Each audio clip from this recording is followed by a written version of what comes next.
every day is a new day. So why don't you just get up and go? No time to waste, what are you waiting for? Why don't you just get up and go?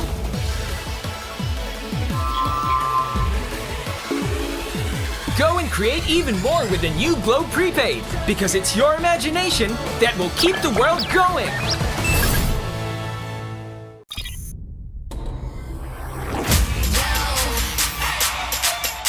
Why don't you watch me do my thing? Just to be better, just to evolve, just to evolve, just to be more, just to be better, just to evolve, just to evolve. Every time the world spins round, reinvent 360. Thinking you gon' miss a good thing. Show the whole world, reinvent. Nobody knows that it's strong. Be a good friend. 1, 2, 3, ready to try. Why don't you watch me do my thing?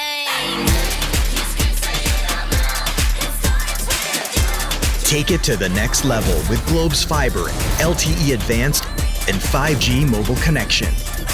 Now you have the power to reinvent your world. Globe. Want to show some love to your fave streamer in Facebook gaming? Show your support by giving them stars and virtual gifts so they can continue their passion for gaming and streaming. Purchase stars to give your streamers on Facebook through Globe Prepaid and Postpaid. Tap Get Stars to purchase additional stars. Select the pack of stars you would like to buy. Pay through Globe Prepaid and Postpaid. Now, you can start sending not just stars, but also virtual gifts as you watch different streamers of various games. Purchase stars on Facebook through Globe Prepaid and Postpaid. Also available in TM. When you want to level up your entertainment, GPay your way and get the latest games and movies on Google Play using Globe Prepaid and Postpaid. Add payment method on Google Play. Enable payment through Globe Prepaid and Postpaid and confirm. No credit card needed. Simpleng steps para tuloy-tuloy ang purchases at downloads sa Google Play. Your safe one-stop shop for apps, games, music, and movies on your Android device. Use Google Play now through Globe Prepaid and Postpaid para level up ang entertainment. Also available in TM.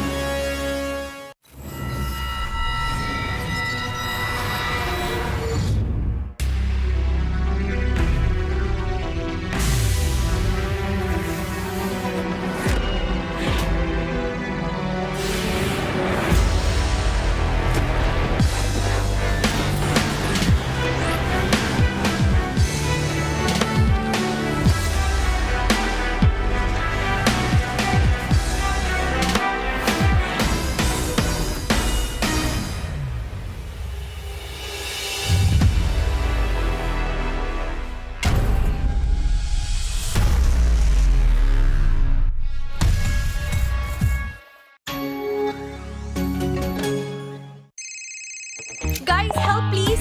Nawawala si Max! No! Sige, tara, post natin. Hala, pa-expire na data ng Wi-Fi ko. Ubus na rin yun sa phone ko eh. Ako bahala.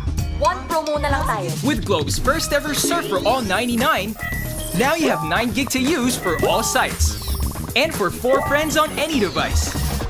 One promo for all you need. Look who I found! One promo for all you love. The first ever Surf for All 99. Only from Globe.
Welcome, ladies and gentlemen. The final weekend of Valorant Challengers Philippines is nigh. We've been waiting so long for this, but today we finally get to find out which is the second team going to the regional challenger finals to represent the country here. My name is Illustrato. I'm your panel host here today. But before we talk about the start of the day or anything else, let's take a moment to thank our sponsors. So, big thank you to PPGL, the largest multi-game esports league in the Philippines, organized by Mineski and Globe Telecom. Also, thank you to Globe, Hashtag, and reinvent exciting victories in Valorant with the new Mage Punk bundle. Sorry, no, it's the Sylvanas bundle now. And get yours now on Coda Shop with Globe. As well as Predator. Thank you to our official gaming PC and laptop partner, Predator. Use that hashtag summon your strength. Globe Virtual Hangouts will reinvent esports and bring it to a whole new level. Let's get hashtag OL together now. As Virtual Hangouts Go Esports brings events and programs like no other, starting with an apprenticeship program led by the pros, stream takeovers, and local and international tournaments. Download the Globe One app and click on Virtual Hangouts tab to get updated on the latest happenings on Globe Virtual Hangouts. And make sure to check us and follow us on social media. It's on Facebook and YouTube. It's PPGLGG. And on Twitch, it's twitch.tv/PPGL_VCTPH. And also check out our TikTok, because we do have one. It's at Hello PPGL. So let me officially welcome you guys to the very beginning of the show. This is the Updraft by Predator, and this is sort of the pre-show where we get a chance to talk about everything that's been going on. And to join me on this show, my amazing panelists here, Viminal and Ling2X. I'll just call you Ling. So how are you guys feeling today? I'm going to start with Viminal today. Yeah, it's. I do believe it's Ling, Ling2X. Yeah. Yeah. And anyway, I am feeling extra great today because again, it's going to be a day filled of Valorant action, and again, I can't wait to find out who gets to represent the Philippines, the second representative rather in the C Challengers finals. How about you, Ling? Well, as for me, I'm quite ecstatic on what's going to be happening here later on today. I mean, a lot of teams have definitely have everything to prove themselves now that Bren is not going to be playing in the bracket. And I do hope whoever's going to be qualifying really should be deserving and earn it. Yeah, it's gonna be a close one. I think every time that Bren is out of the picture, it's just everybody's like, "Hey guys, Bren's not here." When the cat goes out, the mouse comes out to play when the cat is gone. Yeah. I forgot the exact saying, but it's something like that. You know what I mean? So the cat's gone, and the cat is Bren. Now everybody, all the mice, they're here to steal the cheese. Yeah. We'll see who can do that. But let's go and talk about what we have today before we have a chance to really sit down and have a chat. Let's talk about the match schedule. For all of you guys who are wondering what you can expect to see, we got 3 best of 3 series to top off the day. We're starting with an exciting one. The new team, the freshest face in VCT Philippines, going to make their first appearance, and that's going to be none other than Vendetta, and they're going up against Pirates. Followed by, we're going to see Alpha Esports going against Fulcrum, and we're going to end the day with a really, really good one. It's a classic matchup here in the Philippines. Hashira versus GXR. We're all so excited for this. Ling, I'll get your thoughts, and then to Viminal here. What are your thoughts on the games that we got today? I mean, I'm quite excited, especially for the new faces on the block here, Vendetta. I mean, we've seen a lot of debuts happen for a lot of teams here, and they have definitely tried to prove themselves on what they actually have to offer on towards the table. And looking at the side of things, it's not just Vendetta who's making a debut here. It was just literally last week that Fulcrum and Alpha Esports made their mark on towards Philippine territory. And I might have to say, I'm quite surprised on I wouldn't be surprised on what they could actually put up a show here for today. Yeah. I'm going to echo your statements right there. I mean, I'm really looking forward to see what Vendetta is going to be bringing to the table here. It's a pretty star-studded lineup. What do you guys think so? Yeah, I'd say, we have really familiar names here. So I'm going to start off with, Breadpan, we all know Breadpan, but I want to focus on Realist here. Former player of Empire, and then he's also backed up by Eugene S. This guy used to be one of the best oppers in a different title here. He used to play CS, and he was a really good title. He used to go under the name of Le Magician, playing under Audacity Esports back in the day, and really a strong contender. Never really to the levels that it was Mineski. Never really got to the level that I'd say Bren got to, or TNC back in the day, but a very young, aspiring talented pro player here that we can look forward to in the upcoming days. So honestly, when it comes to this Vendetta lineup, I feel like they have a pretty good chance here, especially against Pirates, who seems to sort of struggle in terms of their form in this recent VCT. So, Ling here, you have a little bit of background about Vendetta. What are your thoughts on this roster? What do you think about these guys coming into their first appearance on VCT? I mean, besides the fact that they are a band of previous members from notable teams in the FPS community, this is where we actually could see a wild card playing in the series. Because then again, it really poses a question on why didn't they exactly make it to the cut from their previous team. I mean, this is where we actually see them put out a lot of individual plays. And for Vendetta alone, I'm pretty sure they are going to be out for blood, especially when they are going to be seeing probably their former teammates inside the server. And rather, I mean, aside from that revenge or that out for blood storyline or rather narrative being played out by the players, I mean, I do have to say, I mean, they still want to qualify for the Masters. I don't think that's going to be a good enough distraction for them to actually set their eyes away from that goal. Yeah. Yeah. I agree with you here, and honestly, Vendetta, they do have a vendetta against other teams. Well, Sticking true to their name. you can't forget about Dummy here, which hails from the North American region. He is a Filipino American player that recently moved here to the Philippines. Actually, got a chat with him a month ago, back when he was literally fresh off the boat here. Yeah, he's had a phenomenal pedigree, a lot of experience in North American esports orgs. He got NRG, Genji, and I think before he moved here, he came from the Sentinels house. So, it speaks volumes about his experience in the esports scene. And I'm really curious to see whether or not he settled in here in the Philippine scene and what kind of experience does he bring to a squad, such as Realist and Co. here. A Yeah. lot of them have a lot of experience as well, but arguably Dummy has the most experience out of all of them. I'm gonna move on a bit from this one. We do have a lot of ground to cover. One of the things that I feel like we should be discussing here is, I think, the number one rivalry in all VCT, and that's Hashira and Empire, or former Empire, now looking for an org here. Yeah. Because recently they have, let's just clarify this with the audience. LFO looking for org is the members of Empire, because they recently left or let go of their org. Now they're looking for a new sponsor to help them with their issues, because they've been suffering from quite a few. A lot of them having to do with technical issues, and now they need they need an org that can help them sort of figure that out. So again, the rivalry of old. They made their first appearance, both of these guys, in First Strike Philippines, where we really saw them come to life, proving that they are very much contenders to be top teams in the country. And now they've all found success lately. Hashira, of course, being the first team to beat Bren, and Empire recently beating Hashira themselves. Yeah. So despite the fact that Empire never really could beat Hashira, they found their first win in the previous week of VCT, and they're looking stronger than ever here. Vimin, I'll start with you on this one. Yeah, actually, if you take a look at the history of what we have going on here in VCT, it's a bit of a seesaw battle between Hashira and Empire. Empire during the first week, they were pretty much at the top of the game, losing to Bren during the first ever VCT, right? And then in the weeks that followed, again, you have Hashira being able to defeat Empire when they went face to face, and then Hashira went on to beat Bren. But now the tables have turned, and then Empire is looking stronger than Hashira, besting them in last week's VCT. So really, the story here is, I believe these two teams are the favored winners to represent the Philippines, to become the second representatives. And it's really which team from the two of them can come out on top, at least in my humble opinion.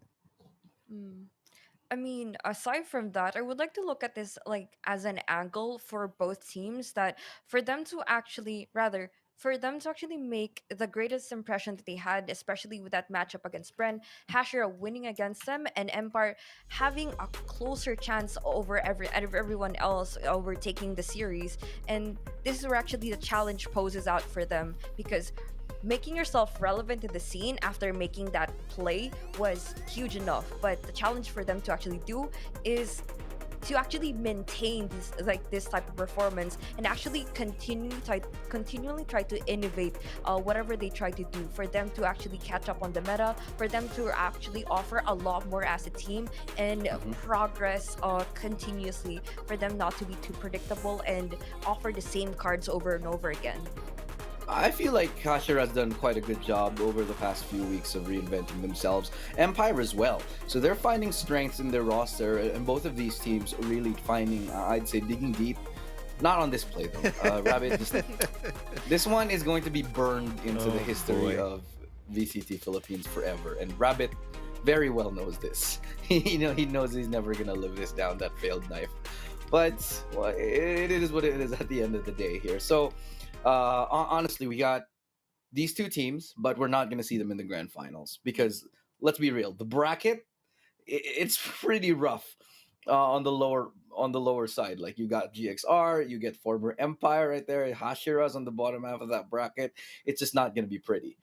Meanwhile, on the top half of the bracket, I'd say the teams that are less favored to win, they're all up there. So you got Alpha Esports, you got Fulcrum, you got the Pirates, and you got Vendetta. Not, it's. I think the true grand final will be either on the semifinals or it could possibly be today. That's just matter of fact. But still, we could always be surprised by this. But let's move on from this discussion for the meantime and go ahead and talk about the next thing we want to bring up here. So we have the new kids on the block. We actually got to talk about Alpha Esports for just a second.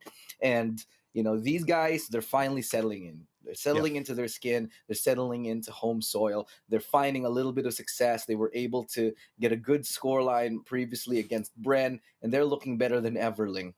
Hmm. Well, to even answer the question whether or not Alpha Esports is even ready for Philippine soil, I mean, you are goddamn right about this because you know how adaptive this team actually is, and given out the side of things that they actually had a chance. I mean, it would not be in the most popular opinion out there, but they had the chance against Spren with a 9-13 scoreline on both maps, and not even discounting the fact on how much individualistic type of plays that they're putting out. Imagine what they could actually do if they could refine their team play a lot more, because you'd see a lot of clutch potential here, winning a lot of duels, and I'm looking forward to this team evolve even better day by day. Yeah, same thoughts. You know what we saw recently, Viminal? We saw G Insanity actually pick up the jet in a recent tournament of yours, in a recent local event, and he actually did really, really well here. And I know you were there for it. I'd love for you to actually tell us all about it. Yeah, it was actually a show match between Alpha Esports and Team Kadiliman. And while, of course, the show match is different from an official tournament setting, I guess you could say it was a taste or perhaps a glimpse of what Alpha Esports could be capable of if G Insanity was relegated to the duelist role. And let me tell you, it was such a sight to see G Insanity on that Blade Storm. Was just absolutely incredible. He was fragging out, and it seemed like the rest of his team felt a lot more comfortable given that extra space that G Insanity was able to create for his team. So really, it begs the question, is Alpha Esports going to undergo a huge role swap situation here for this VCT weekend? That's I think a big question, and I think this is something that after that performance they really genuinely have to consider at this point. When you have Gi Insanity playing to that level, I just think that it's got to be necessary to make those changes. You saw him playing out of his mind in that tournament, and I feel like we would be remiss to deny him of the opportunity to shine. And while he's good on the Sentinel, while he's a fairly decent lurker, the fact remains that you need him to hard carry, and there's no other way to do that than to let him have Jet, to let him have it. But let's go ahead and I think move on a bit. We already touched on this, I think, previously, and we will have a little bit to talk about this later on. So we know a lot about the, these new guys here, the Balikbayans. They've come in, they've settled into their soil, but let's go ahead and talk about the other surprises that we have for you guys at the, towards the end of the day here. So we actually have, of course, on our new segment, Ling and her rice cooker. She has Still a little hasn't been surprise for us named. today. Yeah. You know what? We still don't have a name. So this is what we're going to do. what is the name of Ling's rice cooker? We're gonna put up a poll here. I'm going to insist. I'm going to insist that we do it at some point, and that we'll take votes and have the most liked recommendation for Ling's rice cooker be the actual name. How about that? That could work, I but there's mean- actually a name listed down like right in front of the rice cooker. Why don't we just call it that? I don't want to just call it Asahi. It could be the last name. generic. That could be the last name. Okay, You know what I mean? okay. Yeah. So, So yeah. anyway, But let's go ahead and figure out what's actually inside Ling's rice cooker this time today. It's your time to shine, Ling, and there it is already. Yeah. so I'm gonna open the lid and check what. It's a bit wet, but give LF boys a new home. LFO boys a new home. I mean, Hmm. oh, Hmm. but my boy Nexi needing a new home. They've been eating in a boot camp. Is that what you're trying to say? Huh? I feel like the rice cooker usually gives us unpopular opinions, but this week Yeah. it's just so evident that LFO they need an org. So guys, sign these guys. Even the rice cooker wants to agree with us on this one. Just have to sign these because these guys, their talent is crazy, and if they're able to unlock their full potential, get in a proper boot camp, get them all together, what amazing things could we expect from these players? Absolutely. But let's go ahead and move on with the show. So you just heard from Ling's rice cooker, who we have yet to name. Don't worry, guys, we'll get there eventually. We're building up to it. So I'd love to hear your recommendations in the chat as to what we can call Ling's rice cooker. But now moving on forward, we have the tournament bracket. What you can expect to see for the rest of the day here in VCT Philippines. So this is what we're going to be seeing, the journey for everyone today here in VCT. Yep. So we got Vendetta versus Pirates up first. Again, very interesting that we're going to see another debut match for Vendetta against Pirates. And then moving on to that, it's going to be Alpha Esports versus Fulcrum Esports.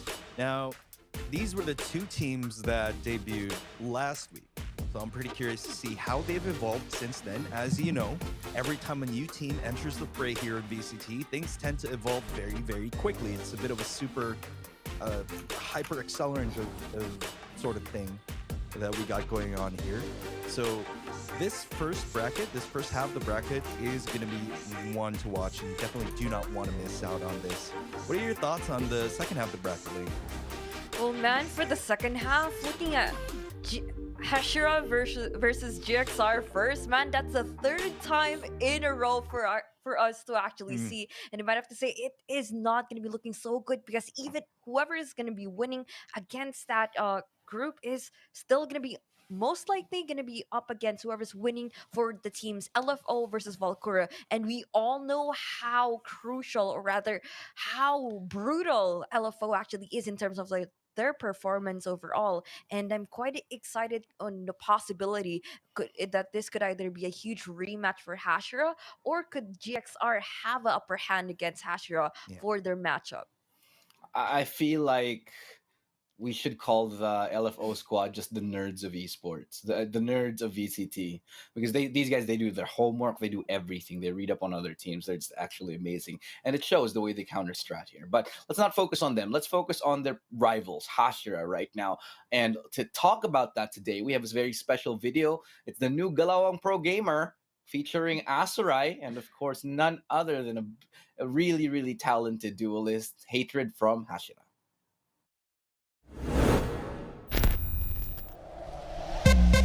We're in game number 2 of the Valorant Challengers Philippines Stage 1 Week 2 semifinals between Hashira and Archangel at the buy map on the 11th round. Hashira's Hatred swept down 4 enemy A's with a pump action shotgun to end the round with a literal bang.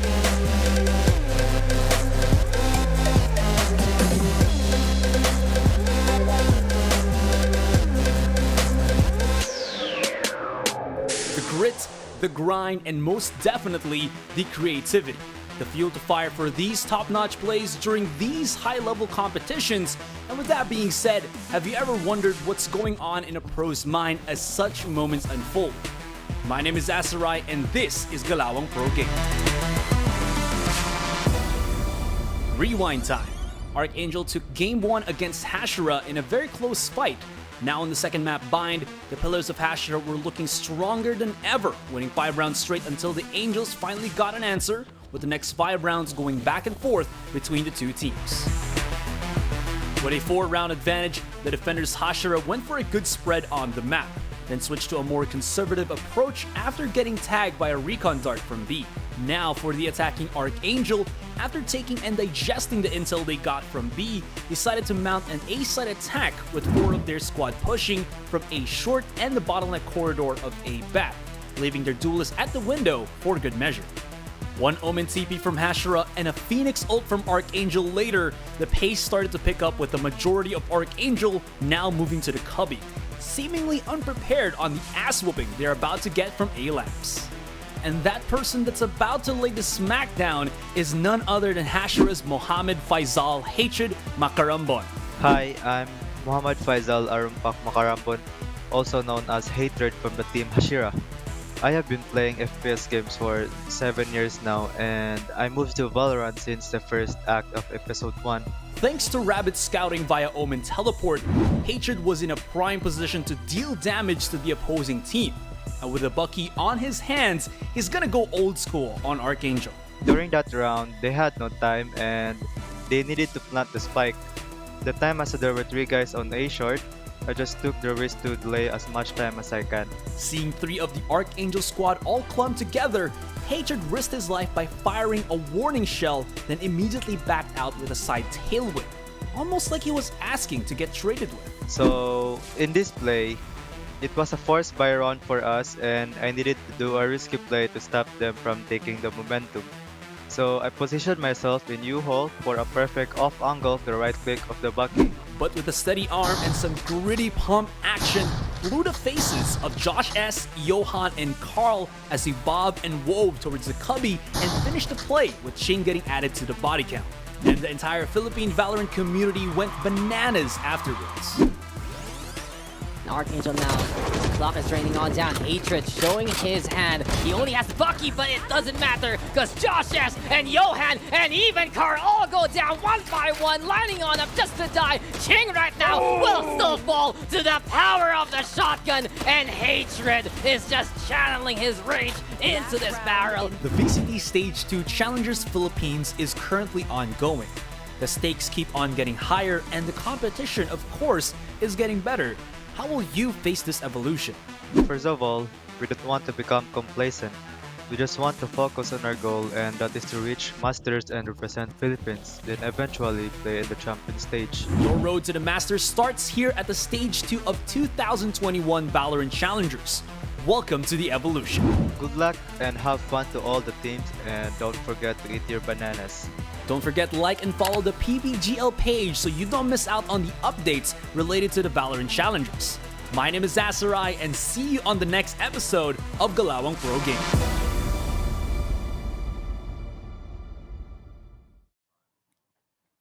You heard it from Banana Man himself. Don't forget to eat your bananas. Keep that potassium up. Welcome back here to the Valorant Challengers Philippines. And this is the updraft here, the pre-show. We're about to begin very shortly. But before we talk about anything further, let's take a moment to tell you guys that you guys can all be winners here. Paco. Sorry, yeah, I can call you Paco. Yeah, right? sure, why not, dude? Paco, tell me about how these guys can be winners at home. Yeah, I don't know forget, what's you can coming. call me anything you want, man.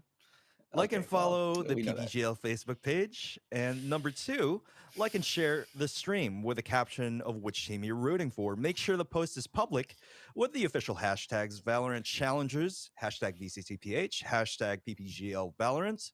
And then we will select a total of 10 winners, which will win 1,500 Valorant points. Winners will be announced at the end of the stream, so stay tuned. If you want to win some Valorant points, like and follow the PPGL Facebook page and follow the steps which I just talked about. Thanks.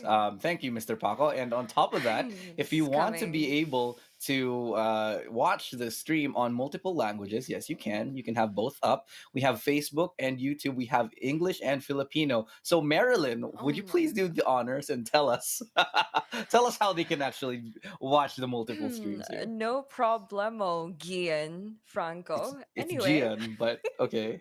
I'll take it. So for those who would like to watch English commentary, we also have that streamed on Twitch, which is linked here on twitch.tv/ppgl underscore VCTPH.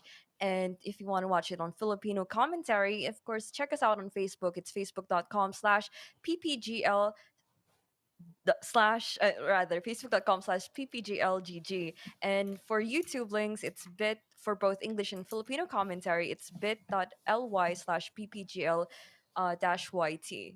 So Yeah. both panels are in fact in English. If you're wondering why we're talking in English, it's because we can and we will, and you gotta deal with that. So Yeah, well, we have to because well, we barely speak English. Don't even ask me about Filipino. So thanks Marilyn, and yeah, exciting day today that we're looking forward to. We're about to get started.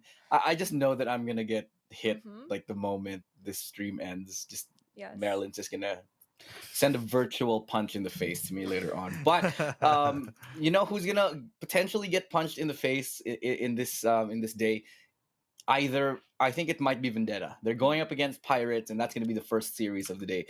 It's Vendetta, the new guys, the new kids on the block, going up against Pirates, the 6045 Pirates, and yeah, that's what we're going to be seeing here. So let's take a moment to sort of get your thoughts and sort of break it down here. I'm going to begin here with you, Ling, because you're very familiar with both of these teams. So tell us a little bit about this matchup that we have here. Well, for this matchup, I really am going to be anticipating for Pirates to stick to the same culture. But then on the other hand, they're dealing with a completely unknown element here, which is Vendetta.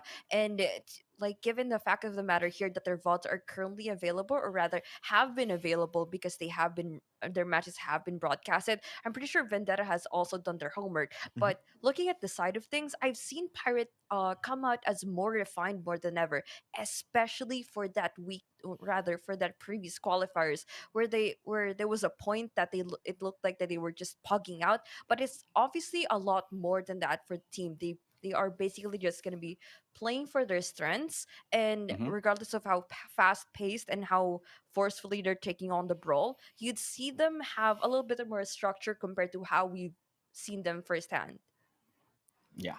And honestly, this team rather 6045 Pirates, they're growing so much, and I'm expecting to see them, develop more and more as the days progress. Fireside Jin has been phenomenal for his team. We can't stress this enough. But they're going up against Vendetta here, and Viminal. Tell me a bit about Vendetta. What do you think their odds are against a team like 6045 Pirates? Honestly, I think their odds are pretty great when stacked up against a team like Pirates. Historically, players from Vendetta, again, realist. I do believe he was a bit of an IGL for a time for AG Nefarious. I'm not quite sure on that. Don't quote me on that. But coming from their teams in the past have been known to be a little bit more strategic and a little bit more big brain rather than just pure mechanical skill. So I think when you have a matchup like that against a team like Pirates who prefers to be a little bit more straightforward and Fire Cygen just frags out essentially, and that's their biggest win condition thus far. They might have a hard time against a team like Vendetta, who will probably bring out some big brain strats. I think it's all going to be about whose playstyle emerges here. If they can play their own respective game, especially on the map that they picked, it's going to be a very big deal here for these teams. Now, Ling, let's go ahead and talk about the Pirates. So Mm. we got their lineup ready and waiting, and they have been growing, like we mentioned. They are on that slow and steady path, but with their members like Flash stepping up, you got two GE stepping up. Tuge, he's doing a lot better now lately as well. Is it enough to win VCT though? Is it enough to get them that slot in the Masters? I I mean, mean, now, in the regional finals. Excuse me. well, now that we are not gonna be seeing Senior Carl as like the second duelist for the team, it's a lot more questionable for their roster to overall become a little bit more solid compared to what we have seen from the past few weeks. I mean, looking at them, they're slowly trying to get there to a point that they are going to be establishing a lot more, and I have to say that they would look more as like a legit team compared to them just putting out a lot of individualistic plays, because then again we've seen teams like FaZe, who's basically going to be going and forcing their way onto the site. But for the side of Pirates, it's completely different nowadays or lately, because even though Farsighten has every ability, have every capability to pop off, it just so happens that it's just so convenient rather that there's a lot of support system that circled around or revolves around this fireside gene plays, which makes pirates have this type of identity, and it's quite common for us to actually see for starting up teams. And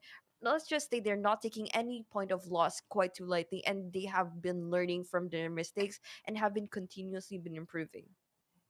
I think we lost. I think we lost Viminal here. So excuses for a sec. We'll get him back in just a sec, guys. We already miss him dearly. Well, I do. But so okay, so we're seeing the evolution of pirates. They're growing. They're changing their playstyle. They're becoming less and less reliant on Fireside Jin. This is good, Mhm. but it might be a little bit preemptive, especially coming into VCT. But they know that sort of it's do or die for them. This is the slot. They need the slot. They need to win. And I guess desperate times call for desperate measures, and that's what we're looking to see right here. But let's take a look at the head-to-head two players that we're hoping to see face off against each other in this best of three. Now, Realist and Farsighten, two really spectacular players, and we've seen them just pop off each and every game here. We don't even need to express it. Realist and Farsighten, shining stars, beacons of light for their team. And Ling, what do you think about these two guys here? Well, as much as I would like to point out the average combat score coming out from this head-to-head, we still have to take into consideration on who were the teams and the players that really basically went up against to even have this like this type of statistics. Meanwhile, for the side of Farsighten, I would like to even point out that he has his like at this point of inconsistencies in terms of his play, given that he was definitely able to pop off, but there were some games that we actually witnessed that he wasn't even the star to shine during that series, because it wasn't just him doing all the plays. It was basically his team tried to make it a little bit more looking like a 5v5 type of setting. Yeah, I agree here. And I'm just going to say this right now. Viminal is frozen. And so I think everybody should take this opportunity to take a screenshot and print it out and put a poster up on their wall and keep this forever. Just look at that baby boy right there. We can make fun of him all he wants. Take a screenshot, send us the doodle on his face, and send it to us on PPGL. I'm kidding. He's gonna get mad at me for saying that, but I want to see the doodles. I want to see the oodle doodle. But let's go ahead and move on to talk about the map vetoes. Where will we be finding ourselves in the start of the day? This is where we are going to be at. And these gladiators, this is their Coliseum. Icebox, fine. We got split. And I like this here. I like the Icebox pick from Vendetta. They're throwing off the 6045 Pirates. But, you know, the thing is, Pirates, they're pretty good at this map too. Bind, they got their choice here, and they were ending up on split. So I think this favors the Pirates for now. This is my personal opinion, but what about you, Lynn? I mean, Icebox, you mentioned a while ago that they're great on this map, but then again, I'm pretty sure that Vendetta, all on his own, pretty much made a ballsy pick here on towards the series, because in this best of three, I've seen Farsighten, or let's just say Pirates, pop off on both maps, especially on Icebox. But then again, we have to take into consideration that we haven't seen a single game from Vendetta, and I wouldn't be so surprised that they basically have everything prepared, have done their research, and fully understood how Pirates basically try to set up the same type of utilities around Farsighten would make them a lot more predictable and easy to read. And I might have to say, just preparation, homework, and pretty much everything. Empire does it, and I'm pretty sure every team in the VCT series can.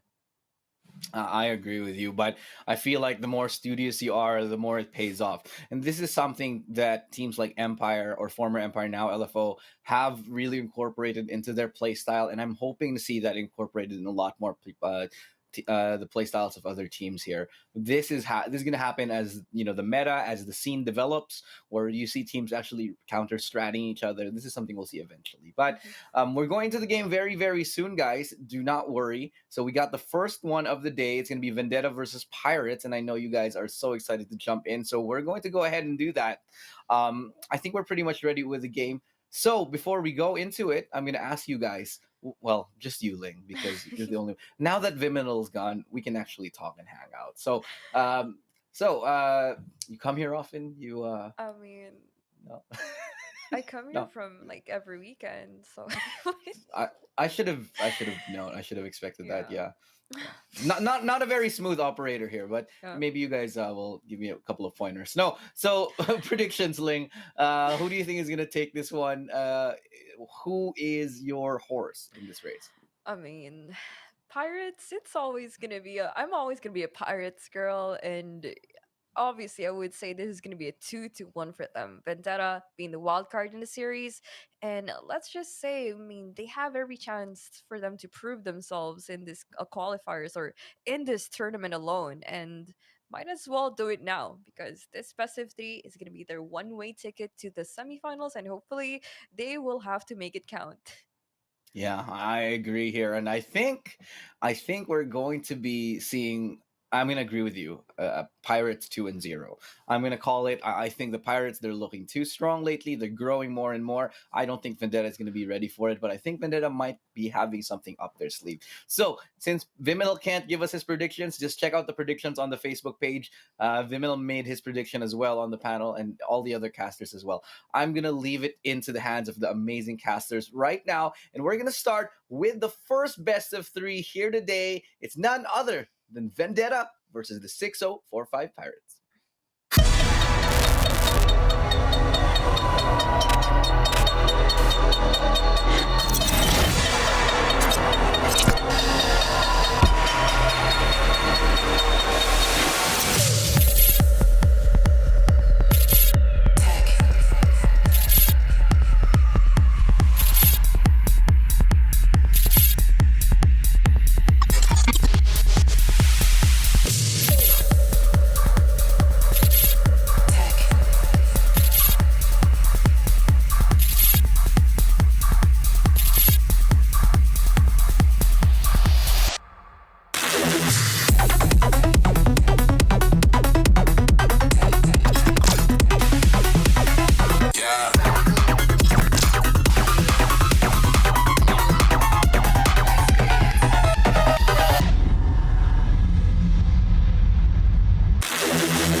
A lot of new blood here looking to prove themselves today at the VCT Stage 2, Week 3. It's a final week here for the second stage.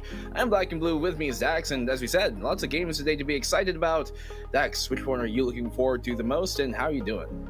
I mean, I'm looking forward to the whole set here. Doing fine, doing dandy, and I'm really interested to see what we're gonna be getting here in our bracket. Because if you look at it, right, it is feel like you got Vendetta versus Pirates coming up. It's a lot of infusion to the PH scene. But before we get into that, there, Black and Blue, we got a bit of some info for you guys. If you want to be watching, well, then you can check out the multiple streams we have. Languages abound, and you are live right now at twitch.tv/ppgl_VCTPH for the English side. But if you want to watch it in Filipino, go on over to facebook.com/ppglgg instead. Both streams are up though onto the YouTube side, and you can check that over at bit.ly/ppgl-yt. We're just happy to have you here, and we're happy that you can just enjoy the broadcast of this Philippine action.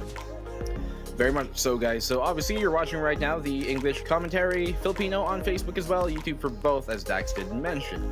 Now, Dax, let's look at things here. We've got, actually, since the way the format is here for week number 3 is that the teams that played in week number 2 are directly seeded immediately here into week number 3, right? Only adding Vendetta, who were kind of like, I guess, at the 9th slot during that open qualifier for week 2. So that's how we have our full lineup here. And so, as the panel already talked about it, we have teams that made their first outing for showing here at the VCTPH during week number 2. That is Fulcrum, which will be our second match, but our first match is a team of, I guess, if this was like a game of Yu-Gi-Oh, they have the most mixed up a pack of cards in their hand that could just bring you a full blown kaboom at the end of the hand. And so, as we're looking at like teams like Vendetta here coming in here for the first time, a mixed bag of once again. It's almost like a trail mix here that they got going. What can we expect from such a team? From I guess it's almost like a Franken team, right? From different already existing organizations. What can we expect from a team like this, and who should we be looking out for? Yeah, it does feel like Vendetta itself. It's so many different archetypes coming together for all you CCG fans. And the fact of the matter is, it's such a wild card team that really just got formed up at the end of last month. It was an interesting time because you have Realist, right? And he has just been one of the biggest voices of that team. They had a different roster for most of the year, and it looked like they were going to be disbanding. But then again, at the end of it, they formed up their roster now that we see here. They showed up in the open qualifiers and then made it to week number 3. And the thing is, you got a certain player there that has a lot of pedigree behind him. You look at the orgs such as Evil Geniuses, Complexity. You got NRG, Team Liquid, and Genji Esports. A man named Dummy has been under that banner in multiple esports titles for those different orgs. And the fact of the matter is, there is that NA infusion coming into the roster. All of the different players right now coming in from different backgrounds. I know you got that Empire side, you got that ULVL side, you have some NXP, you have some Atlas Academy as well. It might just be Vendetta showing up with a hand that is so strong. But the thing is, are they going to be suited together? Are they going to be working out together? And what kind of performance will they give versus a Pirate squad that has really acclimated and thrived here in VCT? Yeah, I mean, to say that the Pirates started off strong would be kind of like overpowering things a bit because they were a team that, okay, they came into the VCT during stage 1. We were looking at them like, we think they're going to do good things, but we don't expect them to get too far. But they have consistently been able to make their way back here to the VCT, proving us time and time again that they deserve to be here. And last week, they got into the semifinal, if I'm not mistaken. They made it past their first, or if it wasn't last week, but they that's the farthest that they ever went to, which was the semifinal. So for a team like 645 Pirates, who initially were kind of seeing like, okay, it's more like a quarterfinal exit, they have been steadily making their way further and further here. And now you can see these guys ready and suited up to go. They finally have jerseys too to show on off, and looks like a different boot camp from what we saw last week. Or at least it's a different room. No, I think 4 of them are together. Farsight's the only one away from I think so the too. whole squad. But I love the colors, and they have really shown their true colors here. The banners of Pirates have been pretty much on full hoist and full mast. And the thing is, it isn't just the Farsight show anymore. You got Senior Carl coming on in.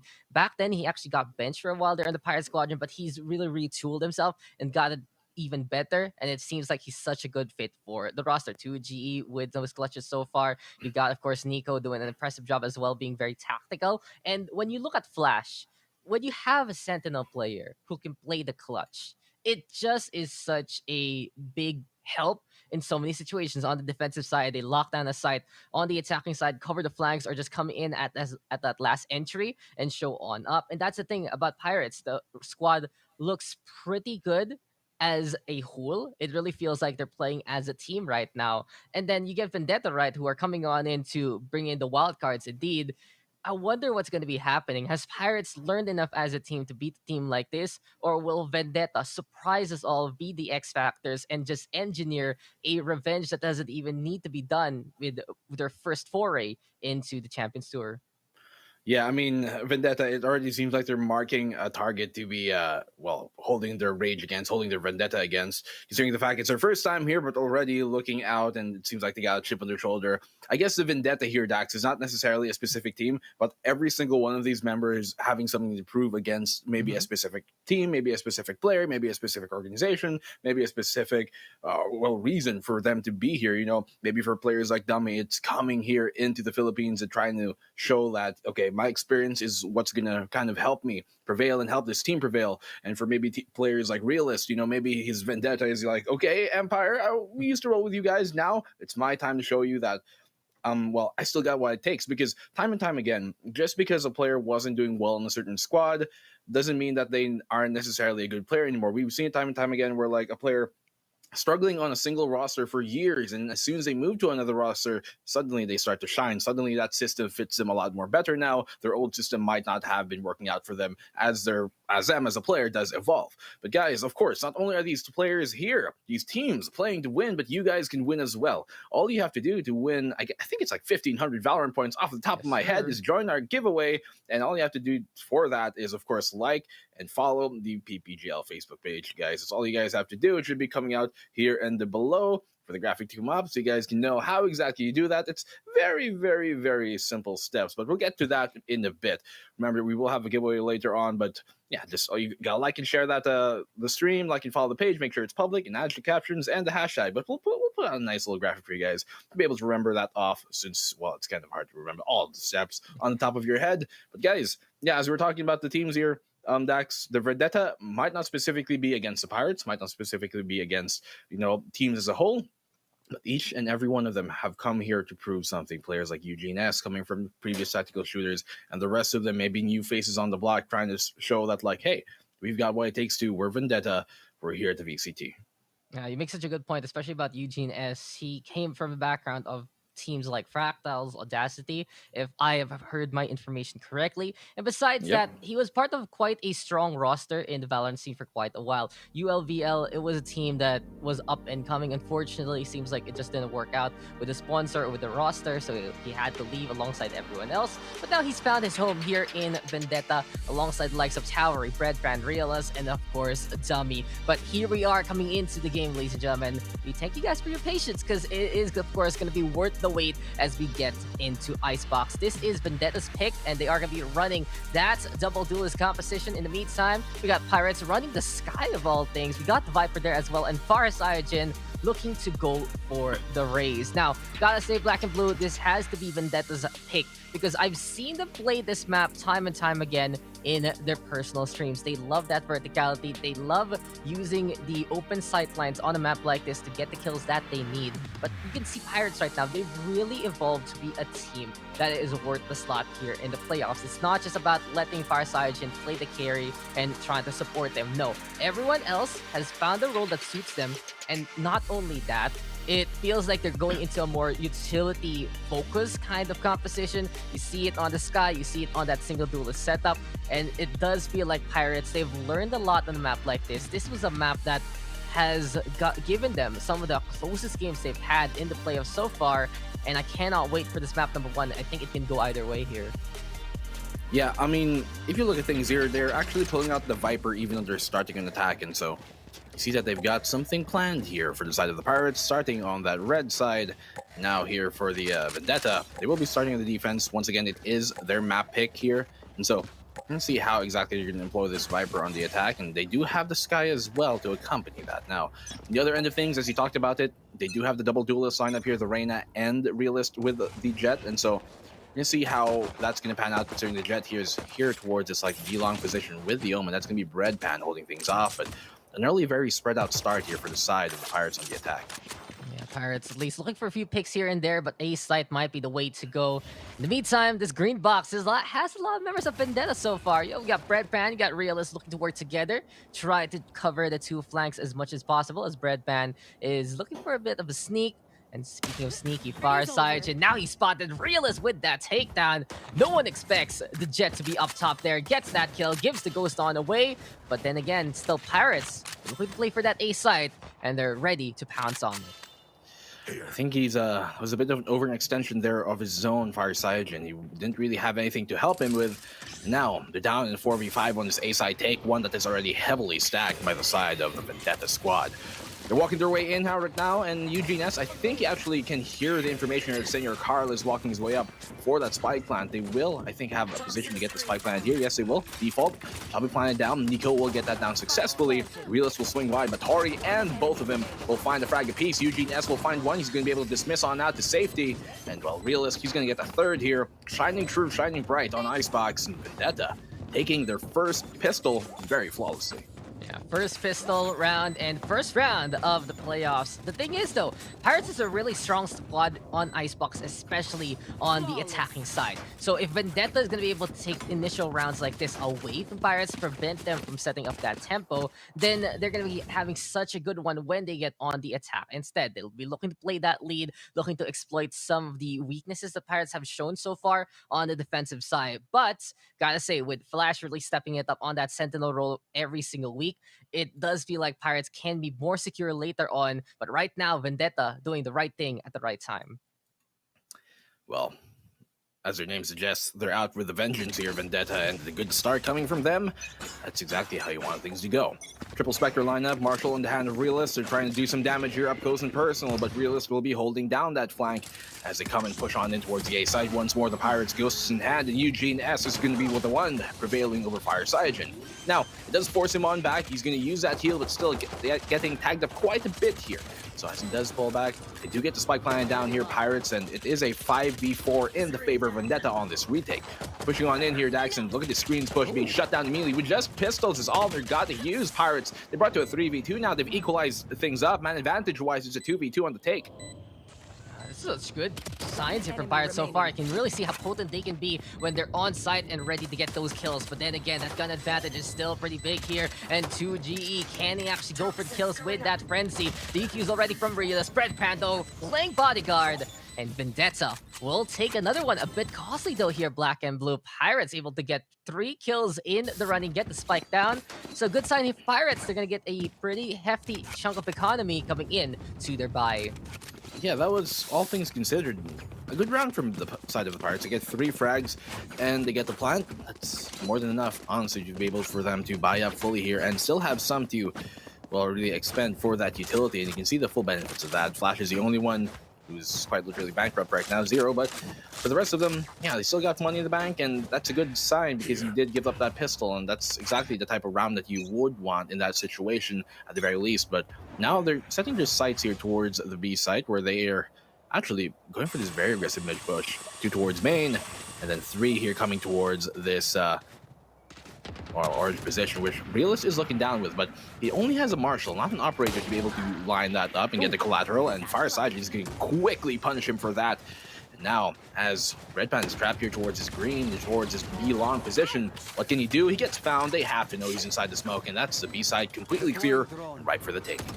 Really good call there for Pirates. They expected that gun advantage, went through the middle, and Vendetta holding on to the green box instead to try and get the funnel to work. But right now, Vendetta answering back, making it 2v3 as Nico gets rid of Eugene S there. From above though, Dummy again with that verticality. Flash 2GE though, wrapping it up. And Pirates will finally get on the board. But like I said, the Pirates just evolving, learning on a map like this. They understood that that mid push would work out a lot better for them because Vendetta, they love to hold on the tight angles like the green box, and they were able to circumvent those kind of people, circumvent the Spectres from being really in that lethal zone, and they got rid of the Marshal very, very quickly. So a good call there for the Pirates, but now they'll have to deal with rifles on the side of Vendetta.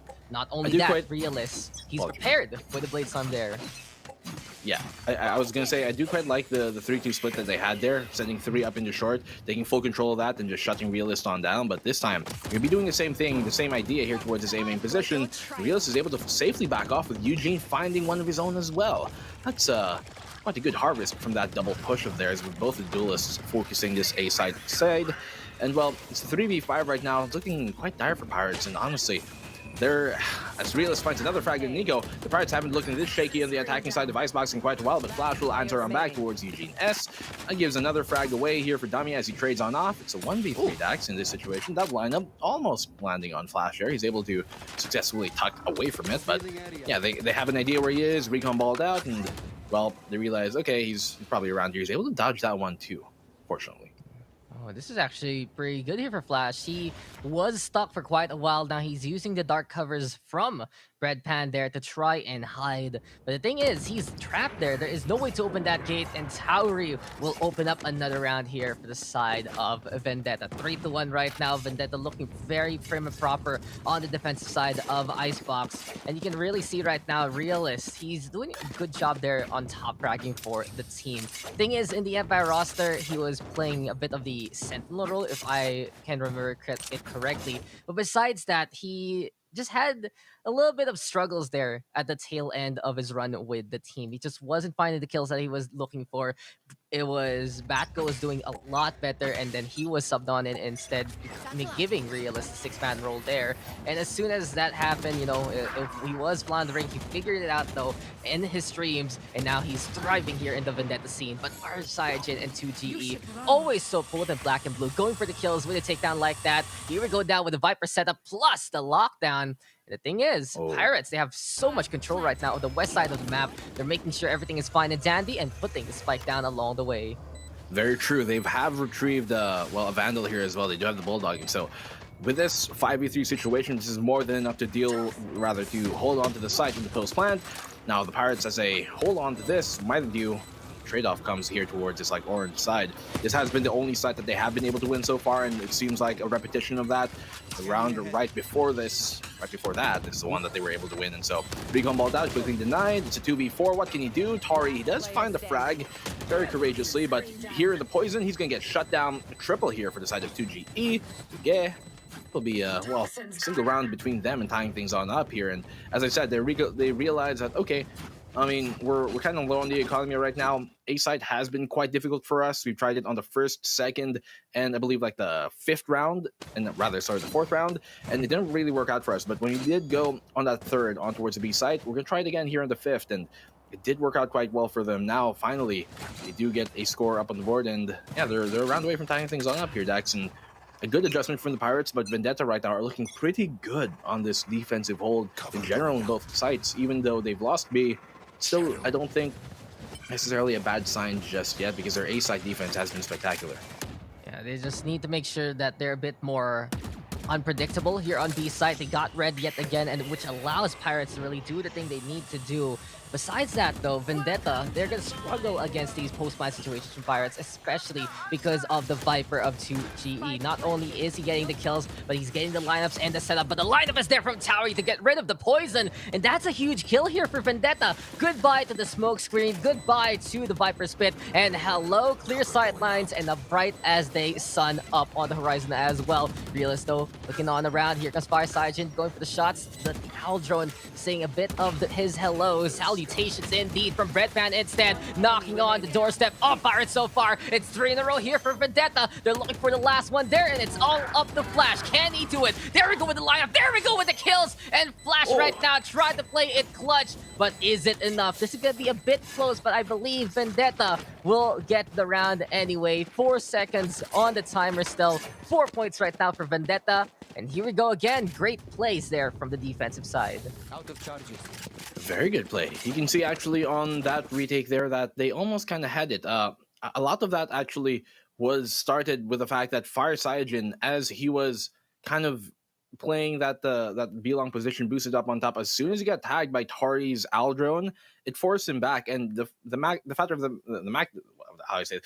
of the matter is that position that Fire Saiyajin was on, boosted up on top of there on long, was going to allow him to kind of cut off any pushes towards yellow. And Vendetta, that's exactly what they did. As soon as they tagged up Tori with that Aldrone, that forced him off of the angle, and that let Vendetta push that yellow position, wherein they got the free frag there, and they were able to just overpower things and swarm the retake. And that has been really a good way that Vendetta have been applying their use of the information here to force Fire Surgeon back, or whoever's taking a very aggressive position. And I like the initiative coming here from the side of Vendetta when it actually comes to how they respond to these Pirates attacks. And so Pirates, the first time they've lost the B site now, they're going to try their luck towards the A site once more. And you can see here, actually, Vendetta are playing this a bit more conservatively. Only the Silvers in sight, with the rest of them looking to help if anything does happen. And here it goes. Actions coming on towards the A site. The push is in, and they're going to play for the retake, immediately giving up screens. That'll be a safe plan. Yeah, the Jellyfish Brigade trying to get that info, but Flash already with the kill there at the Realist to start things off. Playing the middle, being a big bane on the defensive side. Right now, it's going to be Eugene S going for the peak, but Flash will get it yet again. 3 in a row for Flash. He's doing it again here, Black and Blue. A flash in the pan and a flash of brilliance indeed from the Killjoy. Paranoid, though, being thrown. Towery and Breadpan, they were absolutely clutch in that last round. Can he do it again? That's the question. Farside Jin will say no. He is on that upwards position, and he will get that takedown. Now it's all up the Breadpan, trying to be extra sneaky. He gets rid of 2GE there, looking for another one, but Senior Carl will say Ola right to his face, and Pirates, they will come on back. Seems like they say, you know, we can also take that A site, guys. All we need is a proper setup and some proper kills, and Flash, he's giving it all he's got here, Black and Blue. He's doing it again for 6045 Pirates. Well, Senor Carl's like, La Puerta, there goes the door. Get out of it, because he's not going to let anything continue further here for the opposing side. And so a good, once again, triple kill for Flash. That's a second round in a row where he's found a triple. Why don't you string it to a third and give us that third charm as well here, as the Pirates are a single round away once more from tying things up. They were in this situation again last time, but Vendetta were able to extend it into 2 rounds of lead. And so we see if we're going to be able to do that again. The only player here towards a B site is going to be Breadpan. He only has a sawed-off in hand, so with that shorty, I'm not sure what he can do with it. Of course, you're going to be playing these angles up close. He can steal a frag or two every now and then. That's exactly what happens there. Fireside does get taken down. Not able to escape here, though, as Singer Carl will frag him out, and they'll get the trade-off with that res as well. Safe plant here towards the B side. Nothing that they can do to deny this from happening. Vendetta lockdown will come online, and that will actually capture here Realist, and Flash will shut down the flanking dummy. This is probably the round. Yeah, Pirates just reading the opposition like a book again. This is what we were talking about. When Pirates, they figure out what Vendetta is doing, they just win those. Flashy is just at it again, covering the flanks and more, even though it was a big surprise there to Farside and because of that shorty on the hands of Breadpan, it still was that res, it still was that push, and besides that, a clean round there for the Pirate Squadron. So we're all tied up, and we're seeing already the big contenders of this game so far. Flash, 11 kills, doing an incredible job. And the thing is, Vendetta, they're very cheeky with the verticality, but Pirates, the longer this game goes, the more they understand how Vendetta wants to play it. So Depth Pro above, not going to be too effective if this keeps up. Realist, though, whipping out the Operator instead. And as of the moment, it seems like Pirates going to be playing it slow and steady instead. They have left a spike behind by A side. They will pick it up now to go for a potential push. But Flash, keep an eye on him, Black and Blue. He might do it again, open things up in the middle, and say, okay, you know, this defense, it's cracked down in half. And here we go, Trailblazer now to get that intel. Aldro now saying hello in response. And Pirates, they're looking to go and set sail for this A side. They're looking to loot all that they can here towards the Alpha site. They do have that Lurk Watcher here on the side of the Killjoy. That's going to be Flash once more. And so Eugene S, a good opening pick here to stop that push from happening. Senior Carl will take him down, and he'll get the second 2 on the 2 against Hari. Actually, find 2 rather, and it will be a quick cleanup really here, because Flash, the only one alive, he's going to get that frag on Tauri, yes, but in this situation, quick shutdown from Realist is all it takes. And once more, Vendetta do get the round lead over here. The Pirates, they've been keeping it close, the Pirates, mind you. Still, Vendetta do prevail in most of these rounds. And right now, the Pirates, they're going to need to get every round that they can on the attacking side, because their composition here kind of tells me that they really want to bank on this like defense with the Viper when it actually gets and switches over to the second half. So I'm curious to see how do we continue to adjust here. Maybe this time they're going to go for a bit of a mid-take, which might just give them better results.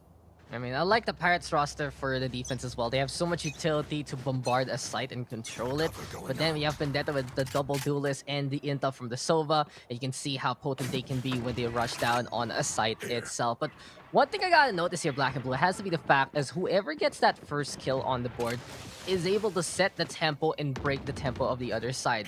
It seems like that they're trying to rely on Flash to go for the kills here on the off angles, but with Vendetta raiding that one instead, and Real is getting a kill off the Senor Carl there to add things up. The things are just looking fine and dandy here for Vendetta. They have to make sure their flanks are more secure. The round is already over, Black and Blue, as I'm trying to explain things. And it's just how clean they can win these rounds if they get rid of that Killjoy. Flash, he's been brilliant, he's been exceptional, but Pirates right now are relying on him to make chaos to allow the pushes to work. And when he gets caught, then it does become a lot more difficult for Pirates to try and make the takes work. Yeah, I mean, they did do something quite similar to what they did on that. I think it was a third round where they sent 3 up into that orange position, then 2 towards green and B long. And in this case, the difference was that, well, Vendetta, they were ready for it. They had 3 defenders on the B side with that operator looking down all the way towards the under tube. Meant that as they filtered on out, especially since the Sky Flash didn't exactly land in blind realist, there's a free frag for him to be found, and he did reap, I guess, what they all sowed for him to be able to do so safely. And so here comes the ice wall out. Safe plant will come on in. And actually, Fireside has a good angle here to find Dummy, and he does. A good opening pick for their side. And they now have this 5v4 situation where they're all kind of stacked up here towards green and towards B-Long. And yellow, they do have that control, yes, but it's going to be a very front-line heavy kind of, I guess, bout here, fight that we're about to see on this retake. Yeah, Pirates, they need to win this round not only because they need the scoreline, but they also need the kills for the ultimates to come online to the next one. And Farside Jin there with the kill of the realist. Good start for the side of Pirates so far. Their post-plant situation on B has been exceptional, but Tauri and Eugene S are showing us some excellence as well. 2 kills in the row for the Reyna so far. Farside Jin gonna get spotted. 3 make that 4 for the Reyna there, crowning a new queen of Icebox. But can Tauri get the defuse in time? They will make it with a second to spare. And Vendetta, they get the kills with the duelist. They go for the fights into the front line, and we've been looking at what they've been reaping, what they've been sowing, and it seems like it's quite a harvest there of souls in the way. I mean, to say that the Pirates just got overgunned there was it's just the truth of it, because really here what Vendetta are showing is that they are such a firepower heavy team. They that's what they bring to this table. Now the Pirates, they do have some crack players too, but a lot of their style works on utility and teamwork. In this case, Vendetta are good at the teamwork, yes, but a lot of individual plays have been winning them these rounds, and that's something that can be very scary to be on the opposing side of. And Eugene S is going to find an opening pick once more in the Fireside, and I think a bit over-eager on that pick there with the Rays, and just, well, it didn't land out, obviously. Actually, I didn't even notice this. They have a double operator lineup here in Flash and Senior Card. They find, well, that's a second for the latter, and they finally, I think, will get the res here too. So it should be a 4v3 in this situation. Let's see how things are going to pan out. Oh, that's a big punish by Pirates, and Vendetta maybe having a little too much fun with a lineup like that. But Breadpan looking for the lineup against 2. He gets rid of Senior Carl already. Wanting to go for the kill onto Flash as well, who backs on the way because of paranoia. But never mind, the Killjoy will go for the peek yet again, but Breadpan will still get it. As I want to say, you know, there's 3 ultimates ready for Vendetta, but it's on the people who are dead in the water. And now 2GE with a backstab there. Tauri not looking in the right direction. The Pirates, they're trying to steal this one away from Vendetta so far, and they don't need ultimates, man. They just need to go for the push. They just need to go for the kill. Sure, the lockdown was there, but Breadpan, he has been spotted, and the Pirates will bring it back to end the half. A great round there for the Pirates, and that's one thing I love seeing here from the Cebu squadron. In situations that are tight, in situations that they don't have the best win conditions, if it's either the ultimates or the guns, they still find a way to make it work, and they're so good at punishing any kind of setup that is basically all in. You play that multiple operator setup, then you miss the shot, you're not going to be able to hold the line. The fire rate isn't there. The firepower was allowing the side of Pirates to go for a very exceptional push onto the site itself. And now, 5-7, Vendetta will show us how it's done on the attacking side, but this lead isn't as big as they would like.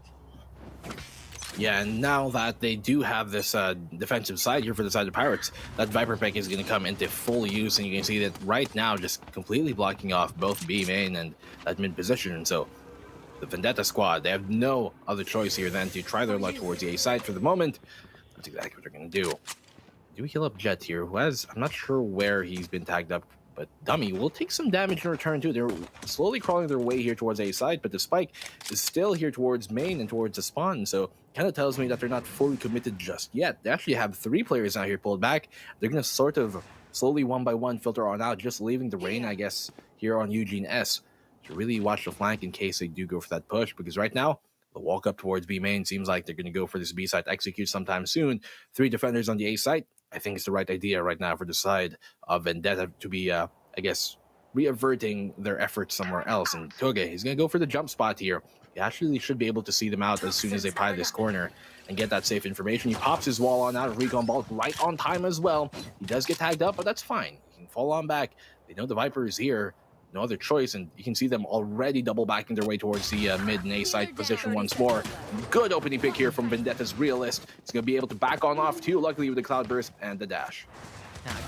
Game of patience right now, but Farsigen with the chase and with the takedown. As I say that though, it seems like A side will be the place to be, but Flashy's already gone in two so far, and that's gonna be Nico on the board as well. Breadman though with a takedown. He still needs to put that spike, but Flash, oh, he's ready. He's gonna see the Omen hoodie in hand and everything else. Flash though, oh, he gets blown up by Farsigen. Can't blame the Raze. It was the safe option to pitch the paint shells all the way to that spike planting location.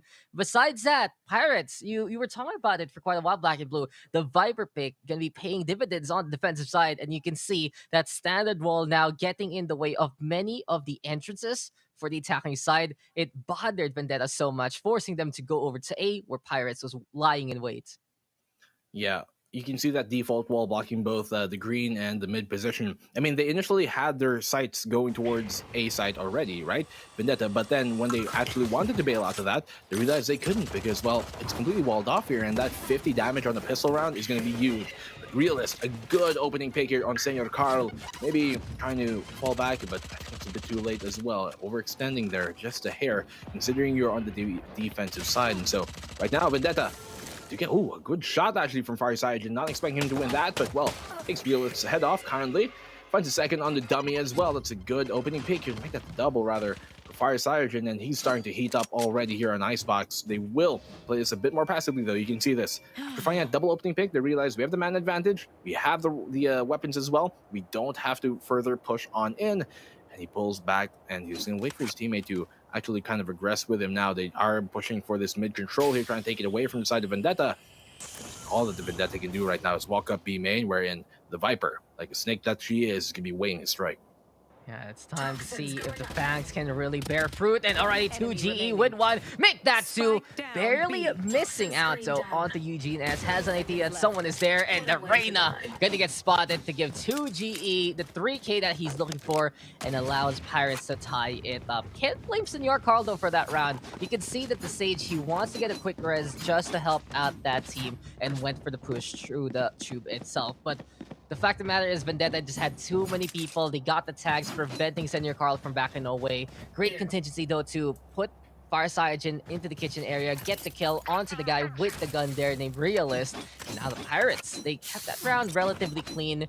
The only one going to be getting a new Spectre has to be Senor Carl. But this is the rifle round here for Vendetta. Bonus time for Pirates, but Vendetta, they are gearing up to take the lead back. Well, it's finally a tied game up once again. And ooh, a good pick here from the side of the Realist to find Farsigen. Now, swinging on back, he has been tagged up. They know that Flash is here on the back of the site. Has not been able to remove that dart from him. And so Nico will be holding the cross. You can see him aiming up high there just in case anybody goes and swings through that zip line. And of course, if there's a recon dart that comes their way, recon bolt rather.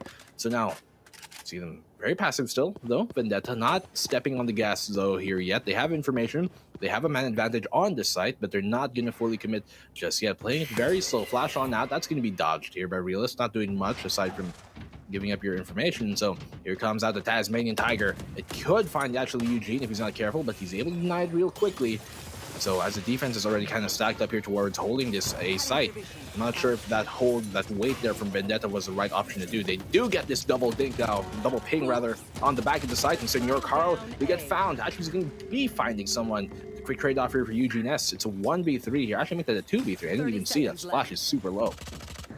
Flashy barely has HP. He is just limping right now up top the rafters. And UGS might get the angle here against 2G. Tower it out with the takedown. And Vendetta will get the round. So a game of patience yet again here. And even though we've seen how explosive these two teams can be, especially in attacking and defending respectively, the thing is, right now, they're watching each other's lurk. They saw a while ago what Flash can do for the side of Pirates. And now the ball of lurking for Pirates does fall into the court of 2G instead. So how does Vendetta respond? They keep Red Band by the spawn, waiting out to see if someone's going to be going through that smoke.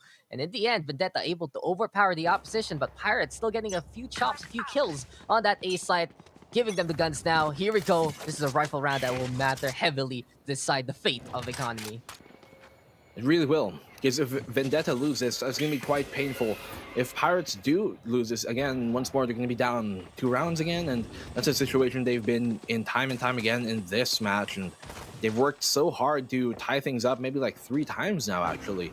Still could not take the lead in every single one of those. And once again, Vendetta have taken a single round lead once more. Pirates, though, as you said, on the attacking side a while ago, they were keeping it very close. Here on the defensive side, doing more of the same. But they have to really assert their might and step up here and really get the lead on their board, because right now, as you can see, the push coming in from Vendetta, 3 towards his A site, and Realist, he's going to find a good pick here towards that boiler position now. Kind of leaving actually mid. It would have been open, but the fact is they did have Senior Carl there, who swung, I think, a bit too late. He could have got that trade earlier on if it happened that way, but now the A site under attack. You can keep Flash on the back of the site here. They will get the safe plant off. Lear out to try and confirm that. Here we go, another post plant retake coming from the Pirates this time.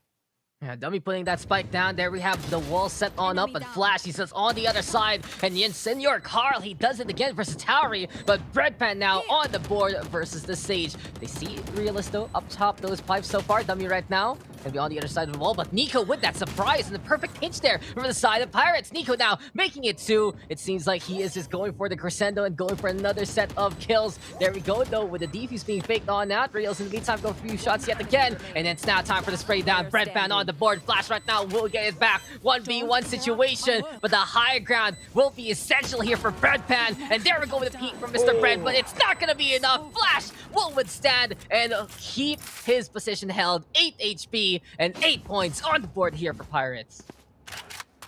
Ooh, finally, Pirates once more. This is like the 4th time they've tied things up here, dude. And so we're hoping to see for them to actually finally pull out on this one, because as you said, like, this is a good map for the side of the Pirates, and the fact that Vendetta are playing this well, this is the type of rounds that you have to take, and a great clutch shot from Flash once more, channeling the Speed Force once again. And so, yeah, 8-8 on the board, and if you can take this map away from Pirates, that'd be great. Of course, this was the Vendetta map pick, and so you have to take that into consideration as well. Both of these teams quite adept at playing Icebox, and you can see exactly, well, that, because it's an 8-8, it's literally all tied up, but out drawn out here towards the green. They do tag up Fireside, he will be falling on back, and well, you can see just the benefits of having the Viper there. The wall is gonna, even with that information, keep them at bay, so they won't necessarily get too aggressive. Seems like they want to try their sights here towards the mid position, where Realist was able to bypass it because, well, he's a Jet, and so Jet does Jet things. Flash on out, able to dodge that one as well, but well, they do have information on him, and he is kind of stuck here in an island. If he does get pushed, there might not be anybody to help him. He does have his ultimate out, though, and the rest of the Vendetta squad here, Dax, they're pushing towards this A site. It's going to be Flash once again on that Killjoy playing solely here. We're going to see if he's going to be able to hold things down and be the sentinel that he is. But Flash, he has just been pretty much the big boss of Pirates so far. Senor Carl, though, on the board there versus Realist, catching out the Jet who was trapped on No Man's Land. Now Eugene S to be trying to see if we go for a few picks here and there. Flash, though, from above, already going for the spray down into the takedown. And that's going to be goodbye and good riddance to Reina there. But Breadpan comes close enough to get the kill. Anyway, Flash now going to go on down. The power of the Spectre is unleashed. Nico going to fall as well. But Farsigen catching out Breadpan, setting things up. Senor Carl now with the resurrection. And it's 4v2 after everything is said and done. Shotguns, though, are flying on in. And oh no, Dummy turning around just to die. Farsigen getting a quick 3k for the round itself. 2 kills in a row in that last spray. And the thing is, the Pirates, they've shown us that they can win rounds from a position where they have a disadvantage in terms of the power rankings of their arsenals. But for Vendetta, yeah, the Thrifty wins. They're not coming as of yet. It seems like they need the guns that they want before anything else, but we'll see now because they're ready. They're all in tip-top shape, and they're the ones down by 1 here, Black and Blue. Yeah, I mean, this is the first time Pirates have taken the lead now, finally. And it's already in round 18. So they were able to do that, and so making things happen in their second half. Of course, they were kind of banking on that to happen anyway. They were kind of banking to kind of make the comeback happen in the second half, but here we go. Look at this aggressive push coming here from the side of the Pirates. They're able to find a frag from it too off of the boost of that ice wall and the flash from the sky, but here comes out the rocket. Nico will find a double kill. Fireside will find Eugene S, and Breadpan will find Nico in return. It will be a 2v3 right now with, well, Vendetta being on the lower end of that, and so now they are quite in a pickle, and this jar might just be a bit too tight for them to squeeze on open, because Look at Realist, very low on here. They do have the spike at the very least planted, or not rather planted, but dropped for them. And as they try and crawl their way towards B site once more, they know that that Viper wall is going to be a problem. It will, I think, allow them to cross safely from mid into that B area. But the thing is, will you really want to take his Viper on? Will you really want to push on that? And Realist, we know that he's on 30 HP. Literally, it's a death. If he does that, it will be, well, his demise. And so they have to wait for it to come on down. They push here towards mid, but right now, while there is nobody necessarily watching on mid, that turret will give them on the way, and the rotate will be quick enough for them to capitalize on the information given. With 35 seconds left on the clock, Dax, I don't know, they're going to have to pull a magic trick out of their hat here, Vendetta, to be able to pull this one off. Yeah, it's time to see what Realist and Breadpan can do. Breadpan doing a crazy job right now, being top frag for the side of Vendetta, bringing in the clutch, especially when he gets close with the Spectre. But Farside Jin, you know this guy already. He's made quite a name for himself with the Pirates roster in the Challengers Philippines.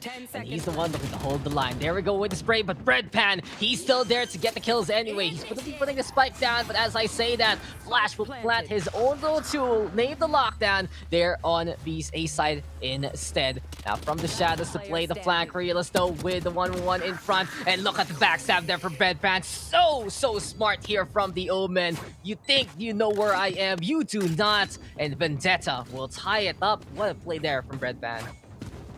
Man, well, they gave us more than just a magic trick on that one. They certainly pulled a bunny, a hamster, a rat, everything that they could out of that magician's hat. We said in 2v3, they kind of need to do something special to be able to pull it on off, and well, that's exactly how you make things happen. Of course, it's only a single round man advantage, and so all they need to do was get a single pick, and well, that ties things up here now. And so Vendetta walking on in. They're gonna try their sights, or rather their luck here towards the A site once more. Tag on up. Oh, that actually does give his position away. Senor Carl being found here with that Hunter's Fury. And Tardy will get the opening pick. Yeah, Tari's done it again. He's so good at making those Hunter's Furies count. And now getting rid of the Sage there, that's huge because no heals whatsoever. No wall, no slow is going to be used there by the side of Pirates. And Vendetta, we're getting so much value out of the Sova and the Omen respectively. It does feel like we had a Presto Disappearo situation there from Breadpan a while ago. But right now, he's going to disappear instead. 2GE holding close to Paranoia, not going to be too effective. And now it's Ford there, the Resurrection, a little too close for comfort indeed. And Dummy will eventually get the revenge for the team. But the damage has been done. 2GE lying in wait, snake in the grass, more like snake in the ice right now. And the Fangs were absolutely bared there on the green area. Well, maybe it's just slippery enough for him to use that soft, slithery belly of him to sneak on around and get those frags. A Dummy, 30 seconds left. he is still full up in terms of like his utility. He's got a lot to work with here. But now information has been given up. Flash, they know that he's here towards mid. Fireside Jin and Co. You can see them actually kind of pulling away from this instead of being pulled towards it to try and fend off the cross. And there goes a great shot by Nico to just shut him on down. There it goes. Yeah, Pirates, another lead once more taken by them. But as we saw with Vendetta, when they did take the lead, Pirates were keeping it close. And here, Vendetta doing more of the same as well in return. And so, Toge, as you said, slipping through the ice here. His belly must be very cold right now with all those. And so 10-9, Pirates, another lead once more. But can they finally extend it to a 2-round lead, which they have yet to do so far? That's a question right now, and it looks like to be so because Vendetta, they're on a bad situation economically. Yeah, cold-blooded, looking to warm up with those kills. And that's the thing, right? If you're close enough versus something like the Paranoia, you know that they're going to be trying to set up a play just like that. And 2GE, he was just absolutely fearless. You got to give it to the guy peeking right and peeking left, winning the duels there, and then punishing the Resurrection. And it could have been a full wipe from him, honestly. But the damage was done anyway. Dummy had to go for a 1v3 situation, and Vendetta, they are now on the back foot yet again as we get into the tactical pause. And this is what I was talking to you about a while ago, Black and Blue. Even though that this is Vendetta's pick, both the Pirates as well as, of course, the Vendetta Squadron, they're so good on a map like this. Pirates, though, they've gotten even better on the defensive side. We criticized this in their initial forays on Icebox, but with 2GE playing this Viper, and with, of course, the patch being the one where the Viper buffs are into play, they're getting so much value out of the control that they have so far, and I'm liking what I'm seeing from them. The green holds have been so strong, even though it's a bit predictable. It doesn't matter because it gets so much value at just hampering whatever the side of Vendetta wants to do. And here we go again. It's the same wall, but you can see how effective it can be. Poison is not something you want to step on, and right now 2GE is stepping on the hopes and dreams of Vendetta of making it far on Icebox. That green toxicity, well, the only type of toxicity you want to see here in Valorant, has been holding them on back. And you can see, yeah, they know it's going to be here towards the B side, but what can they do about it? They're going to have to wait for it to come on down, and that's exactly what they do. Recon Vault out here to get some information under that crane, and nothing being found because he's able to dodge it for now. Dummy walking on in, classic in hand. Only Eugene S here has a Vandal, and the rest of them got pistols to try and support that endeavor. They're walking their way up here towards B. Of course, the first contact player will be Toge here playing towards yellow on that Viper. He's going to have to go big here and go huge. He does know that they are on the eco, and so as the trackers, the seekers come on out here, be able to play off of that and find the opening pick here on a Breadban who couldn't do much in that engagement. 2GE, he is just keeping an eye out again, and no matter what Vendetta tries to do through that B site, it's just not working because of the Viper. I'd love to see them go for a mid to B push instead, but when you go for the mid, it just feels like either Flash or Fire Sergeant are waiting there, and it does become a bit of a pickle to really handle. And speaking of pickle right now, it's all about the Nano Swarms getting in the way. Flash down with the kill onto Towery there, and then Fire Sergeant blowing up Dummy as well. And even though Eugene S has that Hero Vandal, it's not going to be enough. Yet again, when the gun disparity is real here for the side of Vendetta, it's Pirates taking the win. They've finally extended their lead here 2 rounds over Vendetta, the largest lead that they have had so far. And oh, apologies, I just knocked over something. But yes, be careful, man. It's okay. All it was is a bunch of keycaps, to be quite honest with you. So I'll pick it up later. Anywho, put it on the keyboard. Put it on your keyboard right now. I but already did. No, these are my old keycaps. I put on the new keycaps on my keyboard yesterday, and so it's very, very nice. Much color, much brighter. Anyways, let's not get too distracted here. I know a lot of you guys are also fans of the hardware, but yeah, Vendetta right now single round away, obviously, from taking match point here, the side of the Pirates, and so right now, Vendetta, obviously they really need this round, but I think the hole here that they can kind of push into has been that A side. So far, they've been looking a lot better on this A side attack than they have been on the B side, and it's actually quite a big contrast and quite a big parallel to how Pirates are better on the B on the attack, and so right now, Vendetta looking to exploit that opening. You can see them walking their way in here towards his A main position. There's lots of utility already committed here by the side of Pirates, especially that Killjoy and Flash, to be able to hold on to the site. You can see, of course, already things a lot expended. They're going to have to walk through that wall and take the 50 damage, just deal with it here. So right now, they're able to kind of minimize any other interactions. They do have that information given away. Of course, Eugene S will kind of trigger that Nano Swarm to be popped, and see how they're going to continue on here. Now, as the push on comes on in, 3 defenders for the side of the Pirates. Execute about to happen.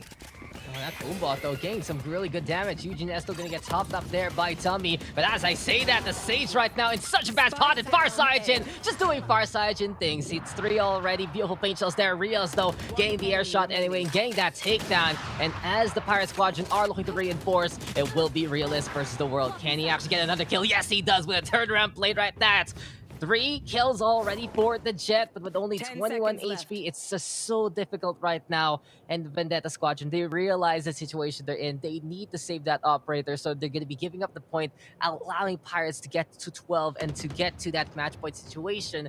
But now, Vendetta, this is looking very difficult here for the attacking side here, Black and Blue, because the Pirates, they've proven they've really evolved as a team. So good now on the defensive side, especially with that Viper.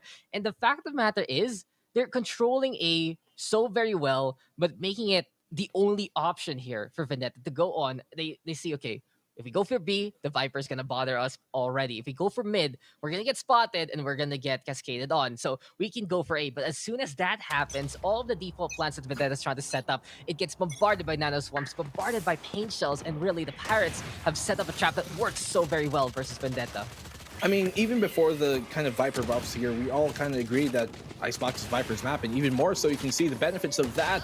The 50 instant decay just holding on back, and Fireside will find that opening pick on a realist, keeping him honest and real for now, and he's gonna find a second to spicing things up here. Eugen S, both duelists now down here for the side of Vendetta, and Senior Carl will pounce on the opening given here towards Dummy, and this seems like a done deal here. 2v5 situation. Tauri, he has been tagged up quite a bit as well. Breadpan swinging on wide. Will get the trade there. Spectre retrieved, rather dropped for the Vandal. Still, 2v4, rather 1v4. It's a bit of a done deal, honestly. He's going to have to pull another magic trick on here. Oh no, he does! He finds it to Senor Carl, initially taking that ult charge very hastily. I don't think that was the right idea to do, not in a position to trade on off. Into 1v2 right now with his ult popped. This can certainly go either way. He now finally has an opening, and this could be the round that swings things around here for the side of Vendetta. If he can get this clutch off, what an amazing clutch it would be. It's going to have to be, well, if 1v4, well, actually, it's going to have to be an ace clutch for him to be able to pull this one off. And so we're going to see how things are going to progress here, Dax. Dark cover gonna get thrown in Breadpan. He has to be careful. Look at the crossbar being set up here by the side of Pirates, and they will take it anyway. With the spike puts on down there in the middle, it will be Pirates planting their flag to take care of business on iFox. Well played there, the Pirates, proving everyone that not just the attacking team anymore, they're on the defense yet again. And it really feels like that this is a team acclimated as a roster, as a group, and will take the first map of week number 3. Vendetta, good debut, feeling comfortable on a map like Icebox, but Pirates, with the raids, man, it seems like they got the treasure map to success, and as soon as they realized what Vendetta was trying to do on the attack, on their defensive side, they were like, okay, then if you're really setting up there, we'll go around, we'll take a detour, and just try to weather the storm. When it was Vendetta on the attacking side, take away those options, and the Pirates, they just really showed up on both fronts, keeping the scoreline as close as possible in the first half and running away with it in the second. Yeah, I mean, a 5-7, which is the score that they got in the first half, was really all you need. You win those 2 rounds, you tie things up 7-7. That's exactly what happened here. And the Pirates, as we saw, you know, they were really banking on that second half kind of comeback to be able to get them over the hurdle here of the map pick of Vendetta. Of course, Pirates have always been a very formidable team. The ice waters of Icebox are very comfy waters for them to be swimming in. And so for the Pirate side, once more, showing their strut here, taking map number 1 away from Vendetta, Vendetta's own map pick. They're looking really good here, Dax, as we move into map number 2. I'm excited how things are going to happen. But guys, we're going to come back to you with that map number 2. We'll get on going here with the Pirates versus the Vendetta squad. We'll see you guys in a bit. I'm Black and Blue. Dax will return.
The sails have been cast, but there might be immunity on board. Welcome back, ladies and gentlemen, here in the Pirates versus Vendetta matchup. Pirates up by 1. My name is Dax. I'm joined by Black and Blue, and honestly, there, Mr. Black and Blue, we were talking about it in between the break, right? And it really felt like that game on Icebox. It was a game where both of the teams got to show off how they've evolved, how they really play. But then it was also a bit cookie cutter, to say the least. You could see that for Pirates, they just did the right things at the right time. Vendetta trying to be a bit more cheeky, a bit more creative with the verticality. But when the going got tough, the Pirates got even tougher at locking down the usual spots at the usual times and really took away the choices there from Vendetta to seal the deal on their defense. Yeah, I mean, you put it right on the money. It was kind of a game where it was, bread and butter. It was a good, nice slice of toast, and so we're kind of hoping to see something a bit more fiery moving on in here. But guys, as I was talking about a while ago, sorry, as I hit my mic during that whole endeavor. Yeah, not only are these players playing to win here, but you guys can win as well. We have a giveaway for you guys to join, and all you have to do is simply like and follow the Facebook page here. It's called PPGL. So. Why did I say it like that? It's PPGL Facebook page, guys. What other way for you to be able to do it? Well, like and follow, like and share the stream as well with the caption of the team that you are rooting for. That's a Facebook stream, but might as well include Twitch stream. So like and follow it, yes. Include in your caption the team that you are rooting for and make sure the post is public so we can actually find it. And of course, you have to add our official hashtags there, hashtag Valorant Challengers, hashtag VCTPH, and hashtag PPGL Valorant. That's all you guys have to do. Well, at the end of the day, we're going to announce 10 lucky winners on who will be taking 1,500 Valorant points. It's 1,500 at the end of the day. We're going to announce it after the last series during that panel segment. So, guys, be sure to get everybody involved. Who knows? You might just be our lucky winners for the day. That's 10 per day. Guys, make sure to join the giveaway. But as we go back to Dax's point here, yeah, bread and butter, very nice slice of toast. I'm hoping to see things fire on up. And Dax, I think it's a perfect map to get things going. Icebox, starting a little cold off here, yeah, but we're going to bind to bound us really together and hopefully lift our spirits up, because if we do go to that third map, we're going to be going towards split, and that can really go either way. Very, very aptly named. I think it's going to be, coming into this map, absolutely a scorcher. It's going to be all about the brawls, all about the duels, and all about the fights. And I wouldn't be surprised to see the Pirates just do the explosive things that the Pirates have been known to do, cannonballs and bound. But besides that, Vendetta, we've seen how creative they can be on the vertical slice of Icebox. But when you go into a more even ground like bind, how will they go for the duels? We've said it already that Vendetta is a roster that is so strong when they have the guns that they need. The Pirates, they're able to steal away a few rounds here and there when they have that disadvantage in either the arsenal or the ultimates. And that has just been the factor that has allowed the Pirates to keep it close in that first half of Icebox and to win it out in the second. So overall, Vendetta, they want to win out this whole matchup. They need to make sure, if they're not going to be having the guns, they need to secure the rounds that they have that arsenal advantage in. And as we are going to be getting into the game, seems like an Astra might be the cards here for Pirates, as 2GE and Dummy are both thinking about it already. Seems like the stars here might be coming in and out, and Nemesis. Dummy and, as you said, Doge, both looking at the Astra. We have seen Astra getting more and more playtime here at the VCT. Previously, we'd see her quite a bit on Haven, but now it seems like they're kind of touting here with an attempt on Bind, and will they actually pull it on out? Now, Farsight, he's finally locked that Reyna. We know what he can do with that type of situation. Senior Carl, he was on the stage last time, moving on over now here into the Rays, it does seem, and so you can see that on composition-wise, there aren't too necessarily far apart. A true Sentinel on either side, the Sova, yes, and then obviously that double duelist. And the difference, I guess, here is the fact that, well, basically, will they actually both stick onto that Astra? It's not something we normally see here, but it would be a very welcome addition, and it does seem like it. So Toge will be playing on that Astra, and we're going to finally have her come alive here. And not only is it going to be Vendetta showing here on Bind, or rather versus the side of 6045 Pirates in the VCT, but this is also the first time we're going to see Astra on Bind here as well in VCTPH. So I'm excited to see how things are going to pan out. I think we saw it in an alpha game last week, actually. I think so. But the thing is, we are seeing it now. We are going to be seeing it on Bind yet again. And the thing is, Astra has become a bit more popular on Bind itself here versus Black and Blue because of just how the nature of the stars work on a map like this. You can really flush out things like the backside, flush out the hookah, and put things in the way of the usual openings with an agent just like that. And the concuss, the gravity well, so strong in the right hands, go for the combo plays and make them work. But here we are, yet again, ladies and gentlemen, with this series. Pirates on the attacking side, Vendetta on the defensive. And it's double duelist versus double duelist. It's Astra versus Astra right now. And it seems like it will be Sova versus Sova, Killjoy versus Cypher. At its core, pretty much the similar compositions here from both sides. And we'll see who can play it a bit better than the other one. Will it be the Pirates taking it 2-0, or can Vendetta bounce back and tie it up 1-1? That is a hard question here, and really the answer will have to come for both of these teams as a very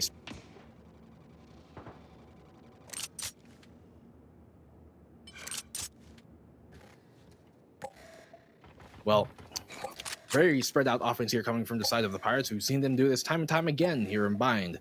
Yeah, they are spread out. They sent 2 up showers initially on, but now the short position is what they kind of want to push on here. Actually, they also have this kind of split in towards this B site, but I don't think this is necessarily something they should be pushing on with, especially with Toge here alone and with Realist also just walking up there, with Senor Carlin. I'm curious to see how this is going to pan out, because right now, look at all these stars already pre-prepped. That should be a free frag here for the side of Dummy. He does do the big sucky, but in the end, he will be able to fall back here, Senor Carl. Yeah, the blast back there just giving him enough of that momentum to back on away. Dummy in the meantime with a kill onto Senor Carl, and Towery helping on it to get that takedown as well. 2G and Farside, though they're already on side to get to Eugene S on the board yet again. And now this is going to be the side of Vendetta having that man advantage. But for the side of Pirates, they're still on site. They're trying to make someone move on around there on the defensive side with that fake. But Eugene S, he's just done it again. Nico on the board, but 3 for the Reina is just looking nigh unstoppable there for Vendetta on the pistol round. And a good showing there for Vendetta to take the initial round of this set. You can see that if you're extra slippery with a Reina coming into a pistol, you become a big grade boss. The full HP value, the full armor value, thanks to the Devar. Move on around with the dismiss if need be. But the big thing is, it's like you're very hefty on the HP department, and everyone else will fall flat with the frenzy in hand. Yeah, I mean, it's been a thing for quite a while where, you know, a team will drop that big ghost pistol into the hands of the duelist and let that duelist buy on up with armor and utility and whatnot. And so, once more, working out here for the side of Vendetta. They have been starting maps off strong, and we don't expect anything else otherwise. But the Pirates have been known to be able to answer back and really retaliate in very successful fashion. So, curious to see how the Pirates are going to respond to this. They initially went for that B side push. Now, secondary side is here towards A. They do have soft control here of the showers position. Not getting too eager with that yet. It seems like they're going to go for a 3-2 push here with 3 of them pushing up short, or rather through mid. And so, now the Cypher, he does have a cam here, Breadpan. He will get that early information as soon as they pull on in, but it's actually going to be Realist who will be playing the first contact as they do actually push on in. So, will they be able to smoke at the right positions here for them to come on? Now, they do very actually slowly push this default spot, and Redpan around the corner, he's going to find that first frag, not able to find a second. Quick trade-off coming from Nico. Realist will have to kind of back on off here. They're still going to be going for a triple being played right by Tuge, and Dummy will find that double opening pick as well with a Spectre in hand. Tauri, that's one of his, and Realist, a good retake here once more coming from the side of Vendetta. Not even a retake because they didn't even get a plant down, but they still swung things back their way even after Pirates kind of flooded that default plant spot. Not giving it up easily at all. Vendetta, they're off to a good start again, but this time they only lose 1 on the second round there. So it is a sign that Vendetta has realized that they have to be very careful versus Pirates no matter what guns they have. And this is going to be a thing right now for the defense. Double judge gameplay. Going to be oh so sneaky with that one. Gotta say though, for the Pirates, they whipped out an Astra this time. And the last time we saw them on Bind last week, right? It wasn't the Astra there. This is their map pick, so it just goes to show that the evolution of Pirates still is ongoing. They've decided to whip out something a bit new here in the week that they have lost on the map on in the first place. And I like what they're seeing here from Pirates so far, because they say, okay, this was all about their evolution, but Dummy, there we have the gravity well. Unfortunately though, that's not just one, that's 2 people. Senior Car with the firepower there, but Realist just gives us a big surprise there to get to with the judge instead. Nico in the meantime playing a very aggressive angle to watch over that hookah. As I say that, Pirates right now putting the spike down. It's 3v4. Beautiful Paint Shell's gonna get thrown. Nico has to move on away. 2G though on the board there. Breadpan in the meantime, oh so sneaky, coming on through to get two, and it's all up the flash right now. Can he play it clutch yet again for the team? Realist though, this should be a safe defuse for him, but the Nano Swarm trying to get a bit of the zone. Is it gonna be enough? Realist says, oh, it's not gonna hit me. Time to move on away and get the win here. Take down onto the Killjoy, a defuse onto the spike. Vendetta 3-0 up now. Well, we did say that Vendetta are good in the opening start, and once more, they proved that right. The Pirates able to get the plant off there yet, but in the end, not able to hold on to things. And so you can see they still have economy here to buy up onto the Spectres, some Sheriffs as well coming on out, but for the meantime, they're going to have to play a bit more, play through what the tools that they've really got to employ here. They're going to go once more for that A-side push, wherein typically Vendetta only does commit those two players, yes, Realist and Breadpan, but they've been doing quite a good job into holding it down themselves with the utility that they've gotten. So they have to find a way here, Pirates, to really flush them on out. I'm thinking they kind of have to control U-Haul here to stop that rotation from happening in real quick from that rotation push. And so here comes out now, the Gravity Wells. Nico's going to find an opening pick as well on the Breadpan. Great Hunter's Fury for him to initiate things here. And Realist going to keep Senior Carl in check. Now, Gravity Well, that actually do get contest up a bit here as well. And Tauri trying to make something happen with the outdraw, but Eugene S is going to be finding that opening pick. That's a double now for him. Tuge will also go down. It's a 4v2. And as they take U-Haul controls here, which I said should be, I guess, the game plan to kind of counteract this, brought to a 1v3. The trade-off from both of the Sovas. Flash is going to have to do something here to bring things back.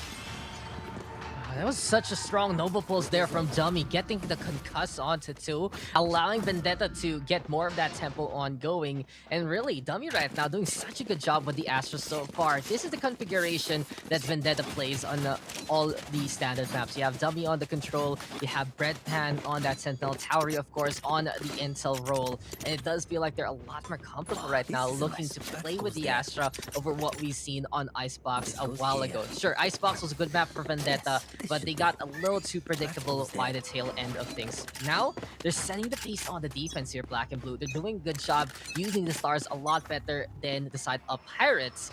The thing is, with the Pirates, you know, I said it a while ago, I was happy to see them bring out the Astra now on Bind. It's just been a week since they lost a map like this versus Alpha, who whipped out an Astra there, and they said, yo, we can play it. So they're willing to experiment, they're willing to learn over a single week just to change up how they're gonna play a map they're comfy in. But it seems like for Vendetta though, just getting more and more of that star value. Maybe they invested in some star certificates back then in the 1990s, but right now Eugene S, he is just gonna be going back to the past and going to the floor. Farside Jin gets the initial takedown, but Dummy and Nico trading blows. They find an opening here, the Pirates, towards his B site finally, and they will get that spike plan down. It should be safe for them for the meantime, even though 3 players here for the side of Vendetta are stacked up towards his spawn position. Now, pushing out the CT here, Realist will use that blast back to safely cross on in. That will get denied immediately, and they will get the spike planted, as we said. Now, elbow control, both trying to fight over it right now, but Realist, he's on a single-man endeavor to do this. I'm not sure if he's going to be successful, but that is what they need right now. He's going to have to go big and find a pick. But Tauri this time, he's going to find it on the fire side, and Nico swinging wide. He's going to find the opposing Sova, and Realist will finally chime on in. But the quick trade-off from Tuge here. It will be Breadpan having to cook something up. Now, the Baker, have they closed it on down? Because Tuge, he is looking for a great crossfire here with Breadpan being at the center of it if he does try on swing on, because Flash, he knows where he is right now. Information has been given out. The spike is here towards his position, and well, Flash will get a great angle on it. Finally, the Pirates get their first round. It has been the show here of Astra Stars. Nemesis will be proud. And now the Pirates finally do get one up on their side. I guess these guys getting some herbs at the end of these rounds just to feel a lot better. But the Pirates, it seems like they just went back to the roots there.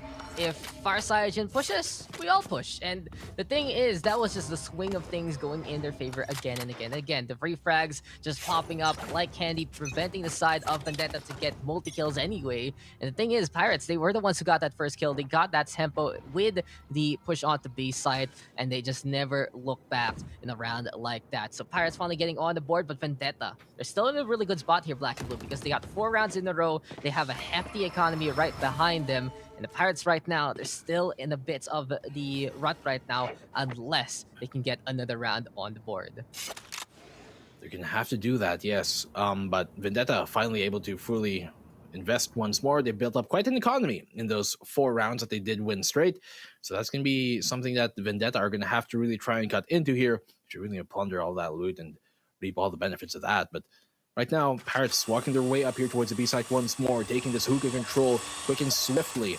You have to force out the Astra there to be able to do that successfully, though. B long push rather being taken here. Nobody playing by the Guardians, by the Octagon to stop that from happening. But as the Lear comes on out here, the Hunter's Fury will come as an answer as well. And Nico, once more, he's going to find a frag on the dummy this time. Opening pick, and Farsighted will get it on the realist. Tuget chiming on in, finding Eugene S. A triple swift entry for the side of the Pirates. And once again, the swashbuckling squad, they have made a quick work here on the B site defense, but Red Pan not gonna let that get too over eager. He's gonna find the frag, but the quick trade off from Senior Carl. 1v4 could be a done deal. Yeah, suicide trade right there. When it seems like he's like, okay, I'll get a kill, but I'm also gonna get detained at the same time. And the Pirates, they're at it again. I like the change of tempo here from the Pirates. It seems like they were uncomfortable a while ago, playing that slow place with the Astra there. And Vendetta, they're able to get some big Nova Pulses, some great gravity wells at the same time. And it gave the side of the defense the scoreline that they have today. But the Pirates, they come back to their roots, right? They just go for the pushes. They take the site away from Vendetta by force. And fast 2 rounds, it's been working. Can they keep it up as Vendetta now looking to save up on the guns instead? We'll see how this is gonna go because the Pirates, they have that showstopper, but the Cosmic Divide from Dummy might turn things around for Vendetta if played correctly. Vendetta right now, they do have that 2-round lead, which, to be fair, when they had the 4-round lead, it was the largest lead that any team has had so far in this series alone. But now they're going to look to try and make a stop here, even though they are quite low in the economy. Yes, Realist with that judge, he was able to do quite a lot of work on the side of Icebox when they were actually on it. And so we're going to hope to see if he's going to be able to replicate that success. He has been playing the A side a lot here, Realist, for the side of Vendetta on that defense. But I think he might just commit to like a U-Haul's push here. Actually, he will be playing that hookah position, and so he's going to have to hold things down with the judge. The rest of them, though, Pirates, once more, spread out, as we saw on the first opening round of this entire map. They like playing the spread out offense. They send maybe 2 up into showers, 1 there inside the A short, and then the rest of them, the other 2, go to their respective lanes towards the B side. But the technical pause coming on out here. What could be the problem? We're going to see everything gets back going online. Yeah, it feels like it's just all about finding your spots on a map like this, taking your cues, and it's just a dance. It's like a 1 and 2, let's go for the push there for Pirates. And for Vendetta, it's like, please come to the choreography of these stars. And right now, it has just been Pirates on a tear for the past few rounds. They're trying to avoid the Astra setups as much as possible. Thing is, though, you can really see them in front of you, right? If there are stars there in the first place. And the thing is, for Pirates right now, the quicker they play, the comfier they look as well. They pick Bind for good reason, to duel, to dance to the death with Vendetta, and to fight them in the front lines as much as possible. But Vendetta, they're able to turn the pace away with the stars time and time again. And Eugene S, he's playing the hero Vandal and gets that first kill. Now, there we go with Nova Pulse, but Senior Car blowing up Eugene S there. The lamps right now secured here by the Pirates so far. Dummy though, beautiful tap there onto Nico, but Farsighted now with the response and with the kill onto the Astra there. And then 3v3. But as we say, the rifles are in the hands of the Pirates, and this is going to be big for them if they can keep this up. But Vendetta, won't count them out just yet because Birdpan is there looking to set things up. But 2GE with the wall and with the kills that they need. It seems like he is the stalwart here, and Tauri, he is caught. So smart from 2GE. It seems like it is a bit too easy for them when the wall is set on up. Breaking sightlines and breaking faces. Pirates now just on a tear here, black and blue. They've been ripping this apart right now here, the Pirates, and finally making their mark here on Bind. Vendetta, a good opening start from them, but as we said, we know how good Pirates are on retaliating and really answering back. And you can see here, Toge, a triple kill for him once more. It has been the Astro show, and the stars are shining quite bright for him right now. The Pirates only a single round away from tying things on up, but they've, when they were on Icebox, they've been in that situation time and time again.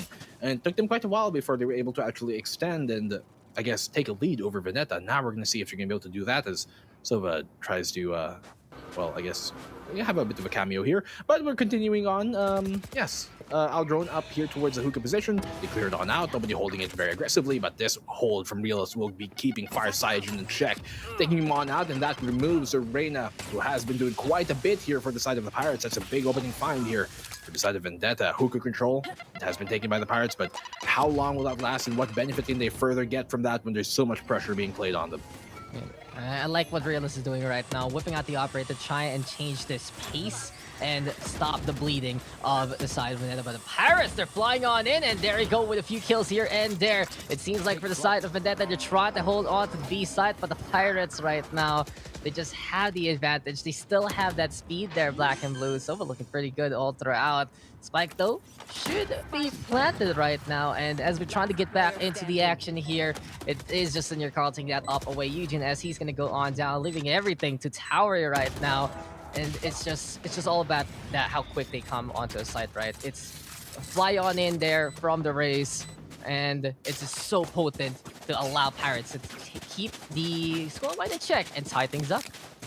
Yeah, well, the Pirates finally able to tie things up here, and we'll get back into the game, guys, for a bit, in a bit rather, after we get things going. Obviously, we can see kind of like the specters, the auras there of like different agents coming up, like Sova. Well, don't worry, we'll still have a Sova coming on in, but maybe in a bit less of a blunt fashion. But how do you think things are going here right now, Dax? But finally, as we move back into the game, Pirates are able to, well, finally tie things on up here. They were having a bit of trouble to do that earlier on, but finally found their footing here. We know that they're a good buying team. Honestly, Pirates are pretty good on almost any map. They really are consistent on almost every single map, and right now, buying seems to be the one that where they really want to make the true comeback happen, as the attacking side looking pretty good right now so far.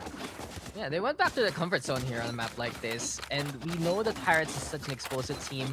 All they need to do is own it and play Infinite, and for the past 4 rounds, they've done so in that vein. Even though Vendetta having the right idea to whip out the operator, they just couldn't get the punish in time. Realist, he was circumvented there by Senior Call. The flights of the Rays allowing B-side to be taken, and trades abound, giving Pirates the lead, giving the Pirates the chance to tie things up, and now this is their chance, rather, to go for the lead instead, because look at this, Vendetta, they have only Sheriff and the Frenzy, but Breadpan, he just hits his mark yet again, toasting down Far Cyajin there with the fury of the Sheriff. Make that 2. Breadpan looking oh so crispy right now.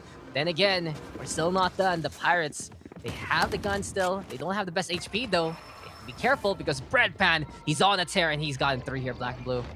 It's a 2v3 right now, and for the side here for the Pirates, are going to need 3 if they want to bring this one on back. Now, Nico shock darts on out towards CT. They know that Dummy is over there, and Tauri will pull out Aldrone out for the information. Nico has dropped on in, so they know where he is, but holding the angle here will be Pirates, and they will get a double opening pick once more. Now, Breadpan left alone here on the island. He will be towards B-Long, able to dodge that recon bolt out, yes, but they're going to double swing him in about a second. Will they line up for him? Able to get the frag. He's going to need an ace clutch, but in the end, Flash will shut him on down, vibing through it, and the Pirates finally take the lead. A good retaliation from the Pirates here. Well, Vendetta, they did that 2v3 clutch versus the Pirates on Icebox, and now Pirates finally returning the favor. You're asking a lot from Breadpan, and he was almost there to go for that ace, to go for those takedowns. And honestly, even though his teammates died, it still felt like it was winnable there for Vendetta, since Breadpan, he has been hot, he has the gun there, and he is now taking the top frag away from everyone else. And Pirates, again, they go on site, they clear the angles, and they're good to go. They keep things up, they can really run away with the scoreline, but now this is a chance for Vendetta. They have the confidence to fight on back, they have the guns that they need, and they have 2 of these ults ready to go. Towery, as well as Realist, also 1 away from getting the Showstopper and that Hunter's Fury. But on the other side, Nico, he does have the lightning as well, as the beams can cross from the Sova sometime soon. As we go on to B site, and a split push gonna happen here. It will be only Breadpan here once more on the B site, and he has been doing quite a good job on holding things down, but we're going to see if this will be enough for him to actually be able to hold the site off, because a full 5-man push is coming his way. They're going to avalanche onto him. He will be short-sighted there by the Lear, and Singer Carl will fully pounce on the opportunity given. Breadpan a bit toast right now. 5-4 on the board, both in score and in man advantage here, the Pirates. So this hookah push is actually coming from Ben. They give it up, but Nico's still able to find that frag there. And now as Senior Carl finds another, it is a quick and clean cleanup. Usually you're going to see the attacking team leave a player towards that hookah side, but in this case they didn't even need to, and they still get that frag on the board. Pirates have extended their lead 2 rounds now here over Vendetta. It seems like Vendetta, well, if they needed a reason to go on this angry march of retaliation, now they've got one. Yeah, these Pirates are running away with a 6-round streak, and this is really the thing. When the going gets tough, they whip out the ace in the hole here. They go for the aggression, and they're feeling so confident yet again. Nico, Senior Carl, top fragging right now. It's not even the Fireside Jin show, but it does feel like it's a roster full of them. It's all about them being as potent as can be. And we've seen this Pirate Squadron get better and better as a unit. It has been the one thing they have been working on for every single week of Challengers, and it seems like now that they are proving it so far. Vendetta, though, it's a set of wildcards here, Black and Blue, and I love how creative Vendetta is, but the execution itself, it isn't as forceful from what we've seen from Pirates. When Pirates just feel so online and on point with the shots, it's all about them getting the push that they need. And here we go again, over to A side, Senior Carl with the showstopper right now, going through the Nebula and just blows up the Cosmos there, getting rid of the Red Pan. 2 for 2 though, as Eugene S and Tauri get on back, so chance here still for Vendetta to get this round. But how will they retrieve those guns? Dummy will say, you know, get rid of the backline and get rid of the Reyna. Spike though planted, Nico looking all around inside the lamps. It's a backside defense here for the side of Pirates, as Vendetta retaking from the attacking front instead. And Tauri, he's spotted by the shoulder, he's taken down. It's Pirates again on the board, and this is just a streak that never stops here, Black and Blue. 7 in a row, I believe, for Pirates so far. A great swing once more here for the side of the Pirates. I mean, we saw that, actually we kind of called out that earlier on. They should be taking this kind of U-Haul control, because it has kind of been, I think, the hole here for the side of Vendetta, and they realized that the Pirates doing full work with that, and even though they did give it up for a bit, able to take it back on return. Great frags from multiple members, honestly, from the side here for the Pirates, and they've blown things open. 7-4 on the board, and Vendetta, they're looking to make their mark here, and they're actually looking to make a comeback because, well, they're down now 3 rounds.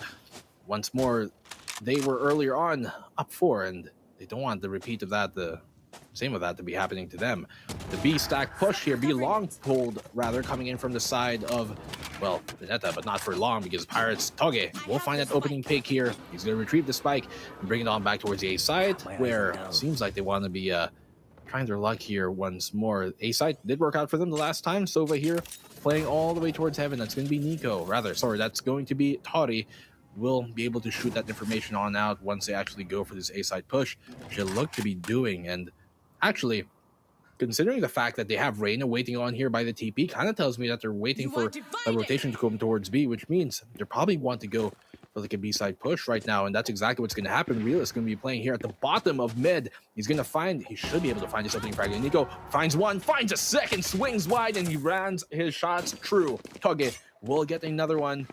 And, well, it's double kill, at least for 2 members here from either side.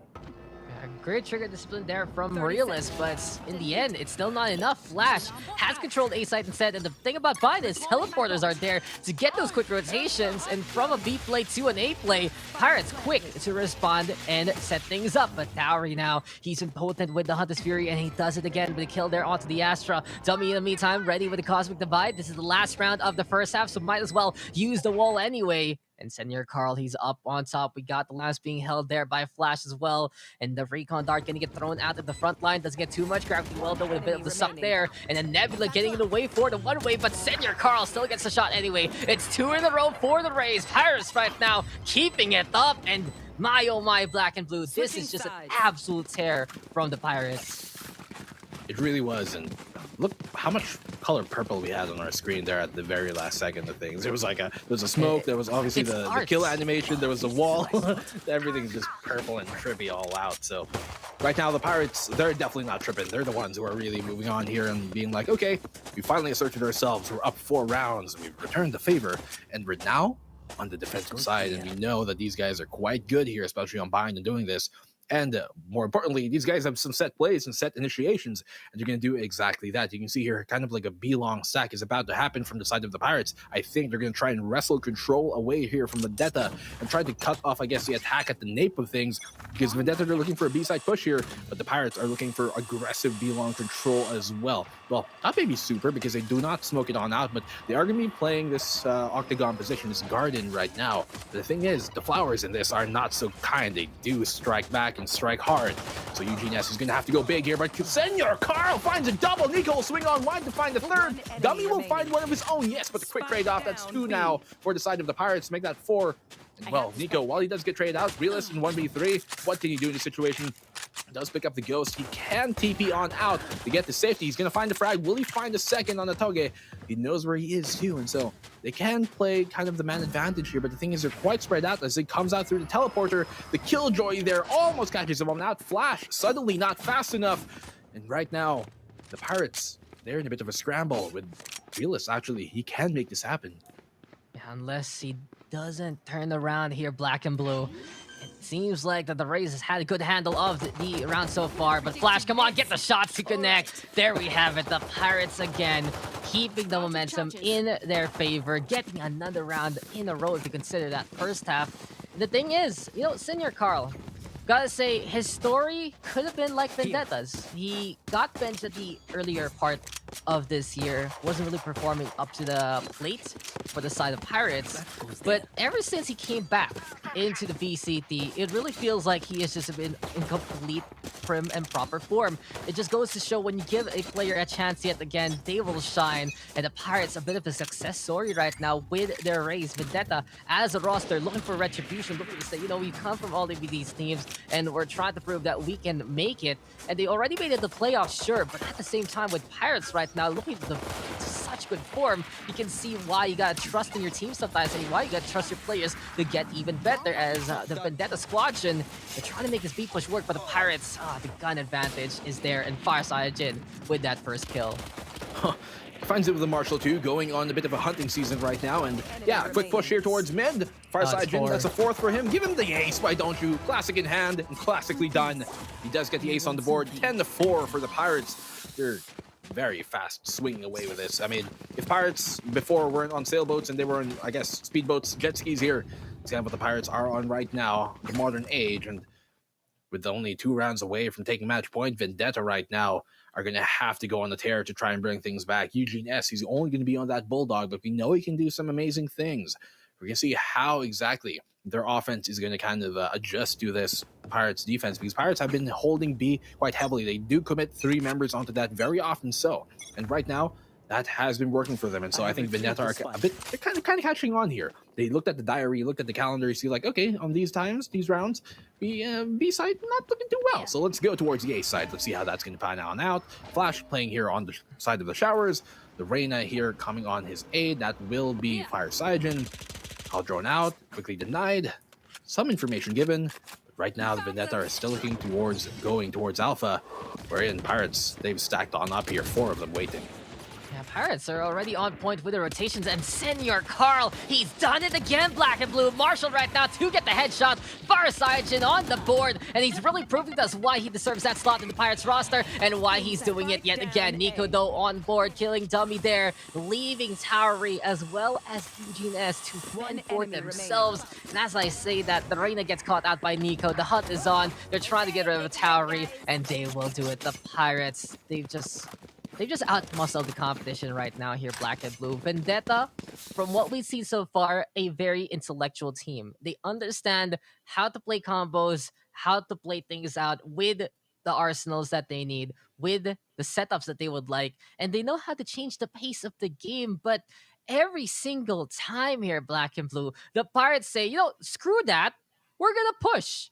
And they just win. They just win time and time again. They tried to play it out with the Astro setups at the start of the game, right? But when they felt like, okay, we can just go for the pushes and use the Astro along the way, that is the perfect side and the perfect setup for the Pirates. And they're doing it again! It's 2 already! And they're just 2 away from winning out this map. A little too eager, though, for my liking, as this is going to be guns given here to the side of Vendetta, if ever. But Nico, he's waiting on the other side. There we go with the Astra setting up a little bit more. Realist though, low HP right now, and in this case, Vendetta, they have a chance, but the Pirates still looking to overwhelm their opponent time and time again. They do have 2 rifles here now retrieved for the side of Vendetta. And you can see there, as we were talking about initiation and the push coming from Pirates, even on this defensive side, has been something they do quite a bit. And you see them, they do get 2 frags from that, but they also give up 2 picks away. Now the information has been given out. Toge, he's going to find 1. He's probably going to find a second and give him a 3rd. Why don't you know? Dummy will get their opposing trade there on the Astra. And he is in 1v2. He's done big things in many other regions, but can he do it here? No, he won't. The Flash once again vibing through the wall, and he will get the 12th round. The match point seized, taken, and confirmed by the Pirates. The Pirates, as soon as they got around here, Black and Blue, they said, these wins are all ours now. This is our treasure. This is our booty. No cut for you, Vendetta. Absolutely not. And that's just it. There's nothing more to psychoanalyze by this point. The Pirates have just done Pirates things, and that's how they win. Give it to Senior Carl, Nico, 2GE. They show us now that they're as powerful as what Fireside and the Flash have given us all throughout their run. And with Fireside getting the first ace of the week 3 so far, and getting the first frag on the board and 2GE on the board as well, it does feel like the Pirates have just such a good handle. It's all eyes on Eugene S and Tari to figure things out. Tari has been exceptional with the Hunter's Fury. He doesn't have it though, and it just might be all about the Empress Clutch here for Eugene S just to win a round. There have to be a lot here coming from the side of Vendetta if they want to bring this one on back, but Senior Carl will find that opening pick. And apologies. Oh, It'll be no. Eugene S rather, and there we go. Fireside, well, to put it simply here, coming on Dax, they looty the booty and they want the shooty. The Pirates, a quick and clean up here, going their way. Finally, the Pirates once more get into the semifinals for 2nd time here at the VCT, taking this one 2-0 quickly and swiftly. We've seen dominating performances, yes, from the Pirates, but none like this, especially a team like Vendetta. So congratulations to them. They're going to be moving over to the semis. Now Vendetta, for their first showing here in the VCTPH, they ain't taking on out. I still think it is a very valiant effort, especially on that icebox map, but there are some things that have to be kind of addressed here for the Vendetta squad if they want to be able to continue on further. Yeah, I think tactically they're a very sound team. It seems like they have trust in one another and they understand what they're trying to do. But when you have such an overwhelming force on the other side like Pirates, then you have to win those duels. You have to win those fights. And there were flashes of clutch there, like Breadpan trying to go for the ace, and you could see that there were the efforts as well from the Rays as well as the Reyna. But the Pirates, they just say, no, we're just gonna win. And it just never stopped whatsoever. If the Vendetta Squadron wants to face off against a team like the Pirates, they just need to work on that mechanics. They just need to work on hitting those shots time and time again. Trying to outsmart the competition can only go so far in a game where a headshot is absolutely critical. And that has just been the Pirates' way to win out these games. I love the fact, though, that we see for Pirates, they know that what works for them is going for that contact, but they're not afraid to experiment. They tried to play that Astra, and they played it in a way that fit their playstyle later on into that map, giving it to Pirates, and just an exceptional series all throughout. Black and Blue, any final thoughts? Man, I'm loving what I'm seeing for the Pirates. They have been steadily growing here, much like other teams like Hashira and Empire. I'm looking for them to do big things this weekend, especially with the top dog out of the scene. But guys, right now, we're going to be going to a short break. We're going to be coming back with you guys with the second match of the day. Do not go anywhere. VCT will be back. I am Dax. I'm not Dax. I'm Black and Blue. With me is Dax. That's the 2nd time I've done that. I was going to say, with me is Dax. I am Black and Blue. Sorry, will come on in next. We're going to see you guys in a bit.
Welcome back, and the Pirates taking a decisive victory 2-0 up against none other than Vendetta, who started off strong on Icebox, but really was unable to hold on to that, let it slip at the very tail end of both matches. And despite the fact that there was a pretty good performance right there from the side of the side of Vendetta, the newcomers, it was the more experienced squad to win out in the end. And so we have an interview right now with one of the players here of none other than Pirates. Let's go and find out who it is.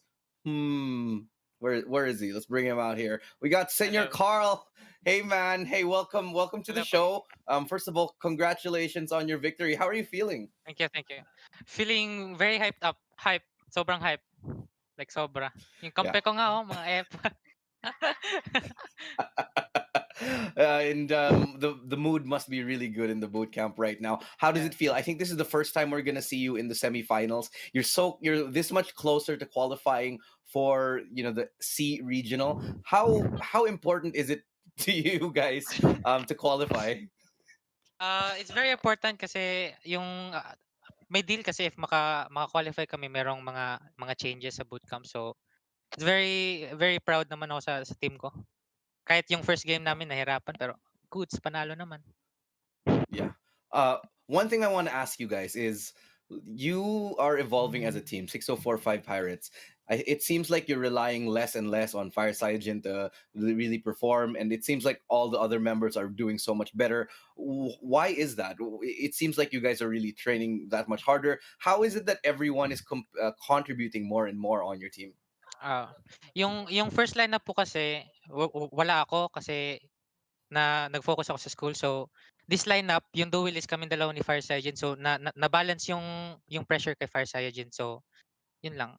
Na-balance yung firepower. And it's going really really well here. One follow-up question that I'd like to ask here is there a way that you're structuring your team right now specifically? Because from what I'm seeing right now, it's like you're really going for those double duelist lineups, but maybe not so much on Icebox. Is this something that you're planning? Is this a lineup that you guys plan every time you go into Icebox or something? We have multiple lineups pero i-ano namin sila, i-surprise namin sa bagong lineup. Okay. All right. Very cool. Very cool. Some stuff planned here, some secrets by the Pirates. But now I'm gonna let you guys have your time to shine. Senor Carl, anyone you want to give a shout out to? Anyone you want to give thanks to? It's your time to shine now, bro. Shout out sa mama ni Vince to, sa coach namin si Yuki, at saka yung manager namin si Luther. Ng bootcamp. At saka mga magulang namin, shout out. At saka sa fans, thank you very much. Well, there you have it. Senor Carl from the 6045 Pirates. Congratulations to you guys. Thank you for joining me for this interview, man. Thank you. Bye-bye. All right. And yeah, that was it. You just heard from Senor Carl. Now, the double duelists looking strong here. And welcome back on the panel. We got Viminal here. We got Ling, who's appears to be frozen in place, just left stunned after that victory. All right. So I'll go to you first on this, Viminal, while we work on getting Ling back. So, Viminal, let's break this down here. 6045 Pirates, I like their new dynamic.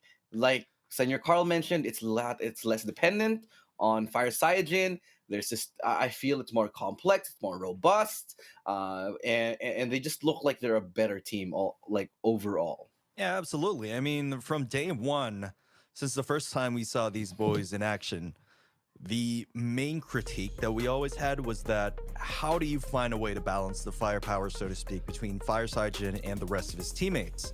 Now with Senor Carl back into the fray here, it seems like they've found a pretty good answer to that critique. And really, it's what's been holding Pirates aback, I think. When you are able to let all of them shine, we get the result as convincing as this one. I do believe that this is a huge statement from Pirates coming into this. I've always admired their tenacity. I've always admired their passion for the game. And it seems like morale is at an all-time high over there at their boot camp right now. Yeah, and thank you. By the way, just a little bit of a correction. I made a mistake earlier on. This is actually the second time that they're gonna get into the semifinals, but the first That's time right. we're interviewing Senor Carl. But I feel like what I meant to say is this is really the first time that they're truly getting, I think, one of the best chances to Yeah. get into the regional qualifiers now. So Viminal, um, look, these guys, they're looking good. And I feel like having Senor Carl here, it's a big curveball to any team who is going to look up and play against them.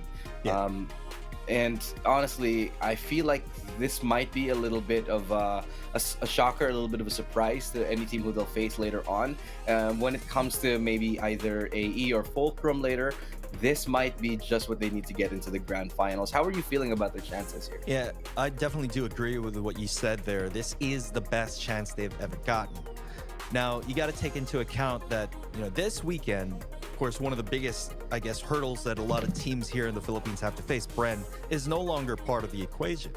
And then, of course, you got Hashira Empire going to be facing off each other perhaps before the grand finals. So I think their shot here, Pirates, this is the best they've ever been in.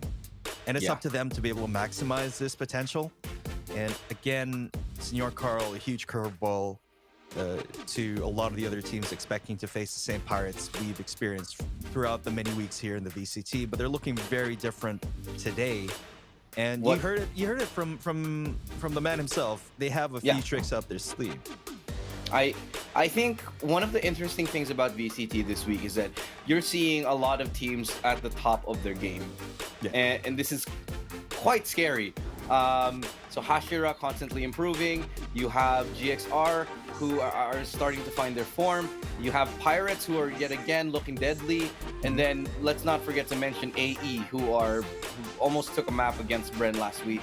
I feel like this is probably one of the best weeks we've had for VCT, simply because everybody is at I'd say elevated stature in terms of where their game is at. Yeah, being in VCT multiple times does something to a team, wherein it accelerates their growth exponentially.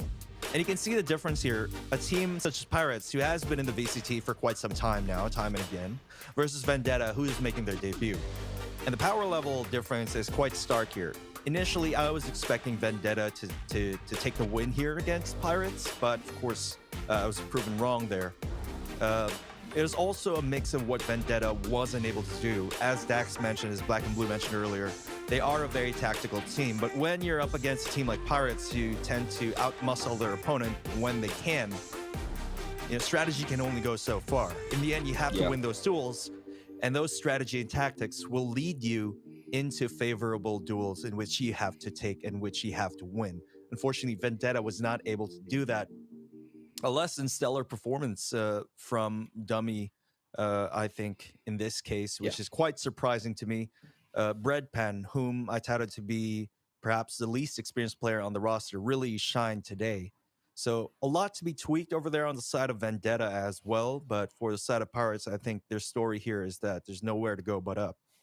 I agree, and honestly, Pirates, they're looking phenomenal. I'm excited to see what they bring here. So all of the fans of the Pirates, they must be super excited as well, because this is the finest form that we have seen for 6045 Pirates, and that just makes a more exciting thing overall here. So let's go ahead and talk a little bit about who we think is the MVP. We got it ready now. So the MVP of the series, I'm gonna call it. I think it's gonna be Fireside again. He just has to be. Senor But Carl. I'm wrong. For the first time in history, Senor Carl, somebody stole away the MVP from Fireside. Viminal, what do you think on that? Yeah, here's the thing. You know what? Pirates, they realize that the ship is sailing and this is their last chance to be not left behind here if they want to make it to Iceland, if they want to make it to Sea Challengers Finals. They got to put everything they got into this performance right here. And that's why we see the rest of their teammates stepping up. It's not just the Fireside Gin show anymore. Like I said earlier, the firepower has been balanced across the board. And this is what we like to see coming in from Pirates, from Senor Carl and the rest of his crew. it's a big thing to have your star player be able to bounce off of somebody. Whether it's going for those entries and those refrags, you want to have someone you can rely on your team. Ideally, everybody, but if not everybody, at least have one guy on the team, because a lot of teams do that. I know a lot of teams have that connection with one or two players really quite tight. Dispenser and Dubstep have that. The Hashira, the boys of hatred and Jeremy. A lot of the teams, they have this connection with an individual player, and it really elevates the game. I think that might be what we're seeing right now start to develop for Senior Carl and for Fire Cyanogen, and it's an exciting thing to see here. But let's not linger on too long about this matchup here. We do have to move on. We got the tournament bracket coming up for you the rest of the day, starting to unfold before our eyes, and it's looking like a doozy here. The upcoming team, AE, flown all the way from the States, made their appearance here, and they're looking so much stronger this time around, Viminal. Here's the thing: we got Alpha Esports versus Fulcrum Esports, a team that arguably perhaps very similar in terms of power level from what we've seen from the sample size that we've got. But then again, things tend to change here in VCT and take us by surprise at any given moment. And then, of course, you got Alpha Esports, who are probably going to make some role swaps here today. It's not a guaranteed thing, but if we're going to take with a grain of salt what we saw from community events the previous week, that might be a telltale sign of AE just looking stronger than ever before. Yeah, if you told me, I'd say a couple months ago that, Fulcrum would be in here along with Pirates, and we wouldn't see Oasis Gaming, TFO is not here, I'd be like, no way, you're just absolutely lying to me. So that's what's so good about VCT. Everybody's catching up to everybody. People are just, catching up and performing better and better every week. And it just seems that we have a better formula for these teams to just push each other to the point that, the old guard, they're falling off. The people that were strong at the start of the year, they're not even here anymore. They're not even qualified. Yeah. So it's a very, I think, interesting time here for VCT. But let's talk about VCT in just a second. We do have to take a moment here to thank our amazing sponsors. So before we go any further, I'd like to give a big shout out to PPGL, the largest multi-game esport league in the Philippines, organized by Mineski and Globe Telecom. Hashtag reinvent exciting victories in Valorant with the new Sylvanas bundle. Get yours now on Codashop with Globe. Thank you also to our official gaming PC and laptop partner Predator. Hashtag summon your strength. Also, Globe Virtual Hangouts will reinvent esports and bring it to a whole new level. Let's get hashtag OL together now as Virtual Hangouts Go Esports brings events and programs like no other. Starting with an apprenticeship program led by the pros, stream takeovers, and local and international tournaments. Download the Globe One app and click on Virtual Hangouts tab to get updated on the latest happenings on Globe Virtual Hangouts. And don't forget to like and follow the PPGL official channels on Facebook and YouTube. It's PPGLGG. And on Twitch, it's PPGL_VCTPH. And don't forget to check out also our TikToks. It is at Hello PPGL. But you guys want to be winners, if you're following us on social media, like and share the post, and you might just get 1,500 plus worth of Valorant points. Viminal, how do they do this? All right, all you got to do to win 1,500 Valorant points for 10 of you got to like and follow the PPGL Facebook page. Like and share the stream with the caption of which team you're rooting for. Make sure the post is public with the official hashtags, hashtag Valorant Challengers, hashtag VCTPH, hashtag PPGL Valorant.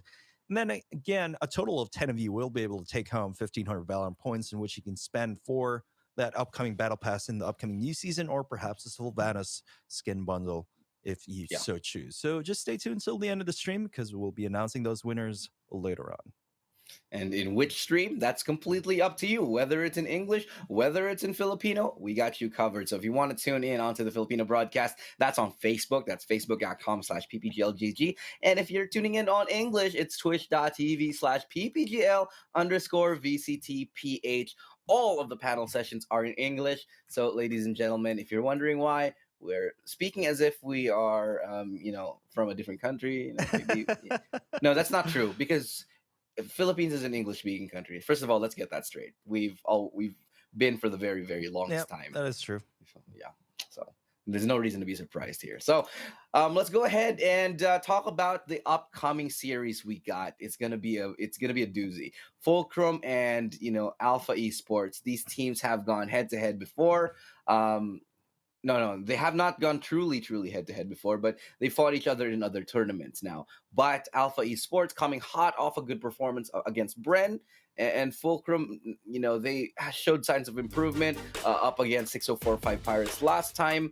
It's not exactly transitive property with who beats who, but we have the lineup here: Are You Rio, Chrism, Sanity, JK Baby, ITZ. Yeah. A lot of good performances from these guys. Viminal, what are your thoughts on this roster? You know what? The cool thing is that the more we see of Alpha Esports Pro compete here in tournaments on the local scene, it becomes more evident that it's not just a Gion Sanity show.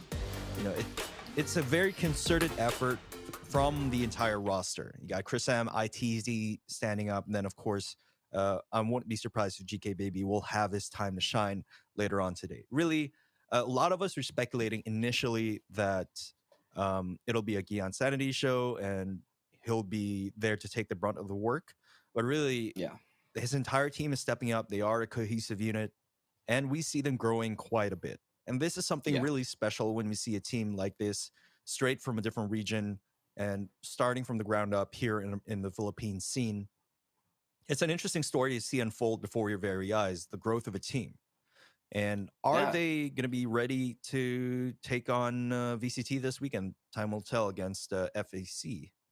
I'm feeling good about it. I'm feeling good about their chances. And last week we saw ITZ doing great. He got a number of great clutches in his favor. He won a few rounds for his team. Chris M had a couple of great moments as well. Yeah. So it's not just about Gian Sanity.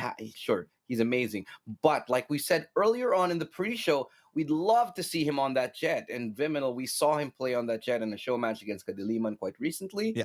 And I think if this is any indication of what Alpha is like with Jet as a Gian Sanity, then this might just be a VCT winning team. Yeah, here's the thing. If you guys weren't able to catch that show match from the community earlier this week, it was Gian Sanity on the Jet and then GK Baby on the Sentinel role.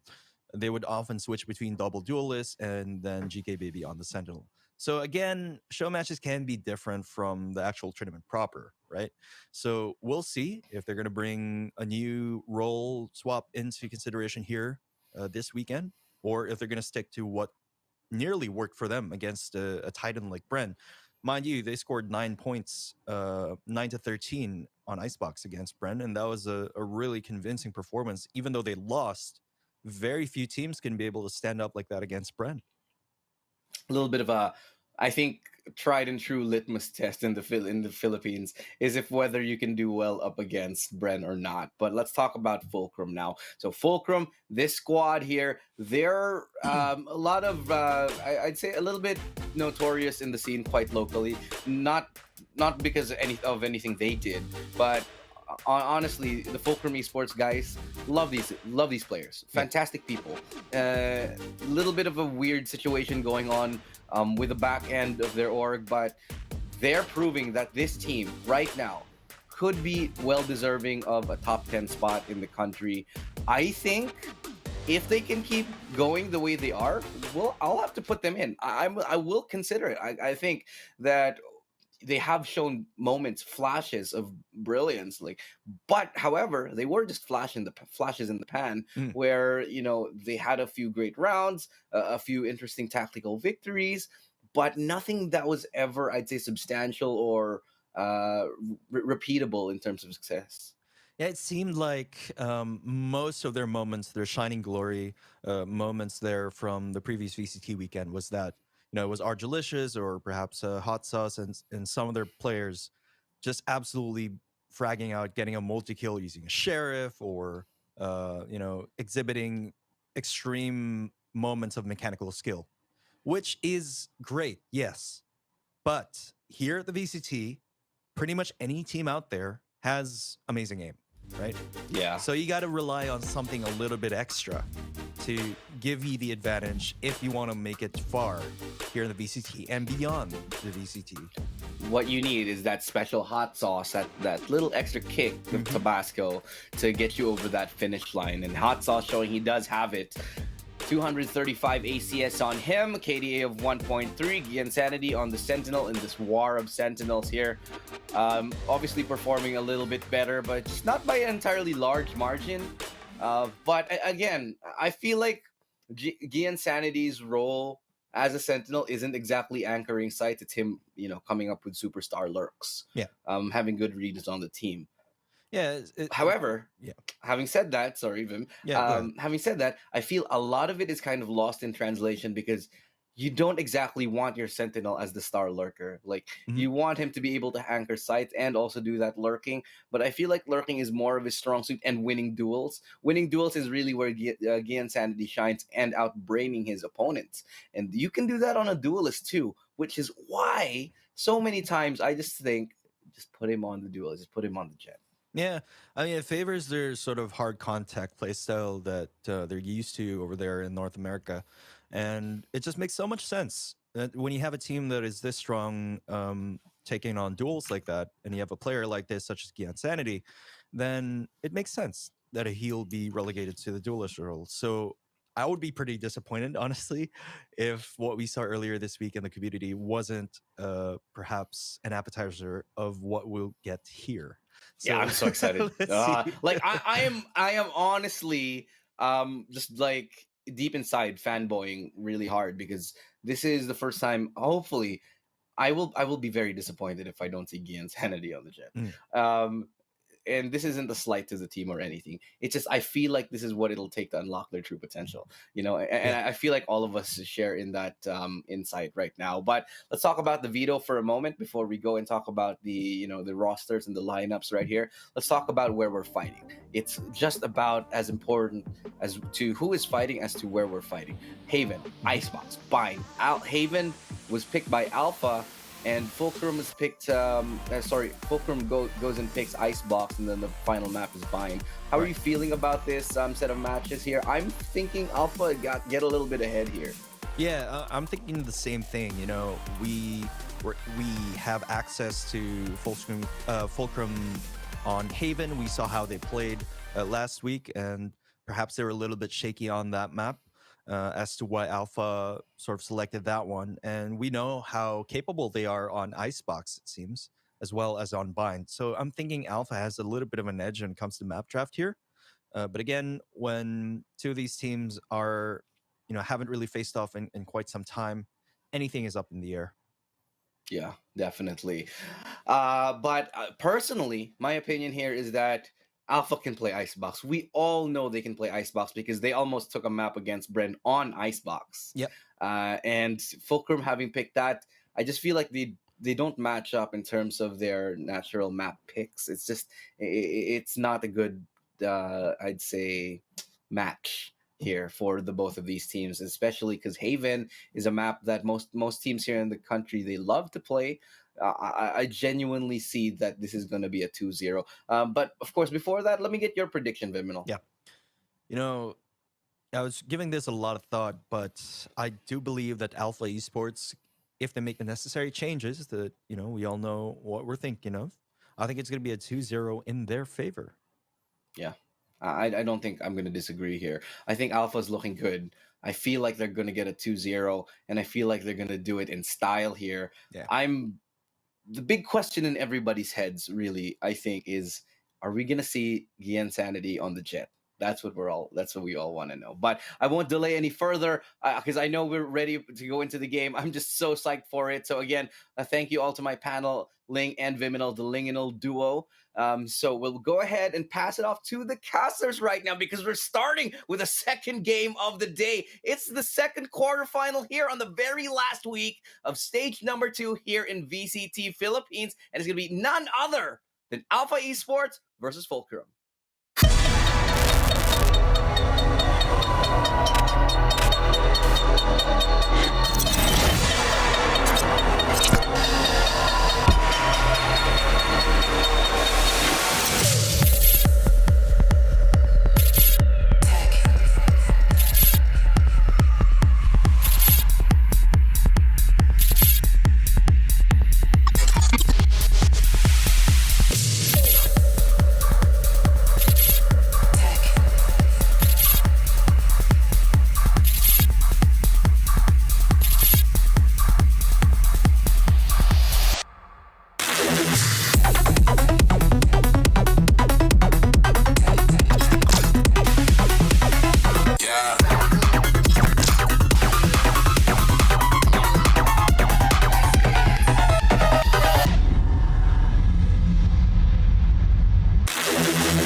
When you have esports in your team name, you know you're gonna be in for a treat. My name is Aster. Of course, with me now is Dax, and we are about to witness a best of 3 between Alpha Esports and Fulcrum Esports. I'm glad you noticed that, Asterai. I'm amazed. I'm dumbfounded. I'm speechless that you realized that fact. But in all honesty, these two teams, it's a tale of two paradigms, I would say, Mr. Asterai. You have one team who loves to go very hard, very fast onto a site when they can, and the other, it's more of looking for the punish, bringing in that tactical FPS experience, and trying to make sure that the flanks are covered. So Alpha Esports on one side with that hard NA contact, looking to go quick and looking to go as clean as possible onto a site. But on the other side, Fulcrum Esports Catalyst, we saw it last time. They're so exceptional at making sure all the bases are covered before they get onto the site. And the question is, which speed will reign supreme coming into this matchup? Yeah, and what's kind of interesting, before we get started or was introduced back by the panel, I did point it out that the highlights or the top players to watch for this particular best of 3 is actually both on the Sentinel role, where Gian Sanity was just fantastic with his Cypher plays, while Hot Sauce has been also pretty good with how he played as the Killjoy. But here's kind of the kicker for that. So when we had this week break before week 2 to week 3, Dax, I believe you and Viminal were casting was it a show match game? I think that was with Kadan Liman and Alpha Esports. Gian Sanity was playing on a jet. So there is a possibility that they might bring him on that particular duelist because, again, there was a lot of people talking about that they do respect him as a Sentinel player, but there was points where he just felt like if he was on a duelist where he was entry fragging, that could provide a more crucial impact for Alpha Esports. But I don't know. We'll see right now. I mean, we see it, GK Baby's on the jet instead. And the thing is, it's not about really the power levels of these players, but more of the communications as a team. Gian Sanity, he's the one who shot calls for the roster. He's the one who's the IGL alongside the likes, of course, of what's he from Chris M from ITZ. But in a show match, it's different because it's like, let's just kill them. We're having some fun. We're trying to give the opposition, give the fans a good show.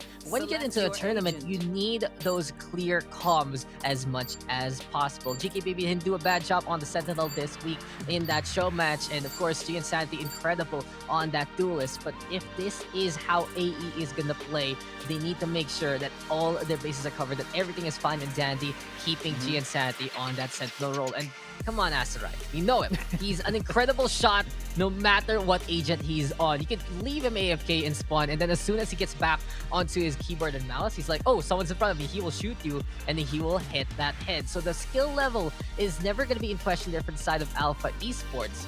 But, of course, we still have to talk about the opponent, Fulcrum. They are looking for some revenge, and we're going to be seeing them on Haven yet again. We said it before, they're so good at making sure that their pushes are covered from every single flank, and they only have to deal with the front line as much as possible. But that lies the problem. Even though they only have one thing to watch out for after everything is said and done, it seems like they just cannot withstand the power levels of the playoff teams right now. But they've had a week to retool and recuperate. Maybe they've gotten even better at hitting those shots, especially in the front. And I cannot wait to see what these two teams can bring, because we said it before, so distinct their personalities are.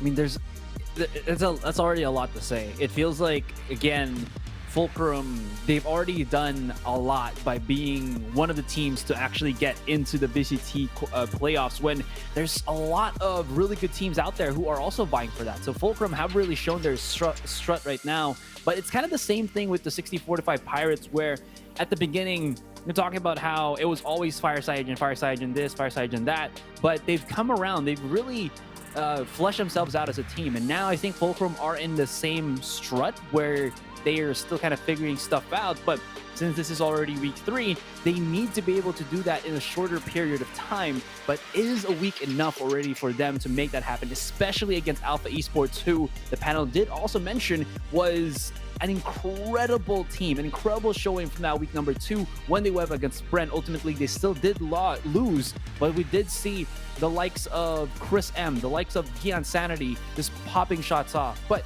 on the other end for Fulcrum here, we did see as well, I know, talked about Hot Sauce, but also to mention their other player out there, Argelicious, who has played the Reign, who has played the Rays, and has a fantastic track record, at least for their first matches that happened last week. I think he was the only one who had a positive KDA when they went up against SV Empire, and that's still checking something, especially when there's a duelist that more so than not should always die after entries of site. Having a positive KDA is something that is, I think, needed, and or actually is merited from him. Yeah, this the survival rate of that guy, right? It's just like, how are you still alive? How are you still keeping that up for how many rounds? It's interesting that, you know, FEC is such a reserved roster, such a reserved team, and a far cry from what gets touted about them. It really seems like they're making sure that their play is the one that represents them as much as possible. And I like it. They are very humble as a team, and they make sure that they can actually get as much security as they can per round. But that's all we gotta say about that Callus roster, because Alpha Esports has just been the one to shake up things here into the Philippine scene. They came from NA and they're looking to make it happen here in the PH side. And honestly, this is a good chance for them to try and make that deep run. I talked about it to you and Black and Blue a while ago, and the thing is, if you look at the bracket itself, Asarai, the first half is really the new guns into the PH seed. The oldest roster there, between like Pirates, Vendetta, Alpha, and Fulcrum, it's Pirates and Fulcrum being really finalized at the start of the year by January. And then you get Alpha, who just flew in recently, like a month ago. And then you have Vendetta, which was formed at the last half of March as well. It's all about the new blood infusing themselves right now here for the first half of the bracket. And in the second half, where you have the Titan Star, Galaxy Racer, Hashira, Empire, and Valkyrie, those are the teams that made names for themselves in last year's run. So we're going to be seeing new versus old no matter what the configuration happens. And I feel like for Alpha Esports, if they want to show that they're not only the new face, but also the face to reckon with, they have to beat both the new blood and the old blood. And this is a good chance for them to do it right now. Fulcrum, I'd say the same case, especially if they make it to the semifinals. They'll be facing off against a familiar face that is Pirates, and they've had a long history together in the lower side of the community scene. So a lot of possibilities, a lot of options, but it's 3 maps. We'll figure out who's going to be moving on to face off against Pirates in just a bit. This Haven map, we have seen such great plays come out from, I think, both of the teams here. Immediately S1000 charging up onto sewers. This kind of also point out Gian Sanity's cameras always there as kind of like the passive camera. You don't need to tag anybody, and you don't know it's going to be, or is actually already there, unless you watch him play on the VODs or on his streams. It's something that I think makes him such a deadly Cypher, because you never know when he's going to be able to get that info out of nowhere and basically just order his team onto a point where it's going to be working for them. Just make sure that those cameras are all about opportunities. Same case though, that Fulcrum hanging on back by the links right now, as AE gonna be going for a standard B push instead. But Gian Sanity, he's just waiting. Look how patient this is. And I like the fact that Alpha Esports is willing to play Fulcrum's game. That's, we know for a fact Fulcrum does that a lot, and I wouldn't be too surprised to see Fulcrum not even bother to push and just hold on back instead. With Alpha Esports now, they realize the situation, half a minute left on to the timer. And one criticism I'd say about these two teams that we've seen so far is they've struggled in very low time situations. So we'll see who can actually figure out the clutch here, who has really learned from their mistakes and done the best job in improving. Painful still gonna get thrown there by S1000, and Gian Sanity, he gets blown to bits, but the spike does get put down. 5v4, and here comes Fulcrum. It's gonna be very difficult. Nice little use onto the paranoia there, but the sucky sucks is gonna line him up for GK Baby. Cannot capitalize, but his teammates will. That's gonna be 3 versus 2, only into hands of ITZ. We've seen this man be able to clutch in just scenarios, but as the wall plugs him in the face. Okay, let's see. The surprise, it's 1, it's 2. Oh, maybe 4 bullets and a dream, but he gets stabbed in the face straight up by S1000. What grit from this man to actually just go for it. And I mean, they got the Fulcrum round already. Esports. Yeah, let's go about it. Let's go for it. Yeah, you got the defuse, like, might as well, right? It's not a game where you get extra money, don't forget the knife, but it is style points, and a knife to the eye, gotta hurt there. It's Fulcrum with the first point, and this is what we're talking about. You know, Alpha, Fulcrum, same problem between these two teams. If they take way too long to really do anything on the attacking side, that's where they struggle because they're just a little bit too, you know, it does feel like there's a little bit of panic setting on in, and S1000, he took such a good opportunity there to throw down the page shells, catch out G and Sanity for free, and now it's Alpha on the back foot at SVC. We'll have the guns, and oh, an Aries there for Sanity. We'll see what he can do with this one. What I did like about FEC there is they did already the damage, and that nade kill that got the takedown on Gion Sanity, that's really something. And oh no way, classic best weapon question mark, but that is still not going to be enough as Drin Sanity, like you said, has the Aries. Wallbang for days will be done on the B side, straight up onto window. GK Baby's about to maybe go about him. He only has his classic in tow, but we've seen the damage done by Gion Sanity. Let's see if GK Baby can do the same. He's about to go into the crosshairs, maybe. That's the rest of perfect timing. He doesn't need to go for the shot. He gets the info. And that's going to net them some possibility to go for the C site. But the big problem, though, is Hot Sauce got everything set into motion there. It's going to be the alarm bot. It's going to be the turret. There's nothing much that they can do. And 30 seconds actually, the alarm bot is on B. So everything on B and C is locked down. But here we go. Let's go. Let's go indeed, and here we have it now. Inevitably set on up, getting in the way. Chris M on that Astra. I believe second time we've seen the Astra in Haven itself in the VCT run here for the Philippines side. We'll see right now what Chris M can do with it. Going for the tap with Hot Sauce and absolutely on point with the shots. Hot Sauce right now, very peppering on against Pinoy Jet or GN Sanity. Archulicious also on the board. And Fulcrum right now doing a good job at holding down the lines. They're so reserved in what they want to do, and they're so secure when they execute onto it. Catalyst now up by 2 and looking good so far here, Astrai. I like their setups. It allows for them to have so much map control. Compared to having a Cypher, Killjoy does allow for a bit more of controlled angle like that. Of course, you can't reuse it as much and reposition it. If you put it there, it's there for the end of the round, but it works out well for them. Still, though, of course, that was the save buy or save round. There's no such thing as save buy for Alpha Esports.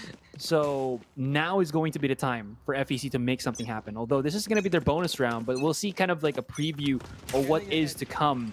Stars or a star will be used onto the A-long angle already, and that is going to be Argilicious, who is not going to be playing on the Duelist. He's going to be playing on the Sage. Haven't really seen him pop off just yet, but as he saw utilities being thrown out, immediately backs away, and that would allow us again to maybe see FEC with a passive angle, passive hold, let them get that A site first, and then go for the retake afterwards. Yeah, this Catalyst roster changing it up with Argilicious indeed on that Sage. And now, here we go, on to a site as Alpha Esports looking for the take. No free kills this time. FEC ill-prepared for this push as that was the Sage forced on out anyway.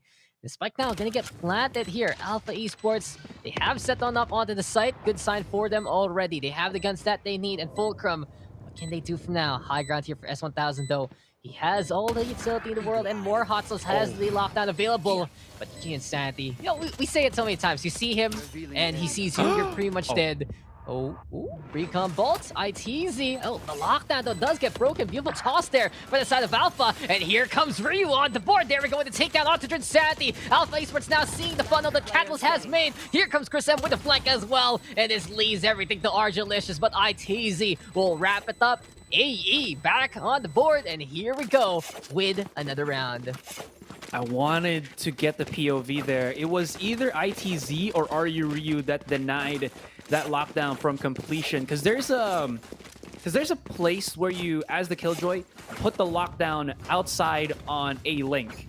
And if you're on top of a site, as Ryu on that raised, you can bounce yourself with a satchel, get a high enough elevation, throw your nade out, your paint shells, and it actually can connect on the lockdown, which destroys it. Either that or he just used a satchel lineup or something like that. But that was really fantastic. Pinoy Jet, or better yet, Gion Sanity gets a 2 versus 1 on mid.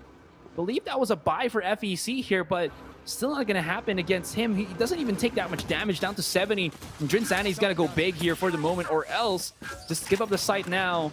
Hopefully that retake will be better for them, but it's going to be difficult. Hot Sauce, though, he spots out one. That could have been a kill onto Gion Sanity, but he still was able to slither his way there onto Sewers or A-Long. Now going to the site, and Ryu, boop, spots out one, and Drinssanity with a quick little punish. Denied. It was a present being opened, but the goodies inside were not goodies, but baddies. It's Drinssanity with bullets. It's like a pinata. He just gets smashed True. through there by this point. And Sanity now with the scan gameplay. Absolute finally picking up a gun here. And he will fall to the hand of GK Baby. Sanity though on the board. ITZ now catching out the Sova there. And ITZ looking pretty much to be too easy for him. We're seeing the start of the clutch here for the Sova of Alpha Esports. 2-2 right now. And AE bring it back very quickly here. Fulcrum. It seems like there was a bit of what happened there because Absolute had the ghost for quite a while. Where was his gun for that situation? FEC though now sinking on back, getting communications back into tow. And Sheriffs plus the Frenzy, we'll see what they can do against an Alpha Esports roster that's fully kitted and ready to pounce. I do like how Alpha Esports, even though they did lose to Gion Sanity there in window, getting mid control is so crucial for Haven just because you get so much value out of it. Anyways, there is going to be a quick charge out here. No ultimates from Dinsanity. He's still lacking one more charge. That could have been something. Arya Rios is going to charge right open. He does get a kill, though. They break the wall. This is a possibility for it to see, but also a possibility for FEC as they are able to kind of stave off the attackers for the moment. It was a costly round. It will allow the attackers to just back away onto a different site. And with Gion Sanity using his Neural Theft there, it just basically gives them all the info that they need. He's about to get the one shutdown here. Aldrin Sanity is going to be onto the corner, but of course, the timing is pristine. Down to 69 HP, nice, but it's still not going to stop ITZ from planting down this spike, and it's all left into the hands of S1000. He does have a Phantom, but, I mean, maybe he's just better off to save this, because he got spotted, and he's nowhere near the spike at all. Yeah, he is way far off right now. And oh, S1000, what can he even do? Sees Chris M, but Chris M, he just strafed away. He's like, you can't hit me, you can't hit me. Go over to the edge, get the gun in hand. And Alpha Esports, they will take the lead away from Fulcrum. This is what we've been talking about for quite a while about Alpha Esports. The way they're prepared for the PH scene is really on how strong their contact can be. And to put it simply, if you're facing off against Alpha Esports, you better make sure that you either do not see them in front of you and try to play either the utility front or the flank front, or you're a quicker shot for them. Because 9 times out of 10, this is a team that will thrive in that situation. Duel me, yes, let's fight. And AE now in the lead as the Blade Storm is popped. GK Baby, well, you can see S1000. He's waiting for an angle there, but ITZ, let's see, in the zone.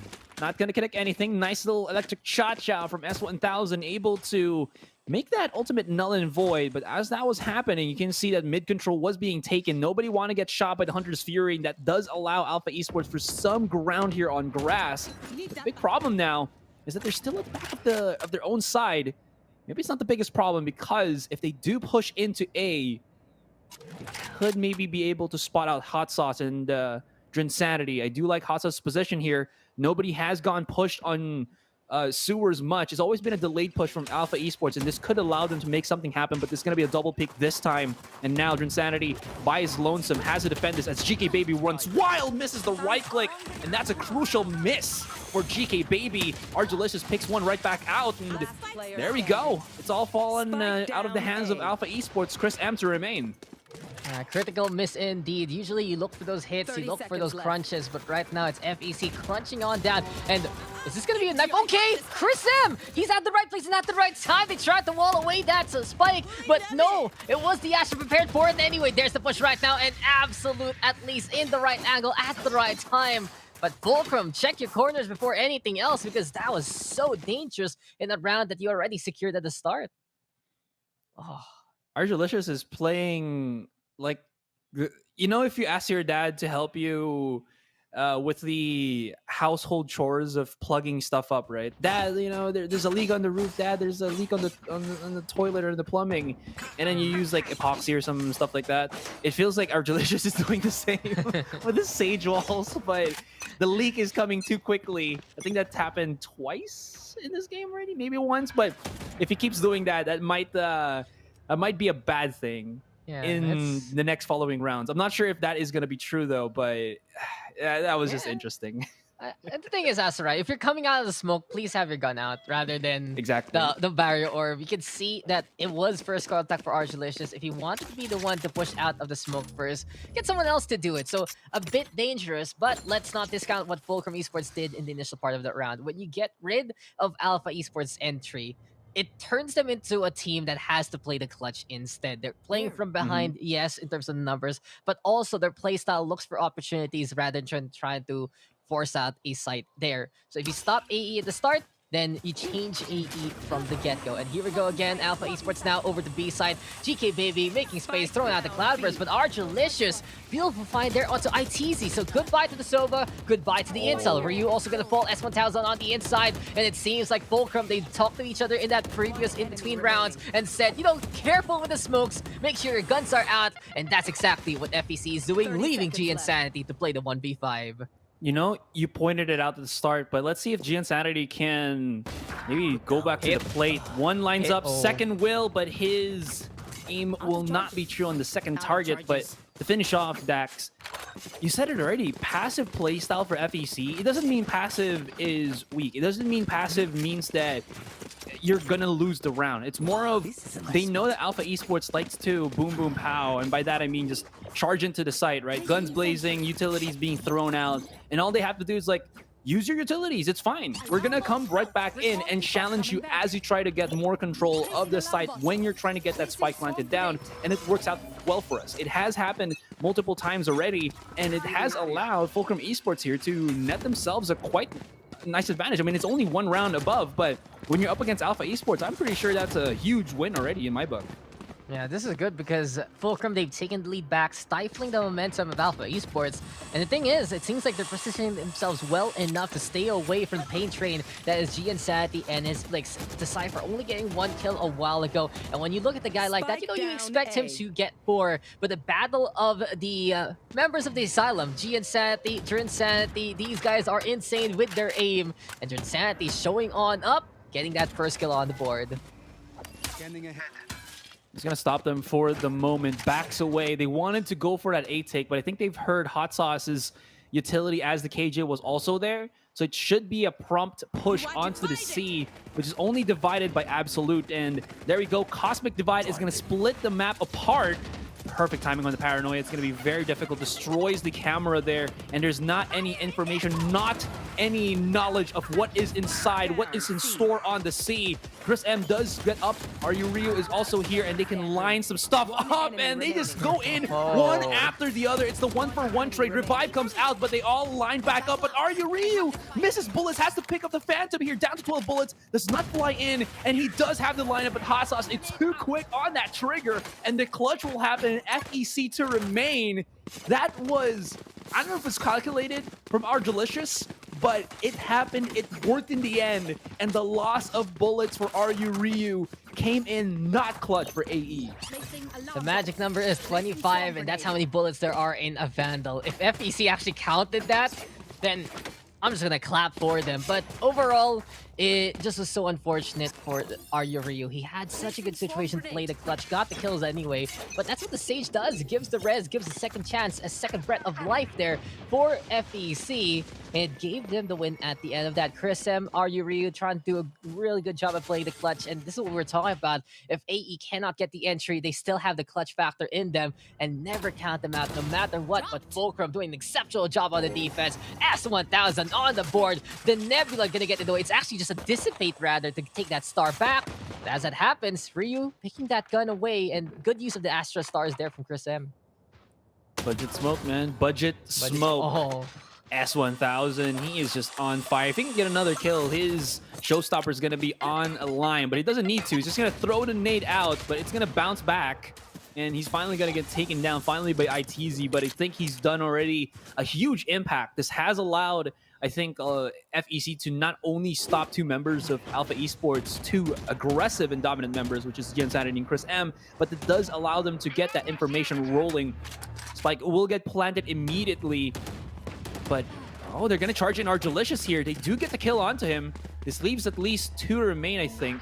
Unless GK Baby did survive, which he did. Oh but my. it's going to be the straight up into A, but they line up for Hot Sauce, and it's going to be GK Baby against the world. If he can find the one already that was in front of him, he still has his dash. It could provide to be useful, but in the end, it was all for nothing as Drin Sanity is on point, hitting all the shots that he needs. And another clutch for FEC. AE struggling in the Haven map.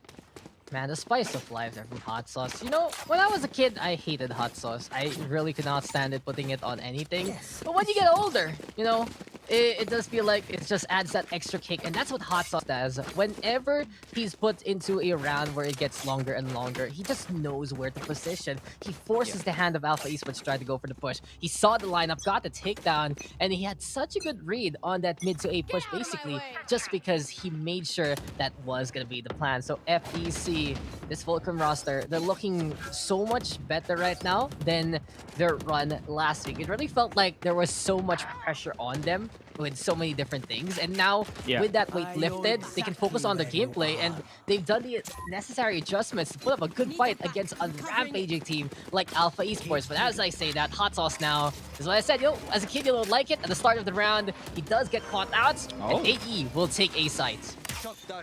You always kind of are interested with Cypher mains and where they put their cameras. It gives you a bit of like tutorial of where you put it, and it's just kind of nice because this is kind of like a one way that Insanity can keep using to his regard. Paranoia is going to be used as that happens. Insanity comes right in, but I mean that's not going to be too good. S1000 though, he's got lock and loaded, of course, with the showstopper, but in the end it was only 2 entry points for FEC there to get into the A site, and they got taken down one by one. They try to utilize that paranoia. They try to be as explosive as they were a while ago, but there's too many members of FEC that was still alive. So that retake, I think it was just a tad bit short of not having too many targets to deal with that relatively or ultimately allowed AE to win that particular round out. And that's the thing about Alpha. They get the entry, they have such a good handle on the round, and especially if their dynamic duelist duo are on point. Both GK Baby and Ryu putting up such a good fight and getting the kills that Alpha needed for that round. And as we get into another one, it's FEC on the back foot in terms of the arsenal. It's 4 Sheriffs and a Spectre. But what can they do against Alpha Esports? Let's see if the punish will happen, but... Okay, G Insanity, we know it already. You see someone, you hit that, it's just hit, dead. There you have it. Alpha Esports on C side. We have to probably make like a, or at least I just have like a expected top by this 10 point. of who has the most Honestly. cracked aim. Yeah. It just, he looks at you and you are dead. I wish I had that kind of aim. I'd probably get far in my life as a Valorant pro player. But hey, I'm here the casting side with you, Mr. Asteroid. I wouldn't have it any other way. And Argelicious getting a beautiful tap there on ITZ. But GK Baby and Ryu, the duelists, they're alive together. And this is the thing, if you don't even need to rely on your duelist to play the entry here for Alpha Esports, what does that say about your roster? It just means that everyone is potent. Hot Sauce though, beautiful shot. FEC also so strong with the Sheriffs, but it's not enough. Alpha will take that round and one away from tying things up. I just want to point out that is one thick dot from Hot Sauce's crosshair. You saw how big it is. It's bigger than your target's head when you hit it, but he's still able to hit those headshots. Man, when you get those nifty little crosshairs, I think one of them was that pro player in NA, a Proto, was it? He has a tic-tac-toe crosshair. You see it? That's true. It's interesting that they're still able to just produce excellence with weird-looking crosshairs. I know that, you know, they got used to it and whatnot, but at least on my perspective, that is fantastic and entertaining to watch if they can just hit those shots with those weird-looking CHs, you know? Yeah, that's true. I'd love to see, you know, sometimes in community games, I have people who play like the blocky crosshairs. Maybe one day we're going to see that in the pro scene. But Argelicious, this is what we need to see from him. He plays a bit more reserved right now. He sets the wall on up before Alpha Esports can even knock on his gates. It fortifies, and the east side now, it's locked down. And Fulcrum will take one option away from Alpha unless they decide, hey, Alpha side, Alpha name, let's still try to go for the fake push, but it does seem like it's more of the garage take now for the attackers. It's going to be Chris M to start something here. Kind of interesting as GK Baby is playing all the way through spawn. Maybe he's going to be the anti-lurk for the moment, allowing his other teammates to pierce into the side, which has worked, I think, exceptionally well here for Alpha Esports. Absolute, he hears everything. They line up for him, but he can't really get the kills that he needs to. 1-for-1 trade will be had as something stuck onto the back, and Gian Sanity using that opportunity for Absolute to just look at the other corner. But as all of that was happening, big flanks coming in from Hot Sauce, the man once again, and he explodes like a volcano from the back. And that is going to be the first half done. FEC with a pretty good lead, 2 rounds in. And they've shown that they can butt heads with the best of them. And right now, this is looking to be a really good game, really good start in this best of 3 for FEC at least. You know, as Alpha is down by 2, I do want to say something I realized about GN Sandy's aim, and it took me a while to make sure that what I was seeing is true. But from what I see of him, he's so good at the flicks, right? That's right. As soon as he sees you, he will flick to you and he will kill you. But on the rare chance that he either under flicks or over flicks, it doesn't seem like he's able to correct it as quickly, because when you're a flick shot like that who's so secure about hitting it, when the off chance that it doesn't hit, you're like, oh, why is he not dead? Oh, I'm dead now. So if you can find that opening against Gian Sanity in a duel, if you can move on a way to get away from his shots, then that's a good sign for you to stay alive against a caliber player like that. But enough about him. Let's get into the Ash up again. It's Fulcrum up with the lead, but Gian Sanity, never mind. He takes his spotlight back onto him. It's like, notice me, let me get the kills. Argelicious though on the board. And as Fulcrum tried to play that A side take, it seems like, you know, one thing that we've touted about them is how they cover the flanks, but then the master of the flanks himself, the Cypher, is there, and this is going to be a big test for both teams. Will the sheer power of the flanks from GN Sanity be enough to get rid of the security of Fulcrum's pushes, especially as this team has made a name for themselves to watch their flanks? 3 kills, though, are quite a tell, and a duel on spawn eventually leads to S1000 getting that takedown, but the damage has been done, Asarai, and facts have been checked. I do say that probably my favorite lurker before Alpha Esports came into VCT Philippines would probably have to be Dispenser. His ability again to just read your opponents even when he's not seeing them is masterful. Speaking of which, yes, the setup to catch off. It was a 1v1 situation because Astra was going and doing Astra things, but Chris M, he's someone of a crack shot himself, so he's going to be able to get that clutch right back out. And AE, they're going to get the 6th round here. And just to finish off what I was saying there, Dax, I think right now it's going to be a really tight spot between both Gian Sanity and Dispenser for best lurker right now in the Philippines.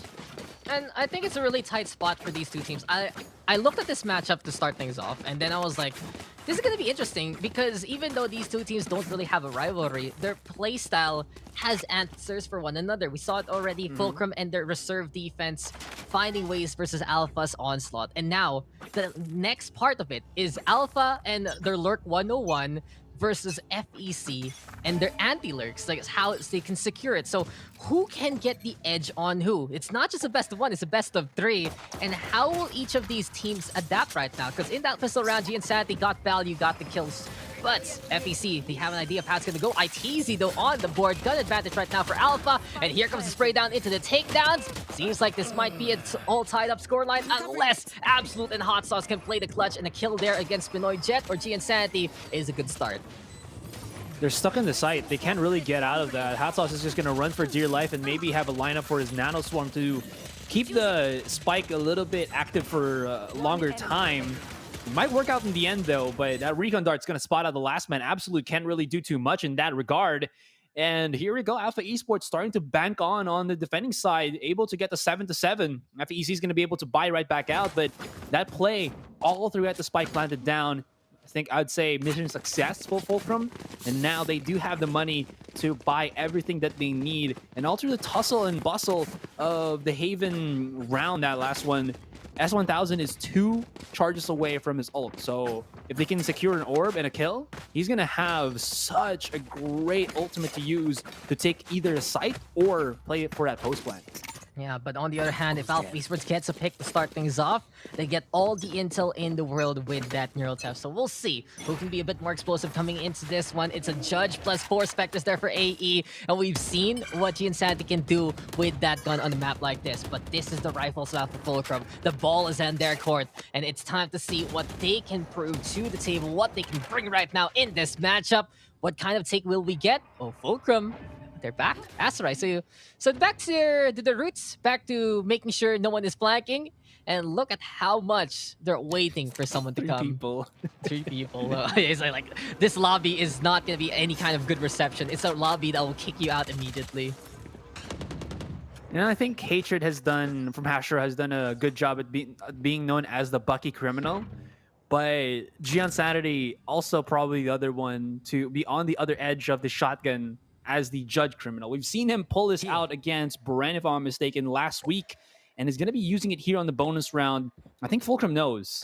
They're just trying to peek out and see if somebody from Alpha Esports is going to be antsy and try to charge right in. This close quarter combat from GK Baby and Giansanity, it's going to be difficult. Because if they charge right in on B, there's a starter from Chris M. Exactly that. He's hearing all the footsteps and everything. Line right back out. He gets one, only the one. No, two. Through the smoke as well onto Absolute. And that's not going to be too good, but they do shut down GK Baby immediately at the site. S1000 is just whipping shots in that last round. Oh, he gets sucked in. But is he going to die, though, from that suck? Looks like not. He's going to live to fight for another day. But the nade from Aryu Ryu to connect directly into the face of Drinsanity. Yeah, Arya Ryu with the proper bounce at the right time, and now with a peek into the corner to get that kill. All up the Hot Sauce to try and figure things out. Inside the Nebula, there is action, and Hot Sauce will get that kill, but unfortunately, he cannot get the pings in time. He does not know where that spike is, and now he will have to deal with a rampaging Ryu who gets 3 kills on the board, giving Alpha Esports the lead. And this is just such a good bonus situation for Alpha. 3 rounds in a row. They found ways to figure things out anyway after the 2K there on Spochi and Santi as well as GK Baby. Fulcrum, they had a chance, but unfortunately the Raze was just feeling it on that site.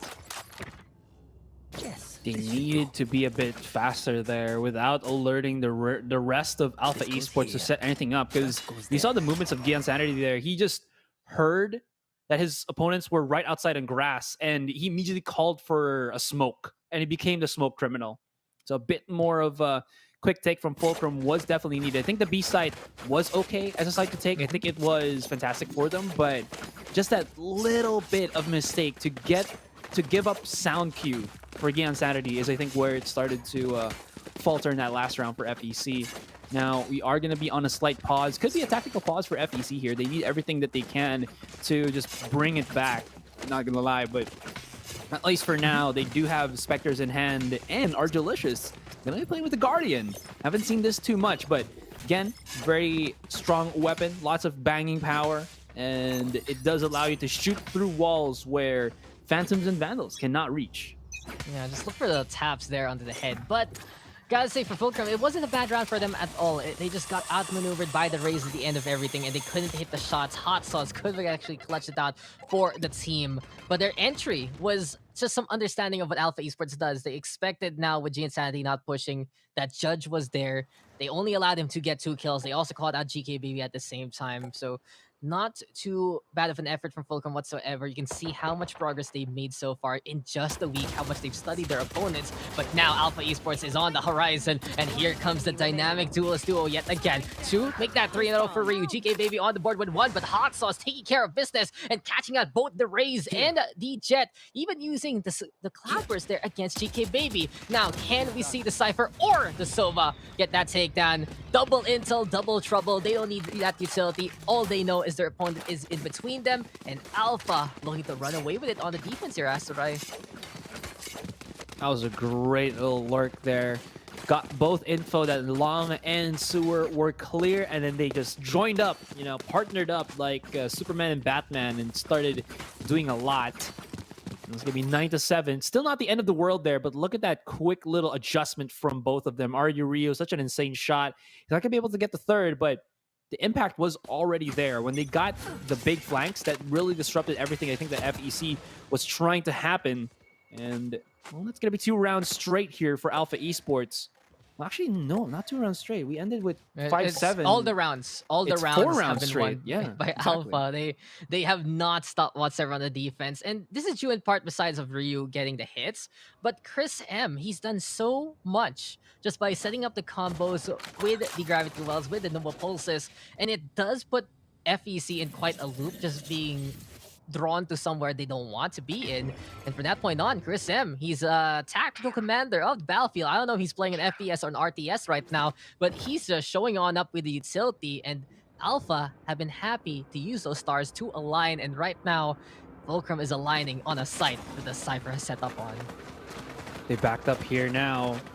Gian Sanity is going to be in the first contact. People who have seen the VODs from this match should know that there is that really, I think, annoying tripwire onto the left side. You see that on the ground right there? It needs to be destroyed ASAP because he has a lineup. If you get caught by it, he's going to get broken. And FEC, they just know what was going to be happening on that one. It's going to be Jun Sanity to plant down this spike for the moment. And I think FEC, they've done their homework. It's going to allow them to at least claim this site quite easily. And Gian Sanity is just going to have to forfeit heaven because he's getting pop shot out of his mind. Now, with all of what is happening with the utilities, they're going to also utilize ITC's Hunter's Fury to just tag a couple, maybe not even get kills, but at least the information is going to be crucial there. Ardelicious on the first contact, spots out one, but he does leave his teammate there to handle the rest, and he will be able to get the crucial kills. Now, only into the hands of GK Baby with an op. Let's see if he can hit the shot, but Absolute shuts him down, and that is going to be FEC. Beautiful retake. I thought it was going to be a quick little downward for them, but they definitely did stop them for defusing that spike or actually even setting foot onto the A site for more than a split of a second.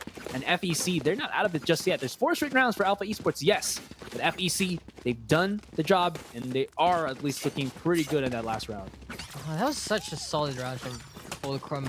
Not only have they studied the craft of Insanity and checked out where the Cypher were going to be setting on up, but that Hunter's Fury from Insanity putting on the pressure, the shock darts onto Connector, and S1000 the showstopper as well. Everything just worked out for them, forcing Alpha to play the funnel just because of the pop shots to start things off. And this is what we keep talking about Fulcrum. When they set up onto a site or set up on the defense also, they're just so reserved in what they need to do. They know how to push the opponents to go where they want. And that's been the strength of this team. Make opportunities for yourself, prevent options from being taken by the other side. And Alpha knows it. Alpha knows Fulcrum can punish them at any given time and decide to go for a bit of that lurk action. And you can see Insanity, he's not pushing that far compared to other teams because he knows that Fulcrum is prepared and ready for that kind of play. Yeah, and this isn't some ranked game that you're going to be going up against Sabrosa and he's going to call you this kid, though. This is going to be a... Oh, no. Never mind. You know what? I just take everything back. 1, 2. Is he going to even get a third? Doesn't even need to because Neuralthep is going to get all the information that they need. What timing does this man have that makes him such a magical Sentinel lurker? I take everything back that I said. Organized play or whatnot, it seems like Gian Sanity is going to find these crevices, these cracks that he can slip through in. It's not rat style anymore. It's more of like he's a slime who just gets, just grows through it and just gets in. It's an alien life form from a far, far away. Damn. And this is just the anti-flank by this point. The timing there from Insanity, just outmaneuvering Fulcrum. We've touted Fulcrum to be the team that knows how to watch their flanks, but the one time they decide to, okay, we can just keep an eye out, try to get more intel there, and Gian is just right beside us, so playing the drone. How does that happen? I gotta say, give it to Alpha. This is why so many people debate on putting on the duelist, because he has 25 kills, but the counterpoint here is he has 25 kills on Cypher already.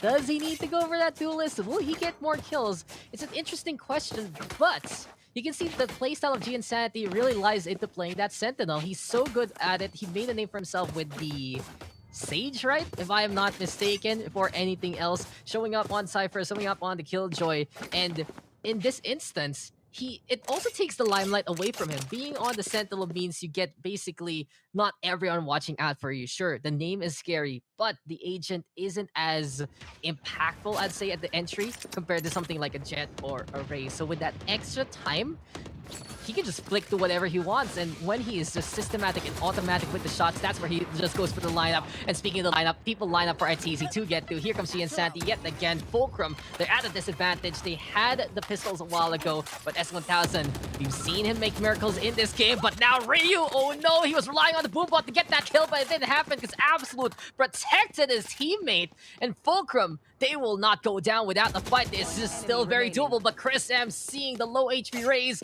it's now all up to Absolute now. GK Baby's about to hit a beautiful time on this lurk because he's hearing, he's even seeing it, and Absolute. Oh, and GK Baby, what's up? Okay, he's gonna be able to get that defuse if he wants to, or maybe give it to Gion Sanity because Neural Theft, I think, is better in that regard. And maybe one the blades. In any case here, that was just a timely lurk for him. It was a 3 versus 2 in the end, so they got every info that they needed to make that work out. So that's going to be another round for Alpha Esports. They're 2 away from hitting themselves this first game win against Fulcrum, who have gone and done a beautiful showing. I gotta lie, look at the kills there. S1000 Hot Sauce at 17 and 18 frags. Yeah, the usual suspects doing the job that they need. S1000 though really stepping it up compared to his last week performance, and the Raze has been able to make waves here for Fulcrum. I like what we've seen for both Razes so far. Ryu figuring out how to move on around, get that momentum in his favor. S1000 with some clutch showstoppers here and there and some good pushes as well. But now GK Baby, he's on his signature up. Can he actually hit the shot? The jumping doesn't work out too well though. It does get the intel, but GK Baby cannot hit it unfortunately. Now there's the push, and eventually GK Baby will get that kill. Chris M though right beside him to get another takedown. Hot Sauce still with the find onto G and Sanity. And can we see GK Baby make this long angle work out even more? Ryu in the meantime playing the flank, and now it's a sandwich here. Alpha Esports has set on up. 2 versus 3 though, so still a chance here for Fulcrum to rotate over to A site. Gotta say though, with GK Baby given the space that he needs, he was able to correct himself to get the shot on. And that's what I say about his off playstyle. When he has the space, he plays it pretty well. But if you can pressure him, get closer and closer, that's when you can punish a Jet like that. True enough, that sandwich, they did remove one of the layerings there, and that's going to allow them to let's have some breathing space. It's a 2 versus 3. You can immediately see GK Baby has run all the way to the A site just to make sure that he can make that op utilized, but showing your hand a little bit like that, and that's going to be the punish for Chris M here. Hot Sauce, though, still survives. He's going to be able to run all the way through the B here. But does he know GK Baby's going to be onto the corner once again? He's going to get shot, and he doesn't even have an inkling of what was about to transpire. And that is going to be match point already. Alpha Esports, they need one more. But there should be some form of buying power for FEC, at least for this last round. And they might be able to make that happen once again. GK Baby as well as Chris M. Look at those beautiful shots through the smoke. Line up for days here, especially with ITZ getting those tags on his recon dart and the Sova drone. And we said it before, and we'll say it again. Chris M, he is the commander of his battlefield. He just has the stars at the right place and at the right time. And then you add on to ITZ. We know ITZ is a clutch god here for the side of Alpha, but he hasn't really needed to do so. He has only 9 kills here, but 15 assists. With that kind of setup here for Alpha, it really allows the likes of Jane Sanity and Ryu Ryu to thrive in these situations. Such a team effort right now. But when you look at Fulcrum, this has been also a defining fight for them. No matter what, all of these rounds have been contestable by Fulcrum if they don't get suddenly surprised in behind by the Cypher, right? Whenever they fight against their opponent, there is a chance for them to rotate. There is a chance for them to still make it work. And they're always on their toes. We saw Ryu a while ago trying to play the flank. Eventually, he had to back on away and everything else. It just seems like for Fulcrum, it's all about them learning to get even better at the direct contact. It's been working out well so far. There have been a lot of improvements compared to last week, but the masters of direct combat are still here on the other side. It's such a daunting task to deal with a team that thrives in that fight, like Alpha Esports. And even though we have those 2 paradigms there, Asarai, where one is very slow, one is very fast, it does seem like for Alpha, it leads into them getting the fights that they want against Fulcrum, especially because of the stars going in their favor. Like you said, man, Chris M has just done a incredible job of showcasing us this new agent that has come to the fray, Astra, and her ability to she's not really good when you set stuff up beforehand. It's better when you can just set up as you try to read your opponent. It's like mind games with this particular agent, more so than other controllers out there, because for others you can just set it and forget it. You can throw it and you can show it, but with Astra you have to wait for it before anything else. And I think it's just more of their ability to communicate with Chris M where they need this Astra utility, and wherever you are on the map, it's just going to be there because of her global presence. It's insane. And I think right now teams are starting to respect it, but they need to figure out how to also get away from that. And now, at least we are going to be on attack pause. This will give some form of time for FEC to figure stuff out. They do know the capabilities right now of Alpha Esports, and one other thing that they should also be pretty aware of and pretty afraid of is the timings for Gian Sanity as he tries to go for these lurks.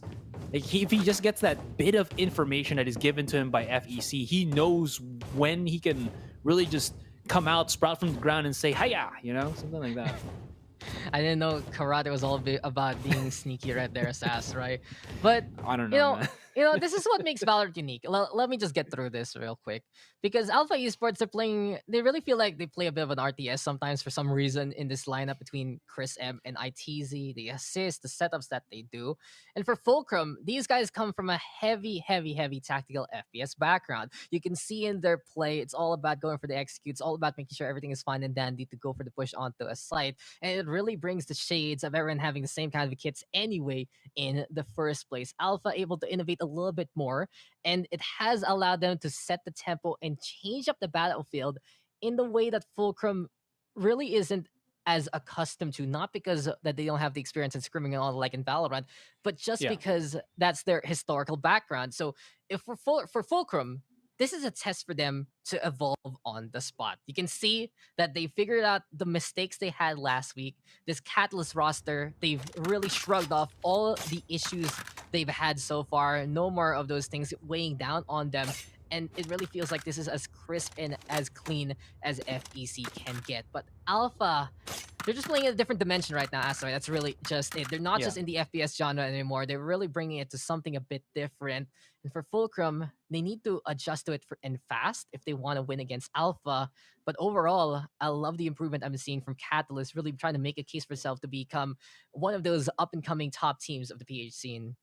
Yeah, and that's kind of what separates them from teams that have gone to the VCT, teams that are in the VCT, and teams that haven't even yet touched the VCT. The amount of adjustments that you have to figure out on the fly just to understand what mistakes you have, what things you have to make better in such a short span amount of time. It's pretty brutal, but these teams, I'm amazed how they can always figure stuff out. I know that we have some star teams here already, or superstar teams here with Bren and Alpha Esports and everything like that, but every single one of these guys has to figure out the competitors that they're going up against. And seeing that right now, the evolution, I think as PPGL has been pointing it out, has been pretty dang good. S1000 now is going to be starting off the fray here, but has to respect Ari Rio. Throws out a big nade right in front of his face and boosts himself up here on Sewer.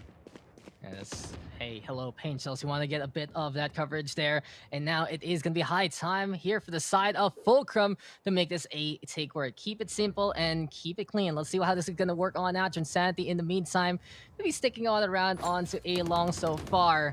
The thing is, got GK Baby. He's prepared on the other side. How will this work out though for him? He's waiting for someone to come. The Jet, he's prepared. He just wants to hit that shot. There we go though with the Boombot as well as the Aldra being thrown on out. Ryu now gonna be doing the same old thing. Alpha Esports holding the line. FEC will back down from this firefight. They might think, okay, maybe you can rotate. Hot Sauce though already low HP. You can see why Fulcrum doesn't want to stay onto A. They can at least rotate away, or rotate away, then rotate back. I like this. It allows them for some form of opening here. Hot Sauce has to hit his shot because Ryu, yeah, here it is. It's the boom boom pow, and he gets two for the price of none. And beautifully executed. Gian Sanity is going to be in front of the side and is helping out his teammate, and that is going to be a flawless round.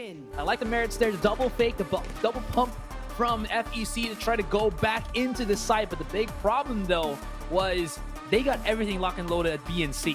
So Alpha Esports, they had every bit of information because there was a camera at B, and they had Chris M, who had all of his stars, his constellations dropped onto C. So there was no real problem for Alpha Esports to keep their players on A and not really be afraid of the quick rotates that could come out from FEC there. And it was just a nice little setup for them. Ryu definitely needed to get taken down, but Hot Sauce did not get that connection, and he got the last charge to get his showstopper up, or on. It put FEC in a point where, crap, we gotta get this guy down, or else it's gonna be us or him, and it was them for that final round. It was just all Ryu there. Raise his playground on A site. And when you put Ryu on that raise, it just looks so comfortable for him. He's able to thrive. And as a whole, Alpha Esports proving what their roles are for in the first place. You can see what they can do on the agents that they want to do. You can see what kind of space they're able to make for each other, and how they're able to command that battlefield. And if Fulcrum cannot adjust to the X factor that Alpha Esports brings to the table, it doesn't matter how much they've really improved, how much they've really shown on up and made sure their weaknesses have been covered, because now they have to deal with a completely new dimension of gameplay. So we'll see now. Alpha Esports is up by 1. It will be coming into another map later on. We'll be taking a quick little break. Stay classy, guys, and stay tuned. This is Alpha versus Fulcrum.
Well, we just got an incredible reaction there on Haven between Alpha versus Fulcrum. But now we'll see if the Catalyst can bring in the reaction that they're looking for, looking to figure out how to fuse a win, or will it be Cataclysm indeed brought out by Alpha Esports instead? Welcome back, ladies and gentlemen, to Challengers Philippines Stage 2, week number 3. On the line is that other C Challengers final slot alongside Bren Esports, of course. I am Dax. I'm joined by Asrai, and Asrai, I love that game. They're on Haven. It really allowed both teams to show off their strengths. But Alpha Esports, where did they get the edge? Not really from not really from the usual tactical FPS goodness that we know and love. You can see that they draw in the elements of bringing the command from afar and getting all the intel and all the setup in the world to make things happen. Yeah, it was pretty filthy. If you think about it, it was more about them just reacting to how Fulcrum Esports played, at least when Alpha Esports went to that defender side, and it worked out, I think, pretty well for them. But Fulcrum Esports, they did show to us that this is a team that can perform when given the chance to do so. They just need a bit more of a push on the right direction. I think one of the things that they have to be aware of is they can't set up without also expecting that their opponents are going to be catching them off. I think it's not the anti-lurk that they have to be aware of. I think it's more about the speed at which they take in a site, so that these anti-lurks or these lurks that come in from Alpha Esports don't really have that much value. Because you saw, they're playing it very slowly on one end, while on the other end, it was already exploding onto the C site, while I believe that was Argelicious and Jinsanity that got caught unawares. Now onto Icebox. It's even more noticeable here when you go for those lurk plays. But, of course, being defenders, you will be stretched thin as Alpha Esports, but this could be a chance for FEC to definitely get their stride on the attacking side. Yeah, and if you're stretched thin, might as well get a big wall, and the Viper is there for Chris M. Gotta say, though, I completely agree with you, Astrai, for that last map, because for Fulcrum, they gave so much time for Alpha to do whatever they want. And with that being said, you have 3 sites to choice. It suddenly becomes 2, suddenly becomes 1. Recon Dart gets refreshed, you get the stars brought on back to be set up onto the site that you needed, and that really allowed Alpha Esports to control that battlefield. Will it be the same case, though, between the 2 Sentinels of the stage as well as the Killjoy alongside the Viper for Alpha, or will it be the attacking side of Fulcrum bringing it back to force out a game number 3? Both teams have proven how much they've improved so far over the course of a single week. But we'll see now if who can actually come out ahead. It is Alpha, of course, though. One map with the advantage. Fulcrum in the meantime trying to go for that reverse sweep as we get into Icebox. I do believe, though, that this is Fulcrum's map pick. They're going to be trying to bring in a different element to the Alpha equation. Esports. Oh wait, no. Oh, It it's is Alpha. Fulcrum. Wait, let me double check. I'm dumb. Yes. Yeah, it's Fulcrum. You're absolutely right. Why did I even counter you, Dax? You're so right. That's why your name is Dax, because I don't know. How does that go with being correct? you go big or go home, Asrai. Maybe that can work, but besides that, I don't know, brain blast and all. But here we have it yet again, ladies and gentlemen. It is Fulcrum on the attacking side, Alpha on the defensive. Sage plus the Killjoy. Really feels like you're going to be walking into your demise there. But Argilicious on that raise, S1000 on the Jet, Hot Sauce on the Sage. Here we have it, double duelist here for the side of Fulcrum. And let's get on with the action. They only have played Icebox during the qualifiers for VCTPH. I'm talking about Fulcrum Esports here. So we haven't really seen them use this particular map or play in this particular map against the other VCT teams. Now, this could be an outlier for Alpha Esports. They don't know how FEC will be playing at this, but I don't think it's going to change much because this Viper has been such a thorn in a lot of the teams' sides. Peek out onto the side there, and oh my goodness, how does Chris M just get those 2 kills? Classic, even though the right click was nerfed at that range, it's pretty damn fatal. Burst fire gameplay to enjoy, to employ. And you mentioned it already, the Viper is just basically the gatekeeper of the green box.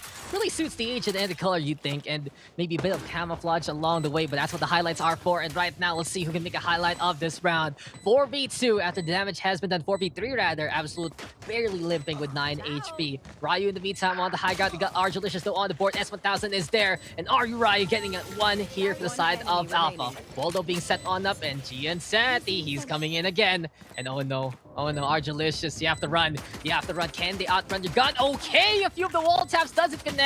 Ryu will shrug it off, and Gian Santi, he sees the sadly futile effort there of Argilicious. Alpha will take the first round. Well, I do like how he went for the wall bang first. He There tried. was a chance. There was a chance, but it was a tad to the right.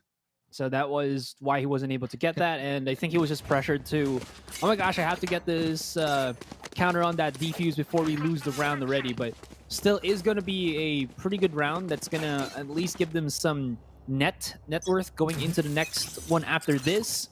But definitely Alpha Esports to start this one off strong, especially with that flank. The Insanity though, he could be in trouble as that slow stops him from the get-go, but GK Baby and RU Ryu goes in for the support. And that's 2 kills already. And speaking of 2s, the thing is, you got Alpha Esports right now having 2 different sources of pressure for the flank as Gian Sanity gets in the face of 1. Make that 2 already. Looking for the 3rd. GK Baby there to help on out. Keep it flawless and clean, as it seems like the Killjoy was trying to make a highlight reel play there. But back to my point, it's not only now going to be Gian Sanity on his classic lurk right. It can also be Chris M being sneaky with the Viper, because more often than not, you're going to see that talk screen set up from the green box all the way to that A side entrance, covering so much ground, and it's up to the Viper when to put down that wall, when to go across it, and it can really be such a detriment to get the Cade on in the first place. But Catalyst now will have the guns that they need. It is their chance to shine here, but looks like a certain Killjoy has a rifle of his own. S1000 though jumping on up really quickly. I love the tech though. He finds a small little awning he can land on the right-hand side of the belt. Besides that, Alpha playing aggressive. GK Baby, he wants to hold close here, Asarai. He had a bit of respect there for his opponent as he was getting tagged by the recon dart. GK Baby is going to lose that duel. Jet for jet, tit for tat. And S1000 did not take that much damage as well. Now, going forward into this one, Alpha Esports are on their bonus. And it's only Gian Sanity who does have the Vandal. Not really much he can do with this one. Drin Sanity is here on the top of B long. And they're trying to creep up, sorry. But they're backing away again to go to the A side. I like this. They're just baiting a couple of their motions here, and they're not utilizing the time. I think the spike is timer is Still weird. coming. It's not planted down yet, guys, but I think they were just waiting maybe for Gian to go for his signature lurks. That's why they were maybe netting the A, because they heard that the Killjoy utility was there, but ultimately it's going to be the B as the Viper smokes do dissipate. Yeah, I mean, Catalyst doing Catalyst things, playing it patiently and going for the push. Interesting thing about Icebox is Alpha Esports does not run Ryu on the signature race. He is on the stage instead. And Archalicious, he still sticks with the Grenadier there, and we'll see if that can pan out for the side of Catalyst. A spike is planted. There's the push, though, from ITZ. He wants to go for the little angle there onto the yellow box as the smoke dissipates. And in this case right now, it's everyone hanging out on the other side here for Catalyst. Good post plant already, making a fire squad and more. Going for the shots. Here comes first M trying to go for the defuse if ever. But S1000 looks up to get the kill. Make that another one. Beautiful flicks there. And Absolute with the shock dart to make it classy. FEC clean as a whistle, preventing the push and going for the B sites. This is where it becomes difficult when you don't have somebody like a Jet to just use the Cloudburst for quick smokes. Because they have the Viper, and Viper has set smokes to quote-unquote just block a bit of vision on B long, not yellow, and only have the smokes on the site itself, you can always just ping the spike and everybody will just shoot in that general direction and get the kill on you. So you need to be able to contest that yellow control, or else it's just going to be not for Alpha Esports. Of course, that was a bonus round for them, so they don't really have that insane amount of firepower, but you see the blueprint of what could be a really good round for FEC, but that just goes to the toilet a little bit as Hot Sauce got caught out in the open. Yeah, Sanity with a bit of a clean little lurk coming in from the tube. Chris M here about to hit a beautiful shot, that wide peak. I don't think Sanity was even expecting it to happen. Yeah, he was looking all the way straight forward and he's like, why are you there? I guess I'm dead now. And Alpha Esports, this is the best thing that they can do to shut down whatever Catalyst did in the other round. The post plant was significant and amazing for Fulcrum because they still had their full roster ready to bring in the proper firepower. And now Alpha changing the pace not only with the rifles but also the operator in hand. And Chris M also sneaky there, catching out Archalicious, but unfortunately failing to kill S1000 as well. The Jet takes advantage, gets that punish, gets the takedown.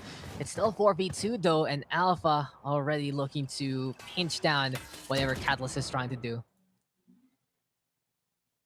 Well, they're going to be getting the control here. Seconds left. I think the spike is in the hands of S1000, so he can plant it down.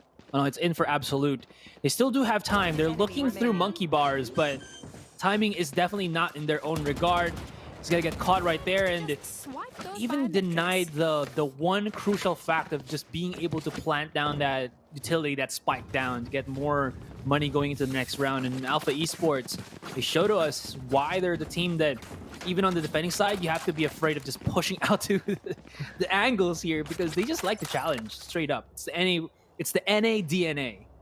Ah, I like that. But the thing is, you know, so many teams here in the Philippines, they like to play that aggressive defense. They said, okay, let's just go for it. Let's all go for the push. But the thing that separates Alpha from the rest of the pack, besides, of course, their NA experience, is it's not everyone. Sometimes it is just a certainty and sanity. Sometimes, you know, on the map like this, Chris M and Ken, GK Baby trying to go for the push. But S1000, that's a proper entry here for Catalyst. They take control of the mid area.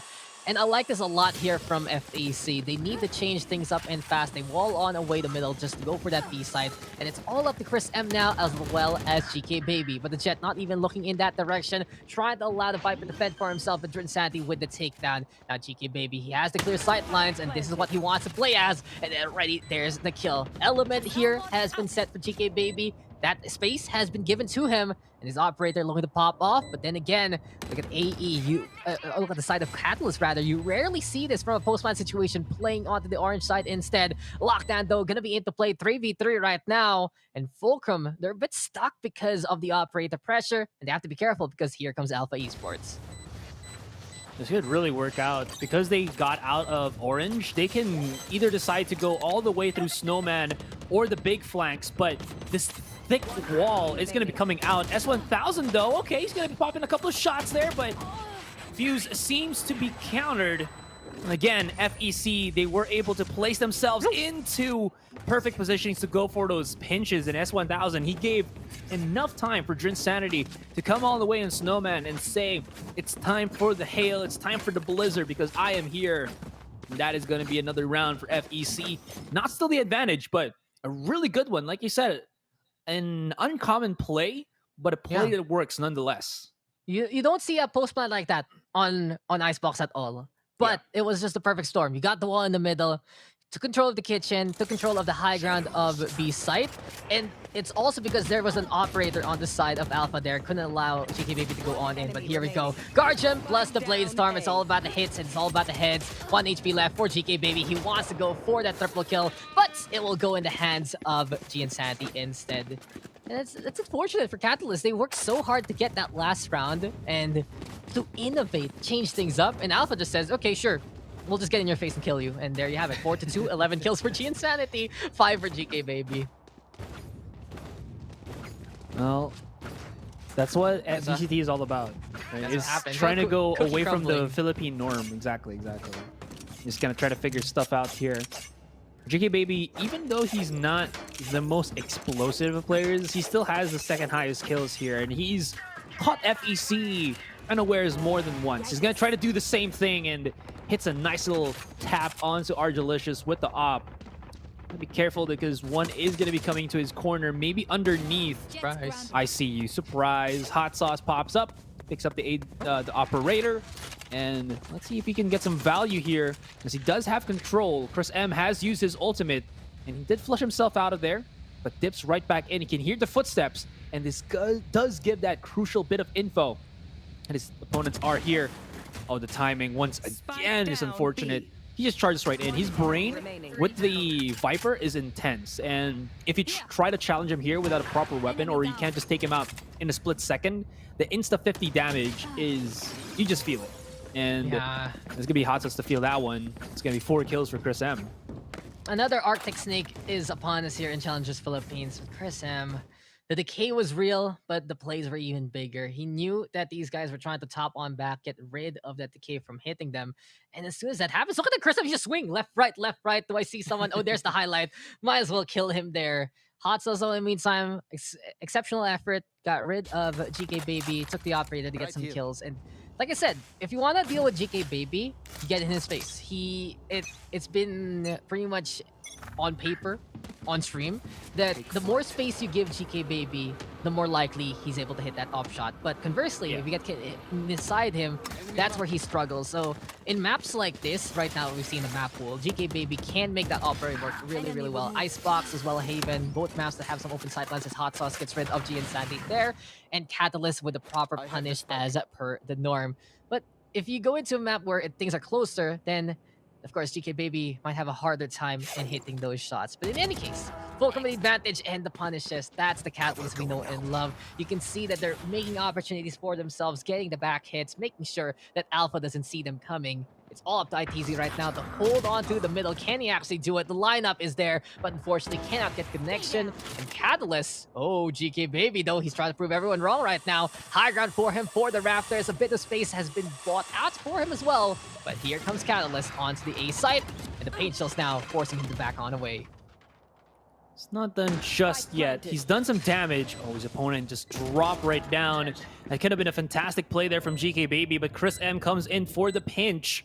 This could work out. They have plenty of time to happen, and GK Baby, he's just providing a bit more of that information.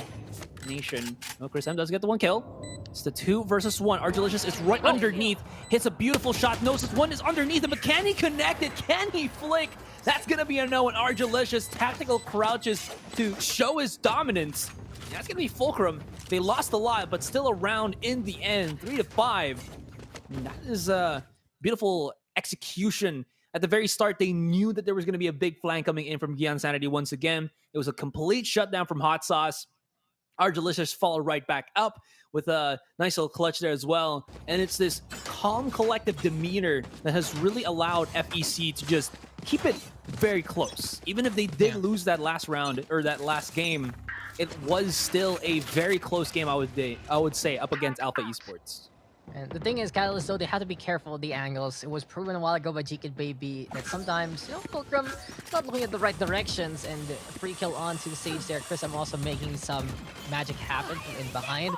But at least Catalyst, they kept cool, as you said. They got the entries, and now Argelicious! That's a package, remember. Ryu goes down, ITZ will also fall. Here comes Insanity, though, answering on back. And look at the Nano Swarm, it's gonna be oh so cheeky. Does it burn down, though? Absolute. It gets the damage done, yes. And it does get the kill. 3v3 after everything is said and done. There's the rest of from Hot Sauce, bringing Absolute back to life. Walls reinforced, so there's no time to really break it down too quickly. And S1000 now shows GK Baby how it's done with the 4v2. Here we go with the Paranoia being primed. Insanity bypass Chris M, though. And Insanity on it again. And opportunistic as they are. Insanity, though, will answer back. There's the TP right now. It's all up to Chris M to try and figure out where Catalyst is stationed. But as that happens, Insanity sees it yet again, seizes the day, sees the back of the opposition, and Catalyst one more time taking advantage of those backstabs. Man, they gotta celebrate one more time. FEC, they've been really liking A, and it's been working out well for them. I think B is more of a toss-up, a 50-50. If they can survive with their 5 as they try to get that B long control, it's even more possible, but they're not able to translate when it's about 4 or less. So A seems to be the number. Even if Gion Sanity as a Killjoy can stop them, or can at least get a challenge or a takedown as a spike is being planted, the post plant from FEC, at least here on Icebox, has been quite devastating for Alpha Esports at least.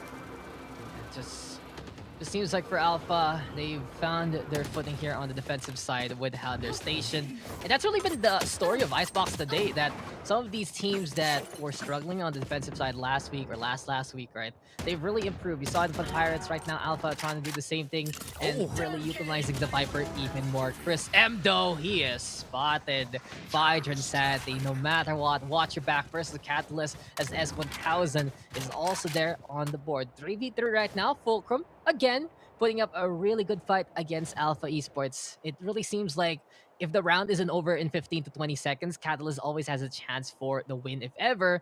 But unfortunately for Argelicious, there's someone right behind him. His name is Insanity. That's the takedown there with the classical lurk.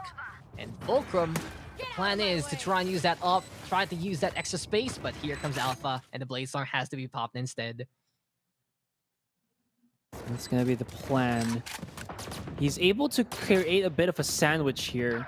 They know where S1000 is, but Drinsanity popping up of Kitchen there has to put a bit of emphasis on him. In Alpha Esports, they know they don't really have a safety at all here because S1000 has still yet to get countered out, and beautiful shot onto GK Baby. He even has his blades to boot. And Gion Sanity, can he connect? Can he finish? That is going to be a resounding yes here, Dax. And we're going to be looking at this 6-4. That could have been incredibly good, but as S2000 needed to get that shutdown onto Gion Sanity and not, definitely was out of their control now, and that's going to be at least 6-4 here. Still 2 more rounds before we do end the half, but it's been really dang good. You know, the trade-off, the back and forth for both of these teams, and the catch-off. Mind you that is throwing off curveballs of lurks here and there, not only from Gion Sanity, but from everybody else. Drinsanity, Chris M from FEC and Alpha Esports. It's been tight like that. It's been absolutely tight, as you even say with an accent there. But then again, you know, Alpha, it's interesting that we see Ryu right now not getting the kills. You can see how he isn't as potent when he isn't on the Raze, but he's been getting so much value there with the Resurrection. Same case I'd say for Hot Sauce, who has gotten a few more kills compared to his counterpart, right? But the Resurrections, they've found ways to really turn it around, and Hot Sauce, the decision making, my oh my, really smart there. Does get the kill onto 2, does get rid of the gun that was able to point on him first and foremost. And GK Baby, did you not know? Did you not have the critical information, good sir? Hot Sauce, he gets another one for free, and it's a triple kill for him. The Sage making plays and making waves here on Icebox. Another one, it's a 4 already here for Hot Sauce, and it's looking extra spicy tonight. He only has a bit of HP. He will heal himself up. It's all up to Gion Sanity right now in a 1v3 here. Asarai, there's the peak, and Gion will prevent that ace from happening. Still, damage definitely has been done. Post plant for days. S1000 is on an op. He's gonna spot out the one. Operator, let's see if he's gonna find his mark, but of course S1000 is too quick on the trigger. And that little Lurk there. I told you, man. It's sprinkles. It's M&M's being topped on ice cream of Lurks here as he not only hot sauce, but every single one. But you know what? It's his time to shine. This beautiful transition there. And it was unfortunate that it was the counter, was it the Sage? That was also lined up. It was only supposed to be ITZ, who was a collateral of that. But are you Ryu also into the fray? Well, yes, please. And FEC, they're looking pretty damn good here now. Have they broken the economy of AE? Yes to that. And they get a charge right out as Chris M, his shenanigans is now going to be punished. And that is going to allow ITZ to use his ultimate, but still though. Yeah, still. Yeah, Hunter's Fury not getting too much there. GK Baby, though, on the board versus S1000. Backing on away, but since Hot Sauce had a good round a while ago, it will be him going for the res. And Archalicious flying in, gets in the face of G Insanity, and looks at GK Baby with a classic instead to get that takedown. Statements being made there by the Rays. And this is just all for Fulcrum. They're looking to tie things up, and such a clutch round a while ago for Hot Sauce that has allowed the side of Catalyst to really cascade this way acid ride. This is because of what the Sage has been able to do. Hot Sauce though will fall. S1000 dies as well. ITZ, he's the clutch god here for the side of AE. He will get to start things off, but Ryu now, it's all up to him. Archalicious showstopper gonna get denied. Of course, Ryu will not want to die to a rocket there. Paranoia gonna get thrown, and Insanity from above, bringing in a screaming eagle of death. Fulcrum will tie it up, and we have a game here, ladies and gentlemen. But Alpha Esports now on the attacking side, and we'll see what they can do. That could have been a terrible round for FEC. Aryu Ryu, if you saw the minimap just a little bit, he was able to get and duck and weave on B Long while it was being scanned by Absolute on his Soba. And he got a little, or not little, but a really big flank coming in. If it wasn't for Drinsanity still having his position there, as well as the paranoia to just make sure the round was in, I'm actually was just afraid of what was going to happen there for FEC. In any case, though, they still clutch out that round at 6 for 6, and this is what we're looking for. Once again, FEC keeping it close at the first half, but when we swapped the rounds, when we saw that Haven map, that's when it all went to the wayside.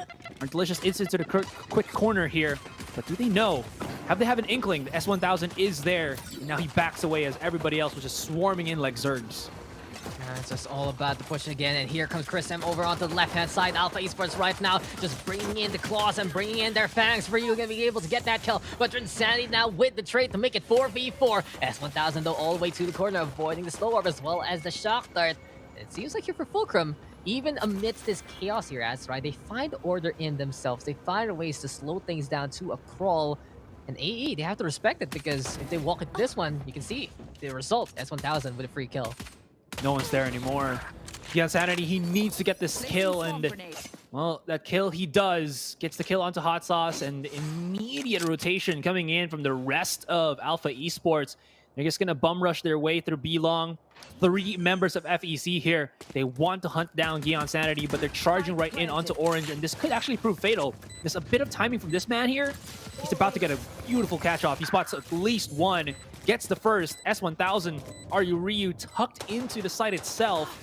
And with this turret being used to stop the oppressors or the retakers from happening, Alpha Esports, I think they have everything locked and loaded here.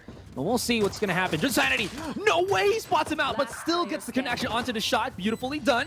Absolute 1 versus 1 for the moment. And ITZ, this man has yet to really go hot in this best of 3. But last week he was on fire. And he's going to hit those shots with the classic 6 to 7 here. You know why? It's because he's been dying earlier in this series. That's the biggest thing. ITZ, he's like a fine wine. He ages over the round, and then it becomes too easy for ITZ for him. You can see how potent he can be in clutch situations, and yeah, you can rely on him again. Beautiful hold on the yellow box to win it and more. FEC in the meantime, they really prevented that A push from happening in such a well-timed manner. But when we got the B, it still wasn't to be it for them. So it's Alpha with momentum coming into the half. They take the lead back, and they are going to be looking to use that gun advantage. GK Baby already, Phantom in hand, going for the push. He's looking for another one. There we go, though, with Viper set up already. And Chris M, he just finds ways to get in the way of Fulcrum time after time. Look at how big that smoke team is, Asteroid. It really feels like it is a fog and a half there. A Silent Hill moment indeed. GK Baby though with the quad. Ryu will get that last kill. And here we have it. Seems like the duelists have woken on up, and even though Ryu is on the stage right now, he still knows his role. And of course, GK Baby on the board just like that, exactly what Alpha Esports needs. Battle Sage. GK Baby has 14 frags, second top for Alpha Esports. So even though we haven't really seen him pop off cam or these consecutive rounds has allowed him to give that impact for Alpha Esports. And that's more than enough, I think, for the team. Definitely is needed. I think the two more particular agents that you would probably need on Icebox is the Sova and I think arguably either a Jet or a Raze. And GK Baby has stepped up to the plate for that one. Is going to charge right out. He really wants to get the kill. And Gion Sanity is going to spot, of course, the control onto elbow. GK Baby just charges right in with a dash. Let's see what he can translate with that one as Hot Sauce shuts him up. That's going to be a stop onto the B site. But, of course, it's the 1-for-1 trade. And there's still plenty of time for Alpha to figure stuff out and try to figure what they have to do. On the other hand here, though, FEC, they just backed away. They still have their Sova. So they can just play as far back and they can wait for the recon dart to get them that crucial bit of information that they do need.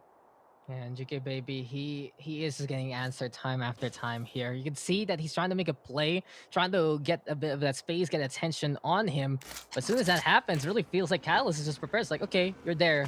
Let us kill you. And more often than not, it doesn't pan out well for him. But there's still a chance here later on. There's still so many more rounds to go on. And this is going to be their bonus round anyway. So if Alpha Esports can figure things out right here, right now, they can really run away with it. They've lost Chris M, though, in this firefight. An absolute, like, now, look at that. Recon Dart flying all the way across to the green box. Soba Intel also going to be here onto the east side. ITZ, though, with a kill onto the S1000. And a great play here from the Soba so far. He's really waking on up this second half here, Asteroid. G and Sandy, though, over onto the high ground. And the one that can contest this is Absolute. Ryu will fall. The spike does get put on down, and ITZ going to get on the board. Here comes Sandy, though, catching the killjoy in response. 1v1 after everything is said and done. AE making it the critical junction yet again, but Catalyst not wanting to give up whatsoever. Rotations, though, are in order here, and the waiting game, Asteroid, just a waiting game for them. ITZ's brain is huge. I'm just going to break that down for you. He heard the TP, the shouted steps come out from Jin Sanity, and immediately as he doesn't spot him on rafters, he knew that he crossed already, going through A main and going for that big flank. And you know why? He just looked at the, I think that's what you call maze or elbow. I don't know what's a specific call out for pros, but because there was a wall right behind him, he was already sure that no one was going to come from his behind. And he just looked at the perfect position. ITZ's brain, man, is incredibly big. He's back. He's back. He was asleep. The sleeping giant is ITZ. First game, he was like, okay, you guys don't actually need me. Or in cases where he was needed, it's like, sorry guys, I'm already dead at the start of it. So Catalyst, you gotta give it to Catalyst for putting the priorities right to catch out ITZ as quickly as possible, to make sure to punish GK Baby as much as possible. And of course, if they can stay away from the flicks of G Insanity, that is icing on the cake. But with ITZ right now, lasting this long in the rounds, putting him in those 1v1 state situations, like I said, the waiting game, and like Asura said, it was just so smart from him. Any small audio cue, any small bit of visual you give to ITZ, he is the hunter, and he will hunt you down to take it down. So pretty nice here for AE. They are up versus Fulcrum 9-6, and for Fulcrum, it might be a slippery slope unless they can bring it back. They just need to find a way to catch out the Sova yet again.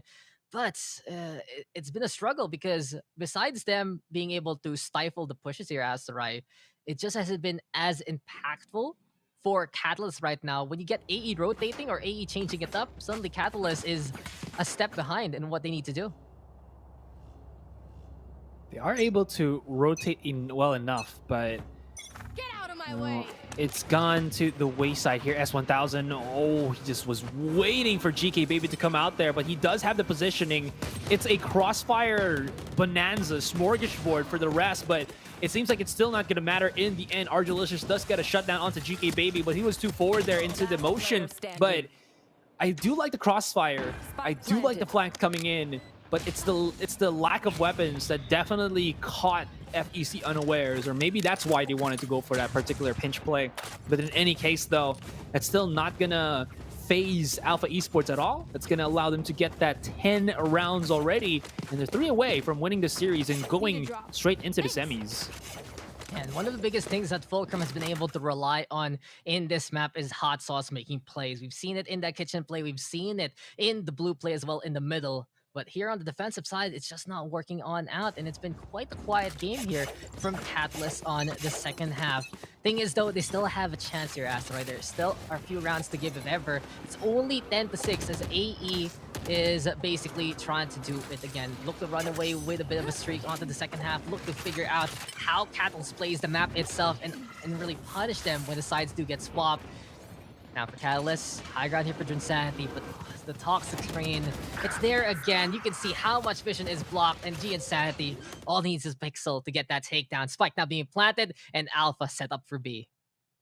How does he know? Well, it's their own smoke, but that was pretty nutty. Shutdown onto Chris M, though. Great job for S1000, and a chance, a hope, a dream for FEC. I mean, it's not the last round for them, but they definitely need to win one now to set the tempo, or to counter the tempo of Alpha Esports, no doubt. JK Baby still playing onto yellow, allowing Gian Sanity to play on his Cloudburst, and it's absolute to remain. He cannot connect the one shot, so he can't go for the other. That's 2 more rounds, 11 for Alpha Esports, and FEC.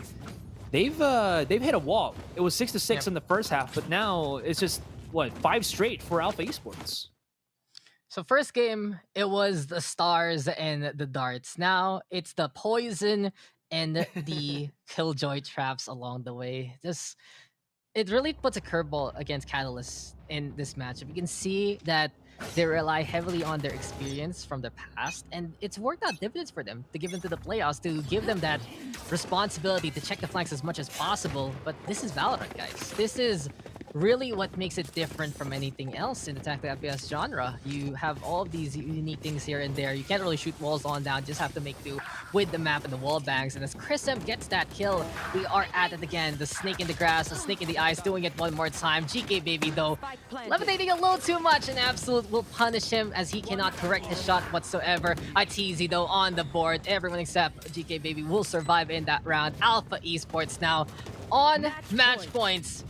Still, gotta give much love here to Catalyst. There is a chance if they can get 6 straight to force out overtime, and they've really shown how much they improve from last week. But Alpha Esports, man oh man, this just isn't a curveball anymore. This is a ball that gets thrown to another guy all the way in another base, and you're like, yeah, is that legal? Is that okay? I guess, sure, whatever. Let's try to figure it out.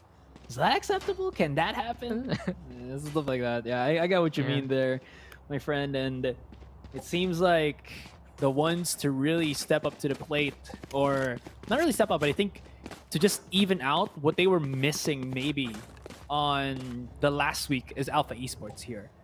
And it's probably this team, aside from another one, that has the best shot to get into the second place, you know, right behind Bren. We still have Hashira and GXR. That's also definitely a match to look out for. But I'm curious to see what's going to happen when Alpha Esports go up against Hashira. I did make a mistake last week when I thought I was going to say Alpha Esports versus Hashira, but that definitely is the matchup that I would really want to see. Or maybe GXR has finally woken up and this is their time to go in semifinals. This is their time to go to the grand finals. There's a lot of teams to definitely look out for here in the VCT. But, of course, it's not over till it's over. Although, okay, boom, boom. Delicious. No pow. Where's the pow? Where's the big boom? Pow. Where's the crunch? It's more of a it's a little light tap with the showstopper there. Hunter's Fury though from ITZ. Looking for a target, doesn't get it. And you make a good point there, Asteroid. Whoever wins though, first half of the bracket, really the top part, it will always be new versus old no matter what. And we will get that infusion with Alpha Esports. They're the ones who've been making quite a speech for themselves that they can try to make it at the top, not only the PH, but also the SCA side.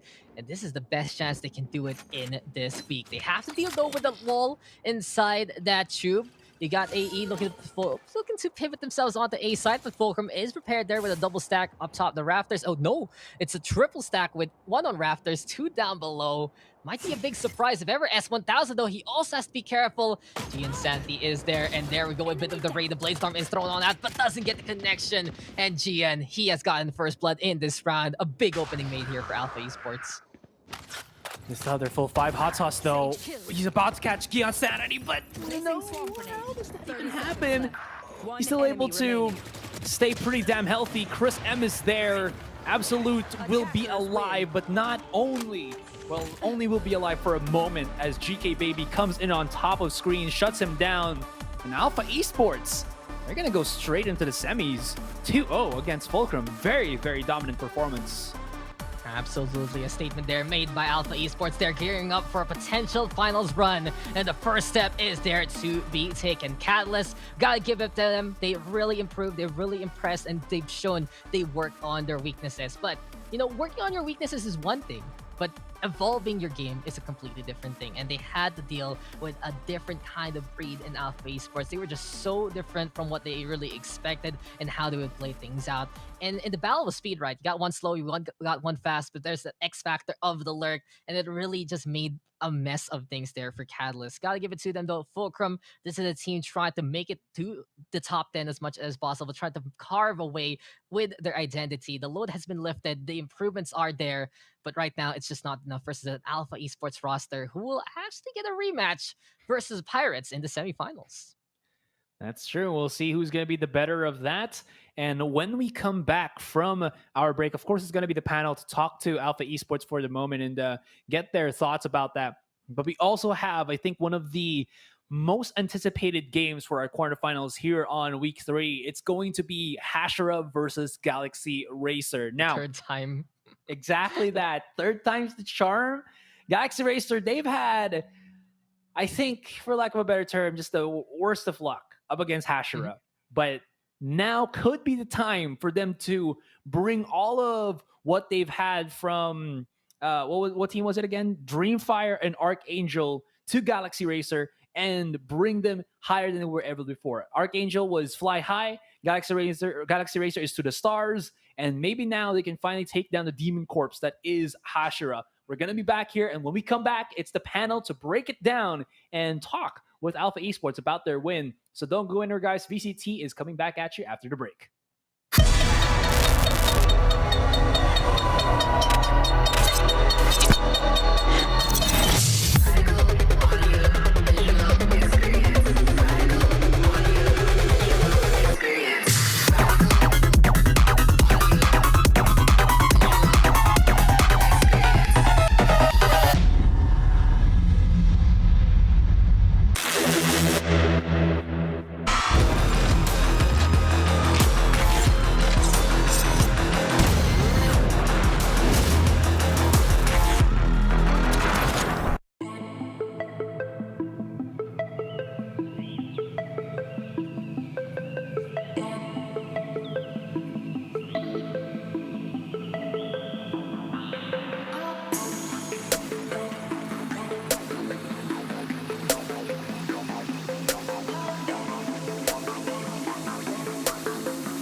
Another 2-0 at the very middle of the day. Alpha Esports able to take this win up against Fulcrum and run with it, securing their spot in none other than the semifinals coming into tomorrow, yet again making an appearance where they're going to be facing off with none other than the Pirates. And we'll find out that story tomorrow. But for now, we have a little bit of an interview because we got a special guest joining us on the program here today. We got no one else but Gian Sanity. Welcome to the Updraft. Welcome to the show, man. Thank you, Alistrado, for having me. What's up? What's up? First of all, congratulations. We're seeing you in the semifinals. How's everybody feeling? You guys are looking cleaner.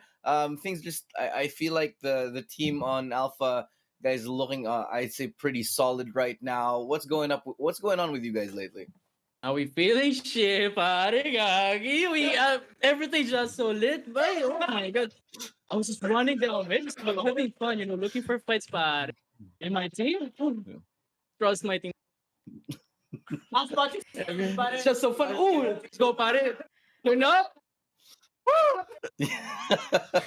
Well, that whatever that energy, I'm gonna take some of that. I'm just gonna need that in my life right now. But good job, guys. And okay, here we go. So a quick adjustment right now. You guys looking a little bit better here. You're going up against the 6045 Pirates tomorrow. In terms of a rematch, how are you feeling about that game tomorrow? I feel pretty confident. Pirates. I personally feel kind of close to them because they're Bisaya and we're kind of like inviting me to, like, if ever I pass by Cebu, I'm gonna chill with them there. Yeah. But overall during the game, I feel kind of confident. Excited to face them again. I got some new things just for them. Right. And you guys are looking, I think, I'd see a lot of marked improvement within the team. Do you guys feel like you're happy with the improvement of, your squad here, Alpha Esports, over the course of time? Because, it's only been a little while since you landed here, actually. But how are you feeling about how much you've actually grown and what you've accomplished in these past few weeks? I feel pretty awesome about it. I'll take whatever improvement we have right now. And, to be honest, it's pretty big. It's pretty fast. I'm just so happy and excited. Yeah. Right. Okay. Well, I'm everybody honestly happy. This is something that we've talked about a lot on the desk here. You guys doing well. It's we wish the best for you because it's good for the scene, good for the community. So hopefully, it keeps going. Now, it's your time to shine yet again. Anyone you want to give a shout out to or give thanks to? Shout out to all my followers there, all my pares. Gagi. Thank you all for supporting us for Alpha Esports. My parents, my mama ni Eats, and to everybody for cheering for us. Thank you so much. All right. Well, there you have it right there. Thank you, Gian Sanity, for joining us on the stream, and good luck on your games tomorrow. Thanks, Alistrado. All right, so there you had it from Gian Sanity, the current leader of the scoreboard. Very fun time they're having, Viminal, in the Alpha Esports Byron, that was a bootcamp. really cool interview, bro. No cap. I don't know if he's messing with me. Honestly, I feel like that's where it was going for a second. I honestly thought that you were gonna respond back in Konya, Gian, honestly. I was so tempted, but no. My inner South kid just was barely holding it in for that one. But they did win a very decisive 2-0, and they're going up against Pirates tomorrow. So let me get your thoughts on that last series. Ling, I'll start with you, and then Vimin will feel free. I mean, for Alpha Esports, there really isn't much to say because they've already mentioned much of improvement that they have definitely shown and displayed here, especially with this matchup against Fulcrum Esports. They know their weaknesses, they worked on that, and of course, they played according to their strengths. And honestly, that's the best card that they basically dealt with here in the series. And there really isn't not much to say because finally everyone is trying to step up, but you'd see a lot of inconsistency still, and let's just say it's just part of their run overall since they're just starting out. Yeah, Yeah. for the side of Alpha Esports, many of us were expecting Gian Sanity to bring out that chat, to bring out that duelist, to bring on the role swaps for their team. But, they just showed everyone that they could still make it work with the tried and tested formula that they have been trying to succeed with in the past few weeks. And it worked out pretty well for them in this case against FEC. Yeah. Well, you know what they say, insanity is doing the same thing, same exact thing, and expecting different results. Yeah. But so far they're getting, they're not getting the same results. We'll have to see if they ever go up against Bren. But for now, they're actually doing well enough here. But we got the highlights as to how that previous map went, and going on later and later on to the day. We're just hoping that the games will equal the tenacity of what we've seen here. We have still one more best of three series, guys, so obviously stay tuned in for this here. I'm gonna bring your attention, all of you guys on the stream rather, to Ling here, because I'm gonna ask you real quick. Do you feel like, after what we've seen, Ling, on this previous game, you think it's enough to actually claim that spot for Masters, for the Challenger Finals? I mean, deciding this on the matchup against Fulcrum Esports alone could still not be enough, because I've seen rather better teams out there that could have been a better benchmark to what they can do Right. once they actually qualify for the Masters. But for Alpha Esports, on the other hand, if they actually keep this pace of them continually trying to improve, I mean, they have better chances still. But then again, I still see this as a long shot for them to actually stand up against the other SEA teams here that have been seasoned for the competition. Right. Gian actually in the previous interview said he wanted to go up against Hashira. If they win in their game tomorrow, it might be a possibility. Gian's dream might come true there. And I feel like getting to play against teams like Hashira, teams like Empire, former Empire, and Bren, it's all gonna do a lot just to skyrocket Alpha Esports. What do you think about that, Vim? Yeah, absolutely. The more experience they get facing more teams that are up there in terms of the power rankings are definitely going to make them much stronger. But again, taking a look at the stat sheet over here, you can see Gian Sanity really stepping it up, but as well of the rest of his teammates. Everyone did pretty well in terms of the KD, so that is telling that it was a concerted effort from the squad. We were talking about how, they've been doing quote-unquote the exact same thing. Well, maybe on the surface, on the macro level, it is looking a lot like the same, but they've definitely been a lot cleaner in terms of the micro scale. Yeah. And I think scaling is definitely something that Alpha is looking at. It seems like they're actually purposefully fine-tuning it, because it does look like they're not just picking up rounds via firepower. They're actually getting successful rounds based off of plays, based off of mid-round calls, based off of set strats that they have probably decided before the match started. So I'd say there's a lot more deliberation coming into this game for Alpha Esports, and it's starting to show here as we see the growth of this team unfold before our eyes. Now, Ling, what about you here? Are you convinced of Alpha Esports and the way that they've sort of grown into a team right now? Because for me, if I'm gonna be honest with you, it seems like they're, I'd say, maturing, but in terms of the tactical side, they still do look a little bit raw. I mean, for the other side of things, I mean, you did mention about tactical wise. I mean, I still strongly believe that the team needs a lot more oomph to it. I mean, it's not just in terms of firepower, but I do have to point out that it could have been better. Like, a lot of things could have been better for the team overall once they actually experimented on stuff, which is, I would have to point out, which is the role swaps over and over again, which is quite surprising that they did not put out on this series. And might have to say, what works now could have been could have been great for the meantime, but then again, they really have to consider that there's a lot more possibilities on what the team could be, and making those micro decisions overall could be something that could affect them greatly and in a positive way, I might have to say. Oh, we took a look at the macros. Let's look at the micro, the individual performances of these guys here. We have the MVP of the series coming up for you. And let's go ahead and take a gander at who that is. And to no one's surprise, Gian Sanity, 287 ACS on him. Dude, pare chong, amazing work from him. I bet I fell into it. I did it. Oh no. No, but all I'm saying is, man, Gian Sanity has this phenomenal ability to be able to frag out for his team, despite being on that Sentinel role, and it's because he loves going on that lurk, that notorious lurk, and his impact on the team is just unmistakable.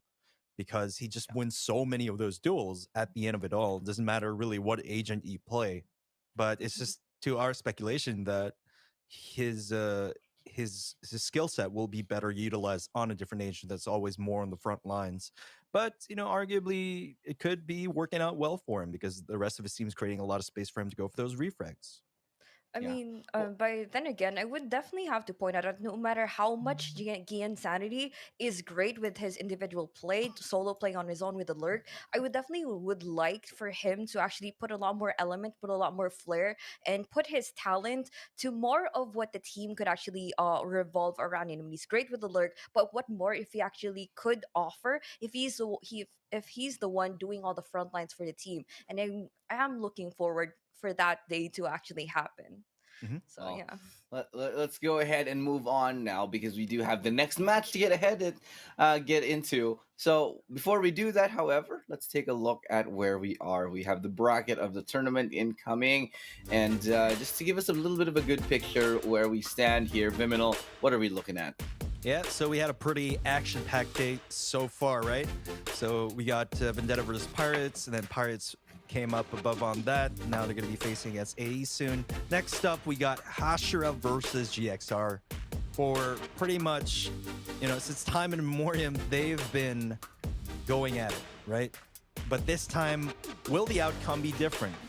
Historically, Hashira has always had the upper hand against GXR, but in the past, sometimes they've had a bit of a rough time dealing with GXR.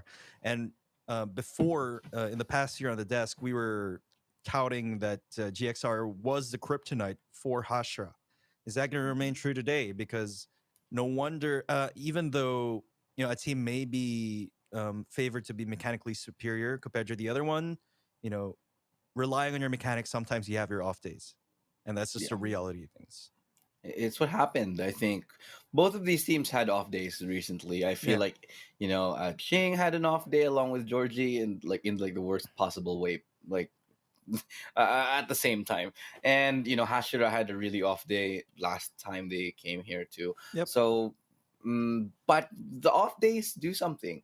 I think the off days really make you hyper aware of every single small mistake. They put your mistakes in a magnifying glass, and I think it's really good for a team to learn from those instances when they do happen. But what we can learn, however, as viewers, is that we can win 1,500 Valorant points. Ling, why don't you tell us how? Oh man. So for you to have a chance to win 1,500 Valorant points, all you have to do is to follow the mechanics pop down below, like literally below me. So first, all you have to do is like and follow the PPGL Facebook page. Second is that you have to like and share the stream. And of course, do not forget to set the post to public so we could verify and see that you followed the instructions very well. And of course, do not forget to include the hashtags Valorant Challengers, hashtag Valor VCTPH, hashtag PPGL Valorant, and of course, there's a total of 10 winners that will be drawn at the end of the stream. It's 1,500 points, and you can buy a lot, probably a skin from the newest bundle or a battle pass for this season. Yeah. So, Well, get excited about it, but if you know where to tune in, that's all you gotta do it because there are two languages for you. If you want to watch on English or in Filipino, we got you guys covered at twitch.tv/ppgl_VCTPH. And on Filipino, it's facebook.com/ppglgg. All panel sessions will be in English. So we got you covered not wherever in the world you are, but whether you want to listen on English or Filipino. And that's pretty much it. but it's still significant because we know a lot of you guys fans are tuning. You know, a lot of fans coming into the English stream and being like, why are you guys speaking in Filipino?" Because because this is the English stream, and now you guys know that you can leave and watch on Facebook, and the converse will be the same. You know what I mean? So yeah, no more excuses there. But so we we got to move on. However, with the program, we got an exciting match here: Hashira versus GXR. Tale as old as time. This this lineup, this rivalry has been going on since I'd say just after first strike in week number 1, and honestly, it's just getting better over time. It's aging like fine wine. But we do have to take a look at the rosters here. Tell me a little bit about the GXR roster here. Viminal, I'll start with you here. Tell me about the roster of Galaxy Racer. For Galaxy Racer rather, you have a mix of Old Archangel and then Dreamfire mixed in together, and arguably they have become much stronger as a full 5-man here. We got Ching, Emin, Georgie, Carl, and Johan. They've had some really good performances recently here in the VCT, but they've always come across Hashira. For some reason, it's just Hashira always has the upper hand here. But will that be the same thing, the same outcome coming into this one? Because our confidence with Hashira was kind of shaken last week when they quote unquote underperformed, right? It's all a matter of whether or not one of these teams will underperform.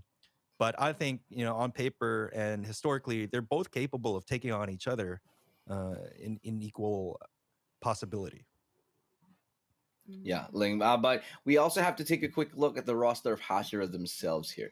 So this is a little bit of a team which is a mixed bag, also from all parts of the country coming together to form this powerful lineup here. Ling, tell me about Hashira. Man, Hashira has proven, or rather has always shown us on how better they are in terms of tactical factors inside this game. But then again, you'd see a lot of talent here coming out from the individual players. You'd see a player like Jeremy who's popping off, and the same goes with Hatred. I might have to say, he may have to play Jet or Sage from time to time, but then again, we could not discount how much fragging potential in each and every person has, especially for Rabbit. Fragging and at the same time going in for the IGL role is definitely not a joke for us here. Yeah. And we would be remiss to talk about Envy, who again has been not only changing agents every game, but also being on the top of the scoreboard. Let's not forget that one performance against Bren, where it was Envy, Jeremy, and it was Envy, Jeremy, and who was the other one? 2766, I think. Yeah. No. It was Jeremy, Envy, and Hatred. There you go. At the very top. A really high scoreline between these three players. And you actually make a good point. 2766, constantly improving on that squad. So excited to see what he brings to the table here as we take a look at the head-to-head. We just mentioned Envy. Hard to draw a little bit of a comparison between these two players because I don't really feel like we can talk about Envy as any one role because he just plays whatever and he's just really good at it, Ling. Man, and imagine the flexibility that he actually offers for the team overall. Puts out a lot more versatility in terms of what Hashira can do inside the server. This is what makes their opponents continuously have to second guess on what they're trying to do on a certain round, because these players might have to say have those games that they're basically hard to read, and might have to say really want for them to put out another show of that here, especially when they're going to be up against GXR. Yeah, well, let's go ahead and take a quick look at where we're going to be having this battle in just a second. So, the draft, always so important here for these teams, and especially with a matchup that's so nuanced as this one, the map picks are very, very crucial, and this is going to be interesting. Look, Icebox, Ascent, Split, different than the last time we saw them face off against each other. They've just, Hashira have decided to ban Haven. I agree. They haven't been good on Haven for a while now. They're fairly decent at Icebox, so Galaxy Racer have gone and decided. What are your thoughts on this map process that we have here, the map vetoes? Coming from the previous map picks that we had in this same matchup, we've seen them battle a lot on Bind. and that went to Hashira's favor immensely. So I'm not surprised that Galaxy Racer chose a different map here in terms of Icebox, wherein arguably they're one of the stronger teams that perform on Icebox. So this draft might actually favor Galaxy Racer, I think, coming into the first map here. Well, arguably, I might have to say that I mean, Hashira could still put up another one here. I mean, regardless of how the map picks look favorable for the side of GXR, I still think that they could still be able to outplay given the fact of the matter that they have definitely prepared for this type of competition. Just like how we are going to be anticipating them work on their aim duels a lot more. And for a map like Icebox, especially in the long range engagements, I'm pretty sure they will be up for that type of challenge. But also to the consideration that they are studying the map overall, that they could definitely have to have a good read or possibly put a lot of set pieces inside this game.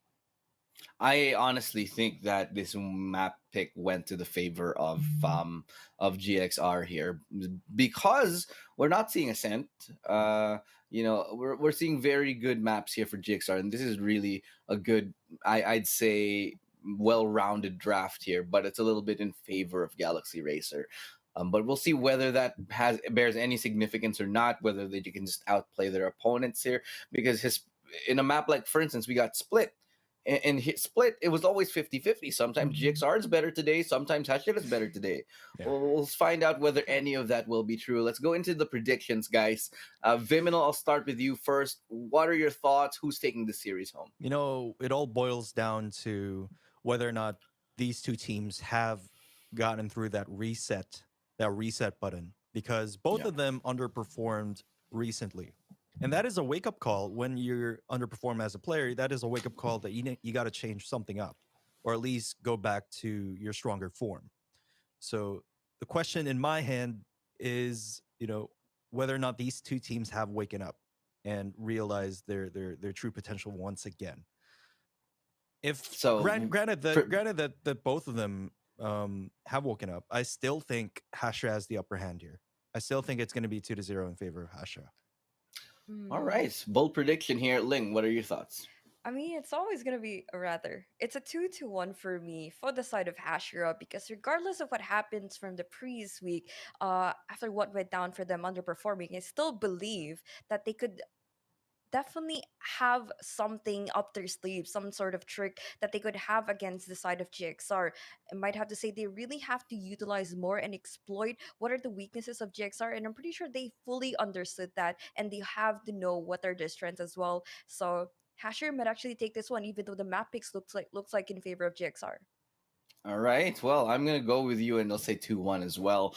I think Icebox is going to be shaky, but I do think that the rest of the matches should go in favor of Hashira, assuming they all feel good today. I'm going to agree with Viminal on that sense here, right? But before we go into the game itself, we have to take this moment to thank our sponsors. So, big thank you to PPGL, the largest multi-game esports league in the Philippines, organized by Mineski and Globe Telecom. Hashtag reinvent exciting victories in Valorant with the new Sylvanas bundle. Get yours now on Coda Shop with Globe. Thank you also to our official gaming PC and laptop partner, Predator. Hashtag summon your strength. And Globe Virtual Hangouts will reinvent esports and bring it to a whole new level. Let's get hashtag OL together now as Virtual Hangouts Go Esports brings events and programs like no other, starting with an apprenticeship program led by the pros, stream takeovers, and local and international tournaments. Download the Globe One app and click on Virtual Hangouts tab to get updated on the latest happenings on Globe Virtual Hangouts. And check out our social media on Facebook, YouTube, and Twitch. It's PPGLGG and PPGL_VCTPH on Twitch, and at Hello PPGL on TikTok. But that's enough blabber from me today. We're ready to go into the game itself. I'm so excited for this. I know you are too. It's the final best of 3 today, and it's Hashira versus Galaxy Racer.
The stadium is set.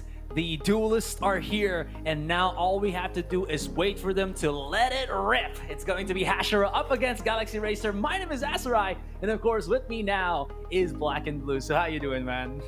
Doing good, pare. But it seems like, our talks about some Beyblade spinning top toys earlier on during the pre-break and transfers over here. We're having some fun with lots of that, but I think what we're gonna have more fun with here, Asarai, is a game coming up. It's Hashira versus GXR Part 3, and we know sometimes third time might just be the charm for this team because, well, Hashira took the first 2 series. Yes, the first one was a bit of an outlier because GXR did have technical issues, but no excuses. Second one, no, definitely none because, well, they took that in dominating fashion. But right now, moving into this, I'm very excited for what we're gonna see here. Yeah, again, it's either GXR was played with something with their tech issues on their side, or it's maybe just that they were still not as meshed up. I think the last time that we saw them during the second week was Georgie not really stepping up to the plate, and that really put a hamper on things, I think, for GXR here. They still need to kind of find themselves, groove themselves up. And to point out here, Amex is going to be playing here. Who 276 isn't going to be playing. Rather Amex. Yeah. Yeah, it's going to be Amex. So maybe the first map is going to be either Split or Icebox. Wait, let me just clarify that. It's Icebox. It's our third Icebox map to start things off. It's like 3 Icebox to go on. So yeah, you're right. They usually do pull out Amex when it comes to Icebox or Split. And so here right now for GXR, Georgie Ching, Johan, Carl Emman, the full 5-man lineup coming on here. Very tasty. I love the wood on the background there, by the way. They have such a nice house. I'm gonna say it. It feels like, when you visit your grandma and they have like all of this wooden furniture and just house decor, and you're saying like, Grandma, just waking up from a nap and then watching morning or afternoon cartoons and eating a nice little bowl of Nova chips. Yes, I put it on the bowl. It looks like they're playing like a coffee cafe or something in the mid afternoon, dude. They've got like the interior design is on point for their boot camp over there at GXR. Of course, it helps lift the mood up. That really matters when it comes to the game too. Yeah, it does.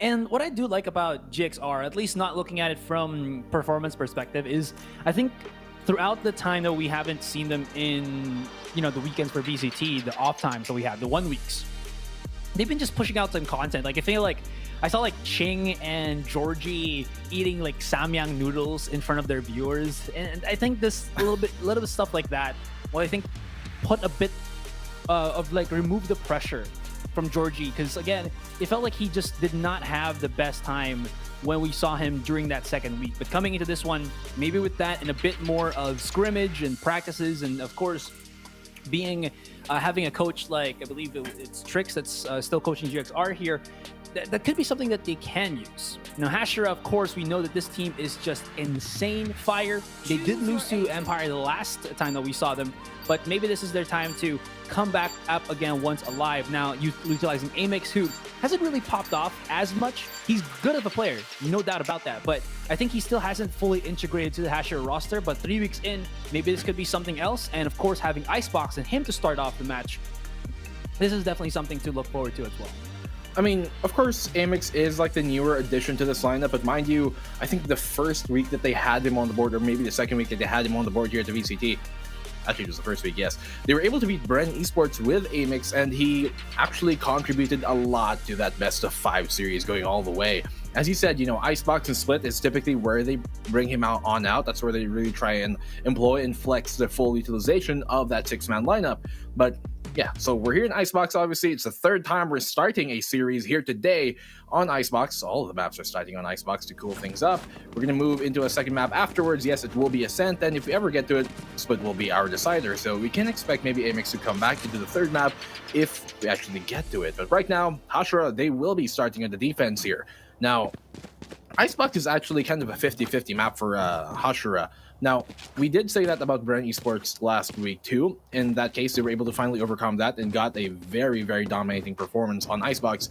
We're hoping to see if Hashira can kind of replicate that success as well, because Icebox hasn't been necessarily the best map for them, to be fair. Although, I mean, that's exactly why GXR did pick Icebox, I think, because of that main one fact. And GXR, I mean, this is the third time these guys have fought against each other here at the VCT, but to call it a rivalry, I'm not sure if it's there yet, because for it to be a true rivalry, you know, it has to be back and forth. It has to be one team actually winning in that rivalry series. In this case, Hashira has won twice, yes, but earlier on, when a lot of these players on GXR were on Archangel, before the whole GXR lineup was entirely created, a bunch of them came from Archangel, and that lineup on the Archangel squad was actually getting further here into the VCT than Hashira ever was. And for now, the script has kind of been flipped on its head. It's Hashira who does get further. It's Hashira who we kind of expect to be higher up there in terms of the standings at the end of the day. And GXR just, it's twice now that they've been gatekept here by Hashira. And, you know, Viminal a while ago, he was pointing out that we were kind of saying, you know, GXR, they might just be the kryptonite to Hashira. We've been touting it as well, the casters, the panelists, all of us, because it did seem like on paper, GXR, their style, could be exactly what can break Hashira down. But so far, the results have spoken for themselves. It has been Hashira who has won this bout twice now in a row. And so GXR, third time is going to have to be the charm here. And luckily, I think this is finally where they're going to get things going, because obviously this is the last week here of Stage 2. And it's going to be the last chance to really prove that, well, this is definitely a rivalry worthy of being called one. You still have a technical pause for the moment here, Black, but there are some points that you said that really do resonate with me a little bit more there. It's just, again, to be a rivalry, there has to be some form of back and forth here. But it seems like GXR still have yet to prove their stuff. I know, again, as long as you can get into the VCT top 8 or the top teams here, you've already done a lot.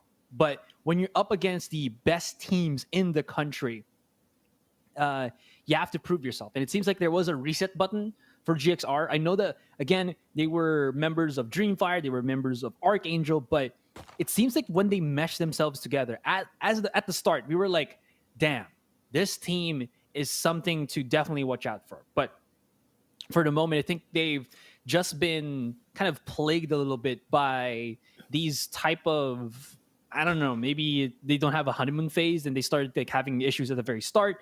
Might be because of how they're performing, but again, with the composition that we have right now, it's a little bit of a toss-up to what we saw on the other time that we saw them here, Black or Blue, is that Georgie isn't going to be playing on a duelist. It's going to be Emin this time, who was arguably their supposed Sentinel main. I know that GXR do like to mix and match, but from the best matchups that we saw, or the best agents per player we saw, it's always Emin who prefers to play a bit more of the Sentinel role. But this is kind of interesting to see Georgie on this regard. And Ching still, of course, is going to be on the Jet. He's never going to be switched up to something else, because that's where he shines. But seeing Emin and Georgie kind of mix up do give me a bit of insight here that there may have been some tweakings on the GXR internals that have put them to this perspective. Maybe it's just because it's Icebox or something, but at least for now, we're going to be seeing Georgie not on his signature duelist role. Yeah, I was actually right about to point that out too. They are keeping him here on the stage, who, well, I guess on paper is a Sentinel, but not really. We all know that. And so with him being on this quote-unquote Sentinel role, sometimes actually, like, one of your main riflers or one of the best aimers on your team can be that Sentinel. We saw it, for example, just the last match with AE Alpha Esports, Gian Sandy just popping off. He was on that Killjoy, and it wasn't the first time, to be quite honest with you, that we've seen more a supporting slash Sentinel player have the top frag slot, because a lot of the times it turns out that way, where one of your best riflers will be on that Sentinel role, and it does actually help out when anchoring down, because you're going to have to be a turret in every sense of the word, in both like holding down the sight and being able to snap onto anybody who comes your way. We actually see it quite often in other tactical shooters, like from Fnatic's Crims. He was maybe, of course, always like the backside player, but he had some insane aim, and that's exactly what you kind of need from a Sentinel here. And so from Georgie moving into that slot and having Emon come on up here on the Raze, I'm very curious to see how exactly they're going to try and I guess play around with this. I wouldn't say it's a new composition, because I don't think it's the first time we've had Georgie here on the stage or on the Sentinel at all and not playing duelist, because he has kind of flexed away from the duelist slot time and time again. We have seen that in previous weekends, but for them to start off here Icebox with Georgie here on that stage. Maybe it's kind of telling you like, okay, let's try something a bit here. We've seen Emon on the Rays before. We've seen obviously Ching play Duelist. That's the whole reason why he's here, because he should be their main Duelist superstar. But will that be finally enough to overcome here what Hashira have been doing time and time again? It could also be the main fact that I don't think I've seen Georgie play on a Raze. And I think right now GXR might also be, aside from, us thinking about how maybe they wanted to play Eman as a duelist here, it could also be because they want to use a Raze and Georgie's not really as optimal on that particular agent as Eman is. And we've seen Eman really pop off with the Grenadier. So maybe that's why we're seeing a different lineup here for GXR, at least for the Icebox map. And then when we go to the next one, it's going to be Georgie back on his Reyna. So maybe something of that regard. Well, opening push here already, and GXR, they find a double. That's going to be Georgie and Ching finding one apiece, while meanwhile, will be Hatred and Jeremy going down. They flood this backside here. Ching will find the second and the third, clearing things on out. Rabbit, the only one alive, but can he hop into victory here for the HSR squad? He said GXR, of course, maybe third times could be the charm. In this case, they're getting a good opening start here. And this pistol, Emon, a quick clean lop. And, well, Galaxy Racer is off to a good start here, Asterai. Definitely a good start there. Just nothing too out of the ordinary. Just quick charge right in. Jeremy could not get the shots that he needs to really capitalize on that. And even though that was a two-pronged attack from the defenders there, look at how just aggressive Ching it already is, just dashing right in. And I think that bump onto 410 just allowed him to actually be placed in a better position. Shut down from Envy, but Ching will not be denied. And this man, you know that he can just produce excellence when you allow him to, especially on this jet of his. For the moment, though, seems like all bodies from GXR charging right up to B. And what's going to be the answer for Hashira? Just back away first. They don't have the weaponry whatsoever. And Ching immediately bounced out with his Phantom. So he's got all the weaponry in the world. They line right back up. Just give him the ace already. They challenge through kitchen, but they serve up a dish worth Ching. And Envy, he can run away with the Phantom if he wanted to, but everybody from Galaxy Race is charging the smoke. Don't let him save it. Don't let him save it. And that is going to be a quick piece of a round for Galaxy Racer. Very quick, very easy, very digestible there at that round. GXR just, well, especially Ching, just brings it on home. And a bit of a side comment, did he just switch to 4x10? Did I hear you right? Is that what happens here? Oh no, 410 is what you call the center box. You mean the spot? Right one. Yeah, there we go. You mean the call out? Okay, yeah, I gotcha. 410. There you go. I thought you meant like 4x10. Like, huh? I thought he's always been on like a stretch, bro. But anyway, moving up to the round, Hatred holding up here towards pipes. I think Georgie, if he does swing this, it might be a bit unfavorable for him, because Hatred, even if he, maybe only gets one shot, he can dismiss out early, and that will be enough for him to back away safely. So you have to be careful how they decide to challenge this. He does have a Lear still up. Actually has both of them still up. And so as Georgie actually sees the foot here, Hatred, and so he knows that they're coming his way. That, of course, the Roomba will give off that sound cue. They have to know that they're coming his way. You can see him play a bit more passively here, not towards the back of the site. They're not necessarily going to try to aggress just yet, even though their information has been given away. Now, Emon, he's going to be the first one on in. Contact will be made here. Ching right boosted on top. He can see over the screens, and he does tag him up quite a bit. Envy will get taken down. A lot of information already removed off the board. What a fadeaway shot from Hatred. What a great one from him. But Georgie answering back with a double. It's now a 2v5 here with Rez after Georgie. And while Jeremy will get the trade off, Emon quick on the trade as well. Rabbit, once more, in his 1v4 situation, I'm not sure how much he can do, and it will be a great take here for the side of GXR. Good start from them as Georgie finds a third. There we go. The man is starting to already get, I guess, hot here on Icebox. On their third round alone, he already has 5 on the board. GXR looking to further extend their lead as Hashira are going to be in a bad situation economically once again. This could also be a reason why we're seeing a lot more emphasis on the Sage here from GXR, because there's a wall from Sage that if you, as an attacker, if you go to the A site, it's extremely powerful. You saw that wall that Georgia put up. where they had to break it.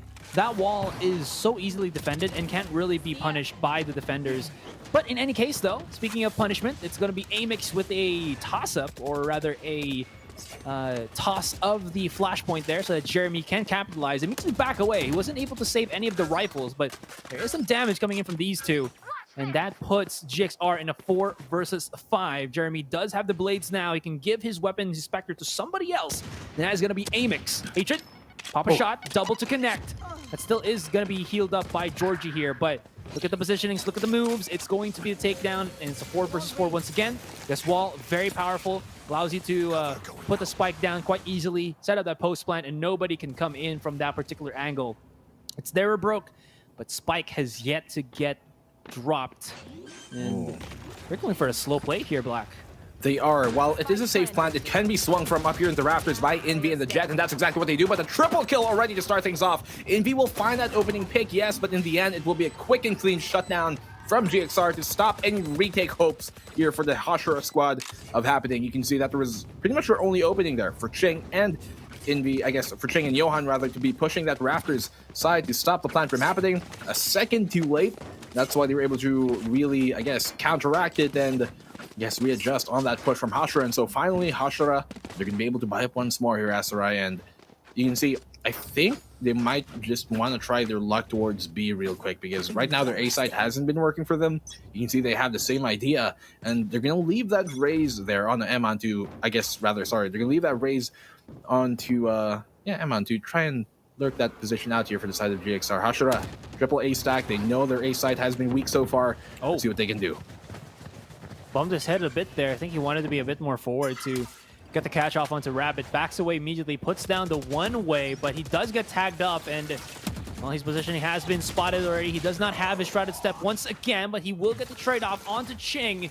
But I think Black and Blue, I just want to say it already. We haven't seen Hashira not have Hatred for such a long time. Or Hashira not use Hatred on the stage for such a long time. And what this puts us in is that they don't have the revive that they once used to. And putting Hatred on a Reina, I think, changes their dynamic, especially now that GXR has done the same thing on them. And you can see Georgie, he's kind of doing what Hatred did before for Hashira, which is always get the kills, always get the front and everything, and keep their revives going. So even if we talk about him not being on a duelist, his battle stage is impeccable. It definitely can be, and Envy will find that opening pick there, though. Still, it's a 4v4 right now, and they are all equally stacked up here towards the B side, but Amix will find that frag towards Emon. I think he should be playing this B side position more, considering he is a breach. And now Georgie, as he tries to make the push on here, they do have like clear control of Orange, kind of softly, but a quick frag from Georgie. A quick trade-off, though, from Envy in return, even faster from him, and in the end, Carl will get that 1v1 as he finds Envy very low already. Jeremy, he does have some time to play with here, Carl, but in the end, he will get shut down. A single bullet is all he needs, and that's what he delivers. Hashira finally take their first round here. I feel like it's kind of a good idea that they do start off Amix there towards the A side, because it has been their weaker link. But right now in that situation, I think they should have tried to take Orange control back, maybe deny the plant. Still though, they're able to get the round off. So Hashira, and finally getting some momentum under their feet, they're gonna need to step on the gas though. Otherwise, this could be another 4-round lead from GXR. GXR in a very, very healthy economic situation. I think it makes sense that Amix was on B as well, at least for stopping the plant. Flashpoints, aftershocks, all those stuff, it can really affect you as a B planter. It can really hit you, it can blind you, it can also take you down if you're not careful. And I think that was really, really good for Amix there too. At least realize that and go for the quick punishes. Whoa. Hatred! He hasn't really stepped up just yet. He hasn't been explosive at all, but he's getting the shots that he needs to. Ching, gotta just hold as a turret on the top, but these through the smoke shots, man, it's just connecting non-stop. And Envy, once again, here we go. The Hashira triple threat comes into the play. Lineups will be had. It's not gonna be the spike to be planted down just yet. Hatred, of course, being on the Reina. Gonna be able to top himself off there, but Carl is going to hit the shots here. Rabbit is containing him for the moment, and he will not be tethered. And it's going to be the 1 versus 1. 50 HP to the 125, but in the end, there still is some options for Carl to come back. And as Amix drops down, Carl heard it. He had all the information had, and that was just a quick punish. Amix just a bit too eager to challenge that peak, knowing that Carl was already down, but the lineup was there. The pre-aim was there. What you going to do?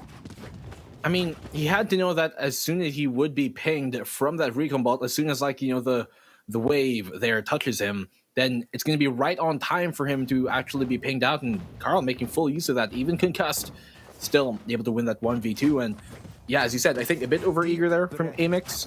Could have played that a bit more passively. He had so much time still to work with on the side there of Carl, and so really have to go for that push just yet. Still, Jeremy will be aggressively forcing his way here into green.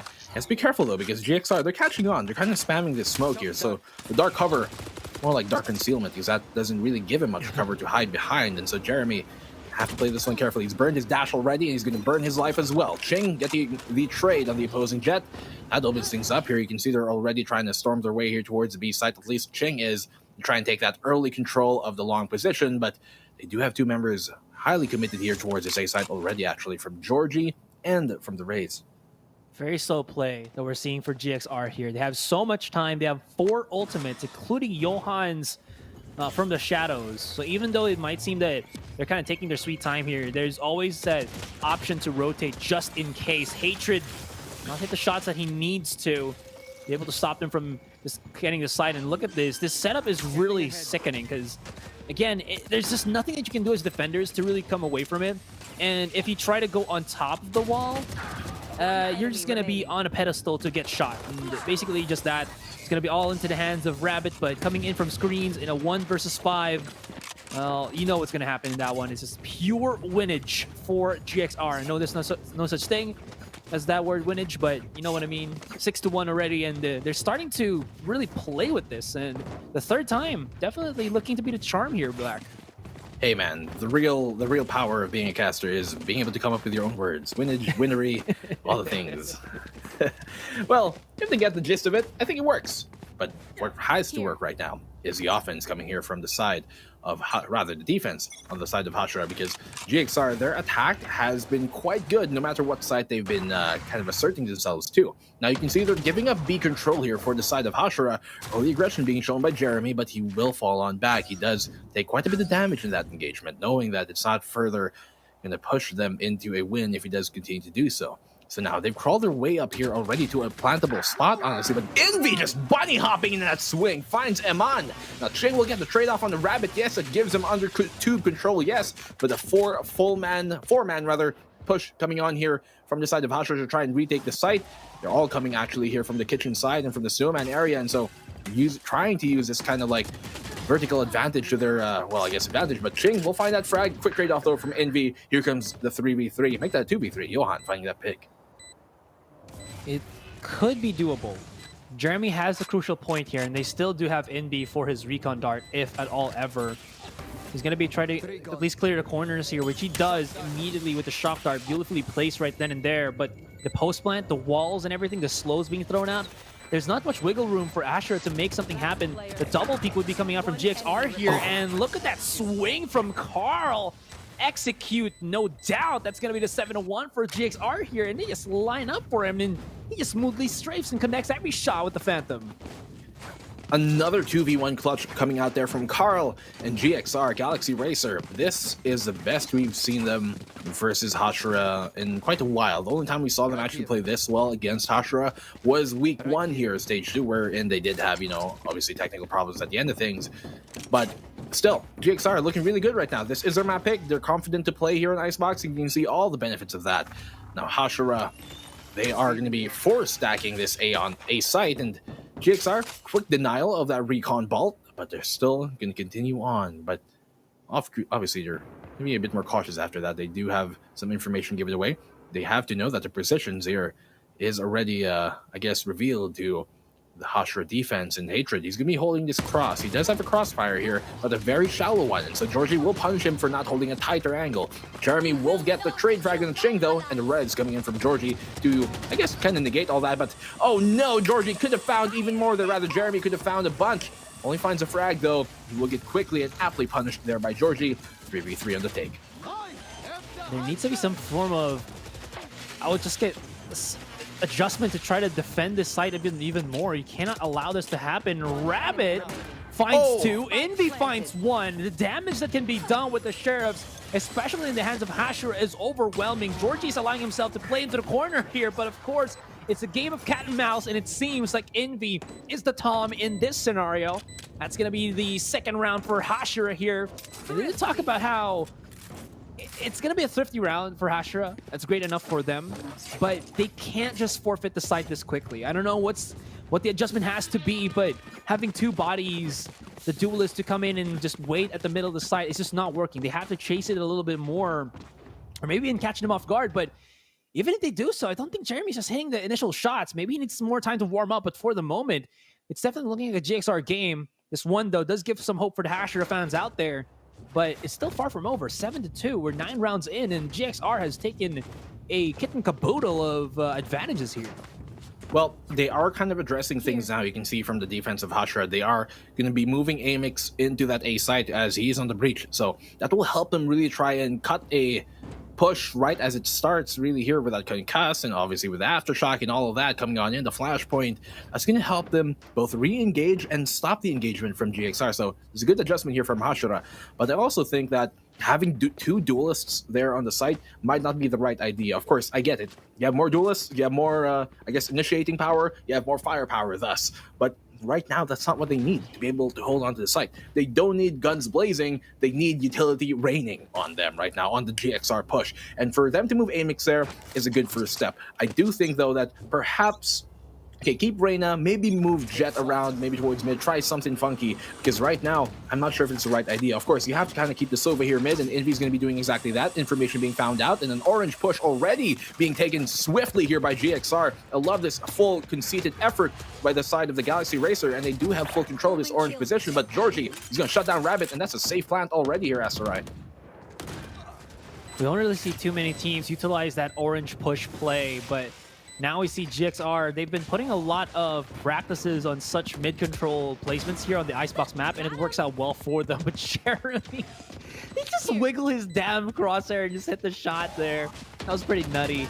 And a flashpoint from Amix will still not get the shutdown onto Ching. I'm pretty sure he 180'd that and still had his crosshair on point outside of the entrance to kitchen. You can see how effective Ching has been. And now it is looking much, much better for GXR. Hashira, they're in a bind here, and we're not even on that particular map, but they're really struggling into this one. It shows 8-2. They can possibly look through at 8-4, but being reset over and over again does not help their case, but at least they have some buying power. 2 of them can go for the rifles, as 3 will be buying the Spectre. You can see here that actually Georgie is at the top of the scoreboard for GXR, and as you said a while ago, just because you're the duelist doesn't mean you necessarily have to be the top fragger.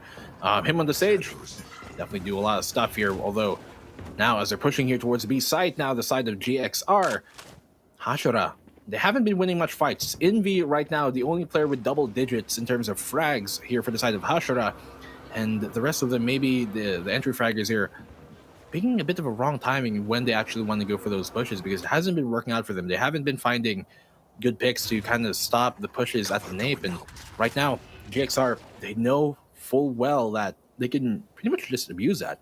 So Ching boosting on up here, he has to know that Rabbit is somewhere around the corner. They're just going to wait for his move, because Rabbit right now, while he's in a good spot to maybe catch one of them off, it's going to be a pretty committed position if he isn't rather able to get more than a single frag. And so GXR, that's exactly why it's a very dangerous spot to be playing in. They get the plant off of that. Rabbit should have known. He only had like 16 seconds to lurk on that corner. Line up with the shock darts a tad too late from Envy. Well, this is where it kind of just does not pan out for Hashira. I think Rabbit just put too much pressure on himself to try to make that happen. Eman reacts to the flashpoint, but this is going to be a gritty fight coming out from them. Hatred activates his ultimate, but he takes too much damage, and this nade does not help his case at all. Amix, though, with his own, does get 2 kills at the back of B Long, but even if they can chase all those kills down, they still have to deal with Eman, who was at yellow, who was just playing pretty at the back of it.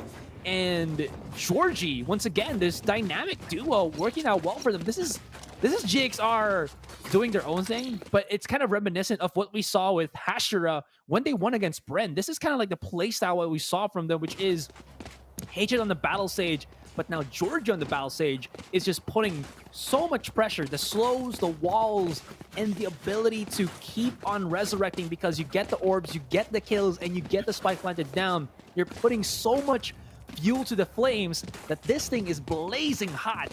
And I mean, Sage should be ice cold. Well, no, they're crystals and whatnot. But it just shows it works. It's working out well. I was skeptic at the start, or I was like, wondering at the start why we're not seeing Georgie on his Reyna. But it don't matter, no, because he got the, the Sage. Yeah, I mean, we talked about it a while ago where sometimes one of your best aimers could actually be on that sentry, like we saw from Alpha a while ago with Gion Sanity. Actually, the Killjoy at the end of things. So that doesn't necessarily mean that they're relegated to just a supporting role, because they can still hold the line down. That's exactly what Georgie has been doing here for the GXR push. Now, once more, their push is going to be coming towards the Alpha site. They do tag up some information there. Actually, they have to know there's at least 2 players on here, but Ching finding that frag into Amix, not able to get shut down, and Johan will get the trade-off here as well, and Georgie will get the res too. So, quick 5v3. They're able to only find a single frag there, which has been already negated, and Eman will get the frag on the Jeremy, shutting things down with a showstopper, but the Rabbit, a great flank from him to find Carl and Johan, and Georgie making full use of his A main flank, and that's a very important thing to do, because in the post plant, the attackers will want to have control of A main position there, but Eman will still bring the round back. A very, very close round. It could have definitely been swung either way, and Rabbit, his efforts, it's non-futile at the end of things, but that was such a good push from him because, well, as I said, A main is what the attackers want to hold in the post plant. They play off site to be able to hold on to the spike after it has been planted. In that case, Rabbit, that's exactly what you kind of have to do. You need a flanker to take A main away from the attacking side. He did just that, but in the end, they were already down 2 members, and they just didn't have enough manpower to make full use of the triple kill that Rabbit did find. So GXR already here as we move in the second half, Asarai. 2 away from match point. Not only that, Black, again, Envy was stuck. He can't really show his position because there was basically like 4 people around him. So he waited for the opportune moment for Rabbit to get that really nice flag coming down, and it still did not work out in the end. Jing is going to be on the top of the boxes, and he's going to prove so much damage here. They line up all well for him, and Johan, the perfect sacrifice. He just hits up a paranoia. They do get the shutdown on him, but they lose 3 in the process. Jeremy's down to 22. Rabbit is here, but they have all the information in the world where the rest of Hashira are. And Hashira, they can decide to rotate back onto A, but they still do have Emin, who is guarding that, hounding it down like a dog. 1 minute left onto the timer here, Black, but there's still plenty of options for GXR, but also Hashira. If they can take down Carl first, it's going to be great for them, but he's playing and waiting for... he's playing the waiting game. He's going to be waiting for that particular peak. Never mind. Rabbit and Jeremy. Think of that. I mean, insane aim, bro. That's all it really is. These guys are super on top of things mechanically, and Eman, he's gonna have to bring something back. No utility in his hands. All he's got is a ghost. He's gonna have to make 2 spirits out of these last 2 remaining Hashira members. Be able to bring this one back. Paranoia out. He's gonna get quite anxious, and well, they're gonna capitalize on his anxiety. Rabbit will get that 3rd round on the board. They finally get a round here, and it was one that honestly could have definitely been swung away from them. Honestly here, I'm hoping that this is start, and of course Cheng with his great flank up top on the rafter. I mean, on the crane thing. The thing is about Hashira, the composition right now, it is definitely more heavily favored for the attacking side, especially since they have the breach. That's kind of what they're banking on to be able to come back, I guess, on the attacking side, because of the fact that, well, attacker side is kind of more favored in Icebox, and they don't really have a Sentinel. They have no Killjoy, no Cypher, and so their defense really struggled from that fact. Hopefully now they're going to be able to swing things back. They're backing away here. Like you said, the flashes are proving to be quite a bit of a hassle for GXR to get these early peaks in. They get blinded way too easily. Ching not able to get the connection that he wants to with the Sheriff that he had in hand, and Jeremy's just charging right in. A demon possessed, no doubt. And he's going to be able to open stuff up. A kill onto Georgie as a kill nonetheless. Spike will get planted down. Rabbit does spot out Ching. Big thanks will be coming in from Johan, but he's a bit too late to the party, and his teammates have gone down all the way around him. Carl is the last one on screens, and as Hatred spots out Johan, he's the last one, period. He can maybe deal some economic damage, but this is looking to be a flawless for Hashira. And like you said here, Black, this could be the comeback that they're looking for. Oh, he doesn't spot him. Okay. Just barely outside of that, or rather inside the smoke, and he finds a frag from that, yes, on the unsuspecting Rabbit. This time, though, not gonna find any more. Hatred will cut him down, at least Carl. He doesn't give them the flawless round. Still, you get one on the board here, so 6 rounds away from tying things on up. GXR, they're finally able to buy up, obviously, because they finally have economy. It's the 3rd round. And the question is here now, are GXR going to make a stop, or are they going to let Hashira continue to do this? Hashira, obviously, as we said, their composition is one that is favored more for the attacking side. Those flashes will be a problem here for GXR. They got the flashpoint and the paranoia, and more importantly, the Leer as well. They're on Hatred's Reyna, and so that's going to be a lot to deal with here. And mid-round, when the execute is happening, that can definitely swing the tide in the favor of Hashira. So I'm curious to see how GXR are going to respond. They're going to have to be a bit more conservative here because they cannot take those fights when there's like a million flashes in their faces and they can't even see past 25 feet, or 2 feet rather, in front of them. And so GXR right now, this will have to be a very, I guess, more a more conservative effort. And you actually can see that from the positioning, playing rafters and screens, nobody too aggressive. Hashira are going to pull on back, try to reassert themselves somewhere else. They put a lot of emphasis and control already, but I think the one crucial fact is why they're not still going for A is GXR, they have Emin and that's What? a lot of bounces. They have Emin and who was it again? Carl still alive, so there's lineups for days, but seems like they might have gone for the double fake here. Jeremy's got to be careful, has to use the dash away. Hatred is onto his corner there. They could go for a beautiful pinch here onto Georgie, and through the smoke, they find everybody. Amix flashing away. Carl cannot reposition, but as I say that, punishment comes abound. What's going to be happening now? Rabbit and Envy, they're going to have to look for Ching. Oh no, he's not going to be able to get this without making any noise whatsoever. So they're here to drop down. They know where he is all right now, but Ching is going to look in the wrong direction, get shut down, and Hashira, they just get the A side with a bit of fake, getting back into it and catching off the members of GXR unawares. I honestly thought on that attacking side there that Envy's recon bolt was going to stop right by screens. I thought it was going to be like a screens bolt, but apparently it went a bit higher up. So, as you said, lots of bouncies here. But the thing that has been bouncing back now finally has been Hashira. Able to get the 5th round on the board, only 5 away. But still, that will be quite difficult to do considering the fact that GXR, you know what these guys are up against, and they know what to do in this type of situation. Thing is though, obviously they're on a bad economy. They did lose the 3rd round, which means they're going to have to eco in the 4th. And so right now, Hashira should be able to bring this into a 4-round deficit. Try and cut things down, but GXR, I mean, we've seen them come back from rounds like this. We've seen them do thrifty wins time and time again. Will this be another one of those? You can see them looking for information early on. Aldrone is going to find a bit of light in that darkness, and Emon playing this right corner here. He's going to have to go big. He's going to find the frag. A 2nd for him. Line them up. Not going to give him the 3rd, though. Amix will finally trade on off, but he's done the damage. Shane could not find anything more, and they just shut things down here. It seemed like a good opening hope here from the side of GXR after those opening picks from Emon, but Hashira is too good. Still, Amix, though, will shut things down. That'll be a 10-6 already immediately here. I mean, that was scary from Emon, but Jeremy's also pretty damn scary. He's come online ever so slightly, and he's hitting the shots that he needs to claim the site here real quick. Quick swipes onto the angles, and he's hitting the shots that he needs. And even if Emon did some damage, no doubt, they still were able to wiggle through because I feel like GXR did not get the quick capitalize that they needed. I think Emon was just by himself there. Even if Carl was on the other end of 410, he's still not there to pick up the slack for or pick up the pieces where Emon left it off. In any case, lots of bounces being thrown out here. Utilities and everything, no doubt. One-way smoke onto B long will not stop Jeremy and this recon, this Sober drone from getting the infos that they need to. There is buying power for GXR as well.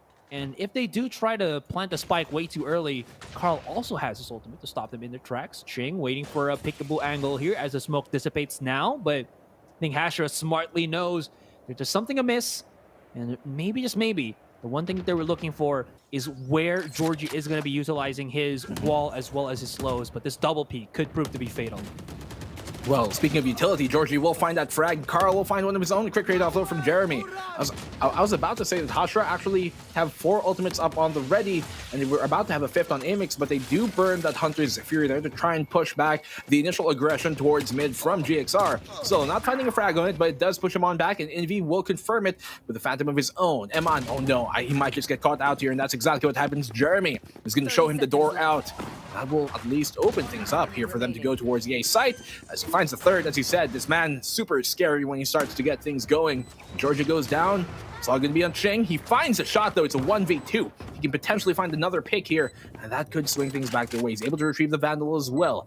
Does got ammo in the pocket, and so ammo in the mag, rather. And he has to know that Envy is up here towards Pipes. He does get pinged, though. Oh, no.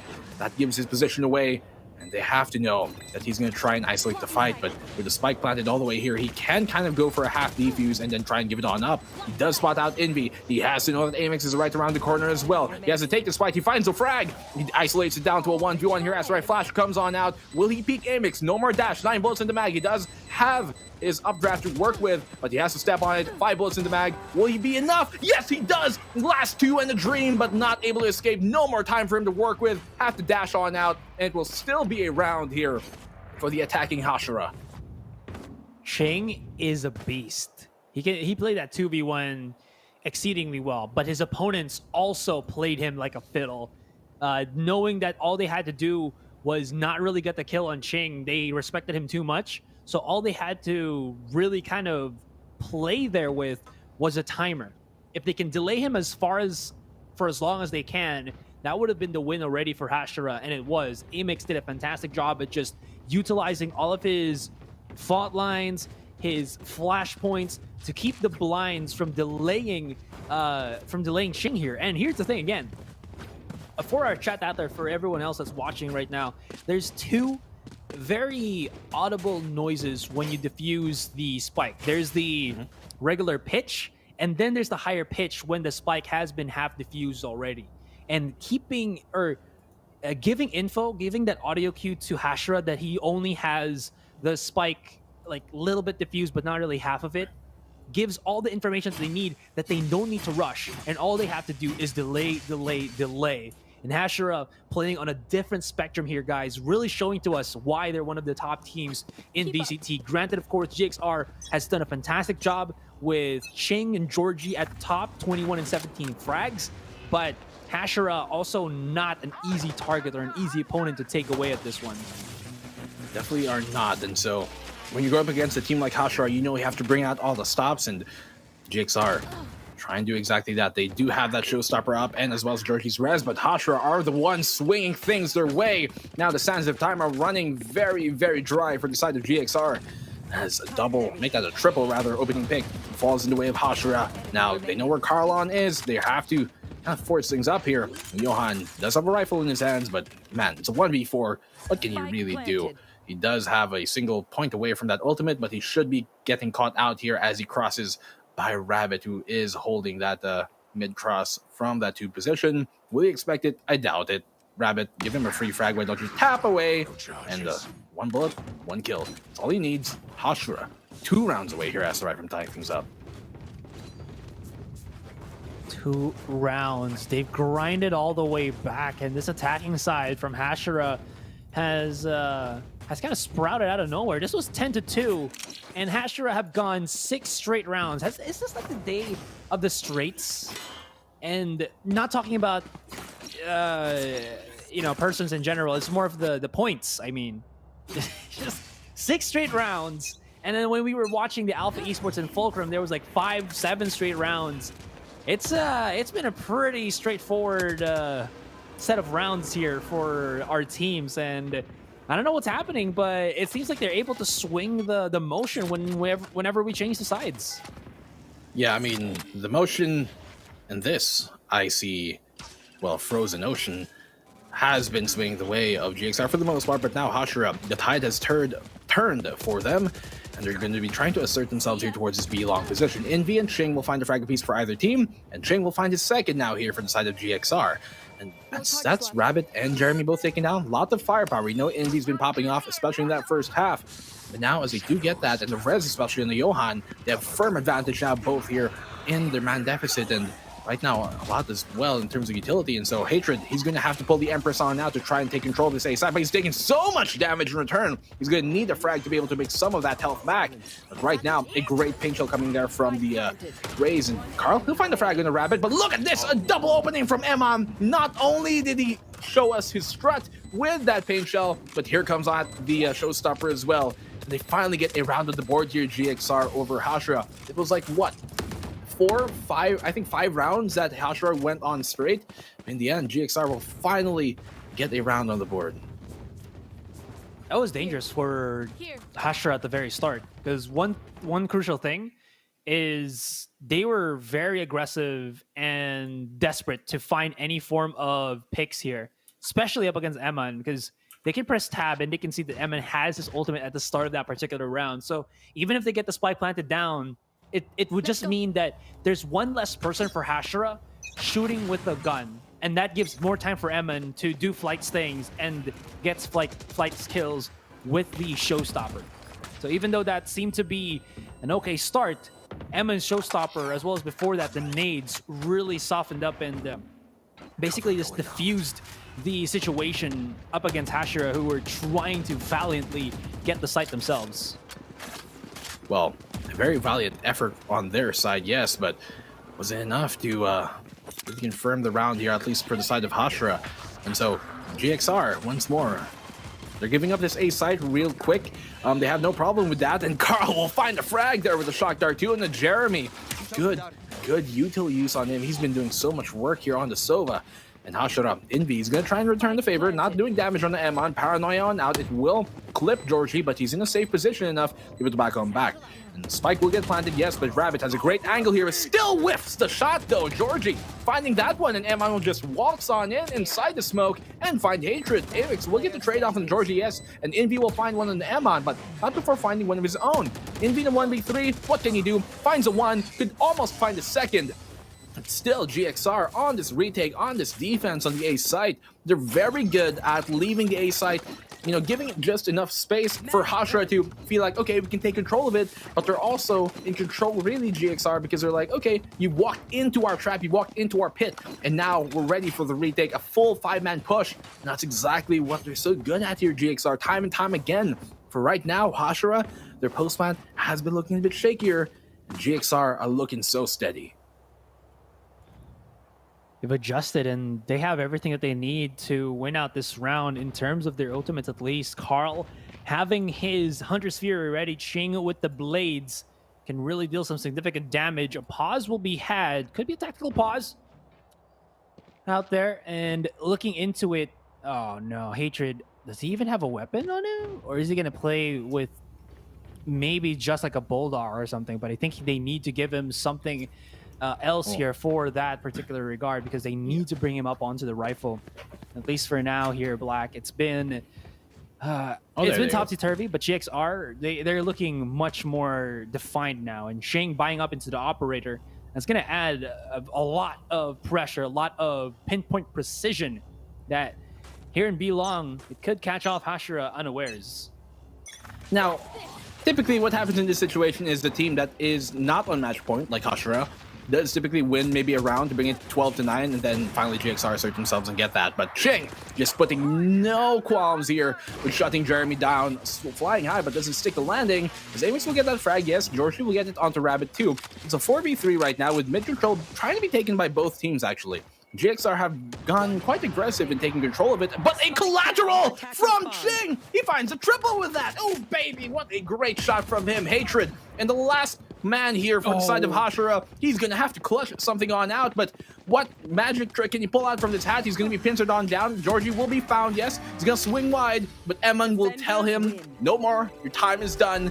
And finally, GXR take a map away from Hashira, which they haven't done in quite a long time. This must be such a good feeling for them. Carl drinking a sip of orange juice just Shout because out to it Tricks there in gives- the back too. Yeah, you can see Tricks in the back. Bit of orange juice there to get that vitamin C rolling, especially in these times, and it keeps you very much awake and alert. And it seems like everybody from GXR just woke up on the right side of the bed this morning, and they were just popping off non-stop in that particular first game.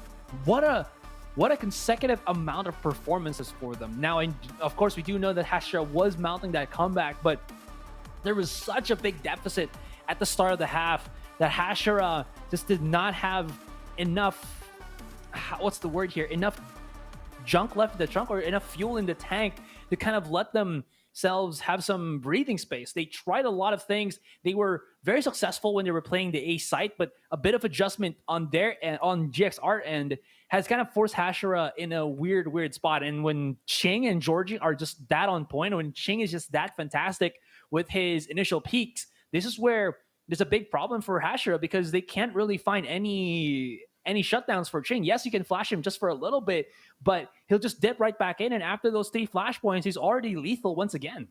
Yeah, Ching's so mobile. He's been such a big problem here when on that jet for the side of Hashira, finally showing on up. And there are some few shots, maybe easy frags that should have been, confirmations from the side of Hashira to be able to take the round. We're going to see if they're going to be able to finally do something more as we move into our second map, which will come on in a bit, guys. But first, we'll go on a short break, 5 minutes. We'll be back with you guys in a second. I'm Black and Blue. With me is Asarai. We'll see you guys in a bit.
Well, for a rivalry to be called one, we have to actually see it back and forth.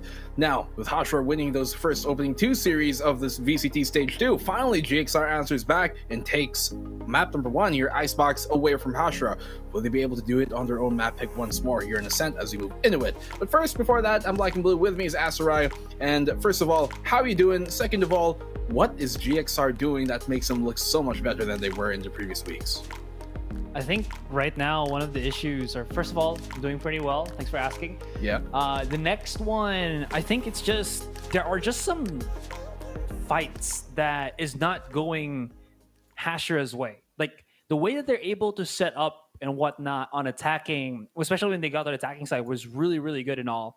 But it seems like there are a lot of their members that are just not as consistent compared to what we saw, when Hashira was on tip-top condition. People like Envy and Rabbit, even though they're not the most explosive of players, they can always connect their shots. But now it just seems like they're struggling. And Jeremy, on the other hand, as well, he's supposed to be the one that leads Hashira to victory. But even though he has been pretty explosive and has like 20 plus frags, I think there could have been more for him. Yeah, I think he could have been able to at least reach the 30 bomb at this game. But he's a bit dry as of the moment. He needs to be a bit hotter for this one. He needs to be a bit more consistent, and at the basis of it, if you're not able to hit your shots, it's just not going to work. There were a couple of times where we saw pretty easy shots, pretty easy takedowns, but it just doesn't just fall into the hands of Hashira here. Maybe it's because of the icebox map or something, but at least coming into this one, it's not the same Hashira that we saw in GXR. They're kind of the flip of that. They're just here playing out of their minds, especially Ching, my goodness, with that collateral at the last round.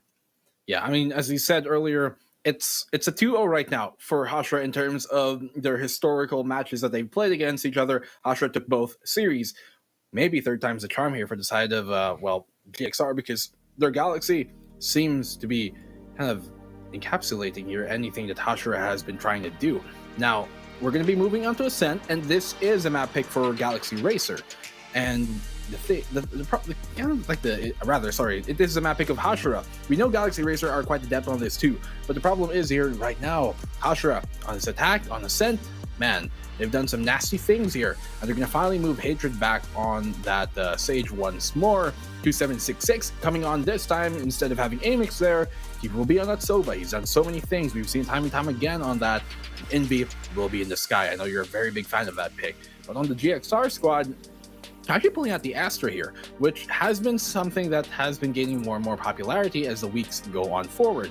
And right now, I'm very curious to see how they're going to do this. Emon this time, it'll be GXR pulling out the Breach. Let's see how they can make this work. I think, though, that with them having the Breach here, it already looks better than how Hashira were kind of applying the Breach on Icebox.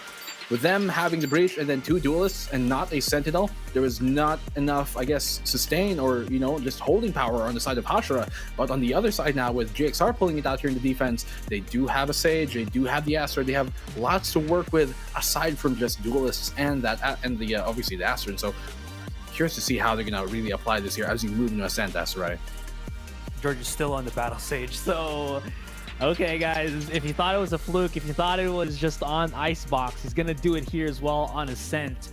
And I think they just, I don't know if I'm gonna get a call out here, but it seems like the setup for GXR is something of what we saw from Hashira. Again, Hatred is gonna be on his own battle stage, and Georgie's gonna be on his battle stage. It's gonna be the battles of the stages here. And it's not a Naruto game here, guys, or it's not a Naruto episode, but we are going to be seeing the Sages come out into play. I'm excited to see how this pans out because we haven't really seen much of GXR only utilize the single Duelist, because this is a team that can encapsulate and basically make do or make worth with 3 Duelists if you allow them to. But it seems like their direction has changed drastically within the weeks that we've seen them, and now being another in their boot camp and having, of course, the direction of their coach, this could be something that can bring them all the way back. It can definitely be something that can help make things a bit more, I guess, digestible here for their side. Map number 1 obviously didn't necessarily work out too much for the side there of GXR, or rather for the side of Hashira. Hoping to see more things that come their way as we are now finally here on map number 2. Hashira obviously on that attacking side initially, a bit of presence towards B main, but they do try and back off of that idea for now. They leave the spike on here to be safely waiting in lobby. They try and melt this barrier down. I'll drone out to find some information. Nothing to be necessarily gained just yet. They will take that free ult charge. They do know that there's an Astra Star right here, ready to be popped, and it does. See now if they're going to continue to aggress on here, or will they make the adjustment? They do smoke out market, which can be something that will keep them on their toes here, really, for the side of GXR. There's only one that's defending really the B site. Scanning ahead. There's the recon dart thrown out. Carl will do the same. 40 seconds. Hashira have to make something work out, because if they're really going to be focusing on B, or if they want to rotate to A, they can't burn this much time. Those doors have been closed already, but you can see the quick rotations from Hashira to go to the A side. Rabbit goes down. Carl just whipped a bit of a bullet at him, but it's still GXR who's staying at the A main corner. Lots of flashes being thrown out by Emin already, and he still has the Fisher as well. 20 seconds left down to the clock, and GXR, there's plenty of time for them to delay, and Hashira do not. And Hashira, they have all the rights to go for the B side, but I think they just got... What's the word here, Black? They just got afraid to go to the side for B because the door was closed and they just didn't have any information. But in the end, it just did not pan out.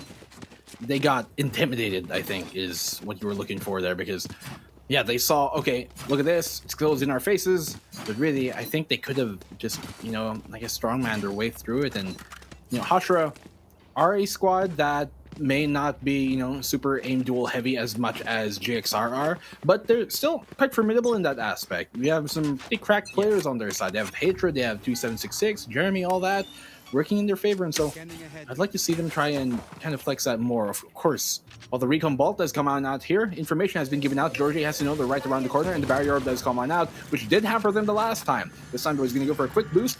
Comes out the Soul Orb as well. They're not going to burn it down just yet, not immediately. They're going to actually wait for a boost on here, but still on it. Georgie will find one frag. That's all he will get, though. They're trying to retrieve the Spectre here, but it's a bit too out of range for them to be able to do safely. Now, finally able to build, rather break that Barrier Orb down, wall down, Shock Dart out, does some damage, tag him up a bit, but not too much to be found yet. Oh, really great flank by Ching.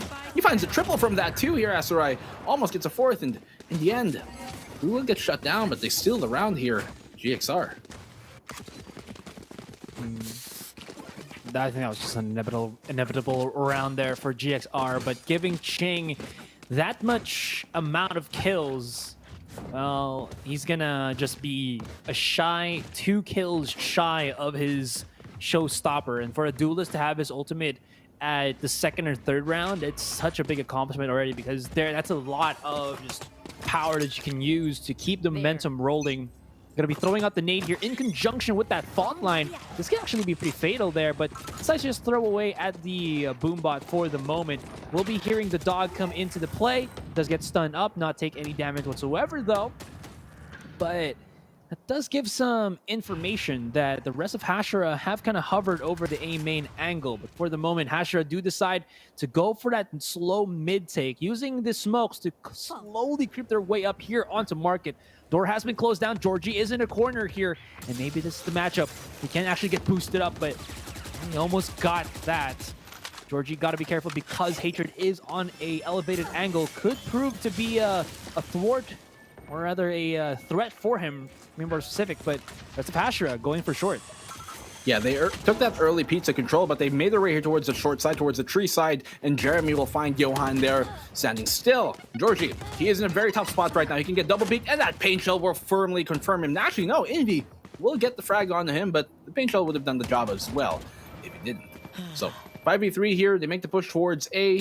Actually, they made kind of a split here towards mid, and right now, Ching, he will get the frag on the Rabbit, yes, but he has to fall on back, and they're trying to over-swarm now the B side from the back, from the spawn side. And Carl, he's going to find a frag. He has an Ares, so he can take multiple engagements here. He's able to find a second frag, too, on his 2766. He's doing a great job of holding things down, all things considered, and Ching will get the trade-off there at the very least. Still, though, it's a 1v2, and right now, Envy, the pressure is on him to make something happen, as he's the only member inside the site.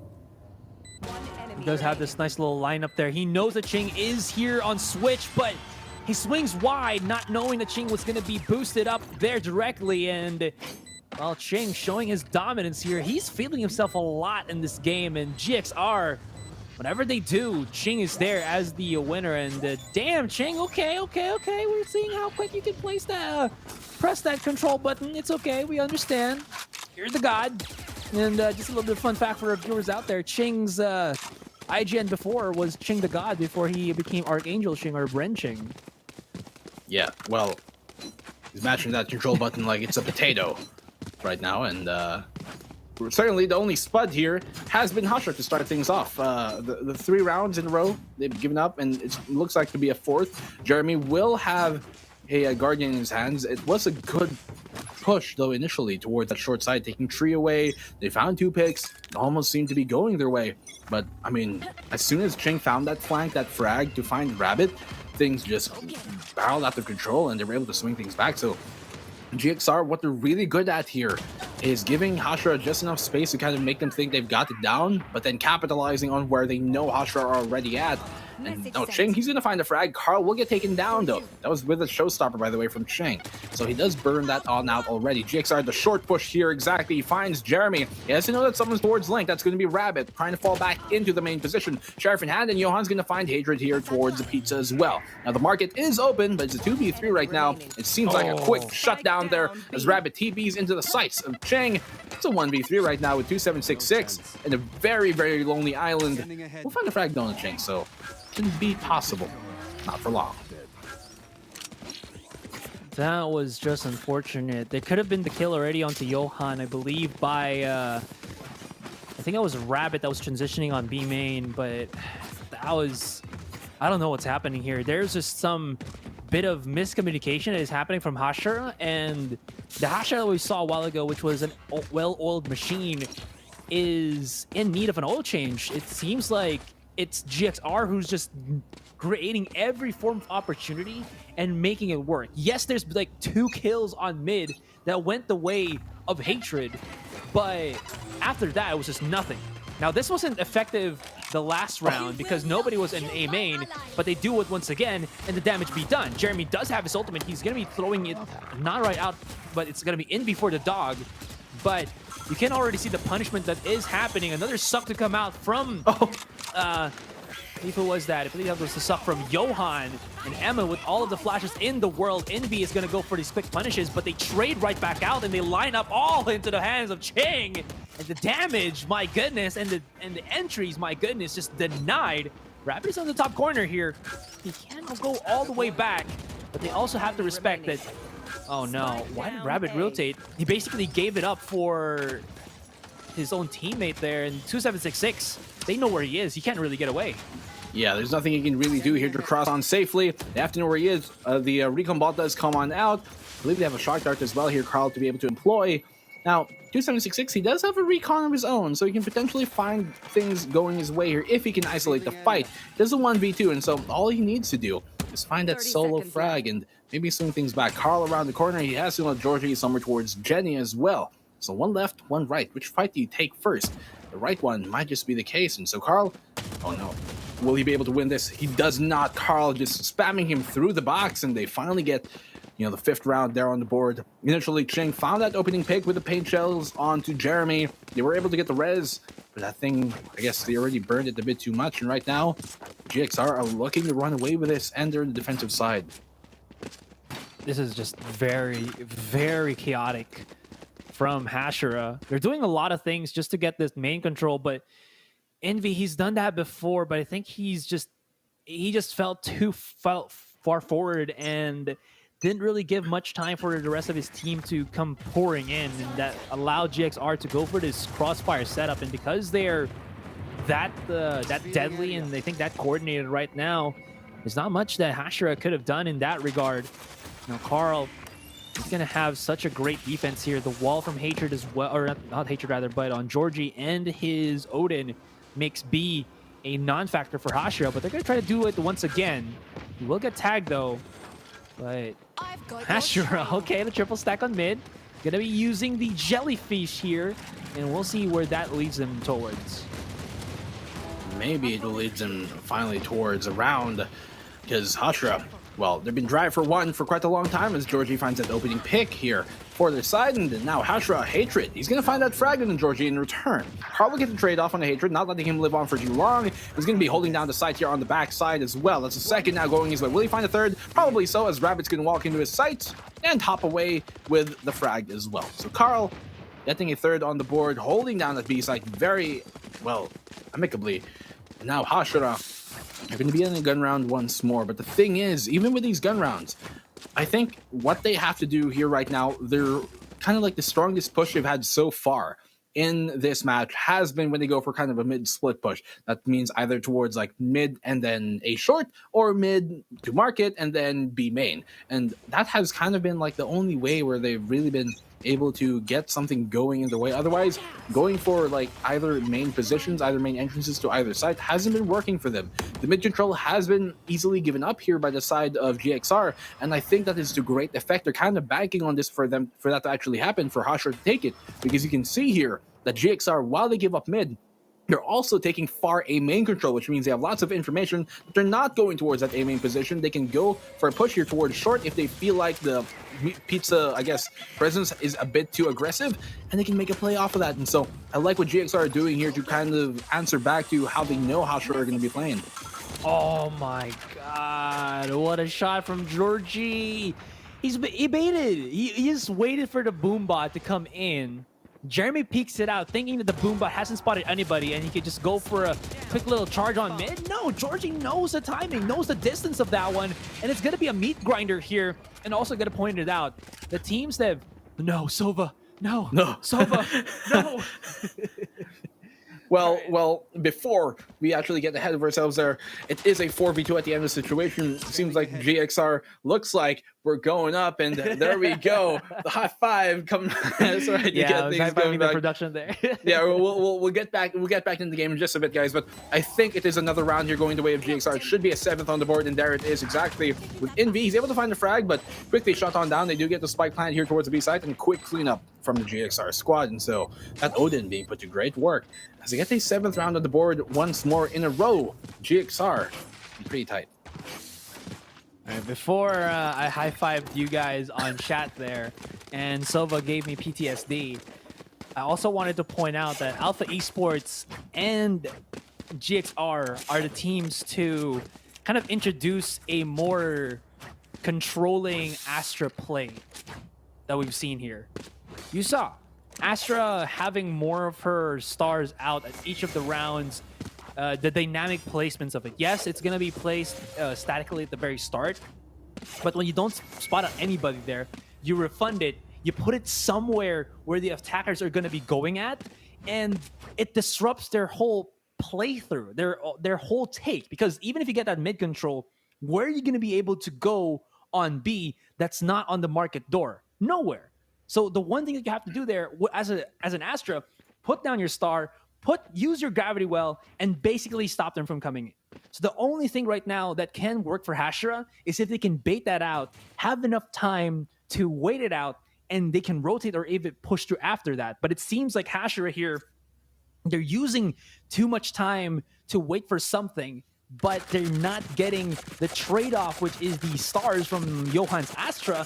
And in turn, it just allows GXR for an even stronger defending side that really doesn't allow Hashira for many options to rotate or even take the site safely. Has been something that has been plaguing them time and time again here, Hashira. But look at this, Georgie finding the opening pick on the opposing stage. That's going to be Hatred being taken down. B main position here, trying to be contested, but he's going to be all alone in that endeavor, Rabbit, so he has to be very careful. The rest of them go towards A main, where Rabbit actually here, he's going to find the frag on the Johan. It's a good pick, but the res coming in immediately from Georgie, trying to gate that. The A main position here, rather, long, trying to be fought over, and Envy will get the frag, but Georgie will find one of his own, and Amon will chime on in with a double kill going his way. They're swinging things around, and 2766, he's the only man here, finds one, a number now given to Amon. He's going to need a 4K clutch to be able to pull this one off. I have the Well, spike. 2766 is here, but does he have enough presence to be able to get through this? You can see the pressure that he is going through, and he's going to get spotted out. Oh, no, there's no way for him to get through this. And Georgie should get the shot off in the back, but he just runs away. And even if he can get the shutdown here, yeah, immediately the wall. Carl does have his Odin, and a Sova with an Odin is a Sova that can always win. That's the rhyme right there, guys. That's beautiful. Just as beautiful as the last frag there being found by Carl. I am a big fan of shooty through walls in many shooting games, so I like the fact is bangable. Every wall is bangable. I like the fact that honestly Valorant actually made quite a lot of walls actually bangable, and that's something that I'm quite a big fan of, obviously, from old school days. But what I think Hashira have to be a fan of right now, or not fan of, are basically their scoreline. It's a 0-8, dude. What is there to say? They're losing the shooty, and right now GXR are making everything go quite smoothly in their way. So for Hashira, I mean, on the Sheriff, let's see what they can do. That's, I guess, the most we can really ask for right now, coming into the 9th round. Again, the big problem here is they're using all of this utility. The utility can pass through, but the people behind the utility can't. That's the basic of it. And it seems like Hashira have yet to really figure out how to go through that. And all the punishes is coming out from GXR. Although, of course, Hashira is not a team that has gone into the VCT with no skill whatsoever. They have insane aim if you allow them to do that. And these tiny opportunities they can make happen, but GXR is just challenging them at every single turn. And it's even worse now that it's only the pistols for Hashira. Of course, Sheriff is a great weapon in all, but when your opponent has armor, has a Vandal at range, there's not really much that you can work with this one, and it shows, right? You only have like 8 bullets on the chamber, and that's not going to work out for you. I mean, they only need 3, I guess, with the body shot, yes, but still, that's quite a tall task to ask for sometimes when you're actually mid-gunfight, you know. You're going to have to be cracked and hit those heads, and otherwise, if you're not doming people left and right, it might just be, well, giving up round. And finally, as we, spray things down here, what is there to say, aside from a quick cleanup coming from GXR, 9th round on the board, and Hashira are looking to finally make a stop. I mean, let's say they can get 3 to 9 as we move into the second half. If they can get these next 3 rounds straight, I still don't think it's going to be enough for them to make the comeback up in the second half. I'm hoping to be proven wrong, because I'm looking to go into like a 3-map series, but in the end of this, GXR, man, this is so good from them. They're looking, I think it's both of a combination of GXR looking really good right now, but also at the same time Hashira not looking too hot. The last time that these guys spotted out each other, the highest rounds that GXR was able to get up against Hashira was 8. There wasn't even a round where Hashira was extremely dominant, but this is a different GXR than what we saw. I think this was the GXR that we should have seen during week 2, but because of, I think, the drought that Georgie was experiencing there, it was slightly different. Oh, we haven't seen this in a while. Counter Sage Wall. They only have Carl to defend in the back of the side, but he's going to get hounded down. He still does have his Odin, and everybody just waterfalling. Is just, no freaking way that Carl just does that.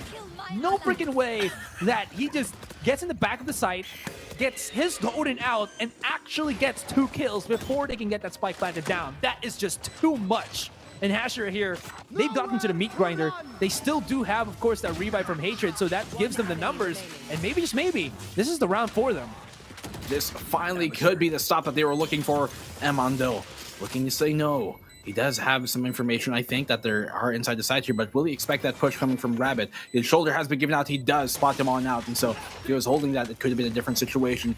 Here comes out the utility to force him out of position to try and get him an opening, but 2766 will quickly close it, and finally get Hashira their first round here on this map, and one that has been a long time coming, to be honest with you. As you said, things that have been a long time coming to is this performance from GXR. This is what we're kind of expecting from them on, well, I guess week number 2. But yeah, finally the drought seems like there's a bunch more oases around them as GXR Galaxy Racer finally sifting through all the mess, and they do get this 8-round lead. Hashira, though, looking to cut into that. They're looking to get 2 more rounds here in this half, maybe bring it 3 to 9. But will it be enough to make the comeback in the second half? I'm just not sure about that. That wall just to make some noise, but still actually charge out through B main.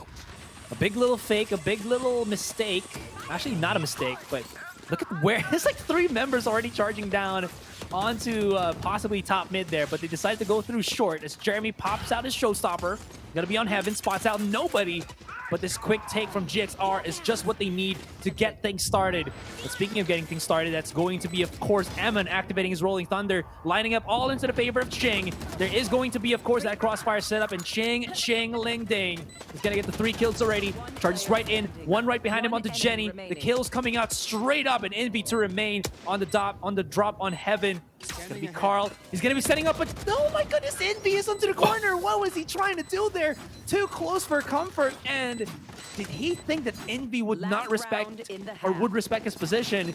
Well, you're in for a surprise. 2 to 9, Hashira.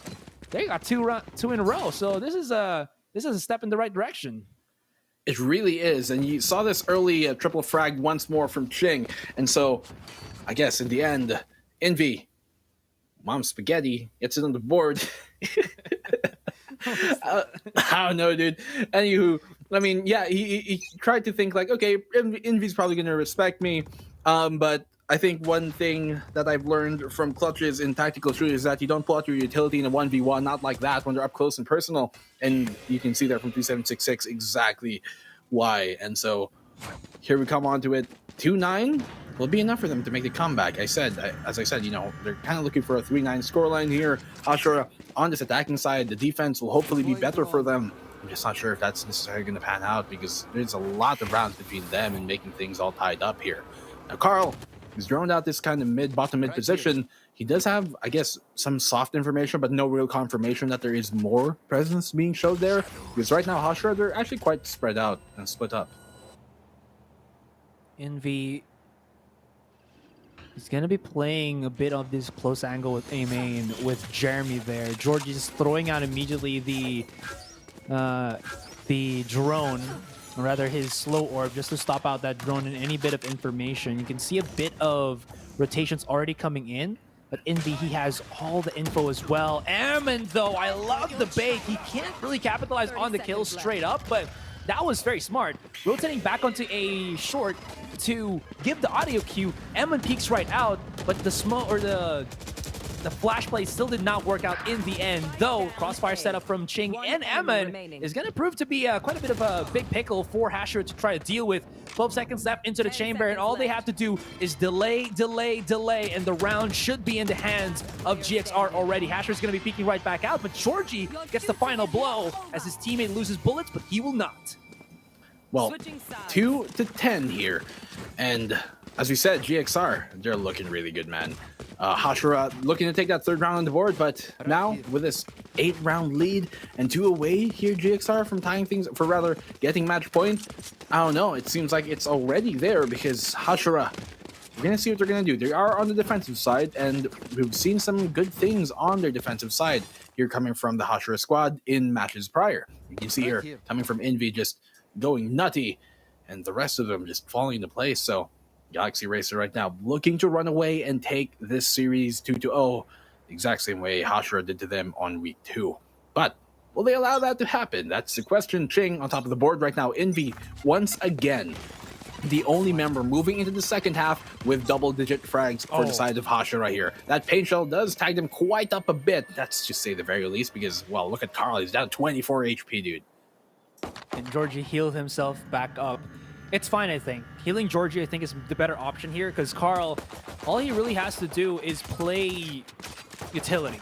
Lots of presence being shown onto mid here. They're waiting for the big flags to come in from short as well as top mid, but Ching is already on the case, on the prowl. And that flash from Envy gives him that information that they're backing away. They're not going to provide more presence on the mid, but rather try to go for the short, go for the close quarter distance here. And Ching is... His shots have been on point. Wall will be used. Ching is boosted right now, and he spots out Jeremy, although a bit too overzealous there, and they just shut the door on each other. That's interesting. Well, yeah. seems quite familiar, honestly. But anyways, moving on, 4-4 retake happening here for the side of Hashira. The plant is, well, rather the spike is planted. It's kind of like a 2 Raptors push here, which Carl will put the quick end to. And Hatred, he's going to find a double kill, but the quick trade off here from Eman, swinging wide here on towards the Jenny position will be Rabbit. That will be a round here for the side of Hashira. So this is a start that they wanted to make this comeback happen. Will it be enough for them though? Because after this, they're probably going to get another round on the board. Yes, they're probably going to bring it 4-10, which means it's a 6-round advantage. But then on after, GXR obviously going to be able to buy on up, and it could be another stop that they will get. And so Hashira right now, really, it looks more like a 6-round deficit rather than a 7. They should be able to get this round. They have the economic advantage, rather, on their side. So once again, this should be a quick one for them, but let's see if that's actually going to happen as attack pause comes on in. I'm not sure which side actually is taking the attack pause here, but Should I guess be GXR, I think, because Yeah. they're just waiting for maybe something to finish off the round. I Finish think off so the game, too. yeah. But I honestly think both of these teams have something to talk about quite a bit here.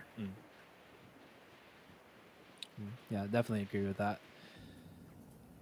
What's going to be the next step here for Hashira? They're 7 rounds down. We saw this happen on Icebox as well. But again, the amount of rounds that... The difference of rounds between Hashira and GXR really have given GXR some breathing space to work with, even if we do change out the sides here. And now it's going to be GXR on the attacking, but they do buy up aggressively with the Sheriffs, and they do have some form of utility as well. And from what looks like, setups onto the A side. Let's see what's going to be happening here. They are spread out. What's going to be the play? Carl, I'm kind of curious to see what he plays away here, because I think he has a shock dart lineup that he was trying to utilize there going into the A side. I think that's exactly what he was trying to do, actually, there. And so, trying to find, I guess, some early damage with that. And the only one who's damaged on up here is going to be Johan. So, he's going to have to play a bit more backline than you might typically see him actually play. And so, if you look at things here, they do have that one lurk, yes. That's going to be Carl looking towards A main to hold off the flank. But the rest of them are actually going for this kind of mid push, and it tells me that they kind of want to go for like a split here, maybe towards that short position. It is smoked on out. You can see Cheng walking up there with their sheriff in hand, but as you know, Tree is shorted out, the catwalk, so we're gonna have to be I guess their main staging point to pull this offense off onto the A site. The sky around the corner, that's gonna be Envy. He has 2 more flashes ready to get going here, and one comes on out that forces him to push on through the door. Well, Rabbit will be waiting inside the site. Can you make a mark here? Well, he is. Rabbit steps up to the plate looking for the triple. Georgie finally takes him away, but it takes so much damage. As I like how Rabbit was playing in this hidey hole, waiting to jump right out, not giving any form of chance for GXR to even get that spike planted down. Johan, he wanted to just get a peekaboo and maybe get the takedown onto Hatred. Not going to happen in the end. And like you said, Black and Blue, like you predicted, it's the 4-10 bonus round for Hashira now as GXR buy up with the rifles. Well, the rifles right now are definitely going to be what GXR have been waiting for. Will they be able to finally put a stop to this run by Hashira, who have twice now gotten 2 rounds in a row? But this time, will they finally get the third? They have yet to win 3 rounds in a row here on this map, specifically here for Hashira. And so, this might be their chance to do exactly that. Timer is stopped for a second. I'm not sure why. I'm not sure if it's a tech or a tactical. I have to assume it's a tech, considering there's no other pop-up. But yeah, I mean, GXR right now, on their defense, obviously, it's only going to be the first round. We're actually going to see a gun round from them. But we do see a lot of the philosophy that actually helped them get that icebox map on the board. You can see while they were actually waiting inside of it, it was a great play at the end of things being made there, at least on the defensive side from Hashira, with Rabbit waiting inside the smoke. They had Envy playing in that tree position. They let GXR push on in. So GXR on this attack, we're kind of hope to see if they can finally kind of catch Hashira with what they're doing here, because a lot of sneaky things has been what has been getting Hashira some of these rounds on the board. Still, though, GXR in the lead, and so, well, they have to kind of respect the fact that they've gotten this far already, a 6-round deficit between them and Hashira. So Hashira are looking to finally, I guess, get something going, maybe a 3rd round on the board finally. They do need that.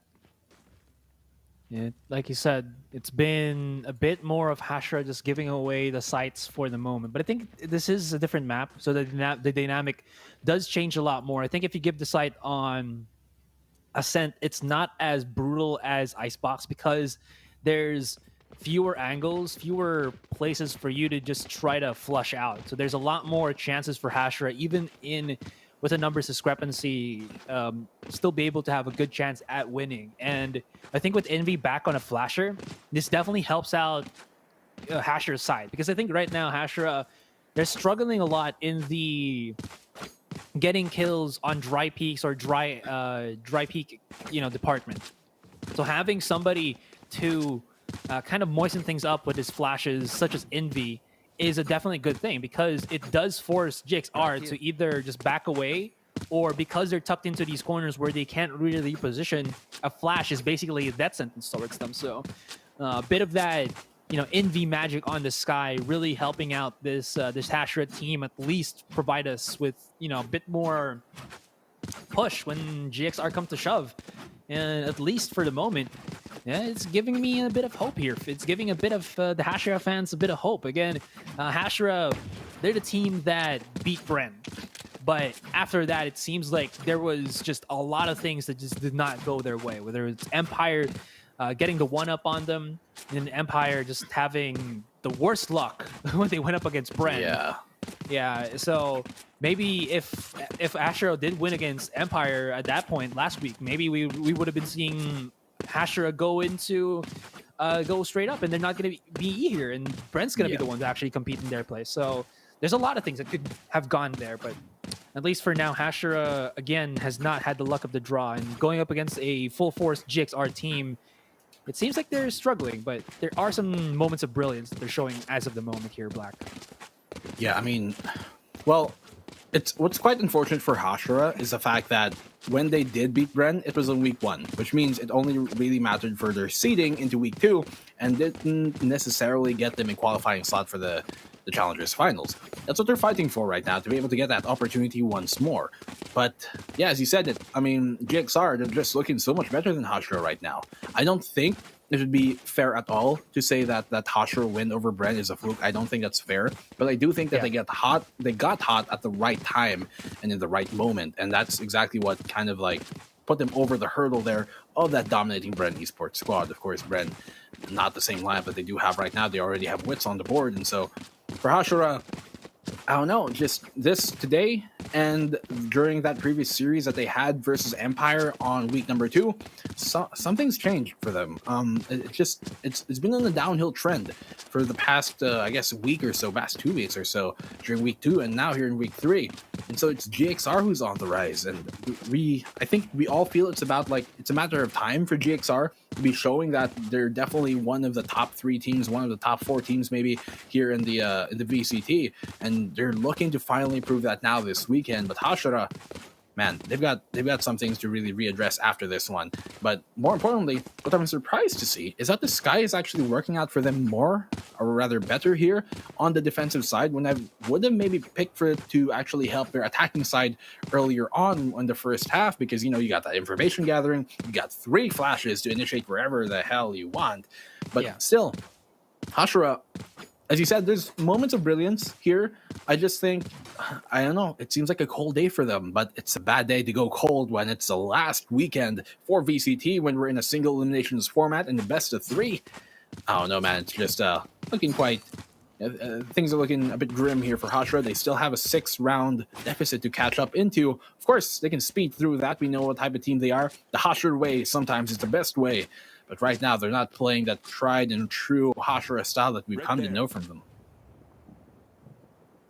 It could also be because of the fact that, again, I feel like Astra has been such a trend coming into this week 3. We see the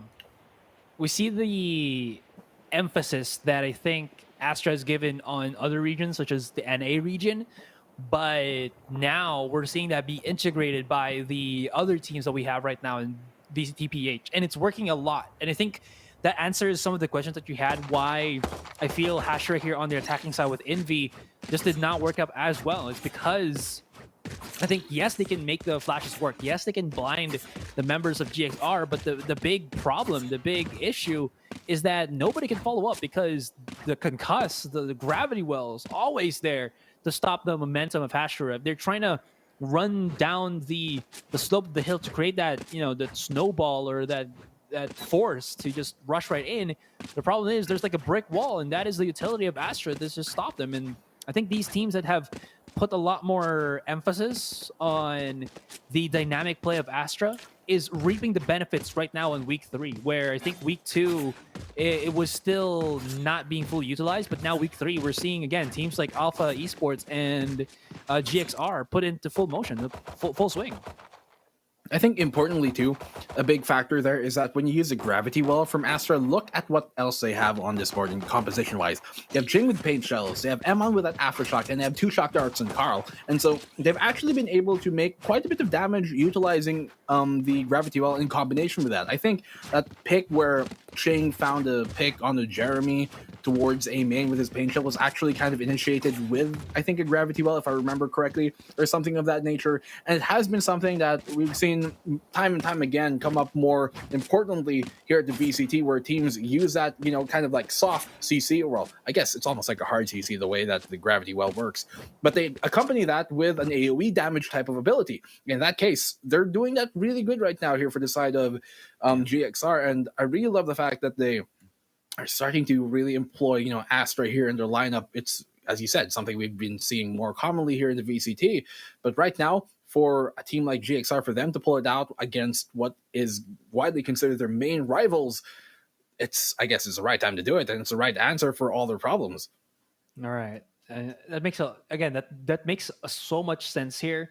And honestly, Hashira has so many rivals. It could be Bren, could be Empire, it could be GXR. I think right now it's GXR because it's like the battle for the second strongest team. But we're going to be talking about that a little bit later, since we do have a bit of a pause, and going to remind you guys that we do have an ongoing giveaway as of the moment. So let's just pop it up right now on your screens real quick. Thank you so much. And Black, I'll give you the honors of giving us the rules or the how to join on this giveaway. Yes, thank you. This is initially what I was signed up to do for every single weekend, but here we are now, guys. Of course, if you want to join the giveaway, like and follow the page. That's PPGL on Facebook. Like and share the stream as well, and include in your caption the official hashtags. That's hashtag Valorant Challengers, hashtag VCTPH, and hashtag PPGL Valorant, guys. Of course, do add the team that you're rooting for and give them a little bit of that support. Hopefully, you can get things going. The fan support, that's why the whole home crowd thing is such a big factor, because the fans do matter quite a bit. And so this is our way of giving back to you guys. So, of course, make sure that the post is public, add the hashtags, add the caption of the team you're rooting for, and do all that. It's right down there. How many times you guys have to hear it? You guys should know it by now. 1,500 Valorant points on the board. 10 of you will be announced after this final match by the panelists. So guys, of course, tune on in. You're on the English broadcast. We actually do have a Filipino broadcast for you guys to tune into. All you have to do is simply, I guess check it out. We're on YouTube for both English and Filipino. Filipino on Facebook, English here on Twitch, and maybe if you're watching us on YouTube as well. We're finally going to be able to go back to the game in a lead that has been quite dominating here for the side of GXR. We can see now if Hashira will be able to make the adjustments as we're back on live. Tad bit of a break there. That will give Hashira some time to at least breathe. Georgie plugging up the wall on mid, breaking the door at market. The trade for trade of utility, trade for trade in terms of control, hatred. This is a very strong wall if you think about it. He can see everything that's going to be coming out from market, and he has a pretty defensible position. It's actually well guarded, and I don't think if people know about it, it's not going to work out in the end. It flushes out. Ching is going to have such a beautiful time to challenge, but he just drops right down. He did not expect not to hit that shot. Hatred's going to be coming out here, and he is holding the fort, holding the line with a Spectre in hand as well. And this has gone horribly wrong for GXR 2766, but Hatred, the true MVP, Ching, he just dropped right down, and the pulse from 2766 with his recon dart, that basically messed it all up for Ching there, and he had no chance to regroup with his team there, and they either had to go B or go broke, and they went broke. I mean, he had like a sliver of an angle there to be able to find Hatred boosted up on top, and in that case, Chang not able to, I guess, really capitalize on that small opening, although we can't really blame it. It wasn't necessarily something that you might expect to be taking all the time. Right now, GXR here on the attacking side on, well, an eco buy once more. Sheriffs in hand. This time we're going to see how they're going to be able to do it. We have seen them kind of come back in these very thrifty rounds in very thrifty ways time and time again. Will it be another story will repeat itself here as they're taking mid control? Now, on the pistol, I'm not such a big fan of this kind of mid control take. You're going to have a lot of long range fights, which can be difficult, but still, if you can get control of that mid pizza position, you can definitely mount a comeback and definitely mount an attack. And Jeremy's going to shut things down though for Ching. Going to find his head, and Emon has to be careful not to follow on suit. Now here comes, as I like to call it, the Fisher. I like that callback reference. Coming out there from Emon, but still, he knows he cannot necessarily press the issue. They have to kind of lightly hold this short position. They can't necessarily fully commit to it. And will he be able to find here, ducking in the corner, Jeremy? Nope, it's a second for him. Give him a third. Why don't you? Carl will follow suit. Hatred slow orb out to try and clock off B main. Near the end of it, it'll be another round here for the side of Hashira. Great round for them. You can see moments of brilliance already from Jeremy. His aim is starting to heat up, and he's hitting these quick flicks where a while ago it was missing left, right, and center. But this could be the comeback that they're looking for. This could be the second game, the second map, where we know Hashira has beaten teams like Bren. We'll see also if this is the time for them to try to get the one up against GXR. For the moment, though, GXR still do have the 4 rounds. They're able to buy right back up, and I don't know what's happening, but we might actually be on another pause once again. And at least for now, Hashira still, they're doing a lot of good things. And I like how they've utilized more Envy's flashes for his teammates to peek after, not just for himself. And it's allowed for a quick amount of punishment, especially when Jeremy can just charge right out and basically do Jeremy things. It works out pretty well for them here, Black. It does, and that's really where the strength of a player like Jeremy kind of, I guess, fits into a squad like Hashira, where Hashira, very tactical team, Jeremy, very tactical player, but it's really nice to let that dog off the leash sometimes and let him hound on in. That's exactly where Jeremy truly shines. Now, he's only found 12 here so far in these 16 rounds being played on out, but still, we can see if he's going to finally wake on up here, because that's exactly what Hashira needs. Without his firepower, without Jeremy going wild, Hashira are not the type of team to necessarily be able to compensate with that from the others, because while we know like Hatred is insane 2766, even though he's at the bottom of the scoreboard, can be insane too. Envy is obviously showing his, I guess, worth in this series. He's top fragging Hashira for, I guess, like 2 maps now. Icebox, he was also the top frag for most of that match, and so they're going to need a bit more here, Hashira, from the rest of the team to be able to make this comeback happen. Rifles on out for the side of GXR. It's another full gun round. You can see an early 3-stack towards B, but they're going to pull that rotation away as they have Jeremy go back towards this A site once more. But the GXR, they're looking towards Bravo. They are looking for this Bravo cookie sandwiches site, but they slow down the pace. This could net a bit of rotation to come out from GXR for the moment. 3, or rather from Hashira. It's force 2766 because he's here. He does have that recon dart and Sova drone to utilize for the bit of information. I don't think they were able to spot a Ching for the moment, but this could actually be a straight up B, because you know what could be utilized by GXR that Hashira can't? Cosmic Divide is up. They can use it, split basically this B site alone, and leave the 2 defenders to try to stop the 4 coming in. And there it is. Here we go. Well, Astral Divide definitely, certainly lives up to the name, cutting the site in half as the speedway here has been slowed on down. But Chang, he'll find that opening pick on the Hatred still somehow. They do get him in return, though. Rabbit shutting him on down. Hunter's Fury out will not do too much, but Jeremy will find that with a showstopper as well. Rabbit will chime on in. It's now a 3v2. Georgie healing himself on up. They can still make this comeback happen, honestly, but Georgie, there it goes. The 2v2 situation. He's going to spam on through the triple box, and he's going to find, actually, Jeremy's going to find Carl. It's a 1v2 right now. He's going to be able to isolate the fight with him. Oh, last blow bullet, not able to land, but he's able to duck away safely. And Envy will still get the round away from Georgie here, and Hashira take the 7th. That could have gone either way, really, Asarai. But in the end, still Hashira, man advantage, able to take it home. That wall might have been too much from GXR. Not the Cosmic Divide wall, but the Sage wall. Because of that wall, it basically put GXR in one angle of only pushing. They could not get control of Switch, they could not get control of B stairs. And even without the Cosmic Divide, putting a wall like that is basically suicidal because slow orbs is already a thing. They knew that the Sage was already on B. So, and she had still one slow orb there. That really stopped everything. Yes, Xing did get some nice little entry frags and whatnot, but the slow pace at where GXR was basically halted really just messed everything up for them. And Hatred, he's got to peek out here. He's got to hit these shots, and he does! I mean, he did not have the chance to survive there. He was out in the open. He was exposed and whatnot, but it should not have worked out. Georgie is going to be charging out here, creeping up with the Spectre, but it's going to be Hatred once again. But as I say that, shutdowns for days. Georgie here, though, has an opportunity to go back all the way mid, get one revived, and they actually have the numbers, not the numbers advantage, but at least numbers equaled out. 3 versus 3. He can even pick up his Spectre here in 40 seconds. That's plenty of time. Envy's about to pop out. Is he going to get spotted, though?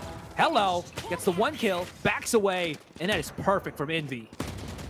Good push here from Envy. He might just find Johan, and he does. That's a second now coming his way. It's a 1v3, and here Galaxy Racer once more. This time seems to be getting lost. The GPS not downloaded Georgie. He can find this frag, but in the end, Envy will shut him on down, getting that 3rd.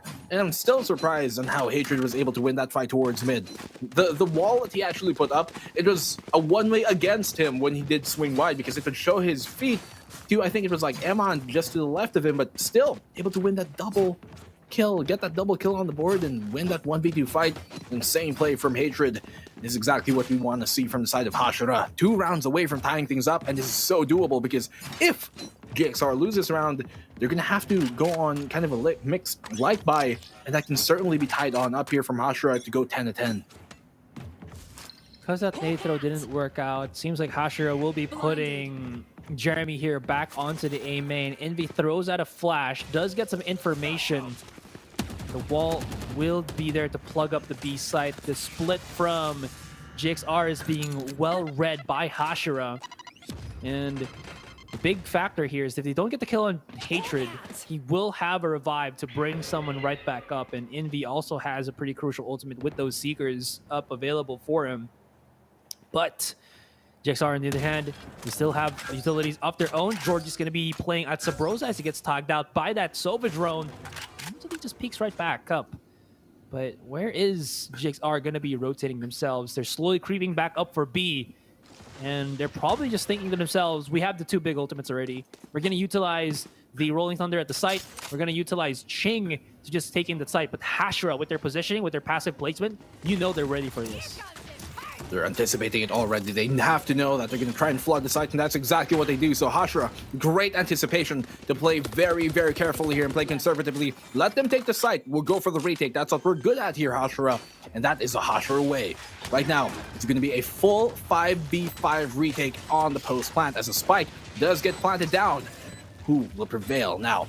There are actually 4 of them on site. You typically want to see at least 1 more a bit out of it. But here they do have that main player, that B main player coming on in, but I don't know if it's going to be enough. The tracker is going to be coming on out, and that's actually going to force him off of that B main position, which lets Hashira push on in here towards this guy's workshop, and Envy's going to find an opening pick of that. Ching will find one of his own onto Hatred, and they're going to suddenly try and flood on in, but Emon will get the frag here. He's been tagged on up, and Carl and Johan will find one apiece. 2766 getting a trade-off. It's a 3v2 right here, right now. Comes out the flashpoint, and he's completely blind as Jeremy and Carl find the frag apiece. Ching coming in from B main will finally get that on the board. He was initially kind of warded off because of those trackers, those Seekers coming towards B main, but in the end of it, able to get back in time and get the round on the board here, confirming that frag, and GXR a single round away from match point. Right here. Smart utility usage there from GXR. I was kind of thinking, is Eman going to use his ultimate in conjunction with Ching just to get a quote-unquote sure kill at the back of B. But when Showstopper is already pretty lethal because of the AoE range that he does have, and back of B is easy pickings for that particular ultimate, the save of it to go for that post plant, I think, is incredibly smart because they know that their post plant is so strong because if Emma doesn't die, Rolling Thunder can cover the entirety of the entrances to the B site, and it just allows GXR to get the clutch that they need. Now Georgie's gonna get spotted out here. The crossfires will be had. 2766 deals some damage. He knows that he's in the corner there. Gonna utilize the aftershock with the flashpoint, and they just give no regards to life for Hatred as he sees the praise the sun memes, and that is gonna be bad for him. Carl is waiting for the lurk, but he just looks at the other corner and Rabbit shuts him up. It's going to be a 3-for-3, and the cross spotted out. I think they were just a bit too slow to take the site here, and now the spike is the drop right down. Emmon's going to take some damage from that nade. He's just going to try to muddle his way through to get that spike down now, as his teammate will be handling B main. But this is going to be difficult. Rest of the members of Hashira is into the corner, and they spotted already Ammon, but the crossfire is going to be good. They have it already here now. Ammon gets healed back up. He does not have any of his utilities anymore. It's all into the hands of Ammon. Does get flashed out, and he gets away from the hands of Envy, who is rushing right in to get him. Does he have enough time, though? He's getting slowed down by the fault line, but it's still in the end. I think that was just too much from Ammon, who was charging his fault line and thinking that Envy would just chase right at him. And Hashira, they clutched around with Envy again, just playing out of his damn mind. Envy has been doing so much work here for the side of Hashira. I mean, GXR, they're only 2 rounds away from being tied on up here, and as you can see in this situation, well, the Sager, that's going to be Hatred. He saw the light, and in the end, Georgie will find him, but I think a very big factor there was the smoke from Johan towards that spawn position. That small gap let Hashira find that opening pick to bring it to like a 3v2 in their favor. In the end, GXR, outmanned, outgunned. Was very close for them. Emon could have certainly brought that round home. But Hashira will be taking it as Jeremy takes Emon away with an opening pick here with that showstopper. Definitely Emon, well, his telly has been cut off early. Amazing plays coming out right now from Hashira. They were slow to start in Icebox, but this ascent is looking slightly better for them. Georgie's going to have to come big here. He did get a kill. He's going to have his ultimate right back up again. Carl shows his position there on short, but this could actually net a bit of time for Georgie to creep on his way. Rabbit is onto the corner there. He does get the win using the blockings of that fountain on spawn to just get them that one. And it's 2 rounds away before Hashira can equalize against their opponent, and there's not really much that Ching and Johan can do here. They do have some utilities apiece. Ching does have the Sheriff, but I mean, unless he can just connect shots and Hashira are that aggressive or that greedy to just challenge these angles, I don't think this is going to be a round that they lose anything else anymore. And of course, the Odin through that wall is going to be too fatal. Ching, though, okay, just a step up and see if he's going to find another one. He's making a lot of noise here onto the corner, but he's just hitting shots that he's not supposed to, and he could even get more. He could even go back if he wanted, but he's running for dear life. 12 seconds left into the clock. He's hearing all of it. He lines it up, but drops right back down. Doesn't know that there was a bit of a step down into the entrance of A, and that's going to be the catch-off. Hashira, 10-11. Fluffing the footwork there in the end, but still, very valiant effort from Ching. Only a single round now between Hashira and GXR to tie things up. Finally, GXR going to be able to invest once more into a bunch of rifles. This time, though, something has to change, man. As soon as they moved into the second half here, they've only won a single round, mind you. We got into the half, it was 10-2 with GXR up 8 rounds. But now Hashira have taken 8 rounds back, and they're literally a hair away from tying things on up. Could they steal this map number 2 away from GXR and bring us into a third map, which will be split to decide things? That would be definitely one heckin' comeback, and one certainly very apt for a rivalry like this slowly building. But the A main attack is also slowly building here. Now you have 4 members committed to this, the last one trying to catch on up. As you can see, as the Astra here are coming in from the side of that's gonna be Johan for GXR, resetting things up. They have to expect this push is about to come on in just a bit. You can see Hashira with that ultimate from Envy already ready on up. The Jellyfish looking to sting. And well, both sides have a bunch of ultimates ready to go. It's going to be one heck and clash here on the A side to just a hair. You can assume maybe at 45 seconds is when it's going to happen. Ching, he needs to find Rabbit first because he's going to be in such a crucial position. Everybody is blinded. And GXR, back to the drawing board they go, throws out all the utility in the world that you could ever want. And this is messy. Messy, no doubt. Fault lines, though, is just perfect for them. But they still haven't taken down Rabbit. They have to finally shut down the captain himself. And that's going to be trade for trade. Only Amon to remain. This guy, as he gets tagged right out, he still has time maybe to run all the way B, never mind. And they line up all the way for him. And this is just rather unfortunate. I think I was just read so perfectly by Hashira. They just did not second guess themselves. They had everything set up to counter the push from GXR, and that Cosmic Divide basically made sure that, yo, we're gonna go for A, we're gonna throw our stuff out, and you can do your same. And it seems like Hashira got the better of that one here, Black, and it's 11-11. They're looking incredibly strong. They haven't dropped any more rounds after after we started the second half, and Hashira, they've clawed their way back. It was such a grind, but with Envy at the forefront with 26 kills, there's just nothing that's going wrong right now for Hashira. I'll be honest, I kind of thought GXR are going to start running away with this in the second half.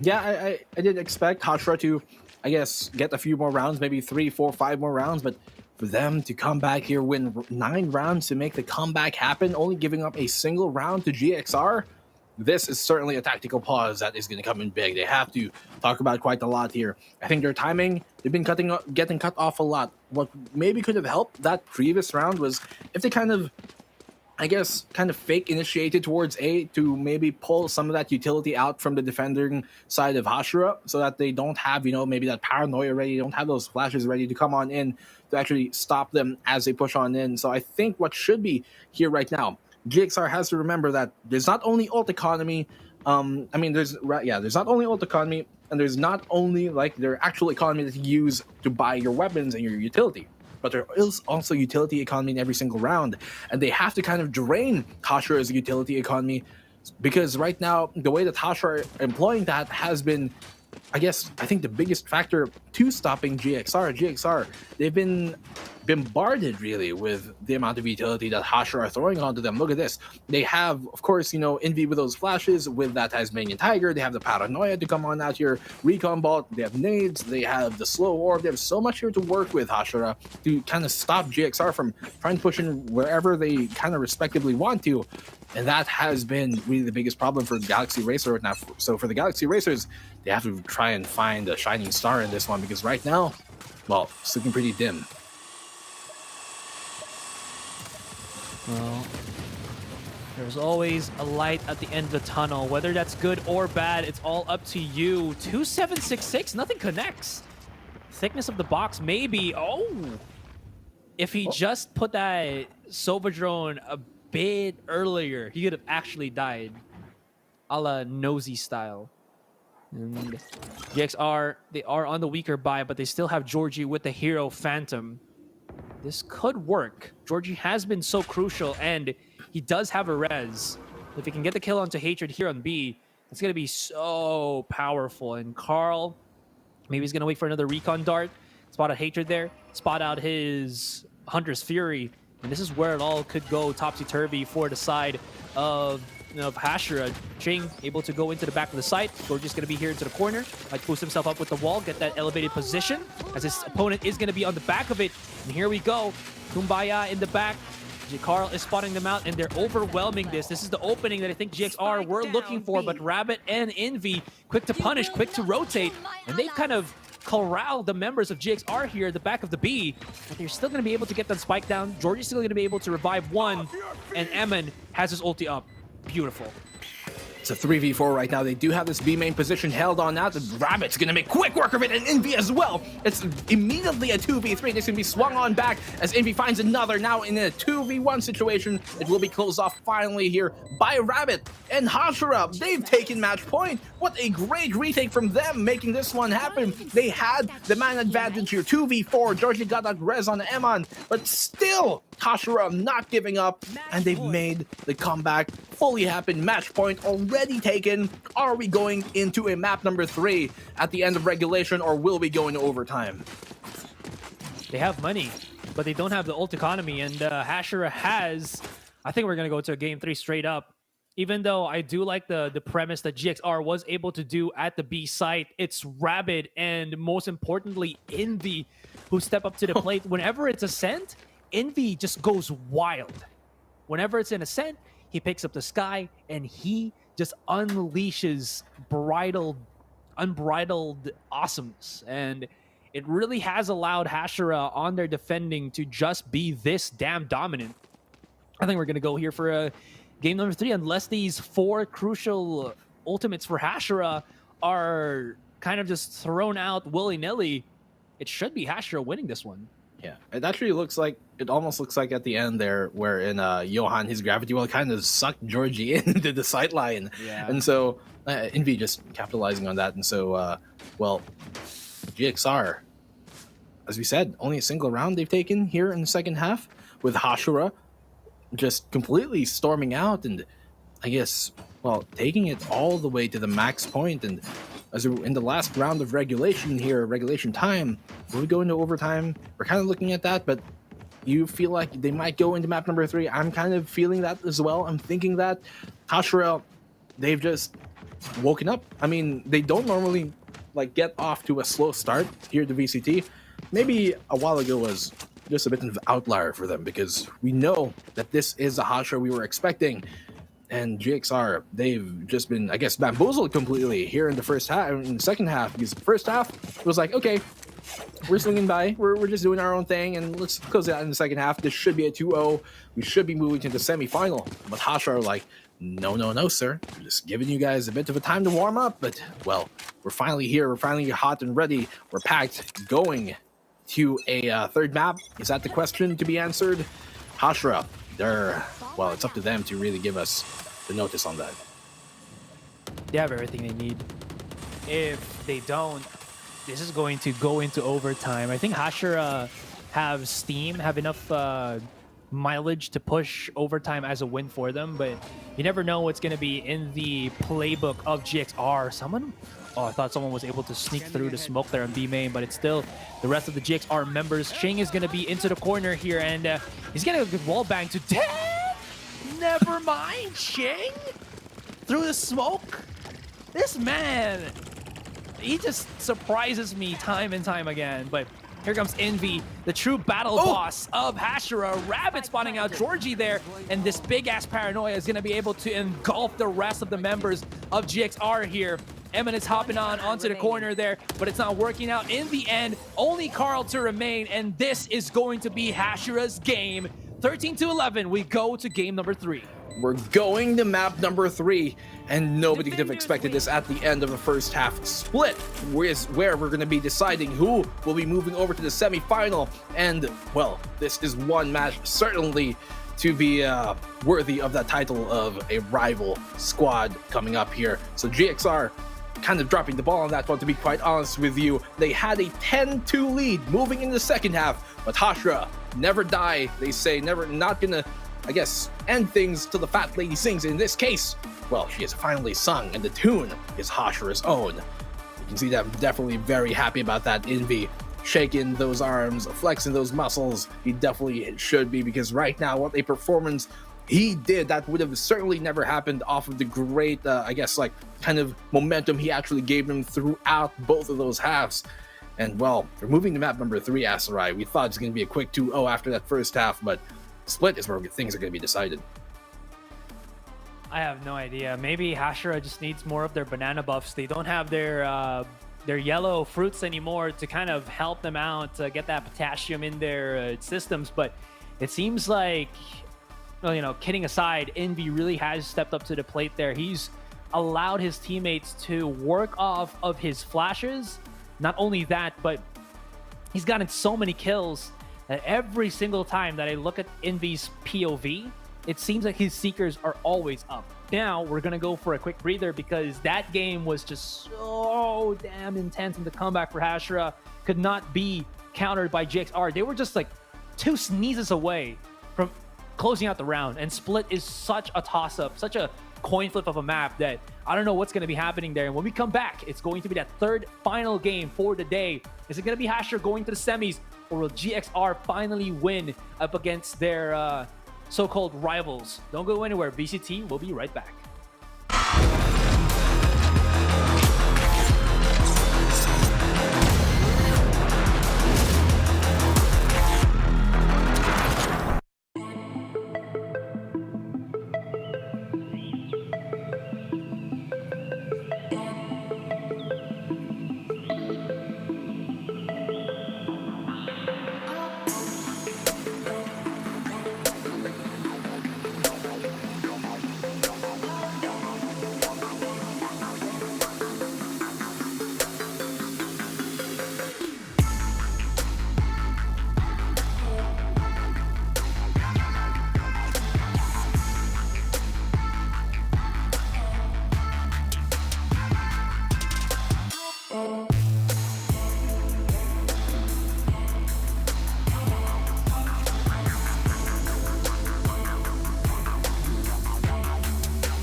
shaky start to a mounted comeback on the second map. Hashira are looking to be their former selves on this best of 3 up against GXR. Galaxy Racer, on the other hand, it seems like from what we saw, Black, that they like to play default. They can play well with the strats that they've already had, but I don't think they respect well enough the utility that Hashira is able to employ, especially when Ascent is, I think, a map that Envy just dances and, just dominates in. And right now, that has allowed them to win, but going into Split, it could be a different beast altogether for either side. Yeah, Envy is certainly kind of like the MVP here for Hashira. He did very well on Icebox, even though they lost that map, and then he did exceptionally well here on the second map as we move into Ascent. But as we're transitioning into our final decider, which will be Split, and honestly, this map I think can go both ways. Hashira, they're actually quite good on Split. Yeah. I wouldn't say it's their best map by far. I don't think it is, but they're pretty decent on Split. And the thing is, I feel like GXR are the same way, just based on what we've seen from them during the previous weeks. They haven't had too many instances of playing Split, and so we don't have that huge of a sample size as a very recent memory. But I am still looking and hoping here that Split is where they're gonna, I guess, close this series home, because, well, first of all, I guess the rivalry has been falling Hashira's way a bit too much. But second of all, as well, they are a team that does, as you said, rely on those default strats and their default holds. And in that case, Split is a map that does really heavily benefit from that. But guys, not only are these teams looking to win, but you guys can once more win as well. All you have to do to be able to join our giveaway, which we are hosting on here, and be one of the 10 lucky winners announced at the end of the day for 1,500 Valorant points, is simply like and follow the Facebook page, that is going to be PPGL, like and share the stream with the caption of the team that you are rooting for. Make sure that the post is public and include our official hashtags, hashtag PPGL Valorant, hashtag Valorant Challengers, and hashtag VCTPH, guys. Once more, at the end of the day, 10 lucky winners will be decided and chosen here in the stream, which will be announced after the panel, actually during the panel of, I guess, this match, I guess, right after. So, guys, 10 lucky winners. All you guys have to do, simply down there to be able to join, 1,500 Valorant points on the line.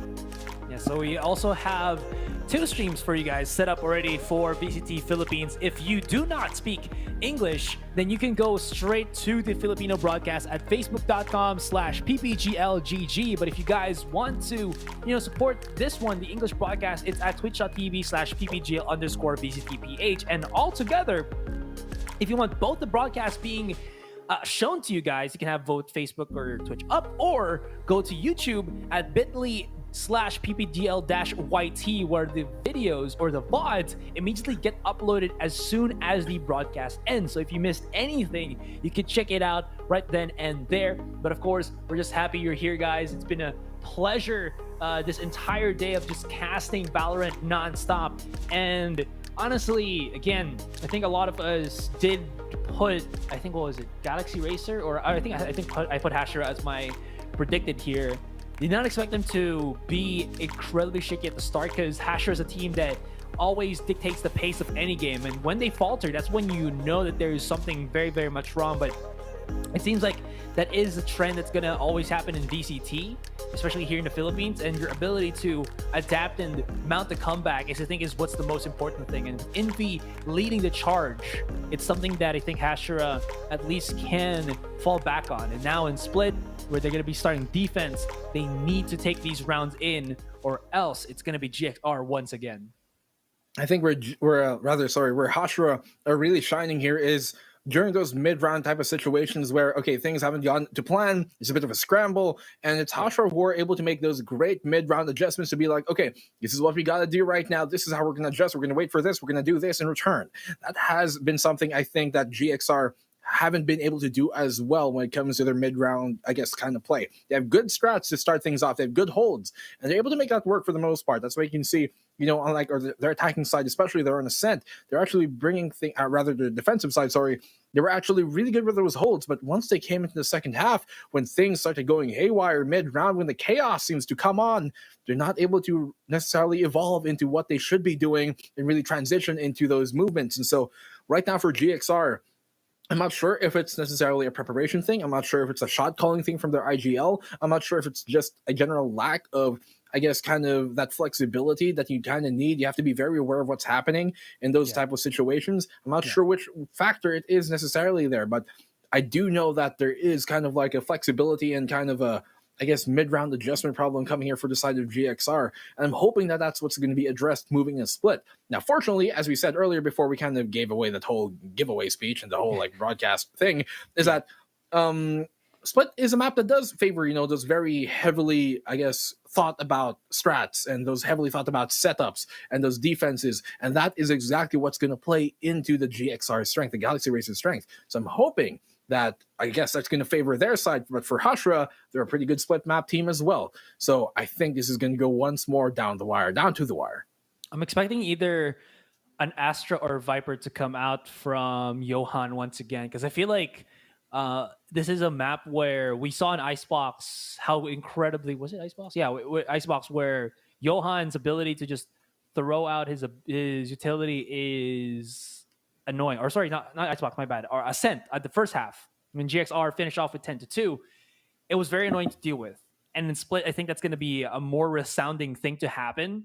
And we only should just wait for the agent select to come on through. Now for HSR, I think their setup on defense on Split is already pretty dang good, especially when Hatred plays on his Sage. She is just such a really dominant force coming in to the Split map, and I don't think HSR has to do anything too out of the ordinary. I think the only difference here would be 2766 will not be playing, and Amex is going to be back as the Breach. I'm not sure if that is the best thing to happen, because I feel like rather than having a Breach on defense, they rather should have this 2766 playing on a Sentinel or Envy on a Sentinel.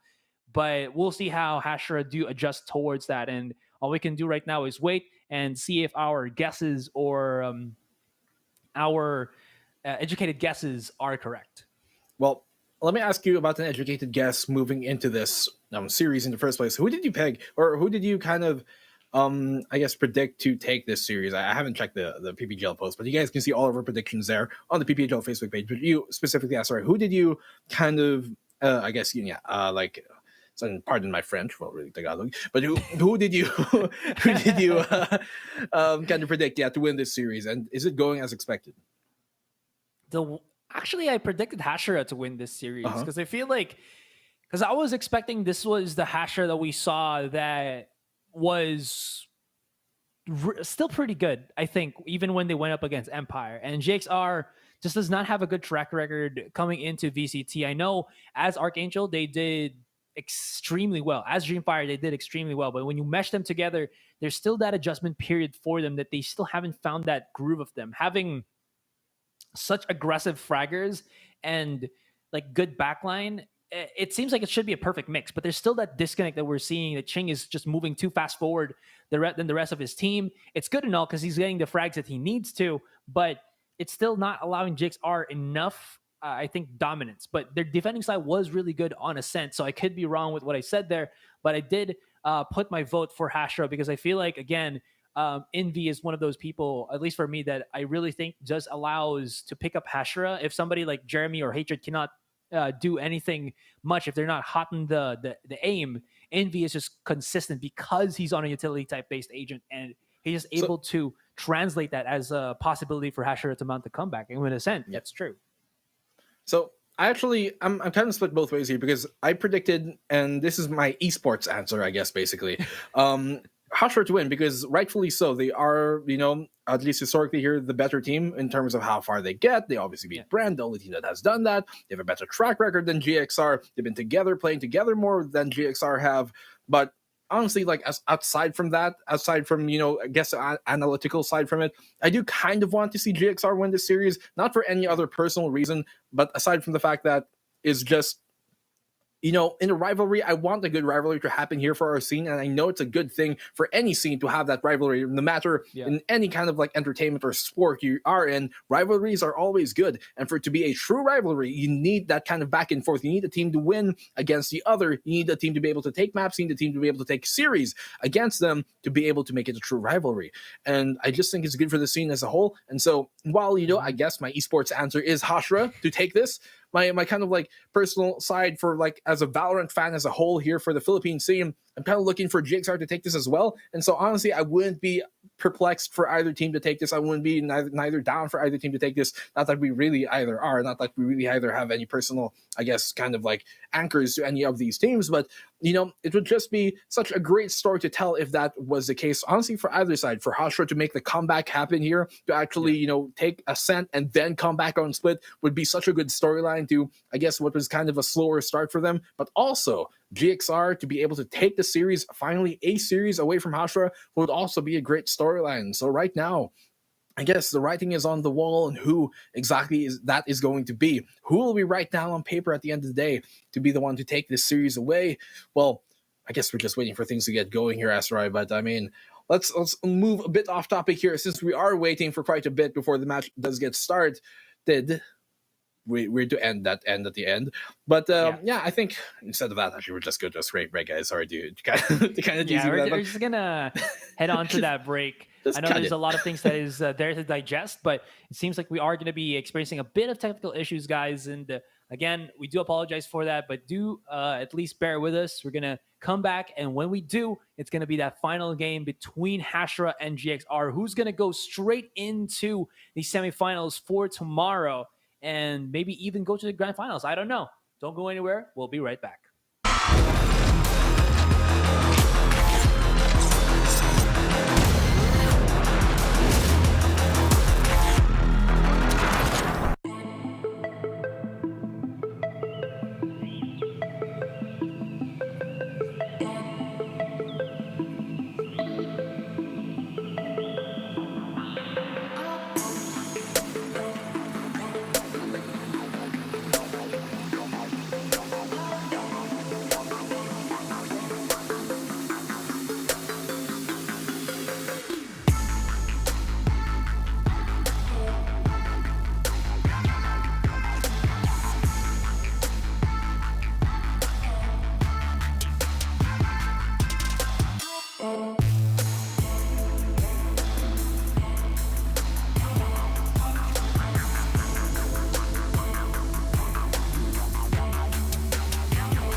Welcome back, guys. After that short little break that we had, is it time to figure out, to know who's going to be the semifinalist after this quarterfinals best of 3? Hashira up against Galaxy Racer. Again, my name is Asra. You can follow me. Actually, do I have any tags below? No, but at That's Right Gaming. And then this guy right here, right beside me, it's Black and Blue. So Black, what's your handle so people can follow you? It's actually at Black and Blue with a PH at the end. So at Black and Blue PH. Yes, we're just shouting ourselves out here on stream because, well, what is there more Why to talk not? about? We already kind of waited, and follow us by the way if you like the content. But otherwise, yeah. What is there more to talk about? We've talked about Hashira, we've talked about GXR coming into this more. You should finally get this map going on in just a hair. It will be split, so we're gonna be kind of on feather's end here on which exactly team we're going to be going for. I don't know if a feather's end is even a saying. I just came up with that right now to try and make my point. But, well, let's go on. Split is what we're going to be going at. We do favor, I guess, kind of like the playstyle of GXR here, but we know how Hashira are a pretty good map on Split as well. And so how are things looking just composition-wise to start things off here, Sarai? So I think my prediction is correct. It's going to be Johan playing on the Astra. It makes a lot of sense. He seems to have a good grasp on the particular agent coming into this, the pro scene. And it would be a waste to play him as an Omen when he could just utilize this and basically make the attacking side for GXR much, much, much easier. But again, we are also going to be seeing Amix come back from that game 1. He was pretty good though, but there was some times where I think Amix just falter in terms of the clutch genes. But again, historically, while we saw them up against Bryn on Split as their last map, Amix really stepped up as the 6-man for Hashira here. He's an amazing breach player, but maybe now to an evolved GXR, it might not be enough. But we'll see what happens as this is our lineup. 2766 will be coming back to the bench as Amix does come in as the 5th man here for Hashira. And this could be Harry. Invi not going to be playing on any flashers, will be on the Killjoy just because that lockdown I think is going to be very crucial. And of course, the alarm bot on Vents is just the way to go as always. I think the key here for GXR to be able to at least reassert themselves once more is that, okay, stick to, I guess, your default strats. Stick to the strats you've drawn up on the board to try and, start the round off. But as soon as things go down, they're going to have to be more decisive, and more importantly, they're going to have to make the right calls, which I know is kind of a blanket statement, but it really is it. I think there have been a bit of miscalculations and misconsiderations in what exactly you're supposed to do sometimes mid-round when things don't finally go their way, when things don't go to plan, because the plans never really fully, I guess, live up to a proper field test, right, to the battlefield. And so for GXR here, they're going to be starting on the attacking side. Now, I think they would have favored to probably start in the defense actually here, considering how good they are on that defensive kind of strategizing really when it comes to the defensive side. But the attacking side is where they were kind of buried and killed by HSR Hashira on that map number 2. Let's just put it simply, they were completely slapped across the face. And so GXR right now, they're going to have to try and get every single round that they can on the attacking side, because we know that their defense is where they make their mark. Hashira are not going to let that come easy, though. Well, at least for here, Black and Blue, and this is going to be such a crucial thing to have. Like you said, there was a bit of slaughtering that happened in the Ascent when Galaxy Racer was on the attacking, and that would just mean that this pistol is going to be even more important than it originally is now.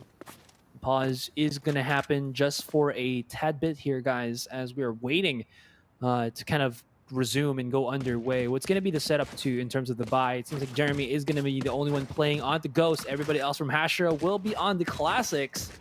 And that's a 1-up for you. While on the other hand, GXR will be on the Triple Ghost. It's also quite interesting here, but putting Johan with all of his stars up into the motion.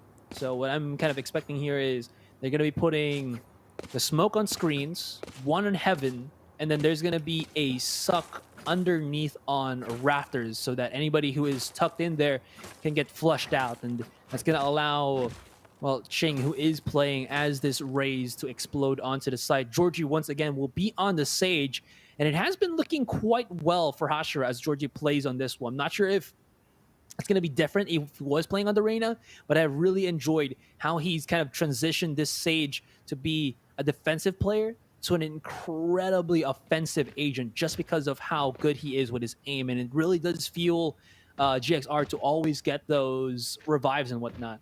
And at least for now, we can only just wait for that resume to happen and see what will transpire as these teams go in for this last game here, Black. I'm sure it's just me, but the way you said how they're going to get gravity well under the rafters just ring the bell. Anyway, moving on to more appropriate things. GXR and Hashira, as we saw earlier on, I mean, it's just been a tale of two different playstyles, to be quite honest with you. They're not super contrasting, but there are a few marquee differences, you know, with how Hashira had been playing on that second half to come back into it as compared to how GXR played their defensive half. GXR, there were a lot more give and take, so they give to Hashira what they basically are looking to take back in return. They play the retake quite often a lot here, GXR. They know that, okay, we can give up, like, for example, in the Senate, we'll give up mid pizza and then we'll capitalize on that opening that we kind of falsely gave you guys. For the side of Hashira, they're just very strongly either we super hold or we super give. And in that case, when they do give, they take it back with swift fashion as well. And so Hashira, I mean, the Hashira way has been the only way that has been successful versus the top dogs here in the Philippines, which are rather still Ren Esports, have obviously already secured themselves in a slot for the Challengers Finals. GXR, they're still trying to prove that, well, their style of play, the GXR way, is also one to be followed, is also one to be formidable and feared. And in this case, well, me buying up 4 full classics in hand is all they're going to really stick with. Only Jeremy's going to be upgrading to that Ghost, as he said. On the opposing side, triple Ghost, looking to make a few spirits out of, I guess, those tools. But yeah, once more, in this technical pause, Asarai, let's go off topic here. What's for dinner? Straight up, what's for dinner? I like how you asked that. Are you gonna buy me? Are you gonna buy me some dinner, man? I'm just curious because I know we're waiting for dinner too. I mean, my fam bought what is it, like, I forgot which store. I think it was Yabu or maybe Muragame Udon here in the Philippines. So they bought me, what was it, like tempura and rice, and then I also have like tonkatsu later. So I'm going a bit Japanese in it, so I'm pretty excited to get that one grabbed in. But it's gonna be a reward for me. After we finish this cast, I'm gonna gobble that all up and then take a break because tomorrow is gonna be even more fantastic here. But how about you, Blue? What you gobbling up there? Sorry, that was a weird devouring. Well, actually don't know. And first, I want to kind of give you some advice to wear your glasses when you do, so that your tempura isn't too blurry. But I mean, for my dinner, what I will be gobbling on up after this, I think we got like some an omelet and maybe a toast. I'm not sure how to say. I don't know what the food is. I'm gonna hopefully see that they've cooked something up quite tasty and spicy, because it would definitely be a meal worthy of such a close knitted series here. And yeah, as we kind of cut back to us, waiting for the game to continue on here, very, very, very nice neon lights here up on the split map. It is taking place in Japan. By the way, Asarai, we have seen the very, very sneaky leaks of those of that map. Breeze has been actually announced, and I'm super excited to get playing on that. What are your thoughts on it so far, from at least like the screenshots we have seen? I have access to it.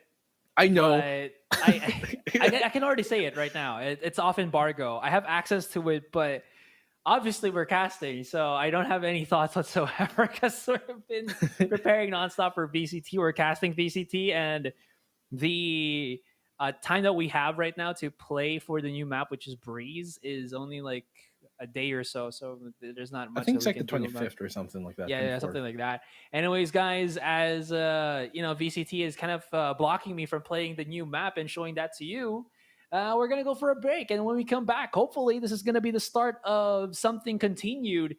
GXR and Hashira, baby. We'll see you we'll see you in a bit.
Well, now we are back here.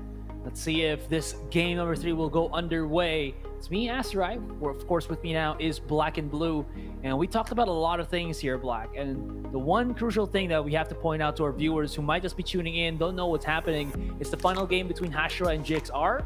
And GXR just looked incredibly shaky. They started Ascent, the second map, so well, 10-2. And then out of nowhere, Hashira just beat the living bejesus out of them and pushed it 13-11. And now coming into Split, where Hashira starts on defense, it might be the same spell, but GXR here, of course, utilizing Astra, played by Johan once again. We could be in for a different treat, a different ride here, Black. Well, I'd like to have a treat after that long wait and a bit of a snack here to really get chomping on, because GXR versus Hashira finally about to start in the hair. We're just looking for things to get going. These two teams are definitely ready to kind of, I guess, get the show going, because I mean, look at this. Hashira, after they made that comeback, you know that they're feeling hot, right? After that Ascent win. And so they really want to be able to continue their momentum on here. And GXR, I'm sure that they're just anxious to finally get this game going and actually be able to make that comeback happen and really, I guess, assert themselves. And that's what we're looking for both of these teams, to be that assertive, dominating force that they do kind of implore on every single other team. But with them, their rematch here, this is GXR versus Hashira Part 3, mind you. And this is, once again, the third time they've met in the in the quarterfinal. We're hoping to see one of these teams finally pull away from this. And actually, more importantly, we're hoping to see the match finally get started. And there we go. Timer is ticking. The sands of timer is slowly fading away. And both of these teams about to get this action going. What are your initial thoughts? What are your final thoughts, rather, moving into this? I was just thinking that was a great movie. Jake Gyllenhaal as Prince of Persia. That was fantastic, gotta say. That was one of his great action movies out there. But my thoughts on this one, again, prediction, I did talk about Hashira being the supposed winner here, but both of these teams looking incredibly shaky. GXR at the start was fantastic, but they did falter off onto Ascent. Nye not even giving any rounds. The problem there was the defaults that came out from them, but at least to ultimately follow your question, I think it's going to be Hashira to win this one out, but we'll see how that pans out. Jeremy, though, nice little quick nade, and yeah, that just take down like 2 members of GXR there. Oh, well, paint shell, more like a paint bucket he just threw at them, finding that double opening pick with it. And the 4K goes in his way. Johan getting taken down at the last bit of it. And Hashira, another good start from them once more here. They started really strong there on Icebox, and now a good one to be starting on Split. And so that was quite literally just a Jeremy show for that entire round. Finding 4, well, not more to be given. Look at that. Is that a sheesh moment for you? That's a sheesh moment. That's a sheesh and a half. Sheesh and a half. I like it when we talk Zoomer, but we're actually boomers right now. Sheesh. you know you're a total boomer when you try incorporating this lingo into every single sentence you say. Exactly. Well, that was Phil. All right, when we were doing rehearsals, guys, that was Phil on the Filipino broadcast. But hatred. Okay, this man is back onto his jet. I thought he was going to be playing as the Sage, but it don't matter. No, Evan's going to be spotted out on B, the last bastion of hope for that second round. And JXR, you get bamboozled here. And okay, for the last time, so that we're not cringe and lame, that was a sheesh moment right there. That's about it. Maybe later if there's like a super duper good play, but at least for now I'm going to stop. Well, it's quick and clean cut here that Hashira are going for, and just acknowledge the chat real quick. Hashira, Asarai, they're quite curious about what you call your haircut, by the way. So as we move into things, I think that's something. Give the people what they want, Mr. Asarai. Yeah. Just acknowledge the chat. Don't worry, guys. I mean, my vision is blocked, but I mean, I can still see because my screen is like 27 inches. I mean, Ooh. in this Not the only matter, size matters. All right, so that works. Well, neither of us here are named Dax, but we know who the true one is. Yeah, 0-2 on the board. Let's move on. Let's get this ball rolling to more appropriate things so we can continue here and hopefully be back for day 2. Yeah, GXR on this attacking side, obviously trying to take mid control aggressively. They have 3 players stacked up on here, one towards B main, one towards A main. But no other ground has been taken from them so far. Mail being given up, yes, but they know that they can't necessarily flood onto it. Otherwise, they might just be in for a bad time. And so GXR right now are kind of in a situation where they're not necessarily sure where to be going right now. It seems like kind of a B split is going to be the idea. That's the only way that they can really do it with enough time. But right now, B-side push, Georgie making his way on in, but Hashira are fully capable and fully ready to give this one up and play the retake. You're gonna have Ching immediately under rafters here, and he's already gotten the cross. These smokes really allowing GXR to just ramp up onto the B site and get that spike planted down. Rabbit does not have his paranoia anymore, and he's trying to set up maybe I think a smoke onto B main so that the defenders can come into the site. But there is 2 outliers on Mail that will be stopping anybody who comes onto the B heaven. Hatred here has a chance to dash in, but he doesn't need to because he doesn't have that, but he will be able to get the kill onto Ching. Carl getting the flashes up, spots out in B there, and now it's all left into the hands of Rabbit, who cannot really get the last kill into Georgie, down to 2 HP. And that's the first round here for Galaxy Racer. They saved 3. They get the spike planted down. That is economy being built up, but Hashira, bonus round, now we buy into their gun. Well, as you said, yeah, Hashira, they're going to be able to still buy up on here. Not the fullest buy, as you can see. Amix is going to have to kind of relegate himself to that Spectre, and Rabbit will do the same into the Judge. And so the jury's still out of that and how that's going to play out. But considering we are on Split, a very compact map, we know he can do wonderful things on that, and especially since he's playing towards the B site. But for the side of GXR here in the attack, they're not going to be committing to either side just yet. They do this, it seems to be their default here, where they send 3 to take mid control, and then 1 lurks towards A, 1 lurks towards the B main position, and they're going to try and find, I guess, just early information, cut off any aggressive pushes on either main side. And right now, well, Hatred, he does peek wide. He's so lucky. He honestly didn't get shut down immediately for that. He's able to walk on back because that should have been an easy frag for the GXR side, but Rabbit playing the smoke very carefully. It's actually Georgie has to be very wary of what's about to happen. Otherwise, now he's going to play safely here behind the box. Let's see how things consider out. GXR, they're in this situation once more. The same exact one they were in last time. They were like, okay, which way do we go now? We have mid control, but not much else. And we're going to see if it's going to be a repeat of that last round. This is the standard play once again. If Hatred finds some contact, Flash would be coming out from Amix, and he just charges right in, spots out the corner. They're down to 72, and he's the last Bastion here. Will be picking himself up, boost himself on top of the box, and I don't think Ching will be ready for this one, but I could be wrong. But he is. Crazy little shot from them and into the B main. Rabbit does take down Georgie, and this puts GXR in such a hampered position. Has to reload there. He's being chased right back out, and the paranoia does not connect, and Emin can just provide so much damage. Only ref will be Rabbit, who does use his shrouded step to get out of harm's way, but he drops right down, spots right back out. But Emin, where does he get the coordination, the game sense to just hit this run back right back out? Now he knows that his opponent is there onto the default, and he could have gotten the kill there. He could have gotten it, but the turret diff, my friend, the turret diff in that situation nets Envy the round clutch, and that's going to be 3-1 for Hashira, but that was very close, and Emin almost steps up to the plate. Turret diff, bro. GXR, give up that round, and Hashira, good retake from them. Envy once more. To say that he is the glue here for the side of Hashira on this map, specifically on this series entirely, be an understatement. He's been holding things together, top fragging left and right, and Hatred has done so much work as well to try and hold off on this heaven position. With Rabbit holding down Georgie there towards B main, he finds a triple off of it to Hatred, and just not letting them get any foothold into that main position, and rather that heaven position, just shutting things down. And so once more, while it was the Hatred show that time, I think it's Envy who has been kind of the glue here for the side of Hashira. He's only had two frags here, with their top fragger being at 7, but still, he's found very high impact and very important ones for them to have this early 2-round lead already. And so, Galaxy Racer, this time, setting their sight towards the A site, wherein there's so much utility actually committed here from Hashira to holding things down. They got the alarm bots, they got the nano swarms, and they have 3 players dedicated towards holding this A side position. There, you can see on the Hashira defense, they actually give up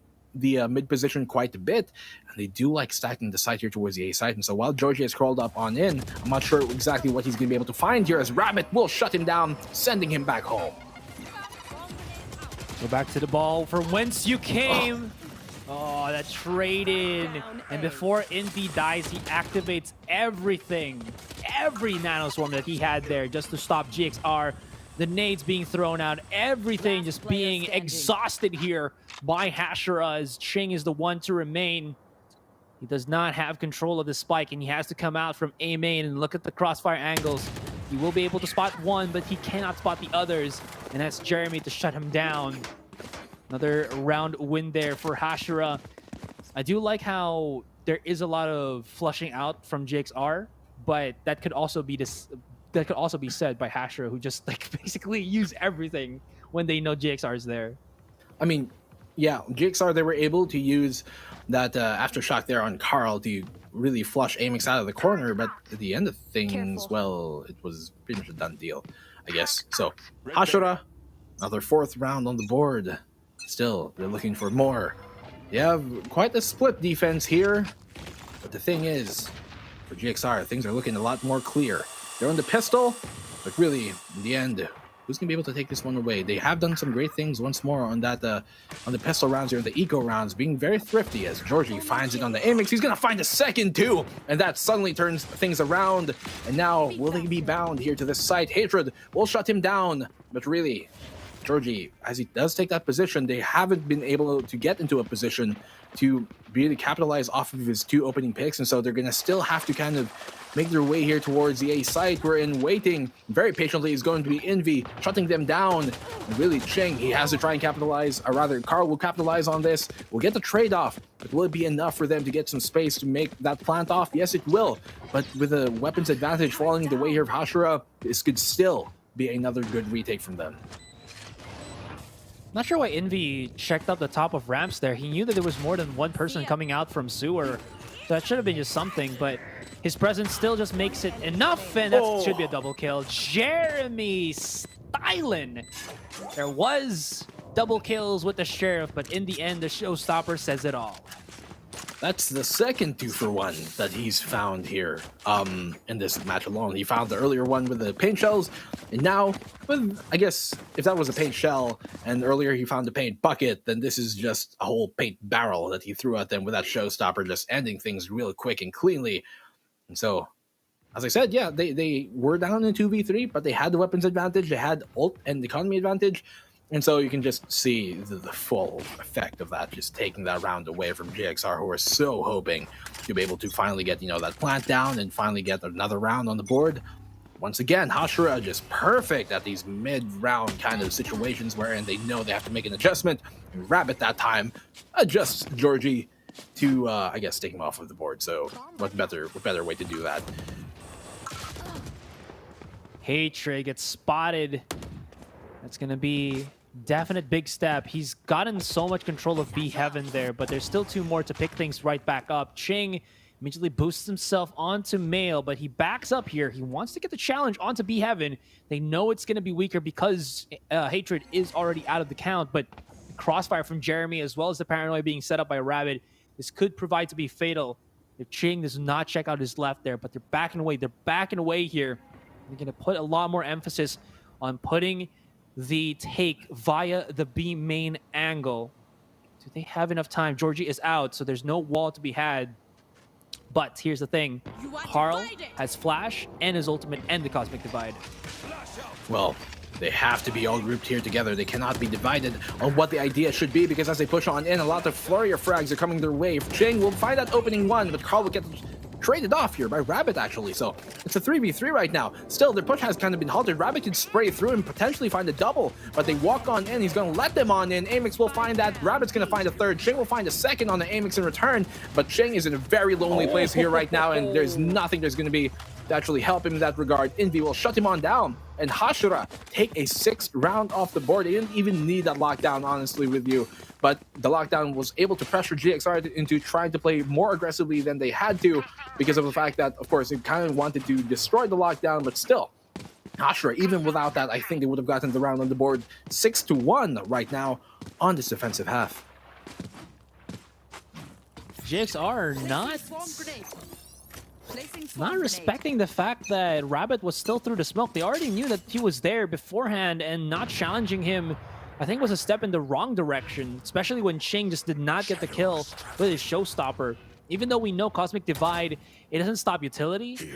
The range of the showstopper definitely also just made sense that Rabbit just passed through it, and his flank was sublime. I think maybe they just did not have enough time. They just had to rush in, and hopefully they can get the spike planted down, but that was definitely GXR fumbling and hoping that maybe their force into the side would have worked out in the end. In any case, though, that is going to be to their demise. Emin able to sneak right in. His barrel is spotted, but Jeremy with a quick punish, and that stops any form of control onto the Heaven side, throwing out the nade just for good measure. But this leaves B Heaven open, but immediately, not Jeremy, but Hatred is about to plug that right back up, and Rabbit is here for B main. Well, Rabbit, we've seen him do quite fluffy things. In this case, Georgie will send him back in return. He did that a while ago too, but Amix, a double frag from him. Hatred will get one of his own. A flurry falls in the way of Hashira here, and Carl is once again left alone all by himself, and he will find that frag with the Spectre on the Envy. There'll be 20 seconds left on the clock. I don't think this is going to be a round that he can take in a 1v3. So I think at this point, he's just going to try and go for a bit of exit frags, see what he can really do. And so Carl, he's going to actually force Hatred off of this angle. He might get swung, and Amix will capitalize on it, finding the opposing breach in that situation. They get a 7th round here on the board. Hashira to, I guess, speed things up here and bring it home. We saw GXR. They brought a 10-2 half on that first half of Ascent, which Hashira obviously came back from. And so Hashira are looking to return the favor here on Split. Hashira has a setup that is pretty much impenetrable utility-wise. The only thing that could toss up is if I think Ching and the rest can get at least 3 kills, because 2 kills isn't enough, so they need a bit that extra one just to be able to. But if there's at least 3 members of Hashira to remain, it seems like they're always able to convert kills as well as their utilities to still net them that round win. And Jeremy finding Ching onto the cross coming into, I believe that was a heaven. That is definitely not to the favor of GXR here. Envy is about to spot out one just transitioning. Virgin Box will be trying to cleared out by that Aftershock, but they're backing away. They still know that Carl does have his Rolling Thunder, and playing this far back when you have the numbers, I think is still into the favor of HSR. And once again, the setups for GXR is there, but they tend to really force these engagements and not really bait out their opponent anymore. They commit a lot, and even though commitment is such an important thing, you know, in any aspect of your life, you still also need to know when to just back away, step up, and take a breather. You know what I mean? Yeah, you need to know when to kind of cut your losses here and be like, okay, that's not good for me right now. Georgie will get that res, which is good for them, but Indy's gonna find it, and he's gonna find a triple kill finding his way. Ching will follow suit. That's the 4th now here on the Johan, and they just completely shut down the entire offense here of GXR all by himself.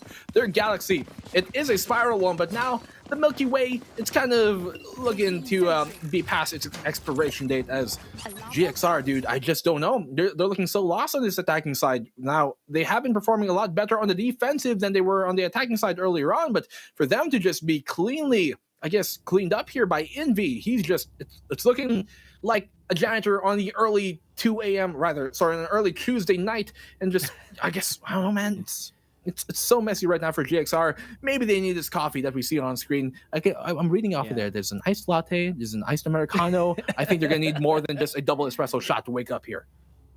Bro, you know what Envy did? He sidestepped the ult. That's all he did. Yeah. And as he got that peek off, everybody was looking at heaven, at rafters, and thinking that ultimate from Carl was enough to get the flush out on the entirety of the A site. And I think even if I think you put it out there with the Rolling Thunder, that an ultimate doesn't get as much impact as I think compared to let's say compared to the back of B on Ascent. Because the thing about the position or the angle of A is even if you get hit by the ultimate, you can still stick it maybe screens or elbow, and you're safe for a while, and you can actually have a shot to not get dazed anymore and get your weapon out. And aside from that, that lane that comes in outside of A main, it's just open. So I don't know what just happened there. GXR having real big issues with how they've been setting stuff up. It's been a hoot for them. Not a good hoot, mind you that. They're doing a lot of things right with setups, but the follow-up after that, I think, is where it becomes a bit hairy for them. But Hatred is going to take a couple of pop shots from that turret just because he wants somebody to challenge through on that. And as the flashes come out from Emin, here they come once again. But Amix with the counter flashes as well. There's no chance in hell that they're going to be able to do much as the blinds. Praise the sun. Hallelujah. Are you going to be able to even take this take the site here? And Hatred with some stylish points to updraft and dash right onto the board as Amix finds the last kill in that one. 9-10, and it's been the Hashira show. They've woken up.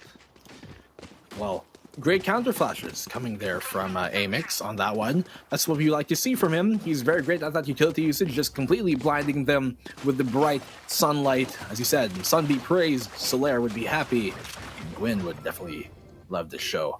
But as we're moving on in, and as I stop nerding about the Soul series, we do see finally GXR some signs of life on that round. Still not able to confirm it at the end of things, but things were looking quite good on that B take until, of course, you know, those counter flashes came from Amix, who would really just shut them on down and kind of, I guess, cut the Hydra off at the neck before they were able to do anything more. So for Galaxy Racer, they do once again take this mid control, but they haven't been successfully able to do anything with it yet on the previous rounds that they did take mid control like this. This time they're going for an A split once more. Lots of utility being committed here. There's 2 defenders on it, and the gravity suck just bring him on here, Envy. So he's going to have a lot to deal with. I didn't know you could do that. The nade being thrown out gives enough leeway for Envy. Everybody was just looking at that, and then Envy just pops right out like a surprise pimple and on a date day, and that just caught JXR unawares, and they're like, I'm not gonna go to my date with the pimple on it. And Hashira's was like, yeah, look at that. Like the nade being thrown out that gave no info that Envy was there, and as Georges sets up the wall, and as everybody's attention was looking at Jeremy, Envy pops right back out. I like the fact that you just compared him to a pimple. Of all the things, of all the analogies you could have made, a pimple. Yes, that's. I mean, nobody likes a surprise pimple, and nobody likes to be surprised like that, especially JXR. Yeah, right. right before a big date or a big broadcast day, that pimple comes out. You're like, oh boy, how do we deal with this? Exactly. Well, I guess it's GXR who's kind of in that situation right now. How did they deal with this? It's so impressive from Hashira last round of the half, and if they bring this 2-8, I'd be damned if they do the exact same thing, 10-2, and then they switch on to the second half and make the comeback happen, 13-11. That would certainly be the most, I guess, ironic thing to happen here at the VCT if that is exactly how things will pan out. But GXR, they're going to have to win this round to hopefully and to praise those books to be written. And Hashira, well, Jeremy's going to find the opening, pick a single bullet. That's all he needs, and Johan does get taken down. Rabbit's about to spot out Georgie as well, as there is the setup there. Rabbit, he knows he should win this, but Georgie, okay, with the Spectre, it's going to be a 1-up for him. And Amix is going to be in such a just pinned down location, but is holding them off here. He's holding them off, my friend. Georgia cannot revive anyone else, but he does pick up the weaponry. But this leaves us into a 2 versus 3. And because Emin isn't back or isn't alive anymore, there's no counter lockdown to this defender Killjoy being shut out by Envy. And now we go to the point where, yeah, there should be a straight up defuse. There's going to be the ultimate run back out. That is great punishes coming in from GXR here, but they need to run. Jeremy's going to be going into the corner. Gets the 1 kill though, but Envy steps up, gets the kill, and that's going to be 11-1. What a dominant show of force coming into this first half. The second we go, we switch the sides, but if they lose this one, I'm pretty sure that's it, because they don't have enough money to basically buy up here, Black. Yeah, this round is do or die right now for the Galaxy Racer squad. If you lose this, then they're going to be in a low, low economy, and Hashira, with that firepower advantage, are probably going to secure that round. Of course, now the difference is GXR on this defensive side, which is both the side that they favor and both the side that you kind of favor generally as a team when playing on Split. And so it favors them not just for the fact that it's a stronger side maybe on Split, but also that it plays into their play style a lot more, because they are a team that really focuses, it seems, on those very specific, strats in terms of like their defensive holds. That's really where they do shine. But their attack right now, a lot of the attacking rounds are kind of determined by how you make an adjustment mid-round to what's happening. Sometimes, never does go to plan. And for, I guess, GXR, it has been, I guess, their Achilles heel right now. And Hashira, they've watched Troy a bit too much, and they know which foot to go for here. And so for GXR, as a tactical pause comes on in, as we said, this is do or die. They lose this, they probably lose the series. After that 10-2 start a while ago on Ascent, I thought that was going to be the largest lead we're going to see in this series. But my oh my, Hashira have just gotten a 10-round lead here over GXR. And we did say that a while ago, 10-2, Hashira, they're probably not going to win it. So it's probably going to be a 2-0 GXR series. But I mean, I don't want to say that again. I might curse it, because GXR, if they can make this comeback happen, that's going to be one for the ages. I still don't think it's very, very improbable, but it is possible. Still, though, it's a very thin line.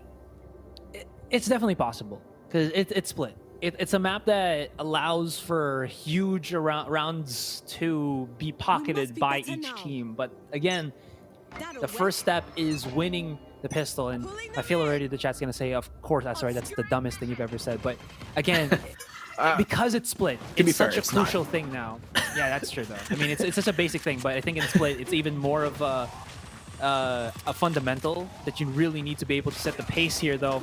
And they're just rushing right in, and this is what we call the Demon Rush, but it seems like the Demons have been halted as the Wall of Emin has been established. The triple kill, stopping the momentum then of Hashira.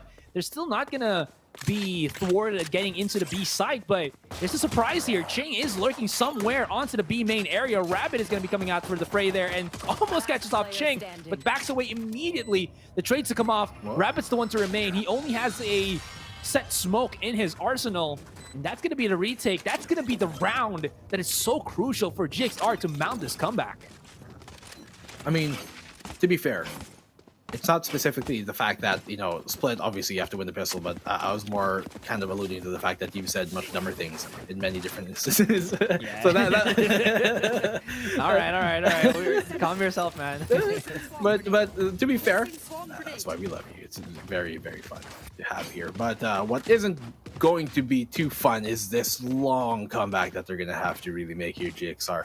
Yeah, they did get that pistol. It is what they need. They do finally have, you know, some momentum coming on here. They obviously have the economic advantage, and they're very obviously playing on the defensive side. But what isn't quite so clear right now is how they're going to be able to actually capitalize on that, because look at that great push from Hatred. Updraft, dashes on in, and gets that good opening pick on the Georgie, but Johan quick on the trade here. It's a 4v4 right now, which does typically favor the attacking side, and they will be on the post-line situation, but they are also on the weaker side in terms of their firepower. Only a single Spectre here to work with. Let's see how it goes. You can see that Amix is just basically giving himself up there into that corner. They're really controlling the screen angle, but they put too many bodies. They knew that they had to get that angle, but it's still going to be a retake that is nevertheless going to go into the pockets of GXR. Envy's going to be coming around to the corner. He does get kills, and he's going to make this expensive. He can actually line him right back out, whips out the weapon, and he just obliterates the rest of GXR. That was a round win, but imagine the money from GXR right now. Look at that. They don't have much because they lost everybody, and Hashira is in such a perfect position because they basically got a team wipe and they got the spike planted down. So, yeah, but still we'll be seeing some phantoms, but Spectres will be the ones that ultimately will engulf the inventories of GXR for this round. That almost actually was a round for Hashira here, dude. And so that's not a good sign, honestly, for GXR. They were able to win that, yes, but as you said, look at the weapons here. It's actually Hashira who has more rifles on the board over Galaxy Racer. And that's the big problem when a round like that happens. Yes, you win it, but the thing is, you don't necessarily gain too much aside from a round from that round specifically. You can see only a single rifle is actually here on the board for the Galaxy Racer squad. It's a Phantom on Johan, and that being the only thing they've got to work with, well, Ching's able to find a frag with that Judge. Very, very nice from him, but he's very low too, and so he's hopefully going to try and win this fight. Yes, he does, and that's a second going his way. That's exactly what they need to get off the board here, because they were in a very bad pace and economically. Now finally, GXR, some signs of life to them. Ooh. Charging straight right back out. Jeremy, he has his own ultimate if he wants to use it, but down to like 9 HP. One bullet would have wasted that particular ability of his. Rabbit going all the way around the corner, but they've dropped the smoke already. Questionable drop down from Amix. He heard that Ching was just spamming his Judge in that one position, and he still challenged it. So the pellets just went in straight to his chest. Rabbit spotting out by Georgie here. Can he spot him? Can he get him? And so that is going to be a resounding no. And Envy all again to the hands of the Clutch Meister himself. One spots out the first. He will have his turret right back out, and he challenges Carl, but Carl will not get phased by that turret. And GXR make work of a very messy and weak by round. That was all in tune with Ching charging right out of B main. Yeah, I mean, if not for those opening picks from GXR with Eman on that Judge, I don't think it would have worked out for them. I mean, Envy is definitely on point already, as you guys can see. And 17 frags on him when he's on that Killjoy, and you can see your double duelists here, Jeremy and Hatred, 19 and 16. They've definitely built up this this lead of no qualms, really. No problem at all for them to build this lead up, and GXR, they're trying to make the comeback happen, of course, but with them and this quite huge lead coming in from Hashira, I don't know what that was from from him, but yeah, Hashira able to still buy up to this even after losing that. They only have, I guess, 2 Phantoms on their board, but still, the Bulldog, the Spectre, we know what they can do with it. They're on the attacking side, so they can kind of pick and choose which fight they want to take towards which site. Of course, Galaxy Racer in a better spot economically, but in terms of rounds, the cushion is far more, I guess, comforting here for the Hashira squad. 11 rounds is a lot of cushion, but when we swap the sides, it's something that can always be chased right back down. Hashira here, they've been having some troubles getting control of the main, especially on B, just because I think GXR has been throwing their weight around there, especially with Carl and Ching. If you can throw your flashes, it forces everybody to back away, and in that particular instance, Ching charges and finds the kills. And it's working fantastically for GXR. Now on the other end, Hashira here, on this particular round, they will have lockdown as well as showstopper. So this is something that can be well utilized, especially when they have the weaponries right now.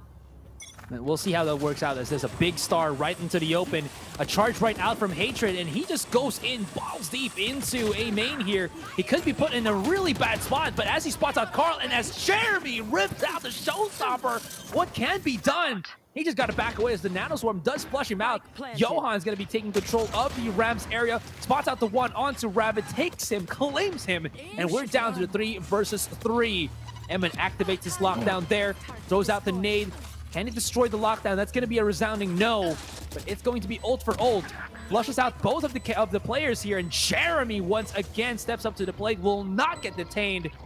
One will though, the Sucky sucks, and will get the shutdown onto Jeremy. And into a 2 versus 2 we go. The drop down from Emin is insanity, and Johan as well as simultaneous taking of GXR. And that could have been a Hashira round, but it seems like they just took a bit of a breath, and they still got the retake 5-11, and GXR will not be denied. Well, Hashira, they're going to be able to buy up into another round here, but this will be, I think, the last one after, if they're not able to win this round. Afterwards, they're going to have to go for another eco, and if they let GXR take this round, that means GXR go up economically and go up around 6-11, which will probably be 7-11. Oh, very, well, I guess appropriate.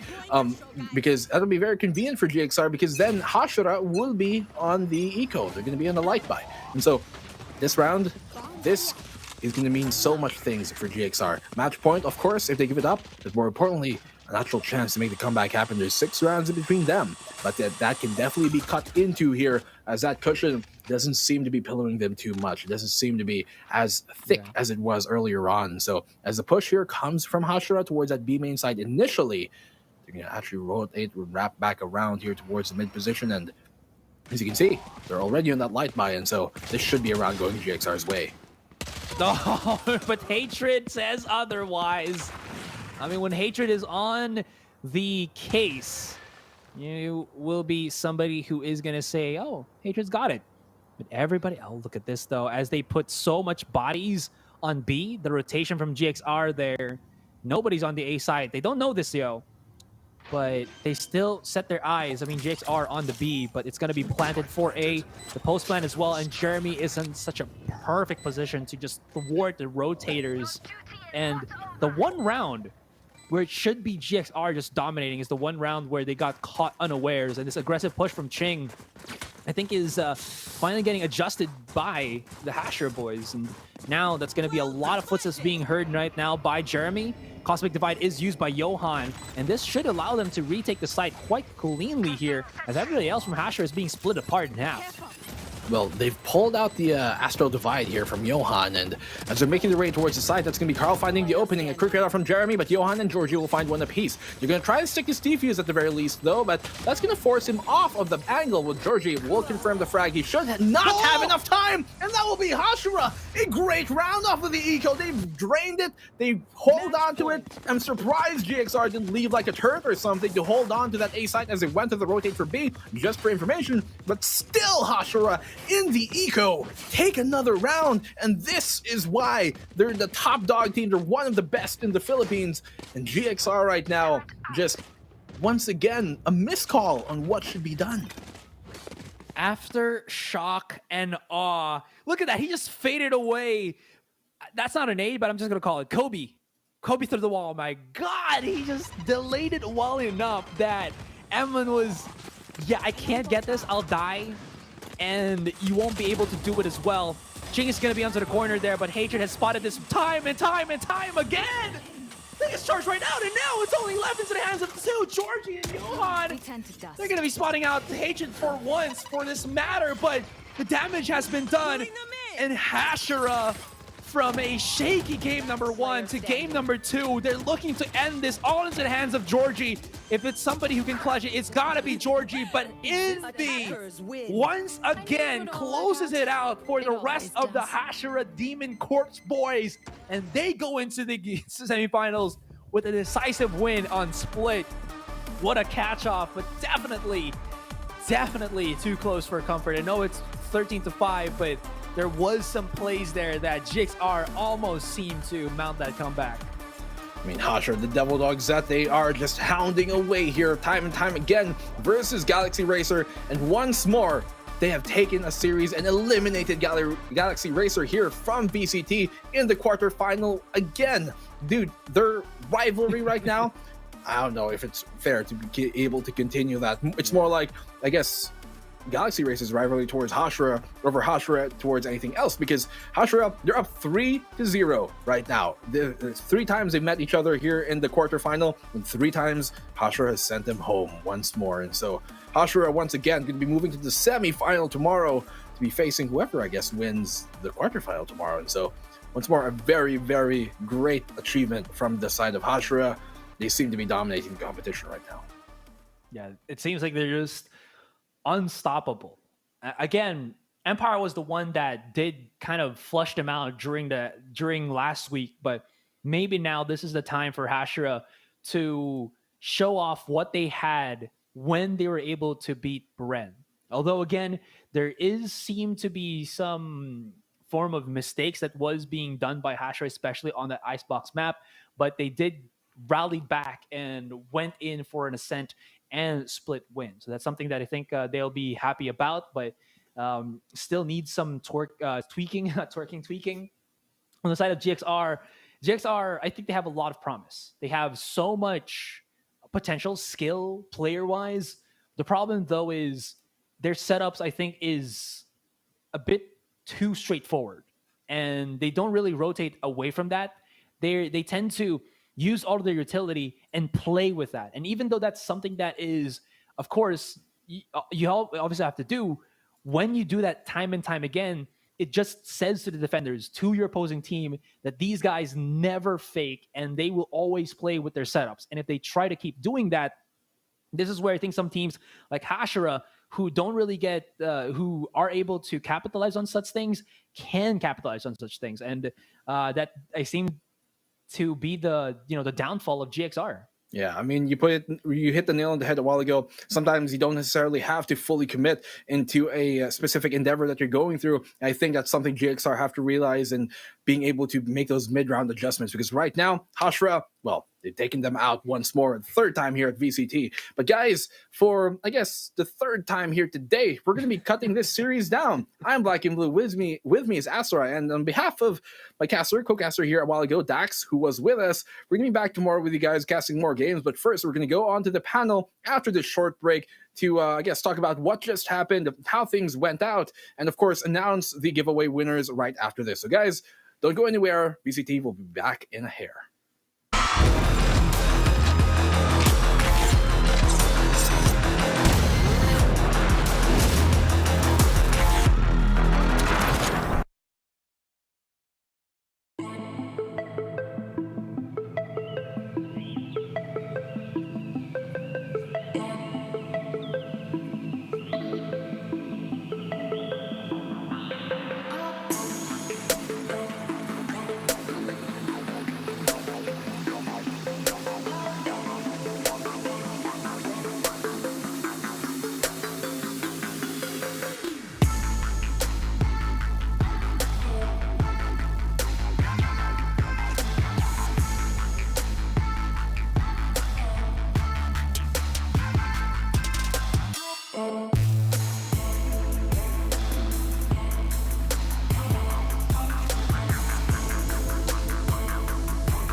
The comeback is real. Say it with me, everybody. Hashira taking that map 2-1, taking Ascent in a comeback from a 10-2, and crushing the opposition, running away with the momentum for game number 3 on Split, making full usage of the whole roster, including the 6-man A-Mix, who is going to be joining us here for the interview. We get the special opportunity to be able to speak with this player right now. Okay, A-Mix, first of all, congratulations. Welcome to the show, man. Thank you, thank you. I'm gonna ask you. Okay, what's the feeling? What's the atmosphere like in the boot camp right now? How's everybody doing? Well, nung una, it was shaky eh. Lalo na nung icebox. Ang dami pa namin kulang sa ano eh, sa icebox talaga. Pero we found the fix naman. Okay lang naman. Yeah. Tapos moving on sa Ascent, natambakan sila first half. Nanonood ako nun. Pero kahit natambakan sila, andun pa rin yung ano eh, composure nila. Di sila nawala sa laro. Like, naka-up lang yung comms kahit anong mangyari. Hanggat sa nagtuloy-tuloy, yun, naka-comeback sila. Ang Yeah. galing lang na di sila na-dealt ganyan. Keep going lang sila sa game talaga. Tapos yung sa So split, what happened yun. in that comeback? You Um, mentioned Ascent and the comeback. What was it like? You uh, said everything was calm. How do you think that comeback happened? You were there to witness it firsthand. uh, What um, went down? nung una kasi hindi nila ma-read pa. Wala pa silang way para i-counter, ganyan. Late nag-come in yung read nila sa Ascent. Kaya nagtuloy-tuloy hanggat sa nagka-momentum. Tapos nadala sa split. Tapos sobrang hype kami sa split. Tuloy-tuloy yan Yeah. talaga lahat. And you played on split. Now tell me about that. How was your feeling going into that? You lost on Icebox. You had to get on everybody's level after all that hype. But you seem to be fitting in with the rest of the team a little bit more. You had your own highlight plays, getting 3 kills, 4 kills in certain rounds. How does it feel? Do you feel like you're settling in with the rest of Hashira now? Yun yung feel ko. Parang settle na ako sa Hashira. Tsaka yung environment mas naging okay. Ganyan. Tapos wala, ginagawa ko lang yung trabaho ko. Tapos papatay yung mga kasama ko. Tapos ako tamang kill lang sa gilid. Ganyan. Here's what I want to ask you guys. I know for a fact that you guys, after losing to Empire last week, you guys went on hardcore training mode. Tell me a little bit about what you did. I know for a fact your coach made you do a lot of hardcore aim practice. What did you guys do to prepare for this week? More on scrim lang, tapos experiment na agent, tapos laging nag-uusap every after scrim. Like lagi fix Okay. mga errors, mga butas, ganyan. Like hard work lang. Yeah, and it clearly shows here. So I'm gonna let you go here on this interview, but before I let you go, please, of course, tell me anyone you want to give a thank you to, anyone you want to give a shout out to. Shout out Laptop, Philips, Inline Asia Corp, SR, Boss Jim, mga coach ng Hashira, and Vinny. All right, there you have it from Amix himself, the newest member of the squad of Hashira. Thank you for joining us today, and congratulations on the semis. Thank you. All right, there you have it, guys. We have just witnessed the last game of the day, and you're back here with me, Illustrado, on Updraft. Viminal and Ling is joining me. Now, let's dig in. Let's dig deep. It's about dinner time for a lot of the world. It's done. But for us, we're just about to feast on this latest map here. I guess we have to start by talking about it. Viminal, the comeback, it was one of the best comebacks, the biggest comebacks I think we've seen in the entire VCT Philippines. And I truly feel that this is a turning point in the growth of Hashira. Because before, and I know this obviously, that they would really, I'd say, get tilted and start losing comms and getting mad at each other. But from what Amix said, the composure was there. And that's the only way you can make those comebacks in 10-2 defeats, right? Yeah, absolutely. I mean, here in a tournament setting, obviously, despite it being different from like playing on a ladder, tilt is still a very real thing that a lot of players have to deal with. And it is a skill in itself to be able to overcome that and have the mental fortitude and composure required to mount comebacks just like that. Now, honestly, coming into the second game, after the Icebox map here, I thought the series was going to be done and dusted. It was looking pretty bad for Hashira. And I echo with the statements of the commentators that they were saying Hashira was just, not hitting their shots. It was looking pretty shaky.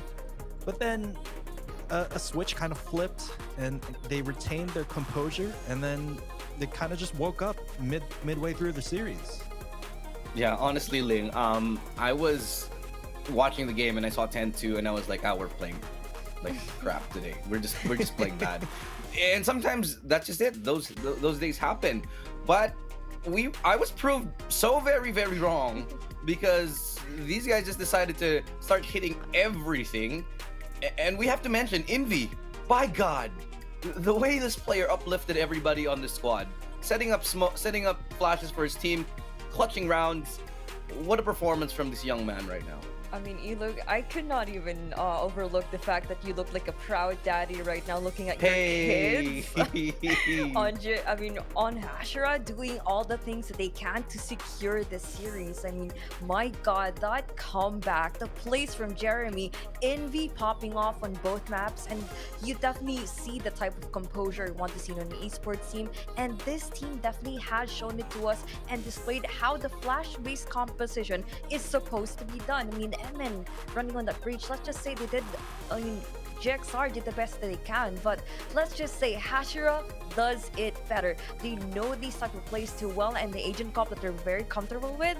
And yes, this is it. The 2-1 scoreline that says everything about this team overall. Wonderful analysis from you, Ling. I think I agree with you completely. Just the flash play setup, it's just so natural. It's so natural to Hashira that they always play these flash plays, these set executes, and it clearly shows because the MVPs of the games aren't exactly the duelists. It's Envy.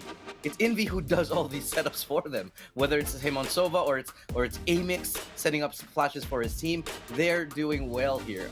It's not always the duels who are shining. Don't get me wrong, Jeremy and Hatred, they had their moments, but it was all about the Envy show. 100%. This guy is something special here. But let's not linger on Hashira too long. I want to touch on Galaxy Racer.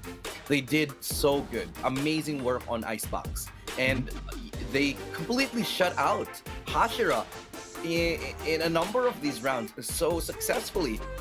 But we all were fairly convinced, Viminal, that this would have been a 2-0. Yeah. Where did it all go wrong? Yeah, here's the thing. I do believe in the second map wherein Hashira was able to mount this incredible comeback. It's just that GXR was unable to switch things up after Hashira got a read on them. And really that adaptability, that on-the-fly ability is something you need to bank on in these situations. Especially since Hashira is just looking overall a much better team in terms of those fundamentals.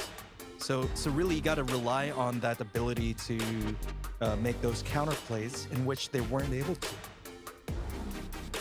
Yeah, honestly, the counterplays were, I think, the shining example here for Hashira.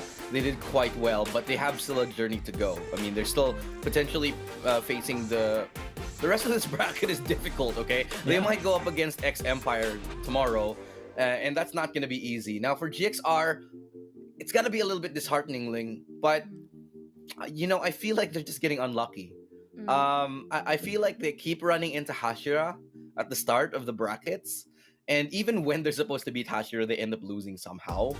I feel like given any other circumstance, this could have been the grand final, and Galaxy Racer would have had an even better chance of taking it then, especially in a best of 5.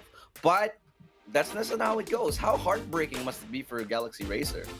Man, it's just hard to see for me to see Galaxy Racer because I had my hopes on them after seeing that first map on Icebox. But now, then and then again, we've seen them struggle on late to mid phases of the match, which is something that Hashira definitely exploited on. They know that they had a good read, and then again, let's just say Galaxy Racer didn't really have much to offer in this type of competition. I mean, they really came prepared, but then again, you really have to pull up more tricks in your card for you to be less predictable, and of course for you to offer a lot more and show up a lot more plays that Hashira might not exactly be prepared for and what's going to be happening on the round. Yeah, and it was a great time and one of the best comebacks that we've seen. So excited to see what these guys can do in the upcoming days now. But we do have to move on a little bit with our discussion. It was an amazing time, unfortunately, but let's go ahead and zone in on the best performances here. I think we would be very blatantly remiss if we would not mention, just how amazing the Envy plus Jeremy composition, the duel, has become. As we see, it's actually Jeremy, and who is the MVP here. He's been MVP time and time again. I feel like it's usually either Jeremy or Envy who usually gets it, but this time it's Jeremy. This young man, very, very young, and he's already leading the charge. Viminal, what do you got to say about this guy? Is when you have a player pop off like this consistently, and besides the fact that we were talking about Envy a lot, it's all about setting up your duelists for success. You know, it all revolves around this system that allows your duelists to pop off. So you know the credit is where it's due. Is to the whole team, not just Jeremy, but of course not discounting the fact that Jeremy is just a phenomenally mechanically adept player. Yeah, Well, I agree here. Ling, you look like you have something to say about it. Sorry, go on ahead. Well, for the lens on looking at how I'm looking at Jeremy right now, I mean, no matter how much support that Envy tries to give out for their duelists, you cannot discount the fact that he's able to capitalize on those a lot more than they should because you've seen Jeremy pop off, and that only means that he knows his well and embraces that fully on what he can do with the Jet. Yes, Envy's a great player, but what more can he actually do around those plays that his teammates are trying to do around him? Of course, he's going to be popping off, and that is exactly expected for a duelist to do. So yeah, well-deserved player to actually get this highlight. Yep. And I think it's just going. I look at kids like Jeremy and Hatred, and a lot of the young guns. Georgie as well. I mean, not as young, sure, but I look at the young players and I see this is the face of the future of Valorant. This is what we're gonna get in the future. The next Bren. A long time down the road when Bren has retired and we're all a little bit older here. Maybe we're fired or something. Probably they're going to be at the forefront, still leading the charge. I'm just so excited to see what these guys can do, in the future, and hopefully, and it just makes me hopeful, Viminal, that there's so much fresh talent in the Philippine scene that maybe someday we'll get to compete in the likes of like NA, EU against Korea. Absolutely. I mean, it's not without beyond the realm of possibility that at one point in time the Philippine scene will be ready to compete against more quote unquote established regions, right? But let's not get too ahead of ourselves. We can actually find that out, because Masters 2 is fast approaching. So, that's a thing. That's a thing. What was that face? Masters 2. Or Ooh. It just gets me so excited. I mean, Iceland. I Yeah. think it's everyone's dream. Like, I will literally buy my own ticket to just go there and watch. I think it's everybody's dream to go to Iceland and see the Aurora Borealis, hang out in the Northern Lights, get a cabin in the woods, maybe not die to anything oh my nature god. wilderness related. And let's go ahead and take a look at the bracket before we end up taking a darker turn for the worst here. So the bracket of the day, what we're about to see for the rest of it. Here we go, guys. Ling, it's all yours. Man, Pirates versus Alpha Esports tomorrow. Rematch. Oh my god, exactly. Quarterfinals to semi-finalists after all here for the side of them. But then again, we are still going to be seeing the ex-Empire roster, which is now called LFO. Still looking for an organization, by the way, and hopefully that they will not encounter any more technical difficulties because they will be up against the side of Valkyrie, which is, might have to say, is still going to be a promising team. But then again, for the likes of Wild Oreo, I'm pretty sure that they will have to do a lot more than just one-man player to even carry out the team. Yeah, I just want to say that if Hashira actually gets to the grand final, it's going to be the hardest grand final journey of their lives. They would have had to go against AE. They would have had to play. They played Jikt. Are they going to have to maybe play X Empire, and it's not an easy path. So if they win, props to these guys. But I feel like there's a lot of vultures. There's a lot of other opportunists and teams that can capitalize on this. Maybe take advantage of the fact that Hashira might be tired. And I feel like okay, look, I'm gonna say it right now. I think Alpha genuinely has a very good chance at going and being the Philippine representative. Hurts my heart to say that this is a very much in the realm of possibility, but Ling, just, I can see it. I can see it that Alpha could actually do it. Well, I mean, it's highly here's the possible. thing, guys. I mean, Alpha Esports, they've been looking real good. They've been on the upswing, and we heard from Gian Sandy earlier that he had some tricks up his sleeve. Sans the whole pirate brochong lingo that he got going on there. It's just a mental image that I can't get rid of at this point in time. It's gonna be a meme. But yeah, I'm really hopeful for AE this time around. And we mentioned that when the week started that without Bren from the equation here, things tend to get really tight. Things tend to get a lot more interesting because there's one huge hurdle out of the equation. Yeah, I agree here. So let's go ahead and wrap up this for now because we do have to talk about you guys. There are more winners than just the tournament winners here today, the people that advanced. It's you guys at home. So we have the winners of the giveaway this week, today rather, and we're going to be pulling up the names right about now. So congratulations to you guys. You have won Hannah Noveno, Mark Escanlar, J. Mark Raya, Alison Kawile, Ronaldin Reyes, Aaron Janelle Untalan, POL, Tristan Narvasa, Patricia Andrea Ombrog, and Roder Tirados. There you go. Okay, congratulations, guys. You just won 1,500 plus of Valorant points, and use them wisely. Get that new battle pass. Maybe hook up your friends. I don't know. Just do whatever you want. Get that new Sylvana skin. I think it's pretty cool. I think it's pretty sick. And yeah, so let's go ahead and wrap up. Any final thoughts for the day, Viminal and Ling? I'll start with you, Vim, and Ling, bring it home for us. No, it was a pretty quick first couple of series with 2-0s, but then the last one predicted to be a 2-0 as well in favor of Hashira, but it became a 2-1. GXR was looking real good there at the beginning. Then Hashira sort of turned it around. Really interesting results that we got so far. And again, really hopeful for Alpha Esports here from this first day alone. What about you, Ling? Man, for this first day, I might have to say I've witnessed one of the greatest games there is here inside Philippine history. The third time is not exactly the charm for the side of GXR, but still, that was an amazing matchup, and I do hope it does get better than this because tomorrow, um, Pirates Alpha Esports getting a Yeah. glimpse of X Empire once again is definitely going to be making things a lot more interesting. And yeah, good luck, have fun to all teams. Hey man, tomorrow's gonna be sweaty. That's Oh, just yeah. a fact. It's gonna be a sweaty day. It's gonna be 2-1s all day, and I expect maybe we'll go like 2-1 on almost every game there. I'm just so excited for it. But before we move on, of course, thank you guys for all joining us again. This has been the updraft, the post show now completed again. So that was Ling and Viminal. So I'm gonna say bye for them for now, but I have to thank our sponsors who have all made this happen. So thank you to PPGL, the largest multi-game esports league in the Philippines, organized by Mineski Philippines and Globe Telecom.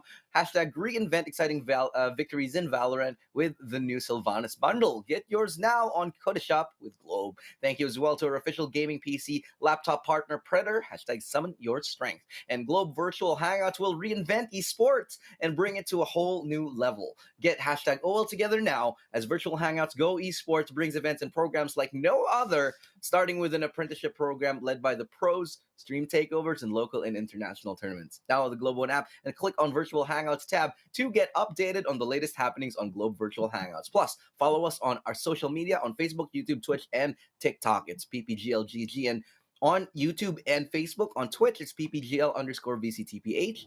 And on TikTok, it's at Hello PPGL. So thank you guys again very much. On behalf of all the panel and all the casters and all the players and everybody here, the production staff, it has been an amazing time. But today, now we have to wrap up and say goodbye. So we'll see you guys tomorrow for the for the semifinals rather, when we get closer and closer to determining which of these teams are going to represent the Philippines in the upcoming regional finals. So we'll see you then. But for now, it's been good game and good night. See you all tomorrow.